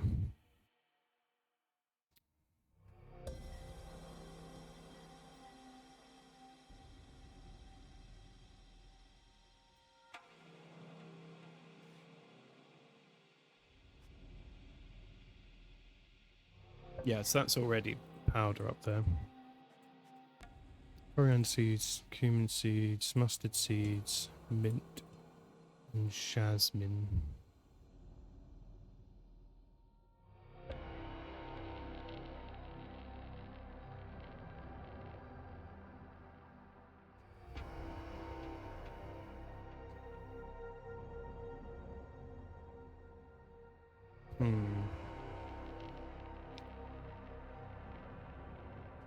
It's the wild mix that's suspicious, isn't it? Because these 2, I understand, but this one? How is that one? Yeah, how does that make any sense?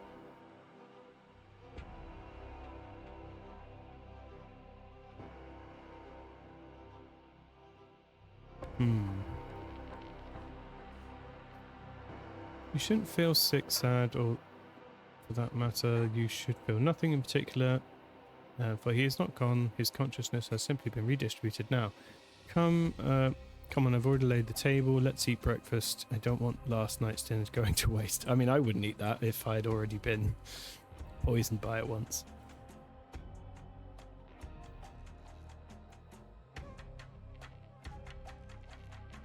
Yeah, so what can we... I'm so confused by this one. I don't know. It needs mustard seeds.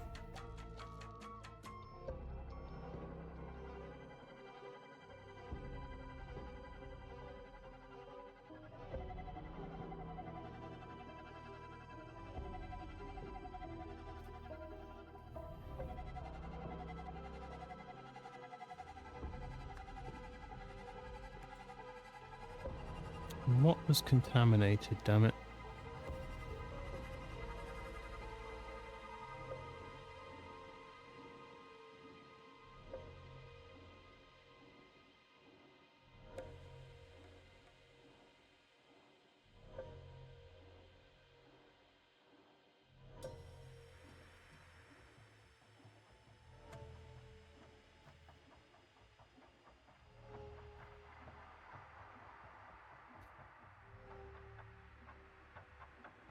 Wasn't there another thing I could look at that was over here? Does this say anything? No, it just explains what the meal is. Yeah, this is just the positioning bit. Okay.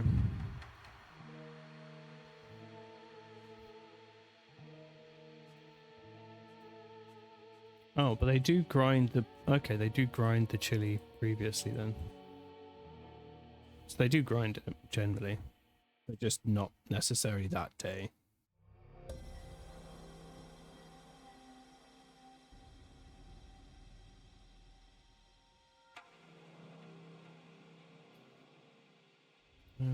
Okay, but...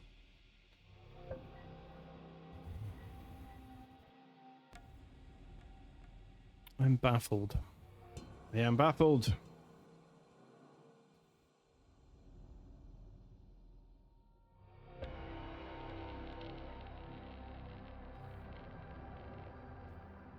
Okay, so which one ate the fresh mix and which one ate the mild mix? So these three are all got eaten by people that got sick. This person mysteriously managed to eat the same thing as the dead guy and did not get sick, which is mightily suspicious. So all three of these people got ill eating these meals, but did not get ill eating this one. So the two sons didn't get ill, and neither did this lady.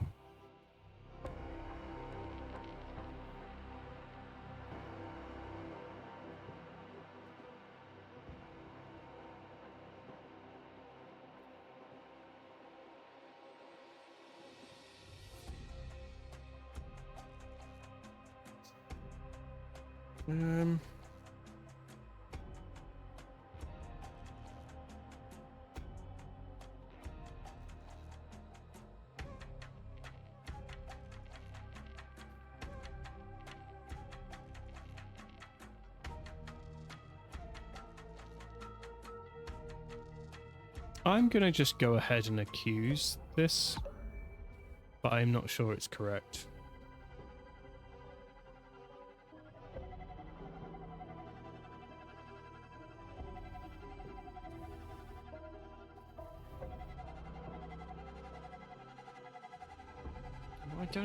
I don't understand. So maybe the meal... So if this person didn't get sick, then he can't have been poisoned by the meal, or this wouldn't be relevant. So I think maybe he wasn't... Yeah, okay. So he wasn't poisoned by the meal. Okay, that makes sense, because otherwise she would have been ill. Yeah, so she would have been ill if that was the problem. So the only two people who got ill were these two, and they ate a specific thing. And that makes sense now, because this one doesn't have anything grinded in it, which is why it stuck out as a problem. Okay. That means that it was his topical medication then, I guess. So, got antiemetics. For antiemetics, avoid alcohol during usage period. She has alcohol. That's come up in 2 places. That's something. Moisturizer. Ingredients: jojoba oil, jasmine petal paste. Okay. So what the hell got this guy ill? The goat died. Okay, we're talking about the goat now. The goat died because somebody...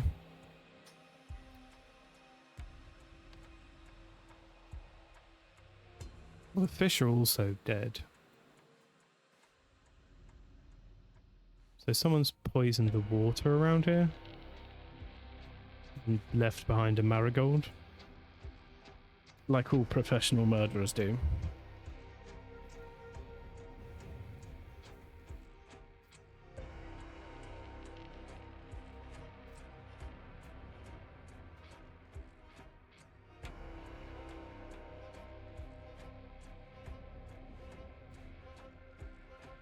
Yeah, let's read the notebook in here again. So it says start timer and observe effects. After test, clean the equipment in the water.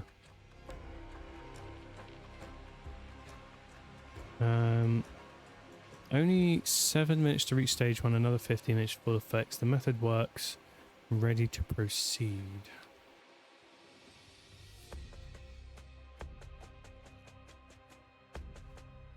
So what was put in this water that killed everything?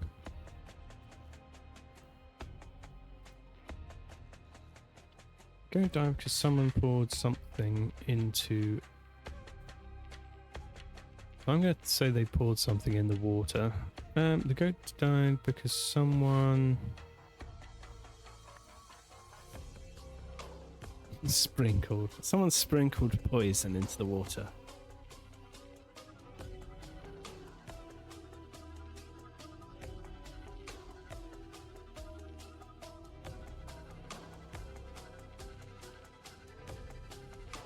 So what did...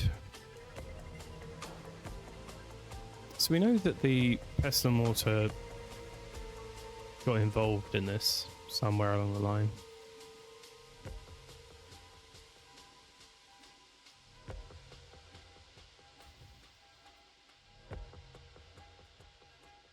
Yeah, so we know the pestle and mortar is involved because that's the only poisoned thing around here. But what is it they were... What were they making or using to poison people? Was it this person?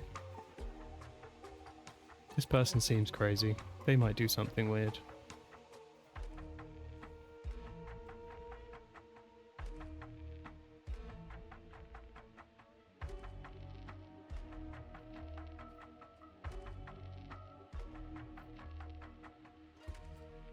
Okay, so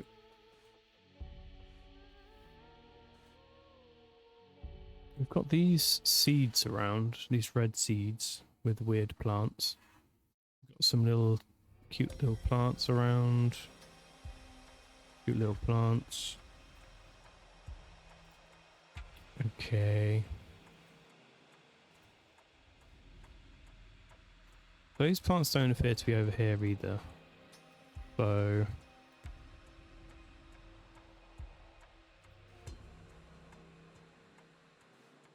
what is it?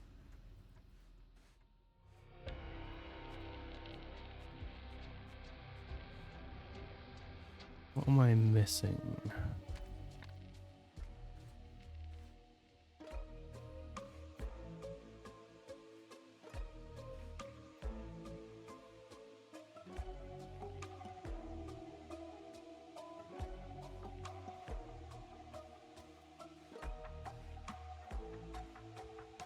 This guy is... I mean, I don't know. We've got a couple of suspects on this one, but I think it's mostly that guy.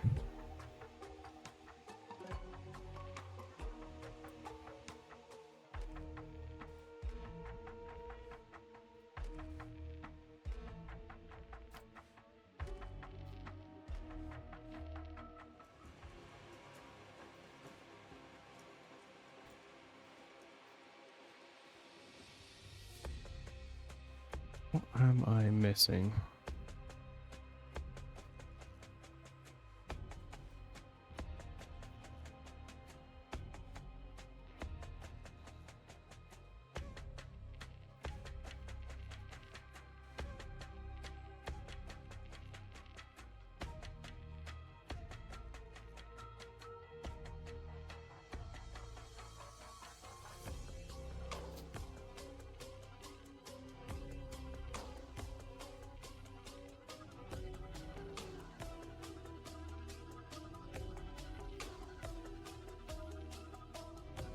It's got something to do with this medication, because we know that now know that he wasn't. Yeah, okay, so he wasn't poisoned by the dinner.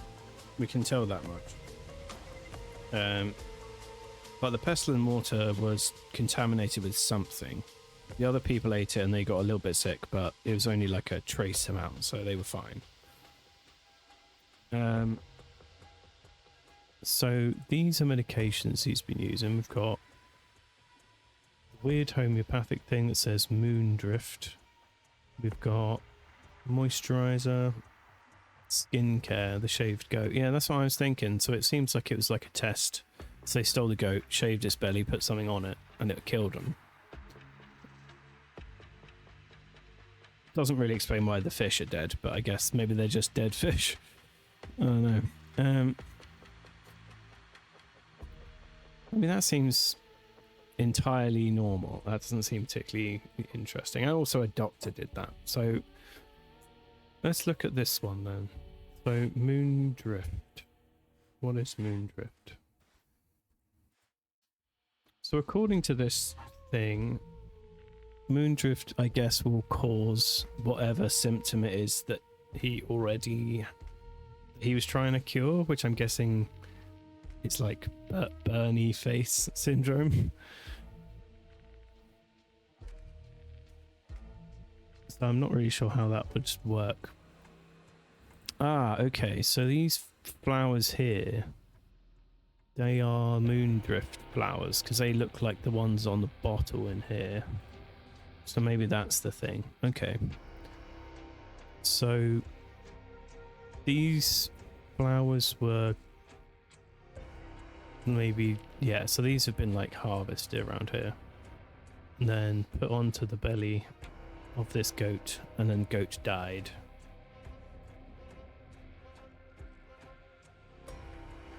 And then everything else died, apparently.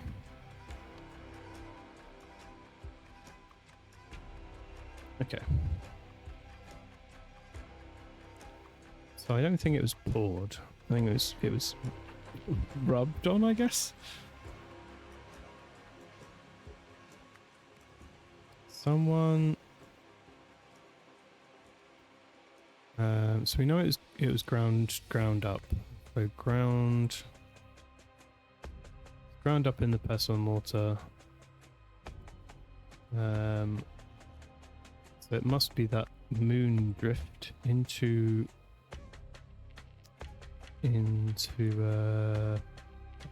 paste, possibly. Using the pestle and mortar, and then put it on the goat's belly. Okay, cool. So we're onto it. We're onto it.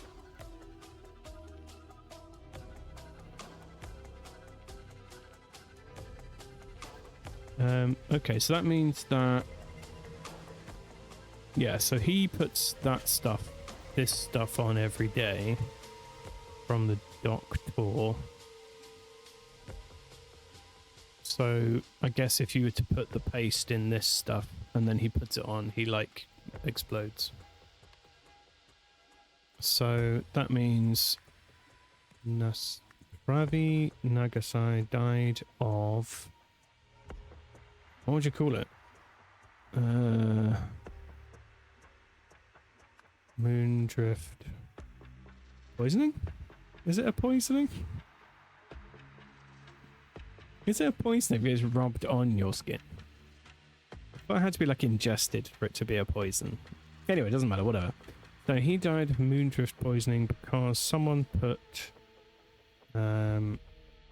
Moondrift paste in the moisturizer. Yes. Okay, we're getting there. Okay, so on Saturday, what did he announce on Saturday? Did he announce something? Oh yeah, he announced he'll live forever, didn't he? Yeah, so he said he'll live forever. And someone was like, not today, and then merged him. Which is a bit mean, to be honest. So on Saturday, where is he? Nagasai. Ravi Nagasai announced to that he would live forever.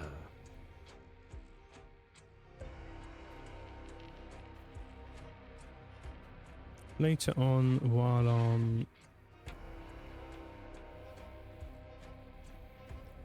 That's a good point. We can check this now. We can see what everyone was doing. So...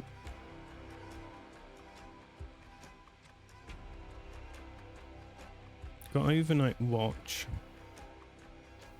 Okay, so we know that the goat was taken at night. So presumably the person doing the watching was the person who was responsible. Otherwise the watchman was just really bad at their job, I guess. Evening. During the evening you may rest. Okay, so... yeah, I'm guessing it must be the person watching... doing the overnight watch. So who did the overnight watch on Saturday? KN. Who is that? So that's Koi.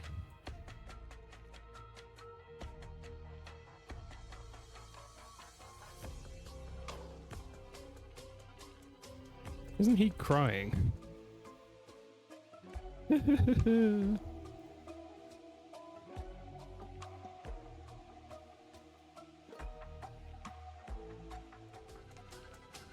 Sure, how? Maybe it's not him then.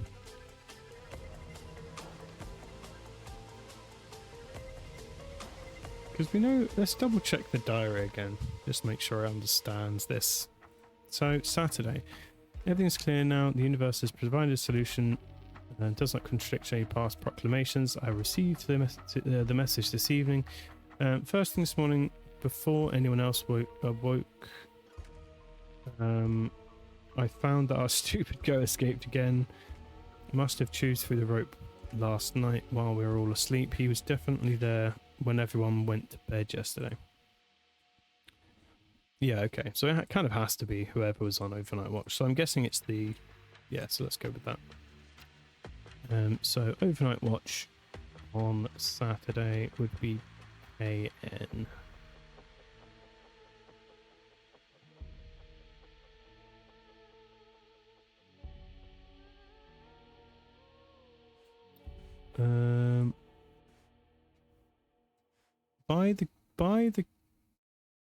By the goat there is just a normal book. The newcomer book is over here by the garden. So they were doing gardening, the newcomer. The newcomer is this person. The newcomer is called... it's AT on the schedule. What's AT up to? AT was cooking and then went to bed with everybody else, presumably. Yeah, I think it kind of has to be the overnight watch, right? Because surely everyone else would just get spotted stealing a goat.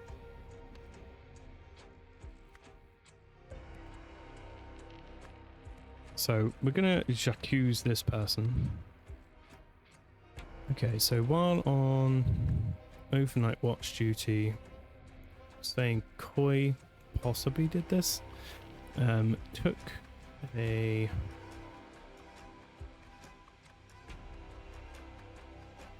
he took a something to the something for a something. He did what now?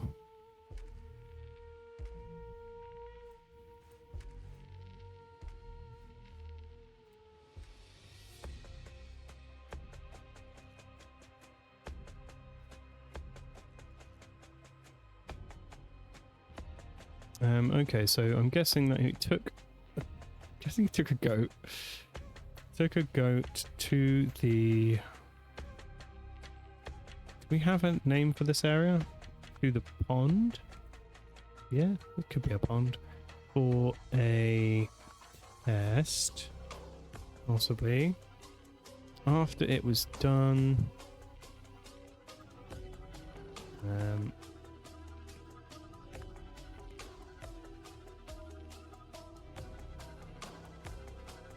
so after it was done...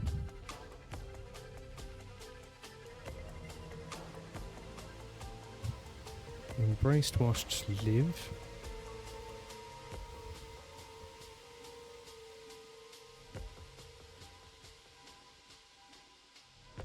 So, took a goat for a pond for a test.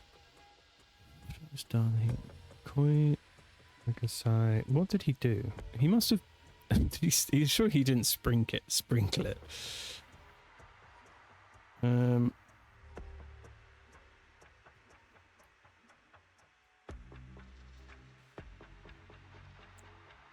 Oh, the fish are dead. Okay, right. Okay, yeah, so after the test, yeah, okay, that's why the fish are dead, because he's an idiot. So after it was done, he, washed the pestle and mortar that he used for the grinding in the, pond. But not with...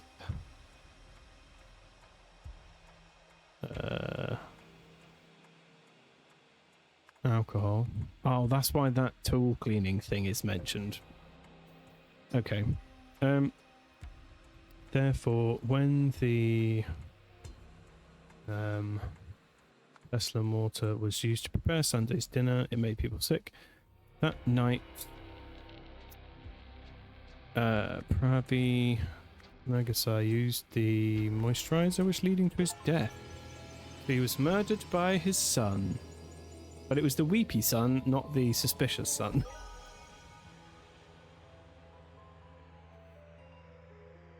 Which is interesting. You have solved the scenario. So, a few weeks before the first Senson's death, Rallo Krish had prescribed homeopathic moon drift solution to treat the Andipi virus. Its main symptom was the foamy vomit. I see. Yeah, of course, that makes sense. So it was because I forgot when it was prescribed. So yeah, it was prescribed for the Andipi virus thing. That makes sense. So that means that stuff causes it, because her treatment makes no sense on Earth. Okay, so he thought, I know, I'll do a poison. Koi theorized that according to the key principles of homeopathy, moondrift flower should therefore cause the foamy vomit, which it does. He wondered if it could be used as a topical poison to kill his father without arousing suspicion, and set about his test. Although he didn't actively cover himself by giving his father a meal that had something. Like, he didn't intentionally poison people with the pestle and mortar to cover the suspicion. Do you know what I mean?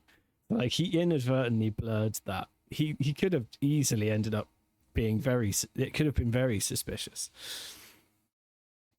He was weepy because he had hay fever from shaving the goat. Oh, you're smart. Yeah, I didn't pick up on that at all. That makes sense. Okay, well, that's interesting. Okay, you're listening to MU Today with me, Jirali Poma. What these names? Can't these names just be in a way that I can pronounce them a bit better? Every time I read a name in this game, I'm always like, is that letters that make those noises? Am I doing the right noises? Okay, our top story this morning. The king has announced plans to step down from royal duties following mounting pressure from the clergy and public. In a statement, Tikka Palace said that King Orant would relinquish power to his son, Prince Lutri, At the official ceremony on Wednesday, the announcement followed days of unrest in which crowds have taken to the streets to protest the king's recent solstice speech, which centered around the plans to westernize Lemuria. So this is the previous king. So we just saw that king who hasn't in this message even become king yet get murdered. So we just saw King Lutri get murdered. So this is the previous one, I guess. Yeah, so I'm guessing this is the last scene, and this is the early scene, and we're going to go this way, would be my guess. Okay, so guy dies, something kills the king. These are the dots we're joining. Okay, Ascension. A secret is unearthed at Koi's temple. Okay, so our murderer has now become the magic man, I'm guessing.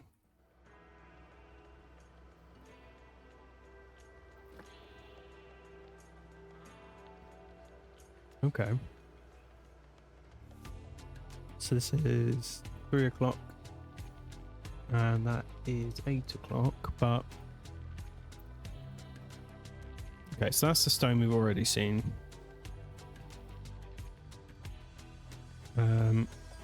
Okay, so this is after it's changed hands. Sincere gifts are to be distinguished from donations. Oh, really? First sentinels may permit the former. Okay, so now basically change the rules. I want free stuff. A first sentinel need only relinquish all material possessions and wealth once in his lifetime. That's handy. From then onwards, he may keep whatever the universe bestows upon him, providing it is for the benefit of all. Basically, I want all the stuff. Can I have all the stuff, please? January 3rd, first sentinel Pravani Nasai will live on forever through his son, his favoured son, and murderer Koi. Weird coincidence. First sentinel Koi must spread his love to his female followers. Oh no. Oh, that's gross. Who are to embrace this? Grim. Okay. What the bloody hell is that? What letters are these? WF? I don't know what the hell that is, but okay.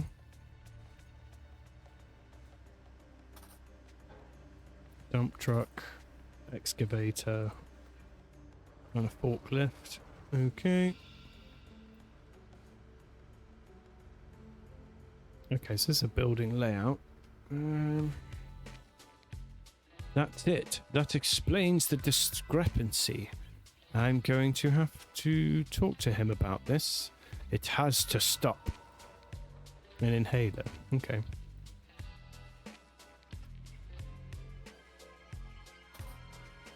Foreman, I need to borrow Betsy again. Treat your boys to lunch at the new pub in town today. On me. Take your time. Keep the change, boy. Okay. See all those planters down there. They're going on the stairs, a row on each side. Okay, so they're going here. That seems precarious if you ask me, but alright. That's your job for this afternoon. You can carry on with the roof ones tomorrow. Okay, flower pots on stairs. I'm on it. Leftovers in a foil swan.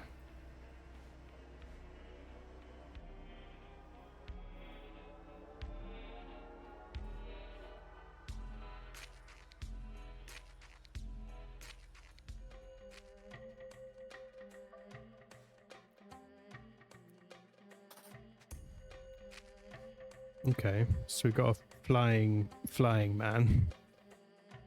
That's normal.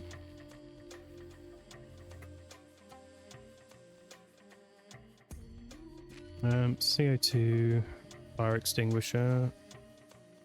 You can always tell when they want you to like look at something because they put it in a like clear font. So I'll be surprised if that doesn't come up in some way. Okay, so we've got a CO2 fire extinguisher.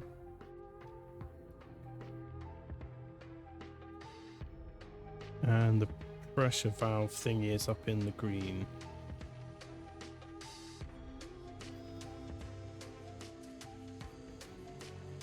Cool. Got some people. Unbelievable, this changes everything. Sherida Shona. Meaning independent one. Okay. Oh, hello. I know you. It's the, it's a murderer. We've got a murderer in the house. Tessa Navari, at it again with the murdering.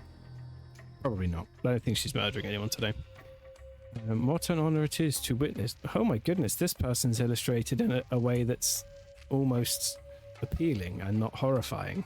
This big, like, Squidward nose is quite nice. Gnarly Sorati. Coddled one. Vesrelaki. God, man. Where do they get these names? They've got some sort of system to come up with names that are difficult for me to pronounce, I think. Astonishing. His mind and body are in perfect sync with the universe.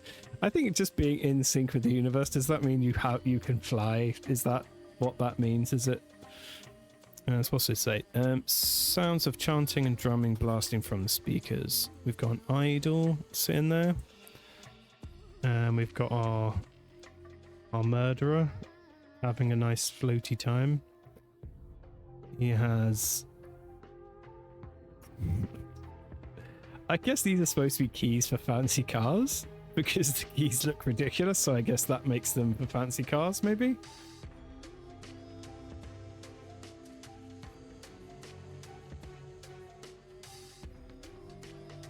Okay, congratulations, dedicants. Today you will all progress to level 9, granting you access to some of Flamuria's most ancient knowledge. The process will begin with a demonstration. While in a deep trance, I will activate this ancient relic with my mind, and you shall witness its miraculous powers. Tell no one what you see, for they are not ready. Not ready yet. Okay. Afterwards, you will renounce your old life and embrace your new name, which the universe has chosen for you. Let us begin. Okay, so this guy named this murderer Tessa Navari, I'm guessing. So it's his fault that I can't pronounce anyone's names. Not mine. Not my fault for being bad at reading.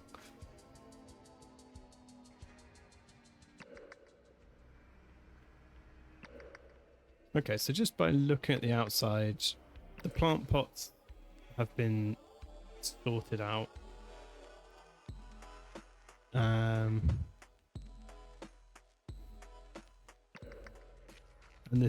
the dump truck is not there anymore. Okay, cool. Oh. What are you up to, mate? You'll need this when you get there. Okay. Dispose of this note once you're done. Okay, so some sort of code of some description. So just gonna jot that down.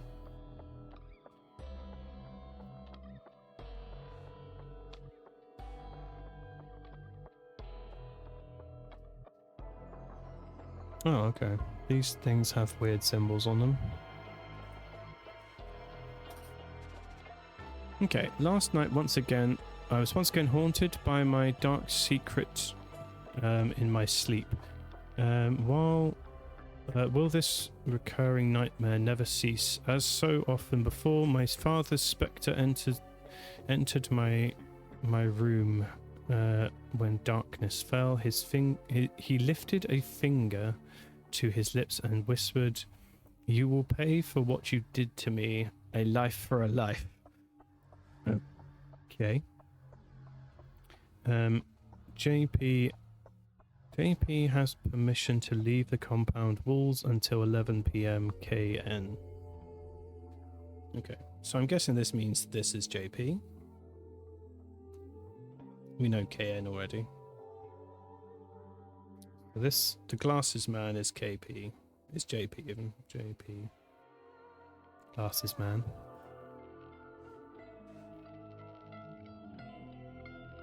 Okay. I detect some sort of... I'm going to need to like figure out what all these symbols mean by the end of this scene, I'm sure. This just says mech. I like this little guy though. This little guy on his headless horse. He also might be headless. He's just wearing a hat on his neck. Is that the headless horseman with a headless horse? It's quite cute. Yeah, so these are the fancy cars. Bellator. Larus.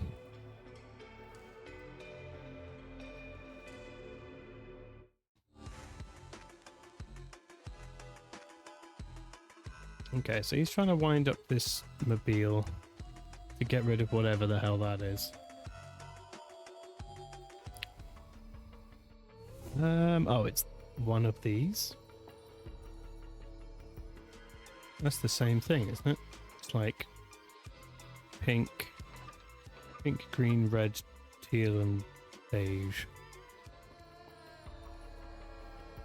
Oh, this one doesn't have any pink on it, but okay.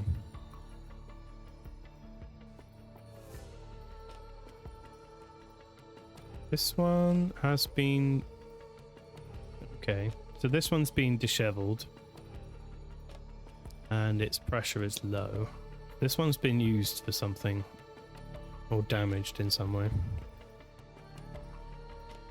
Okay. Encyclopedias, diaries, 1, 2, 3, 4, 5, 6, 7, 8, 9, 10. This guy has a diary. He has diary number 5 in his pocket. There is a diary here that's number 5, so that's interesting. Okay. Aww, dead birdie. Poor bird. Poor little guy. Ari's camp. That's Snake. Say, it's freezing in here. Do you mind if I close the window?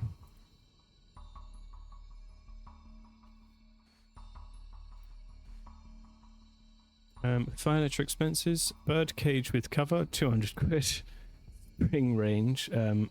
One rug autumn range. Runner rug spring range, 500 quid. Bloody hell, that's an expensive couple of rugs. So one of those rugs is knowing this game, someone is in that rug, right?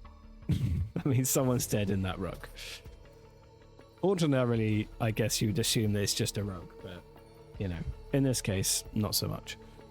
Okay, so this was in the hands of one of the people, one of the humans that was there in the previous scene.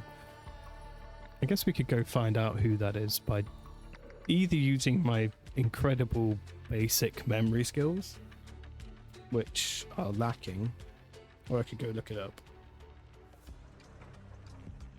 I think this person in the previous scene was called Gresto, I think. Let's go check. Gresto Nosy. Gresto Nosy. Okay. So Gresto Nosy might be in that rug. After being battered on the head by a fire extinguisher, possibly. Being so perceptive, I expect you already know that our comrade has sadly left for Ori's camp. Never struck me as the type, to be honest.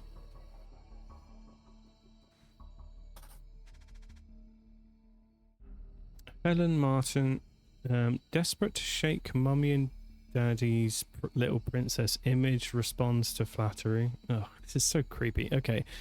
Lizzie Young, strong thirst for knowledge. Liable to stop donating if she thinks she's learned everything. Nina Lavelle, fears appearing foolish, easy to manipulate through validation. Maggie Carter wants to prove she can handle herself, seeks to impress when subtly undermined. Okie dokie. Gresto Nosy, that's the one. Father's scribe since the beginning, strong believer, good to have in the inner circle. Just don't let him overstep his bounds. Has been showing signs of doubt lately, keep an eye on him. Jamati Pira, reliable ever since he showed up here, had opportunity to turn on me early on, but proved his loyalty and worth that day. Not too bright, but useful servant, does as told, no questions asked. Okay. Ori's camp, that snake. It's freezing in here. Do you mind if I close the window? So I'm guessing I'm gonna have to try and identify who this is.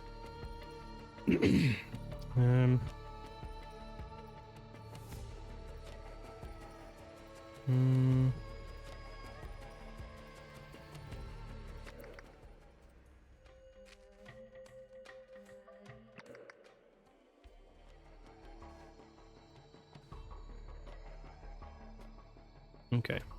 So I'm guessing the names the names they were given will line up with this. So the names they were given, like the ones for Maggie Carter, will be like slightly undermining or something, and that will kind of give us a bit of a understanding. Okay, so desperate to shake the Mummy and Daddy's Little Princess image, responds to flattery. Okay, yeah, so this is okay, cool. Let's go with the names then. So this person, I think this person is probably Helen Martin. Which makes this person, yes, he coddled one. Yeah, so that's subtly undermining.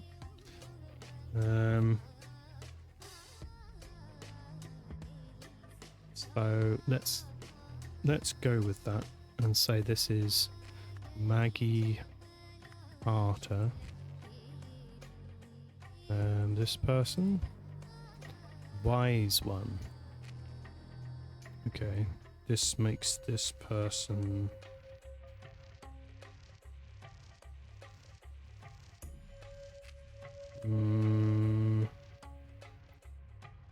easy to manipulate through validation. Okay, so that would make it Nina Lavelle. Which means that the original scumbag herself is Lizzie Young, is her original name, not Tessa Navari, which we have been calling her for the whole game. So this is her original name then, I guess. I mean, we'll figure that out once I fill the rest of these in. Okay, so this is Gresto Nosy, which makes this guy that name, and this guy Koi Nagasai. Bam. Okay, so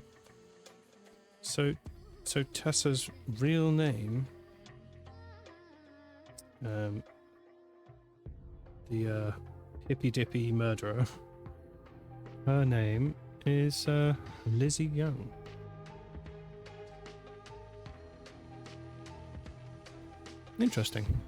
Interesting little new piece of information.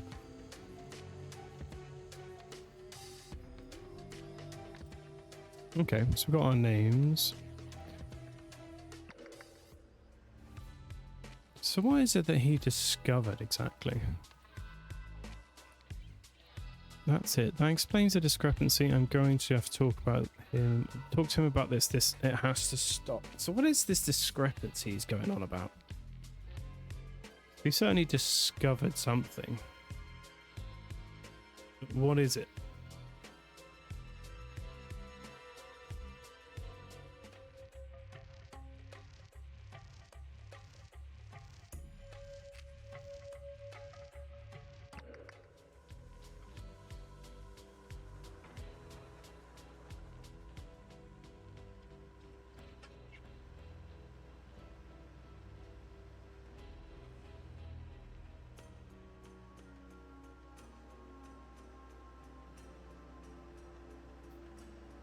Okay. The discrepancy is the number of windows. So this shows there's 4 windows on each side, but it's actually 5. From the inside, we can see 1, 2, 3, 4, which means there's space behind this curtain. So these aren't in the corners, they're just in the room. Which obviously, because obviously this idol doesn't really look like an actual idol. So I assume that this is just a magic trick he's doing with some sort of mechanical device. So maybe he just ruffled his magic trick, I guess. Doesn't really seem like something you need to murder someone over. But okay. So let's go check out this. What's he saying? Once this is done, I can finally rest. What's this guy's deal?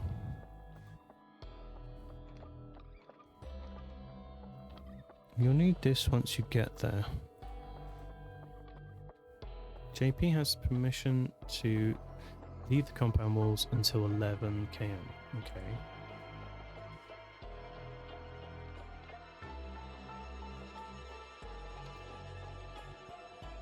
Okay, so we can fill out some of this probably.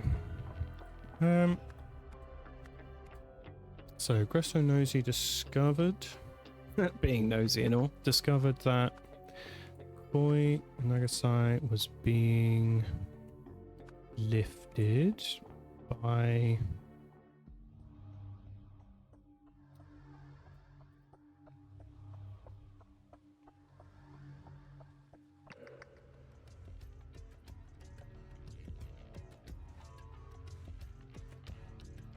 hold on a second.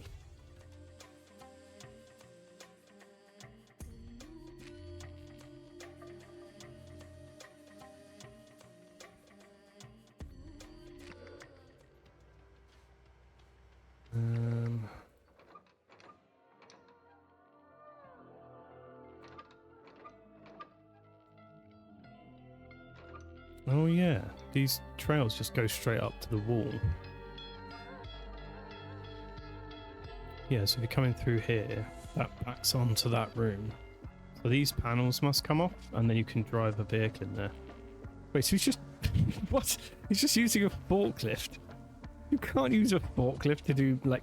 It's like the least precise and quiet way of doing this. You just have, like, massive truck noises going on behind you. You've got your magic... Ooh, you got your magical like music playing, and in the background you just hear a forklift go.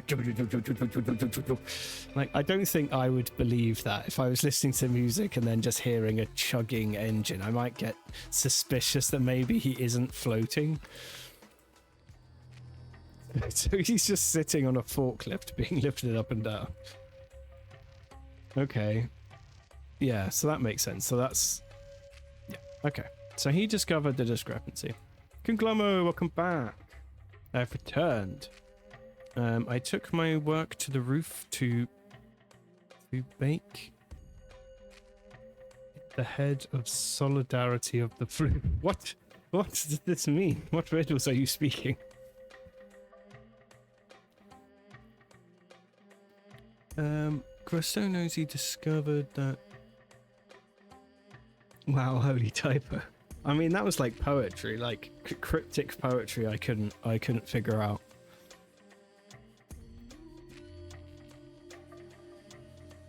Oh, I see. I took work through to take in the heat. Or to bake in the heat. In solidarity of the floof. Ah, so you're as painfully or warm as me. Rise of the Golden Conglomo. Right, okay, so we know what his secret scheme is now. It's a confusing one, but okay. So Gresto knows he discovered that Koi Nagasai was being lifted by a forklift in a secret. Is it a secret room or is it like a secret bit? Secret. I guess let's go with room. It's not really a room, it's just a curtained off bit of this room. Okay. When confronted about this, so it seems like he was hit with a fire extinguisher. That's the murder weapon, I think. So we're going to assume it's going to say that first struck Presto Nosy with a fire extinguisher. Then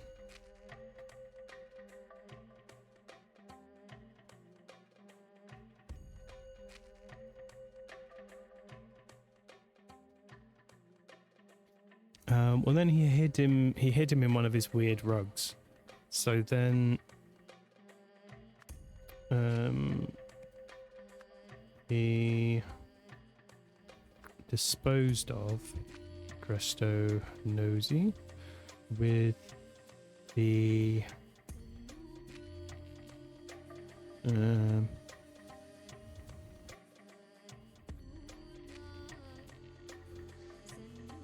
oh, okay. I don't have rug here, so I guess it just means that it means the other person. What's his name?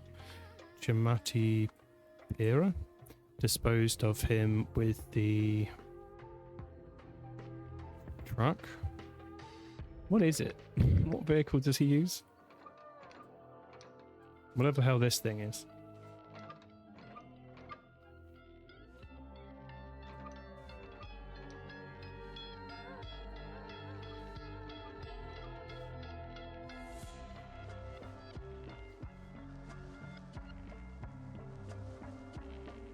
I don't know what this vehicle is. What are we going to call it?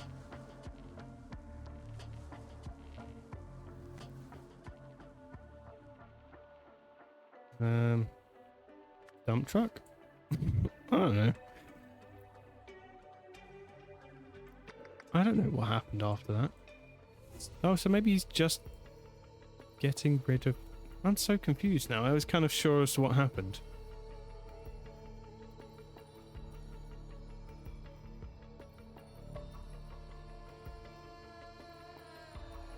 Hence the two slits in the curtain. Killed with CO2. That also killed the bird. Oh yeah, the bird's dead. Good thinking, Batman. So yeah, maybe he didn't strike him with it. He just like blasted him with it. Okay, so maybe he blasted him with it and then hit him with it, because it's all crumply. It's all like smashed up. So he blasted him with it and then bonked him on the head as well, for good measure. Struck him.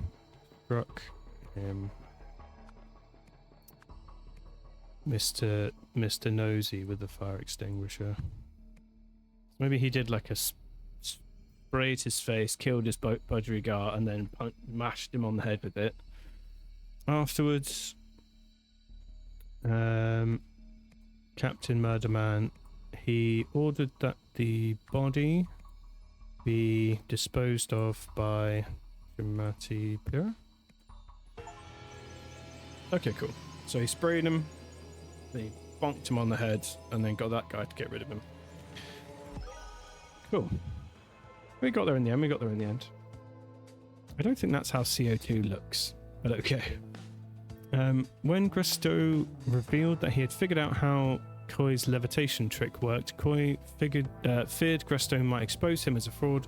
Knowing Gresto to be asthmatic, Koi blasted... it's because he had the thing, I see. Koi blasted him in the face with carbon dioxide, killing his pet bird in the process.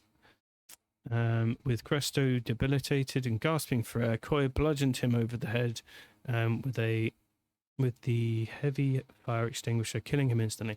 Just like generally, I wouldn't say if someone was asthmatic or not asthmatic that it would be comfortable having CO2 shot into your face from a fire extinguisher. I don't think that's safe. I don't think on the side of the thing it says you can fire this in anyone's face unless they're asthmatic. I'm pretty sure it says don't spray this in random people's faces because it will daze them. Like, I don't feel like you needed that asthmatic bit there.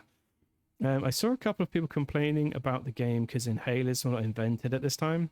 Oh, okay, yeah, that makes sense. Because all the countries that don't exist in this game and all of the languages that don't exist in the real world, I mean. So the countries in this game aren't the ones in the real world, nor are the languages or history do they match up at all. There's also not a magical historical place that has cool magic idols that do awesome things. Like, some of the countries are obviously based on real countries, but they're not. Their timeline and ours are very different. There is no like real connection. The only thing is like the styles of some of the eras are sort of similar, but that's about it. Everything else is up for grabs. Yeah, exactly. The inhaler is the most unrealistic part about these.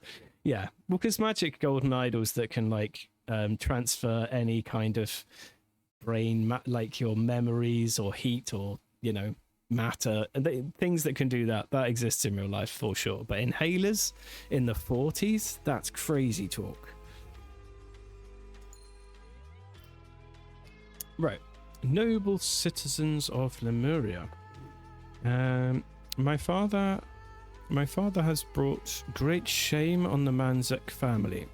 I assure you my vision for this fine country bears no relation to his. To demonstrate my commitment to our ancient traditions, my first act as king shall be to appoint none other than First Sentinel Pravi Nagasai, he who has fulfilled the ancient prophecy, to the position of Royal Spiritual Advisor. In this role, First Sentinel Nagasai shall have access to me in a way few others are permitted. Twice a year, before each solstice, he shall meet with me privately to help shape the path I lay out for our nation over the following period. From this day forth, no monarch shall be without his or her spiritual advisor, always the first sentinel of the day. Let us never forget our spiritual roots, for we are not Westerners, but proud Lemurians. Okay, that doesn't work out well for you because that guy stabs you. So that's not great. That's not great for that guy.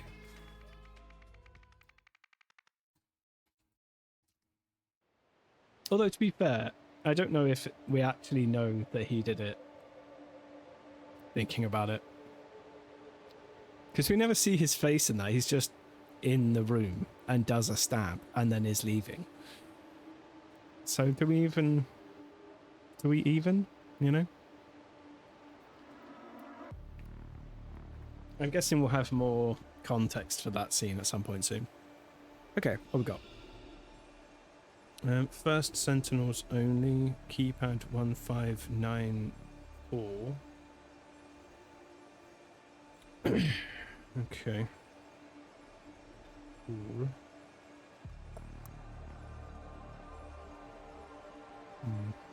Okay. So...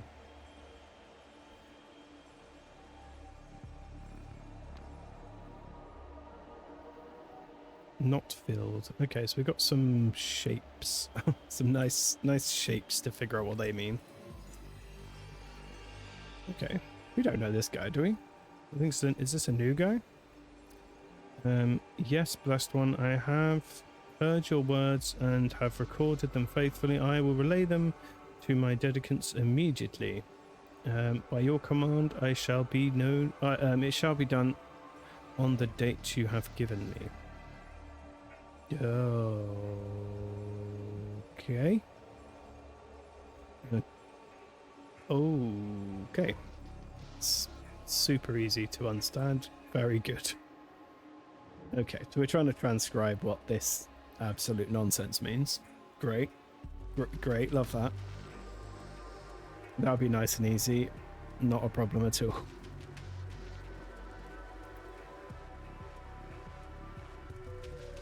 Okay. How do I move elsewhere? I assume there's somewhere else I'm supposed to be looking other than this thing. Oh, there's buttons. Okay, what we got here? More coded stuff with only one symbol that looks partially recognizable, which is not great news. Okay, let's see. The first proclamation had something to do with sinners. I'm sure the second one was about dedicants and their money. Third mentioned not endangering someone. The fourth involved not leaving. Okay. Fourth mentioned not leaving, and the fifth mentioned a virus. Okay. No. I'm going to miss Master Ori's grand revelation if I can't figure these out soon.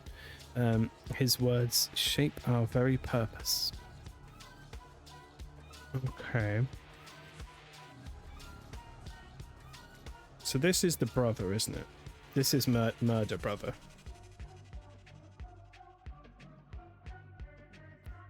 That they're talking about. Or is the brother of the murder man? I'm sure he's also a murder man. Seems like everyone around here is a murder man.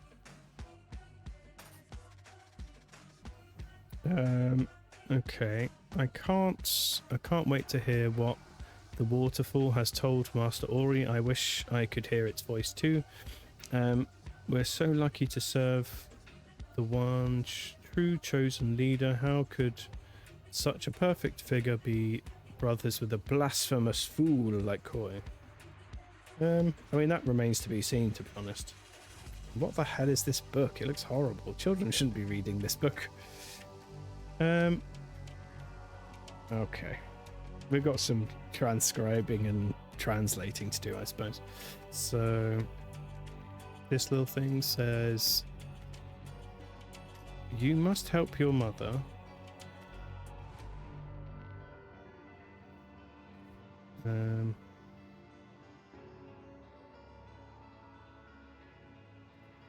Oh my god, what the hell is that thing?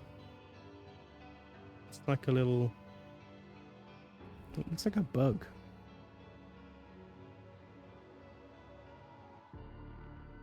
Oh, it's like a little family tree. That's what it is.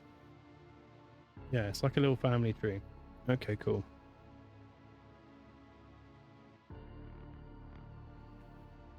What else we got? So we got Lion did not hinder his mother. What's the arrow about? What is the arrow about?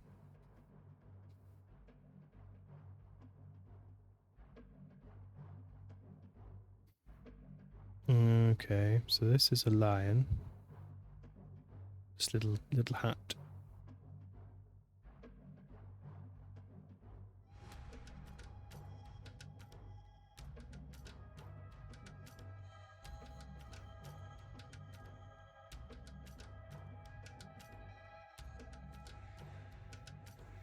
Okay, so lion hindered his mum.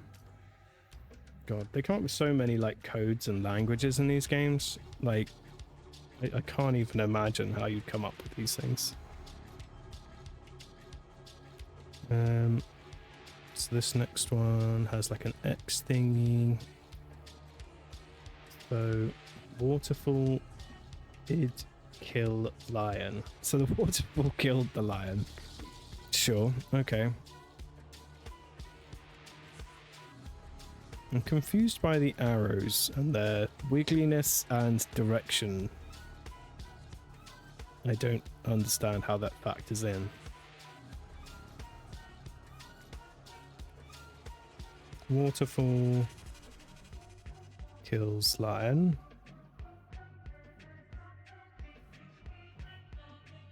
Okay. How is everyone today? Warm. Warm, brother. Warm.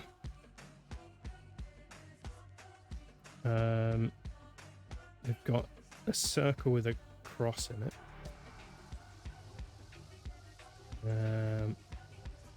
Okay, so I'm not going to read the words underneath. What I'm going to do is say what I reckon this sentence says, and then if I'm right, then we're on the right track. So I think this sentence says that the tortoise helps the mother. Yeah. Okay. Cool. I obviously read the word tortoise, otherwise I wouldn't have been able to figure that out from context. It's a weird story.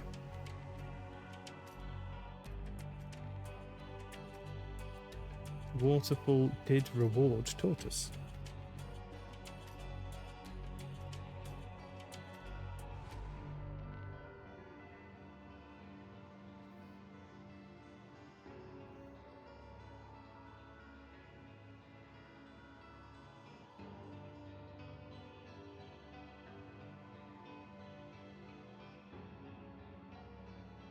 Okay. I mean, I don't really understand much of that, but I got a bit of an inkling. Right, so who's this person? What are they up to? Oh, this is the okay, we do know of this person. So this person went with Ori rather than Captain Murderman. So ends today's reading of the scripture. Now prepare yourselves, for First Sentinel Ori shall soon return, bearing the waterfall's divine proclamation. Until that blessed moment, let us pray that the wisdom our master brings will illuminate our path and strengthen our faith. Cool. Okay, so we've got more stuff going on here.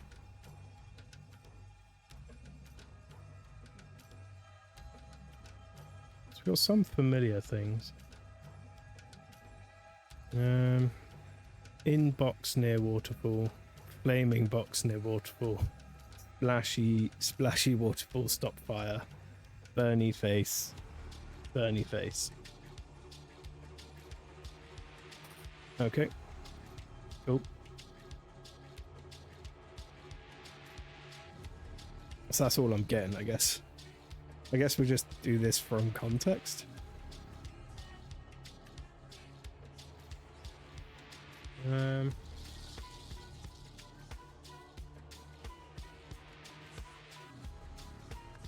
So this first one is presumably Ori, because he's the relevant person.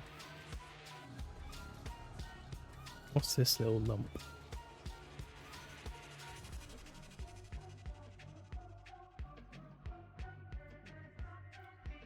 Yeah, Captain Murderman is a repeated murderer of this particular DLC.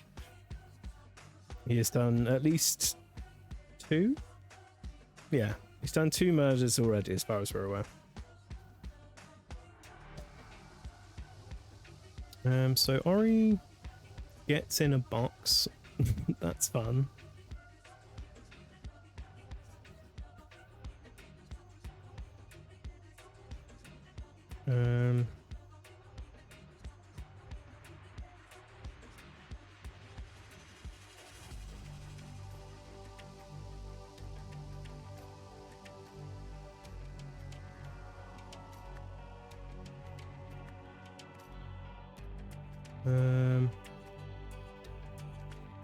So enter insult, stay inside. Oh, we'll pray. Oh, that could be praying. Doesn't look like praying. Just saying. Looks like something else is going on, but I guess praying is fine. It looks like some kind of.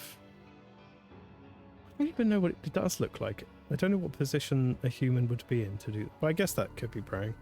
Okay, Ori will pray inside the temple. I guess that makes that little house thing a temple. Which makes, makes sense, I guess.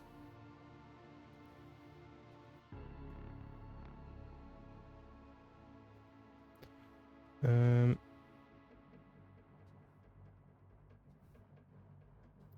the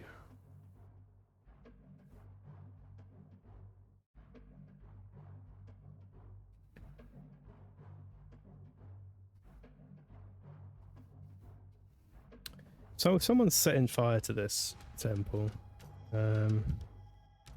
fire will fire will burn the temple.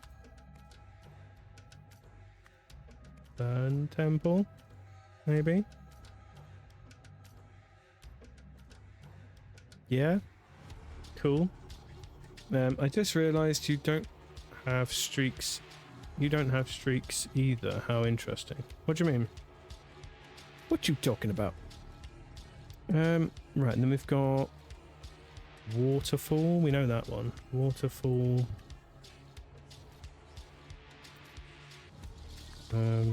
Will extinguish fire.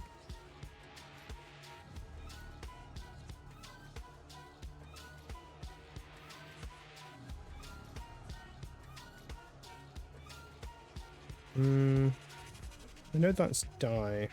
Are we doing binary rules and you just put a line over it and that means it's not? Like not. Maybe, so it's like a not die.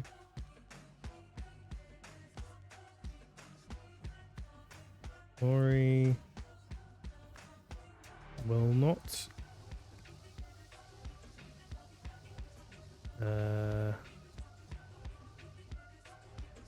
Burn to death? I don't know what this means.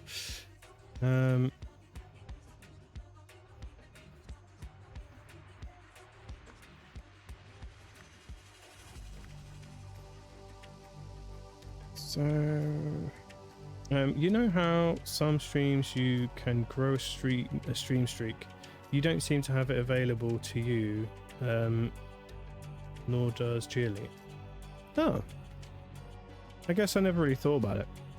But you're right. I suppose I'm not going to see that. Am I? I wouldn't see it if...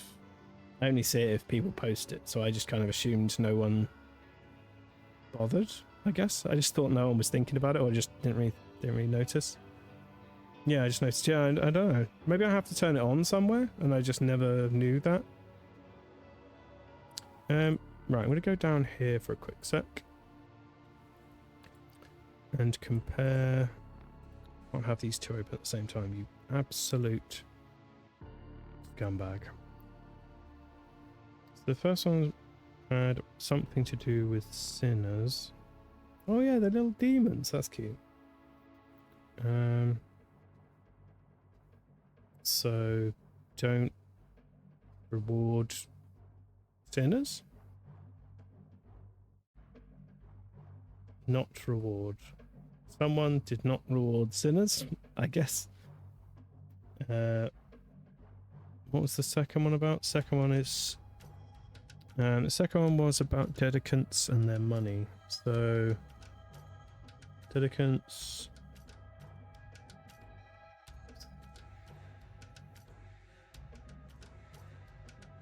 Don't know. Must get rid of their money? Must burn their money? Don't know. Yeah, what's the third one? So third one's not endangering someone. So I guess this little sideways umbrella means danger.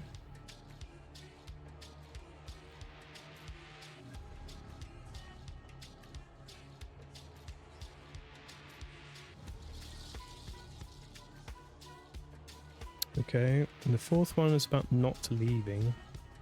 So people, something, something, temple. And the fifth one mentioned the virus. Okay, I'm guessing that means virus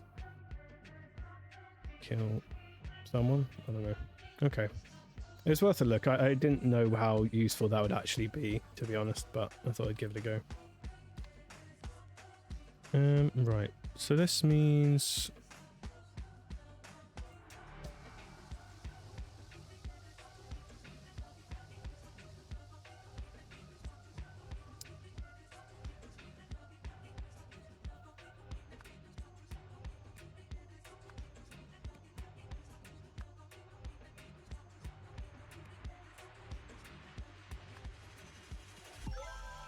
Yeah, they just have these symbols on their heads, so I suppose that makes sense.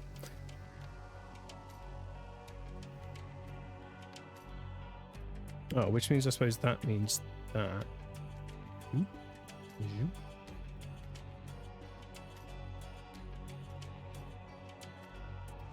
Zoop. It's one of Twitch's features that are still on an experimental level, so some have it and others don't. Really? It's so old. It's been around for ages. I guess they just take a long time to declare that it's done. Same as the Twitch moments were back when they were around. Okay. So they might disappear then. Fair enough. Found that out when we were looking into it for Geely. Oh, really? Well, there we go. It's just inconsistency on the side of Twitch. How shocking. Pravi will pray inside the temple.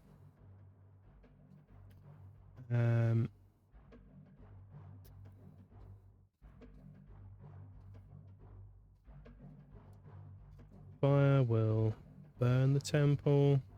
Waterfall will extinguish the fire.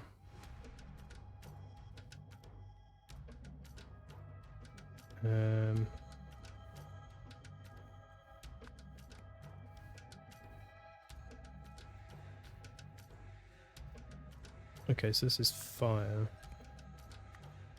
Fire. Did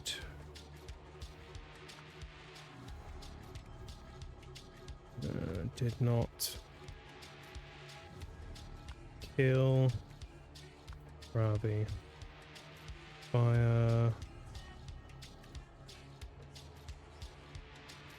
did burn Ravi. Okay. That's not ideal.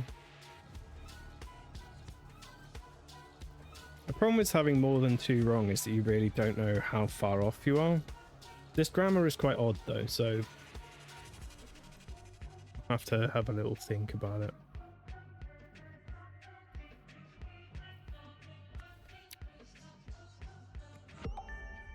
Okay, yeah, it's just I used the wrong things. Okay, so did pray inside temple, fire did burn the temple.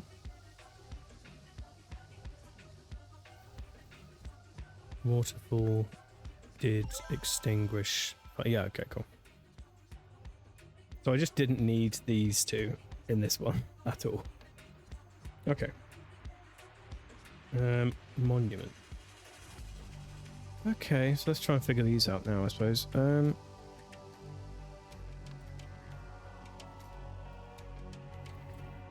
So we know that's Ori. That's Ori. That's Ori. That must mean there's Ori's temple, I suppose, if it's his symbol and then the temple. Unless he's under the temple. I'm surprised that you've watched me play 2 entire games and many DLCs for these games, and that you're still being surprised by the puzzles. They are certainly. I mean, they've all been pretty weird. Okay, so we got. Yeah, this one's just like yet another language symbol puzzle thing, which we've had quite a few of at this point. So we had in the first game we had it is all about the sort of controls and the Lemurian language for the controls of the idol and stuff, whereas this one's done like 3 or 4 different entire languages.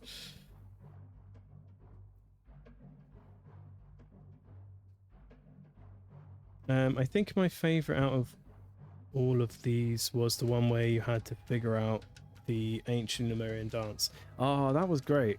Yeah, the TV one where the guy was doing the ancient dance and you had to sort of interpret the movements. Yeah.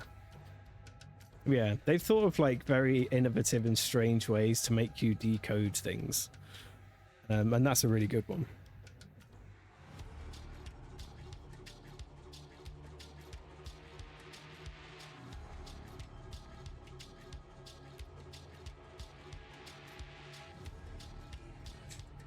Okay, right. So Marion will.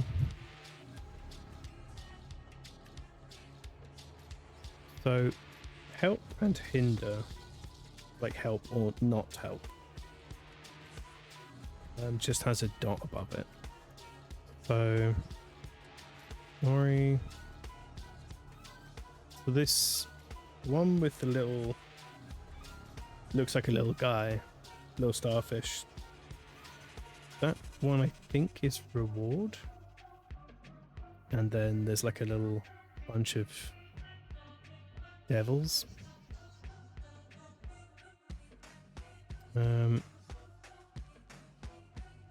Well, I don't know really what this is supposed to say. Will not reward demons? Maybe?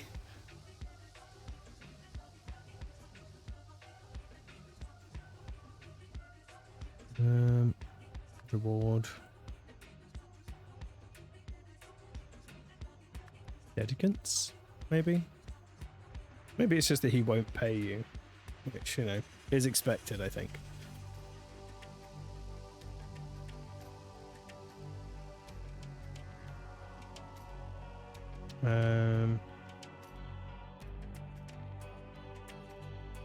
Let's just think this through. So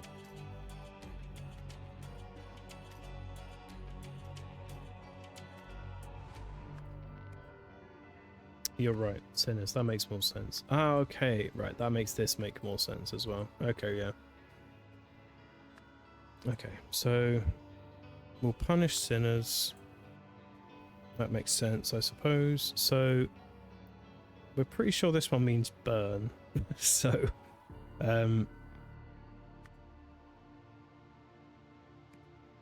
must? Is it must or will?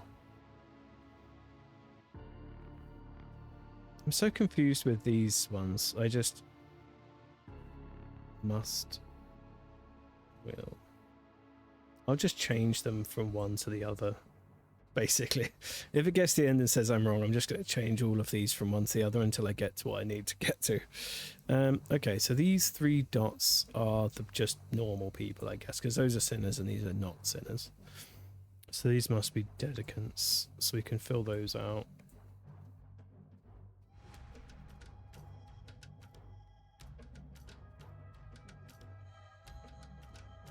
Yeah, that dance one was probably my favorite. That was really good. It's a really fun puzzle, that.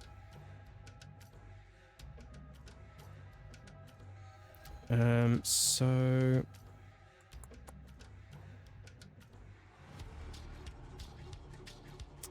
okay.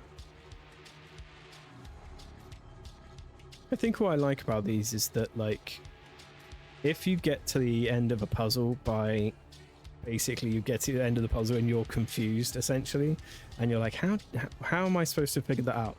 There was definitely a way in there, and if you, when you notice it, like, you go back and go, how was I supposed to figure that little detail out? There is always some little detail you could have noticed that would have gotten you there in the end if you hadn't just, like, lucked into it. Because a few times I've lucked into things, but there's always a way to figure things out. There's always, like, some very specific thing you could have seen. But yeah, I like how intricate and well put together these are, even when they're very complicated. So dedicants must burn dedicants' money.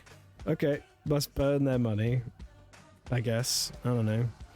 Dedicants must not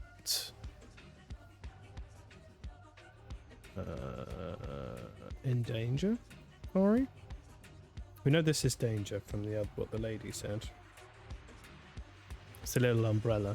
Umbrellas are dangerous, is what that's telling you. Dedicants must stand on each other's heads to reach the roof. Right? He said the person said it's about not leaving, so will not leave the temple is what I'm going to assume that says. Will not leave the temple.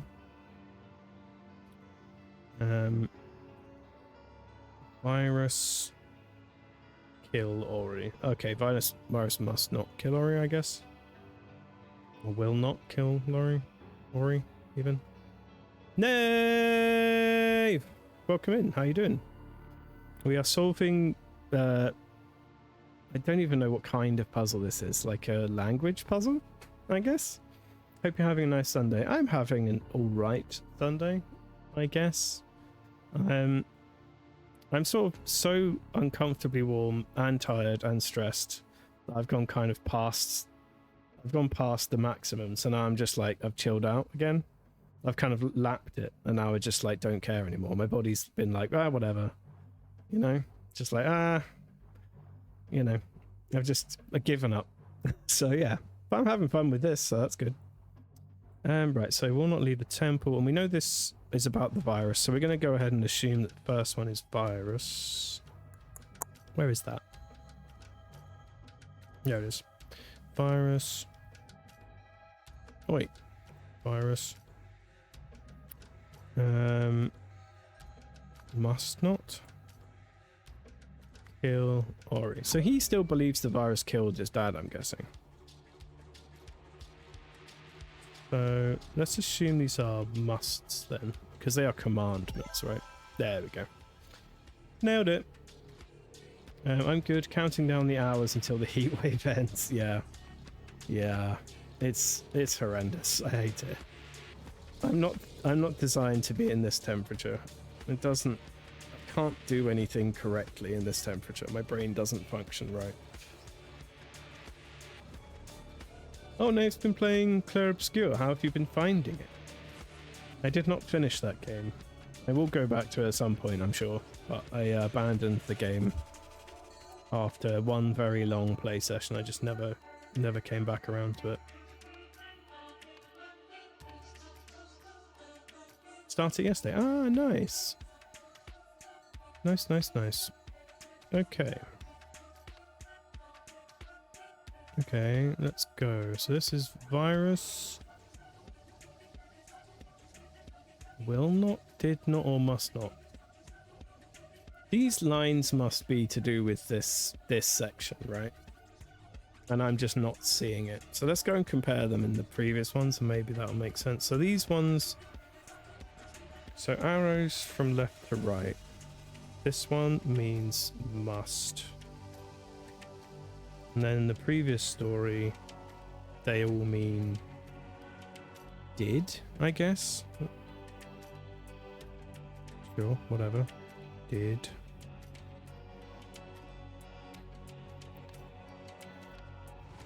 So, virus did not, because of the line, kill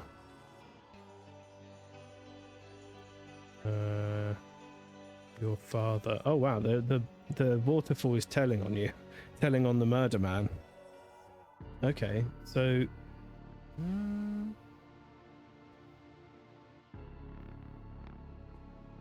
what does this mean?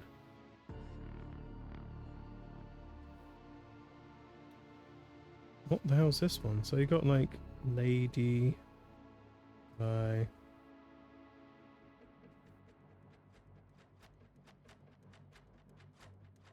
Oh, it's past and future tense. And the wiggles is the word. Did whatever. As long as I'm vaguely close enough, I'll figure this out. Don't worry. I wouldn't have finished it if I wasn't playing it on stream. That's fair enough. Yeah, I mean, I did really enjoy what I played of it. I think I just had other stuff to do and got quickly distracted and didn't come back around to it. But I will do it at some point, I'm sure. We know that the brother did it, so I'm going to assume that this, which I don't think is very clear at all, means that. Your brother?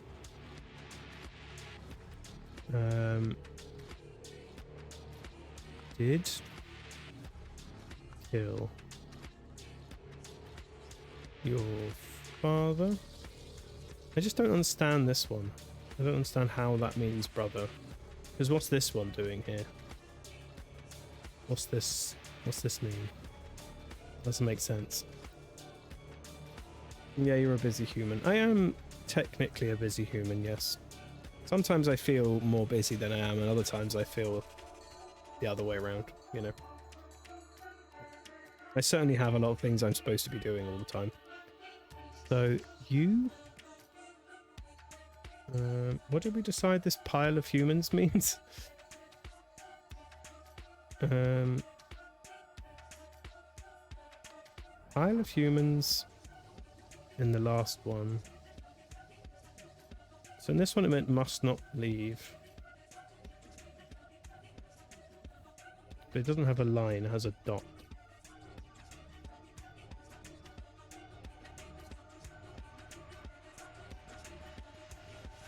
So I guess it might mean...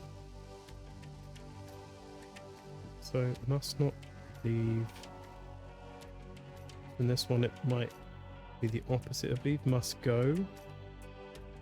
So yeah, so it's not leave, because that with the thing with this is the opposite, so leave.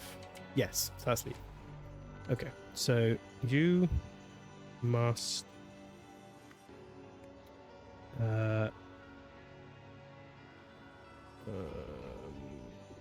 must maybe must enter. Yeah, leave and enter. Okay, that makes sense.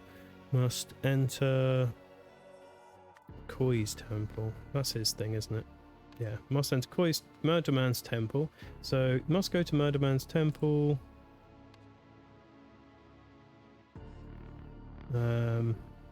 Murder Man must go to...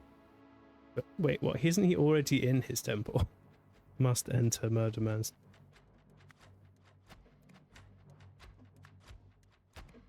Must enter Koi's temple. So you both have to go there. And then your dedicants, because it's you and then you guys.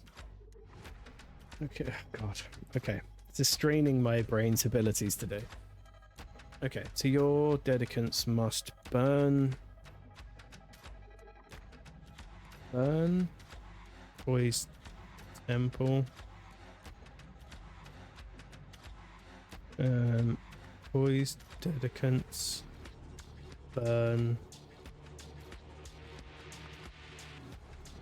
must burn the temple. So everyone's burning the temple. Okay, cool. Everyone's getting together, roasting the both of them in the temple. Fire.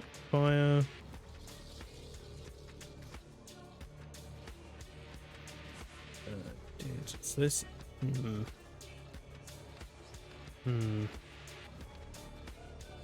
Okay, so if that's did, that's past tense. Will is future tense, isn't it? So that is through its wiggly and this direction. I think it means will. And if it's a straight line, it means must. Maybe. Just going to assume that that's the case and carry on. Okay, so fire will...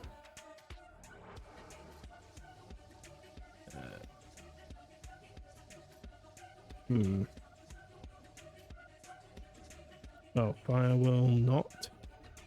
Yeah, will not. Will not burn you. Waterfall.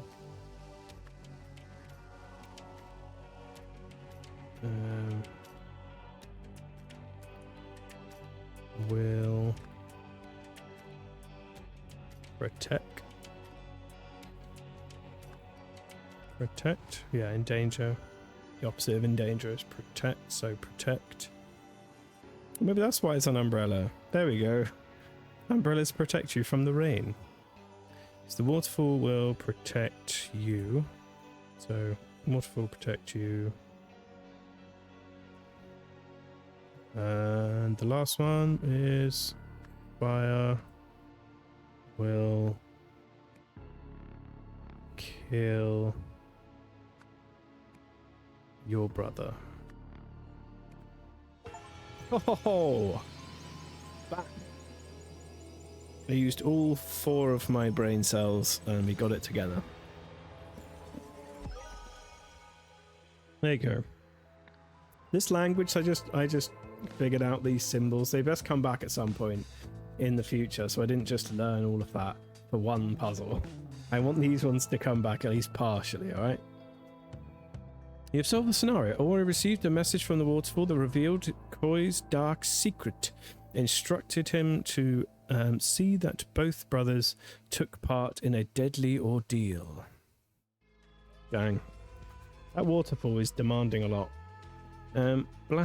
Blasphemers brought to justice. A pair of magicians who spread malicious lies about the blessed waterfall have been executed under new blasphemy laws. That sounds not ideal.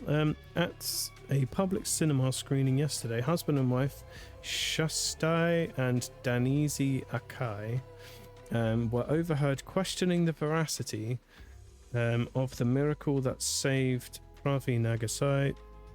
Today, both were found guilty of spreading misinformation before being swiftly beheaded. Oh God.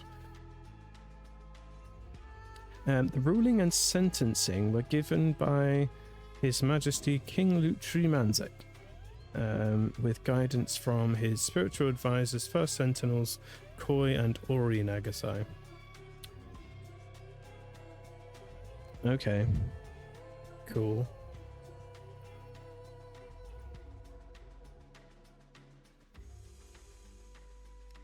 Are there more cases to this DLC? I think there's one more. So both found guilty. Yeah, okay, so the brothers said it was fine, I guess. An old poster advertising the family's first show. Who is this flying boy? The amazing flying boy. Okay, cool.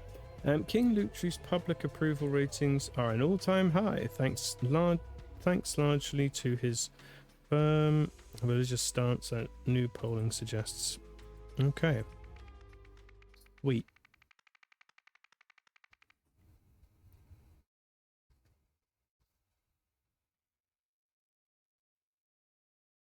They're rather... What is the word I'm looking for? Probably... probably some of the more worthwhile DLC I've seen in a while. Yeah, definitely. I mean, value for money wise, these are actually quite a lot. Because I mean, it's 15 quid for all 4. We've only got 2 of them, and these 2 have taken, you know, a stream and a bit each. So it's a good 3 hours or so of, unless your brain is a lot quicker than mine, which is fair.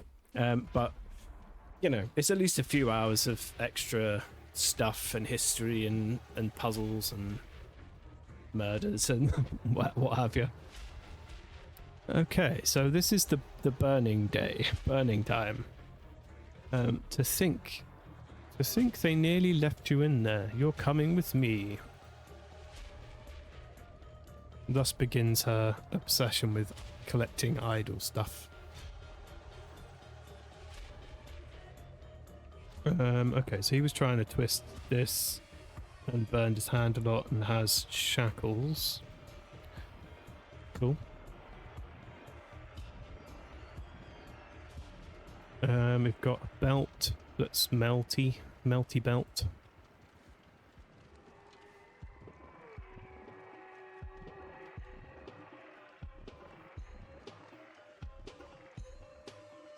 So I guess we're going to have to try and... my assumption is we're going to have to identify who is... And knowing these games, I already think I know who that'll be. But we'll see. First Sentinel Koi, Nagasai says, Ascension needn't be austere. Famous symbol of Koi is his triangle. Palladium necklace, palladium jewelry is more expensive than platinum because it is harder to make. Hand-woven mantle, decorated with traditional Lemurian pattern. Oh, the polka dot pattern thing. Black Pearl bracelet once belonged to Lankan Raja family. Oh, we know those guys. When Escape Room Simulator 2 comes out, we're going to do that. I'll need your brain. Ouch. Conglomerate, did you fall over, or were you commenting on having to use your brain to that extent? Did we finish the other one? Because we definitely did. I can't remember which one that is. The Escape Room Simulators. Because we play so many escape room games, I just don't remember which one's which anymore. I remember one of them we decided we wouldn't play on stream anymore because it was too much symbol describing. Oh, ouch was the crunched man. Okay, fair enough. Yeah, he is crunched, for sure. Right, so this is a pattern. That's a cool bracelet. Silk garment was custom made in Louis Bernard Fashion House.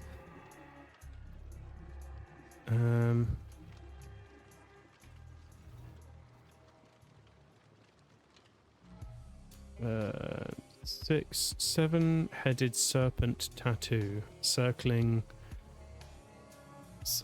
palm and back of right hand.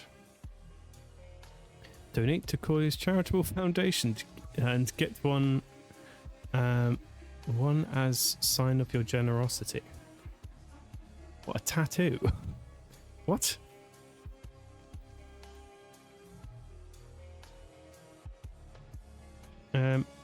Model 40823 Platinum Watch from Rot Simon's latest collection.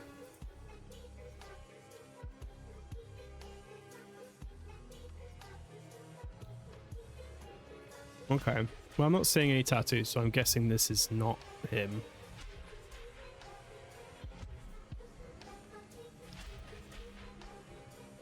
This experience has given me a whole new perspective on life. As such, my first act will be to put an end to donations and punishment. After that, I will live like to live out the rest of my days in solitude, though I will always be with you in spirit.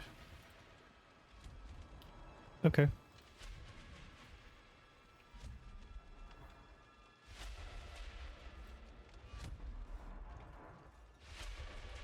Okay, we've met this dude. We didn't play the Escape Room Simulator on stream. Yeah, I figured that was the one we played before, years ago. InSync was the one we... Oh yes, InSync was just too much describing symbols, which on stream for several hours is a lot for brains to do. Yeah, that just got really tiring after a while. Scribe, take down this message discreetly and have it delivered to King Lutri at once. Your Highness, I regret to inform you that today's trial has not gone to plan. Our insider could not be found this morning, but we saw no way to halt proceedings without arousing suspicion. Now the trial has ended, the spectators have accepted their sole first sentinel. Okay, cool. The water's so delicious. Drink liquids, you say? Okay, I can do that.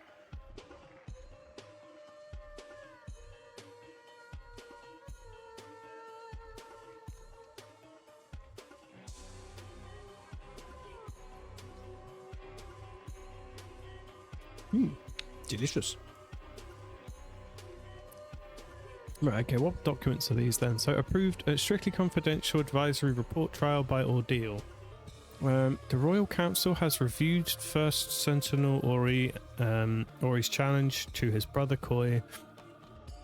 Several council members initially raised concerns about the possibility of Ori becoming the sole First Sentinel should Koi perish. Without Koi's limiting influence, they argued Ori's unpredictable nature could render him difficult to control. As First Sentinels, among the first afforded the privilege of holding private counsel with His Majesty. Maintaining stability in this role is paramount. The favoured party has contacted discreetly to confirm that he had a plan to ensure his survival. His plan satisfies our conditions, and his accomplice has passed our clearance checks. We have provided the spare for handover. We've provided the spare for handover. Therefore, His Majesty King Lutri Manzek has authorized trial by ordeal. Copy.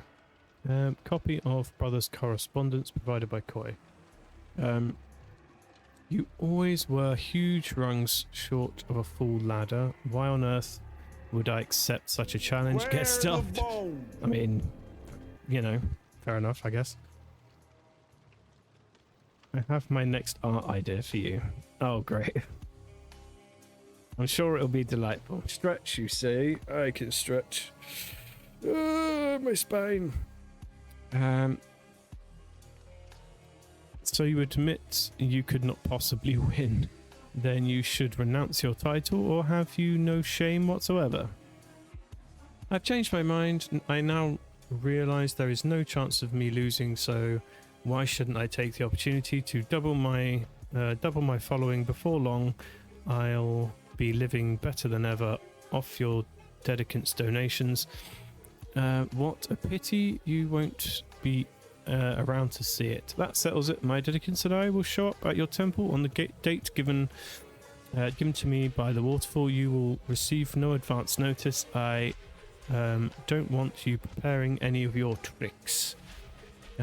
Even the palace will not know when the trial is taking place until I inform them on the day itself. So dramatic. Fine, I'll be there ready and waiting. Okay. More keys. Government badge. How can this be? We cannot deny the blessed waterfall's choice. It truly is a miracle.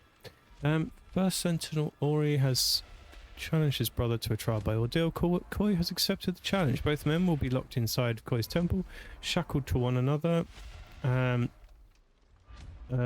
hands and feet. At the hands and feet? Okay. The building will be set ablaze by their dedicants, who will guard all possible exits alongside soldiers from King Lutri Manzek's royal army. The blessed waterfall will surely protect he who is worthy of his position, leaving he who is undeserving to perish. I mean, if you set a house on fire with two people chained to each other in it, what will happen is that they will be set on fire and then die. But okay.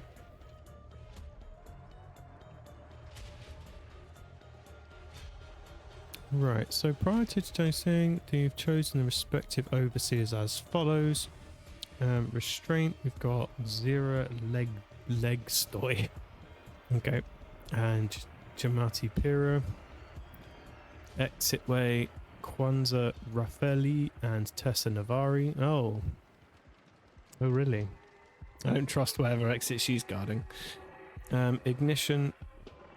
We've got Ania Tranta and Fez Relaki.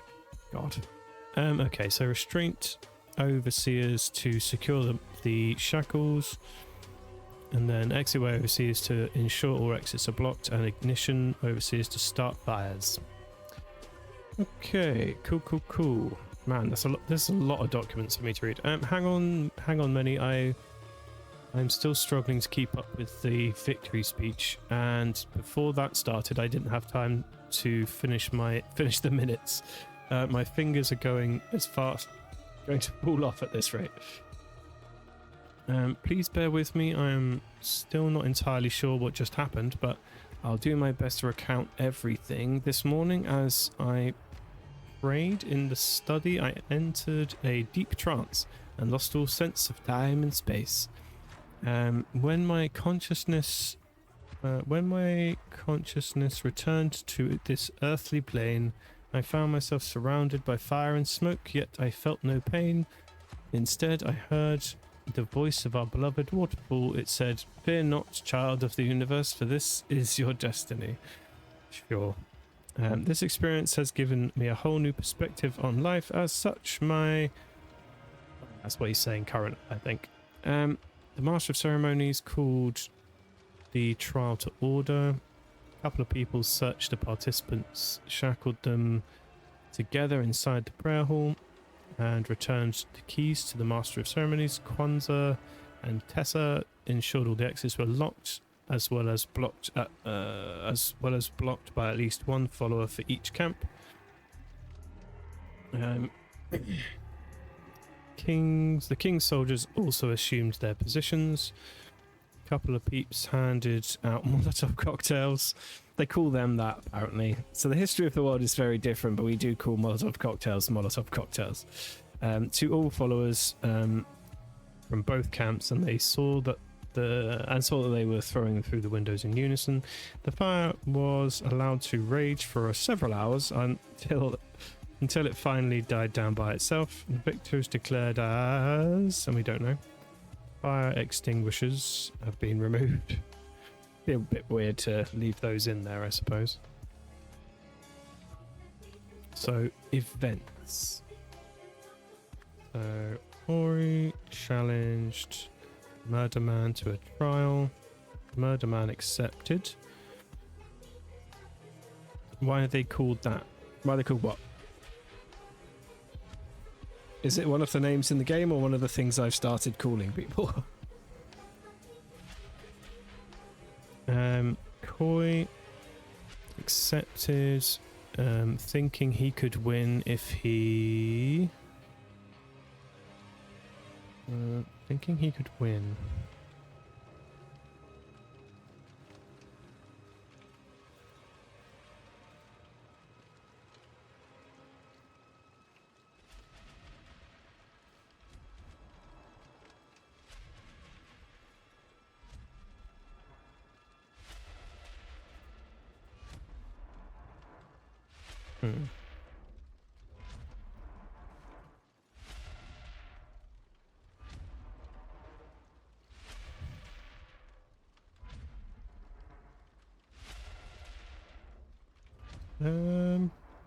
Okay.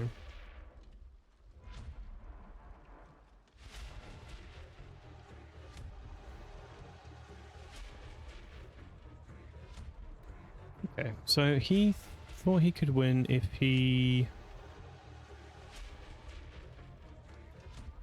Okay, so received key, makes sense. So received the key from someone. Okay, unlocked his shackles with it, and then entered the bunker, because he's grabbing for the bunker hatch thing. But before proceedings began... How am I supposed to know this? Is it just this thing? So who did what when then? So... restraint overseers secured the shackles. Okay, so his body hider was doing the restraints, so it makes sense that he would think he would give him a key. So if he gave him a key, he could undo his shackles, hop into the bunker, and then hop out later on. But after proceedings began, something happened.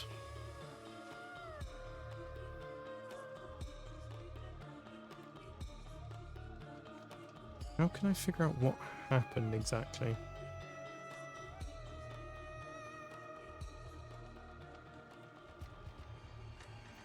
I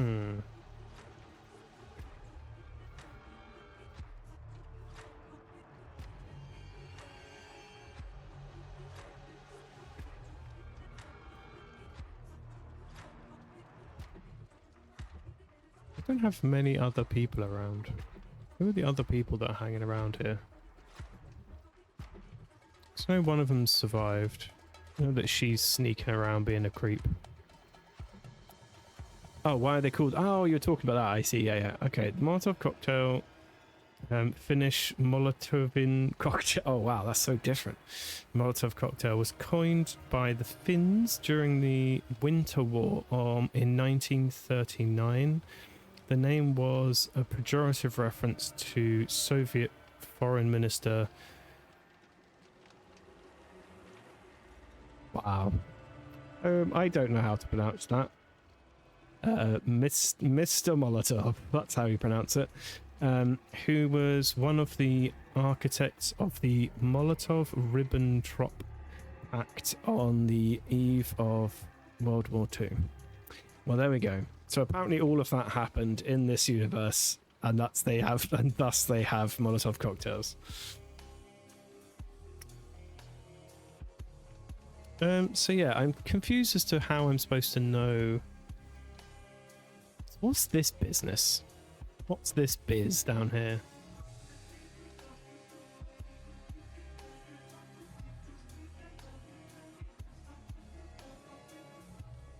Okay, so if this was tied... Ah, I see. So there's like black marks here. So yeah, maybe the belt was tied around this to stop it from being opened. Oh, so maybe he was betrayed then. So he built a special magical bunker down here to save him. But his friend betrayed him?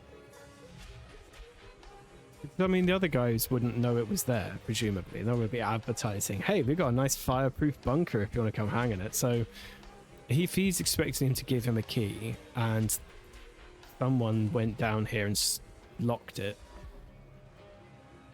it's got to be one of his guys, and presumably that one. Because he's the only person who would do that. All the rest of them actually follow the teachings of the guy. Okay, so before proceedings began, where is he then? Where is that guy? Like, where is he? If he did go down there, why isn't he in there? Because this is clearly melted. And he clearly grabbed it a million times and burned his hands. So where is he? Where's the bloke?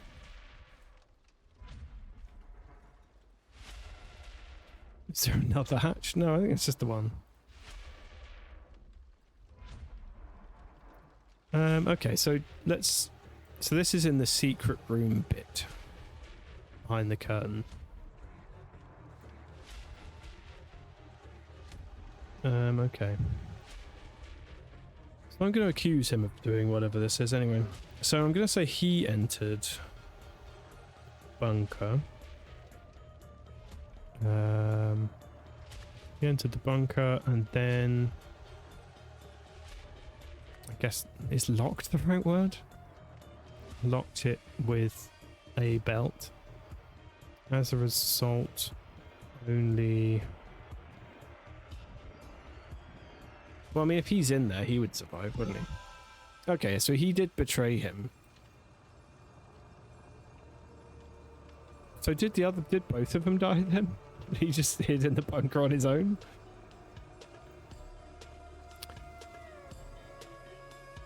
He left since. Yeah, maybe. Maybe just ran away and was like, bye-bye.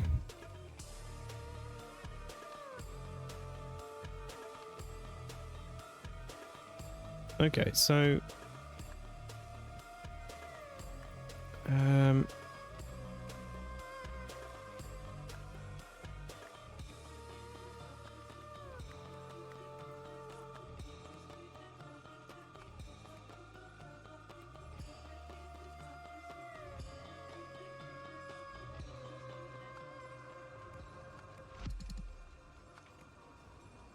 So I'm trying. So these are in order of stuff. So I guess we'll just go and.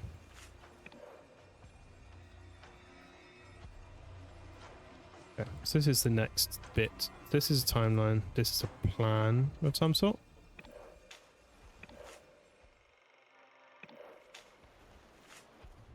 Okay, so. Oh yeah, he was given the code, wasn't he? The code is 1594.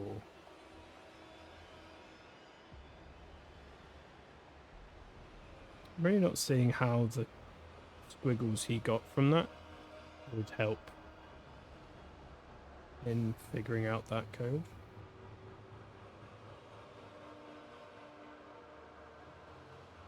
Yeah, I don't know how that equals that. Yeah, don't know. Okay. When you get there, you'll need this, dispose of this note once you're done. Yeah, I don't know how that means that.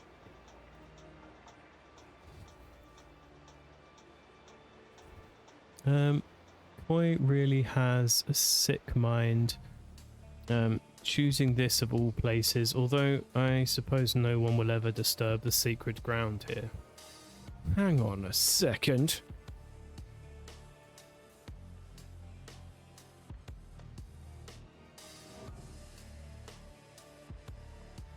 Okay. A few coins, a ticket stub. To honor the death of the first Sentinel, Pravi Nagasai, the classic Miracle at the Waterfall will be showing all week at the Lagoon Theatre. Witness the first miracle ever to be captured on film. Real footage of a divine moment that gave rise to the first true Sentinel. First Sentinel. Why two firsts, huh? An ancient prophecy fulfilled after the Inferno. Only one shall rise, bearing the mark of the universe. Admissions only. Okay. Could this really have been the result of a miracle wind, like they say? Something about this footage seems off. But then a mighty wind howls in from the east. I mean, is that... okay. The prophecy is fulfilled. The first Sentinel is reborn. So he goes in the little house. Suddenly a fire explodes. And then someone gets a hose and sprays water on it. And he's doing all right.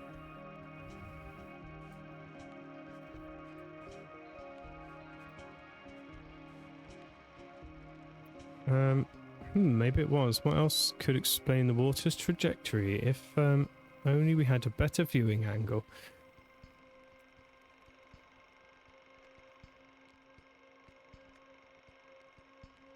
$15.92. Yeah, I just don't know how 1592 lines up with the random lines he has in his pocket. I'm sure there is a way. I just don't know what it is. Yeah, I don't know how those equal those. I keep looking at it and trying to think of it, but I just...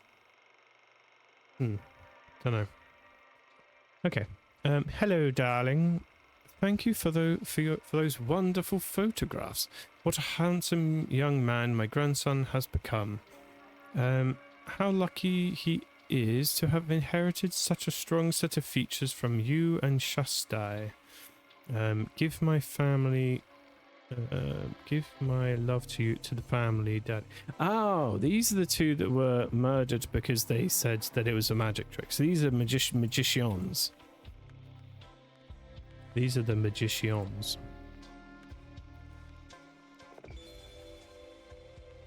How dare they doubt the blessed waterfall, and in public.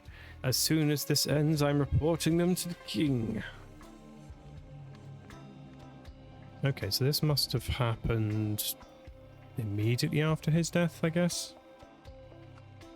Then the miracle, then the murder, then the revelation, then trial, then murder. Cool. Cool. We're making some progress.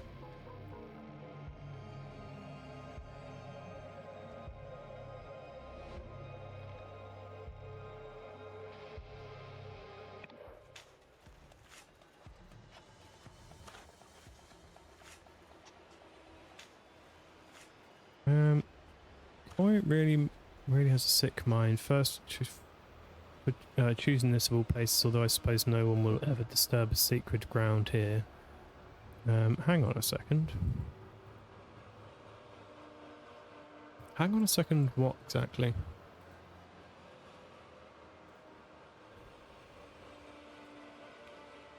So what is it he's noticed that I'm supposed to be noticing?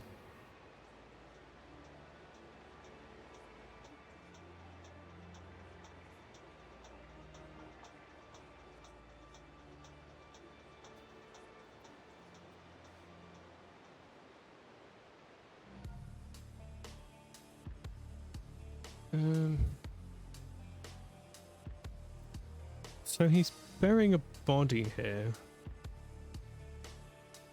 I don't understand this. I'm confused. Paragon of Virtue, welcome in. This looks interesting. Yeah, this is the one of the DLCs for Rise of the Golden Idol. We have lots to break down still. So we know that Triangle Brother Murder Man seems to have been betrayed by this guy, presumably because he had to he was told to do body burials for him, which, you know, I'm not often happy doing that for people, so I guess he was like, I don't like that guy no more, and then betrayed him and let him burn to death, I suppose.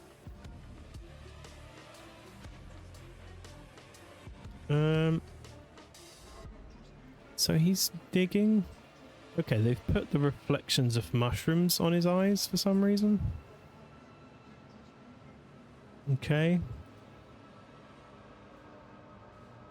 There's a lot here that I haven't yet figured out. Why is Zoidberg burying a body?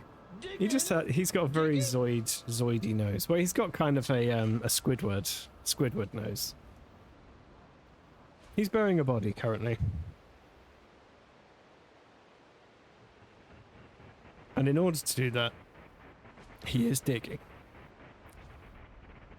Most definitely digging. Oh, hold on. Oh, is there like a little... There's like a little way in. There's a typical way in.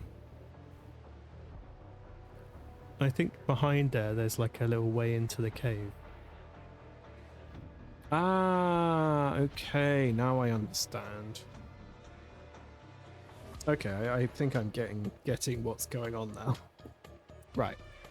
Okay, I think he noticed this and then figured out how to control whatever the messages are that are coming out of the waterfall. And so then sent that message that revealed the truth to the brother so that he could set them on a collision course. And that was his plans. Okay, so he knew when to hide in the bunker. Well, I guess... Okay, so he... Okay. What's his name? This guy. Knew when to hide in the bunker because...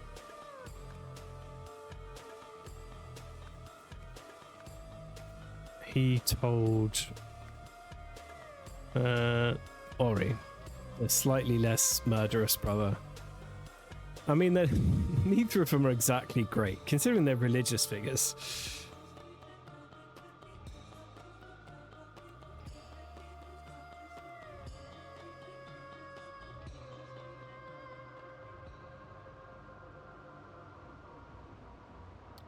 Right, so he told him the trial date motivated by... I don't know what he's motivated by.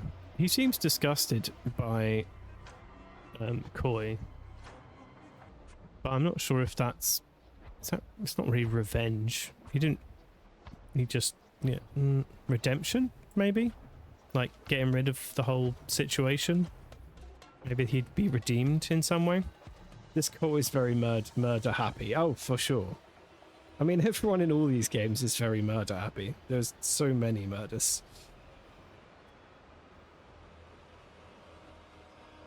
Right, so he's motivated by something. His final goal, which he achieved, was to... I don't know this man. How am I supposed to know his goals?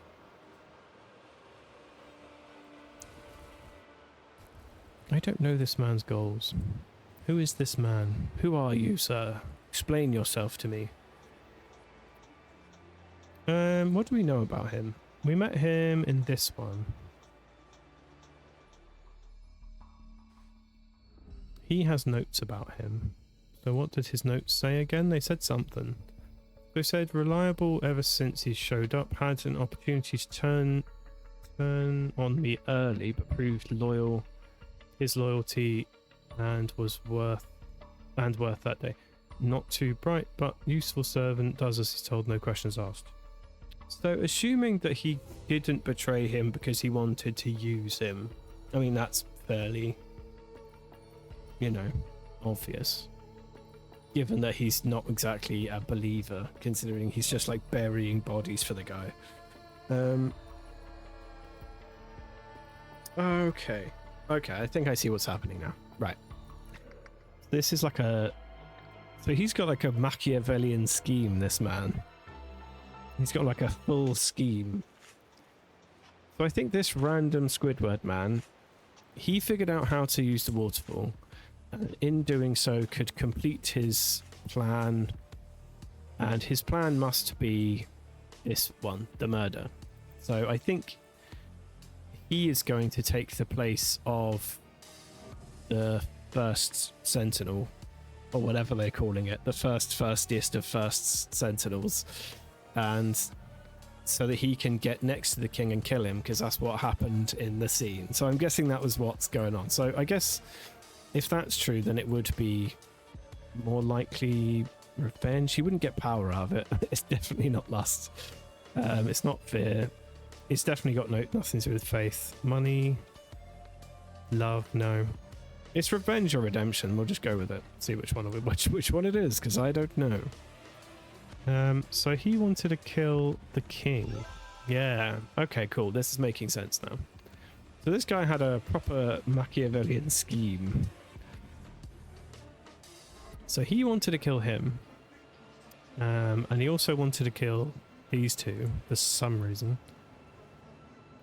So he wanted to kill the king and these two guys because together they had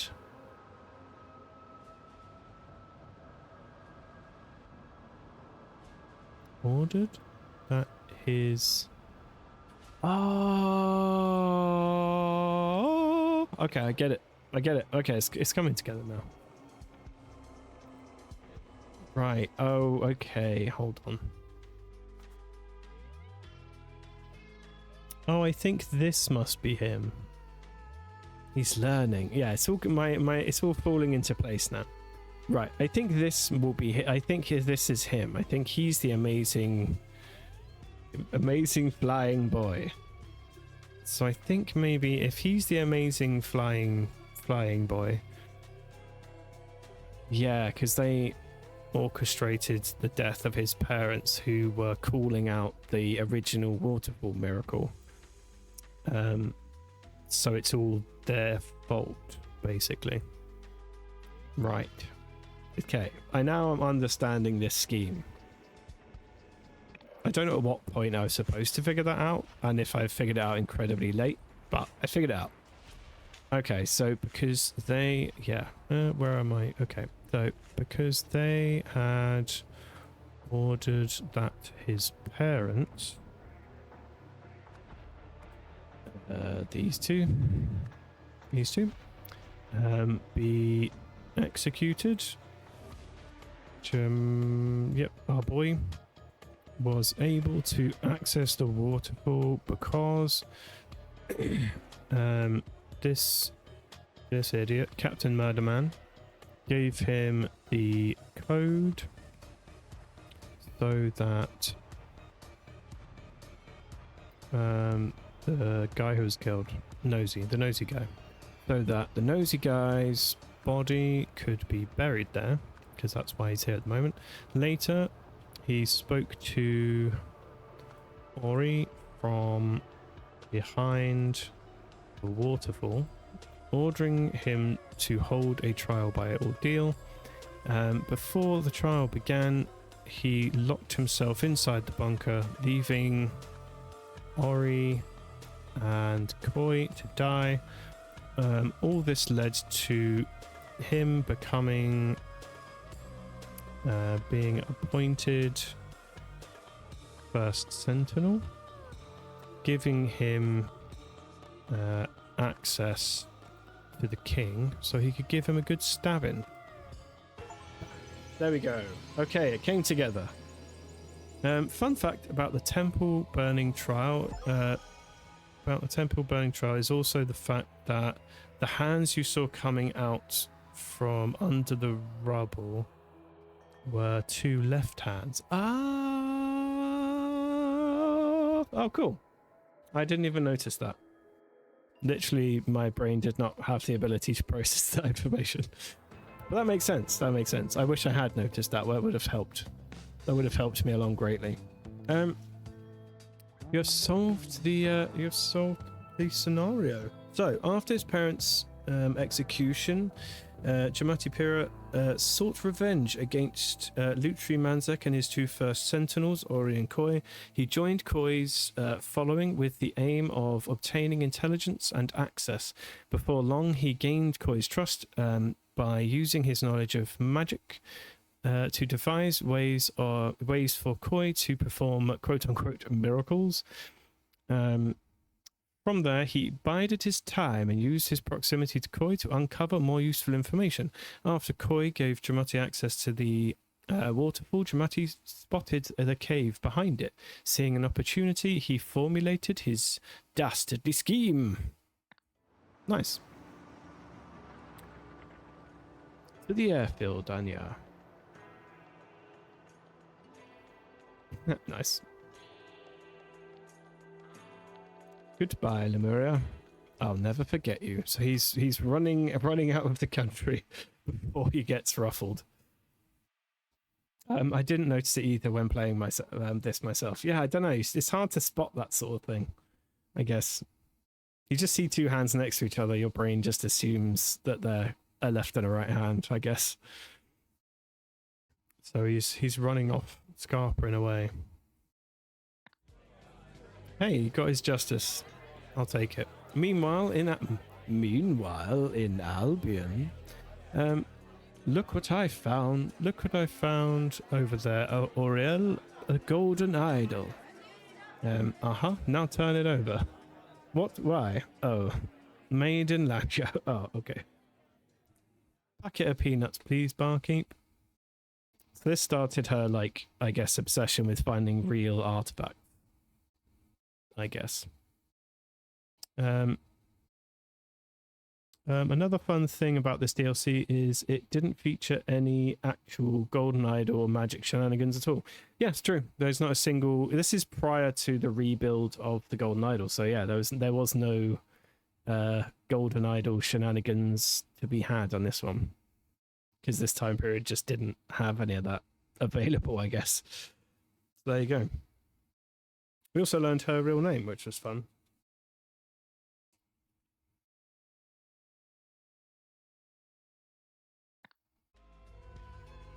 So there we go. Yeah, there's the second DLC. I don't know when this one's actually coming out, but it should be relatively soon. And when it does, I will do a stream for it, because I have enjoyed all of these. They've been great.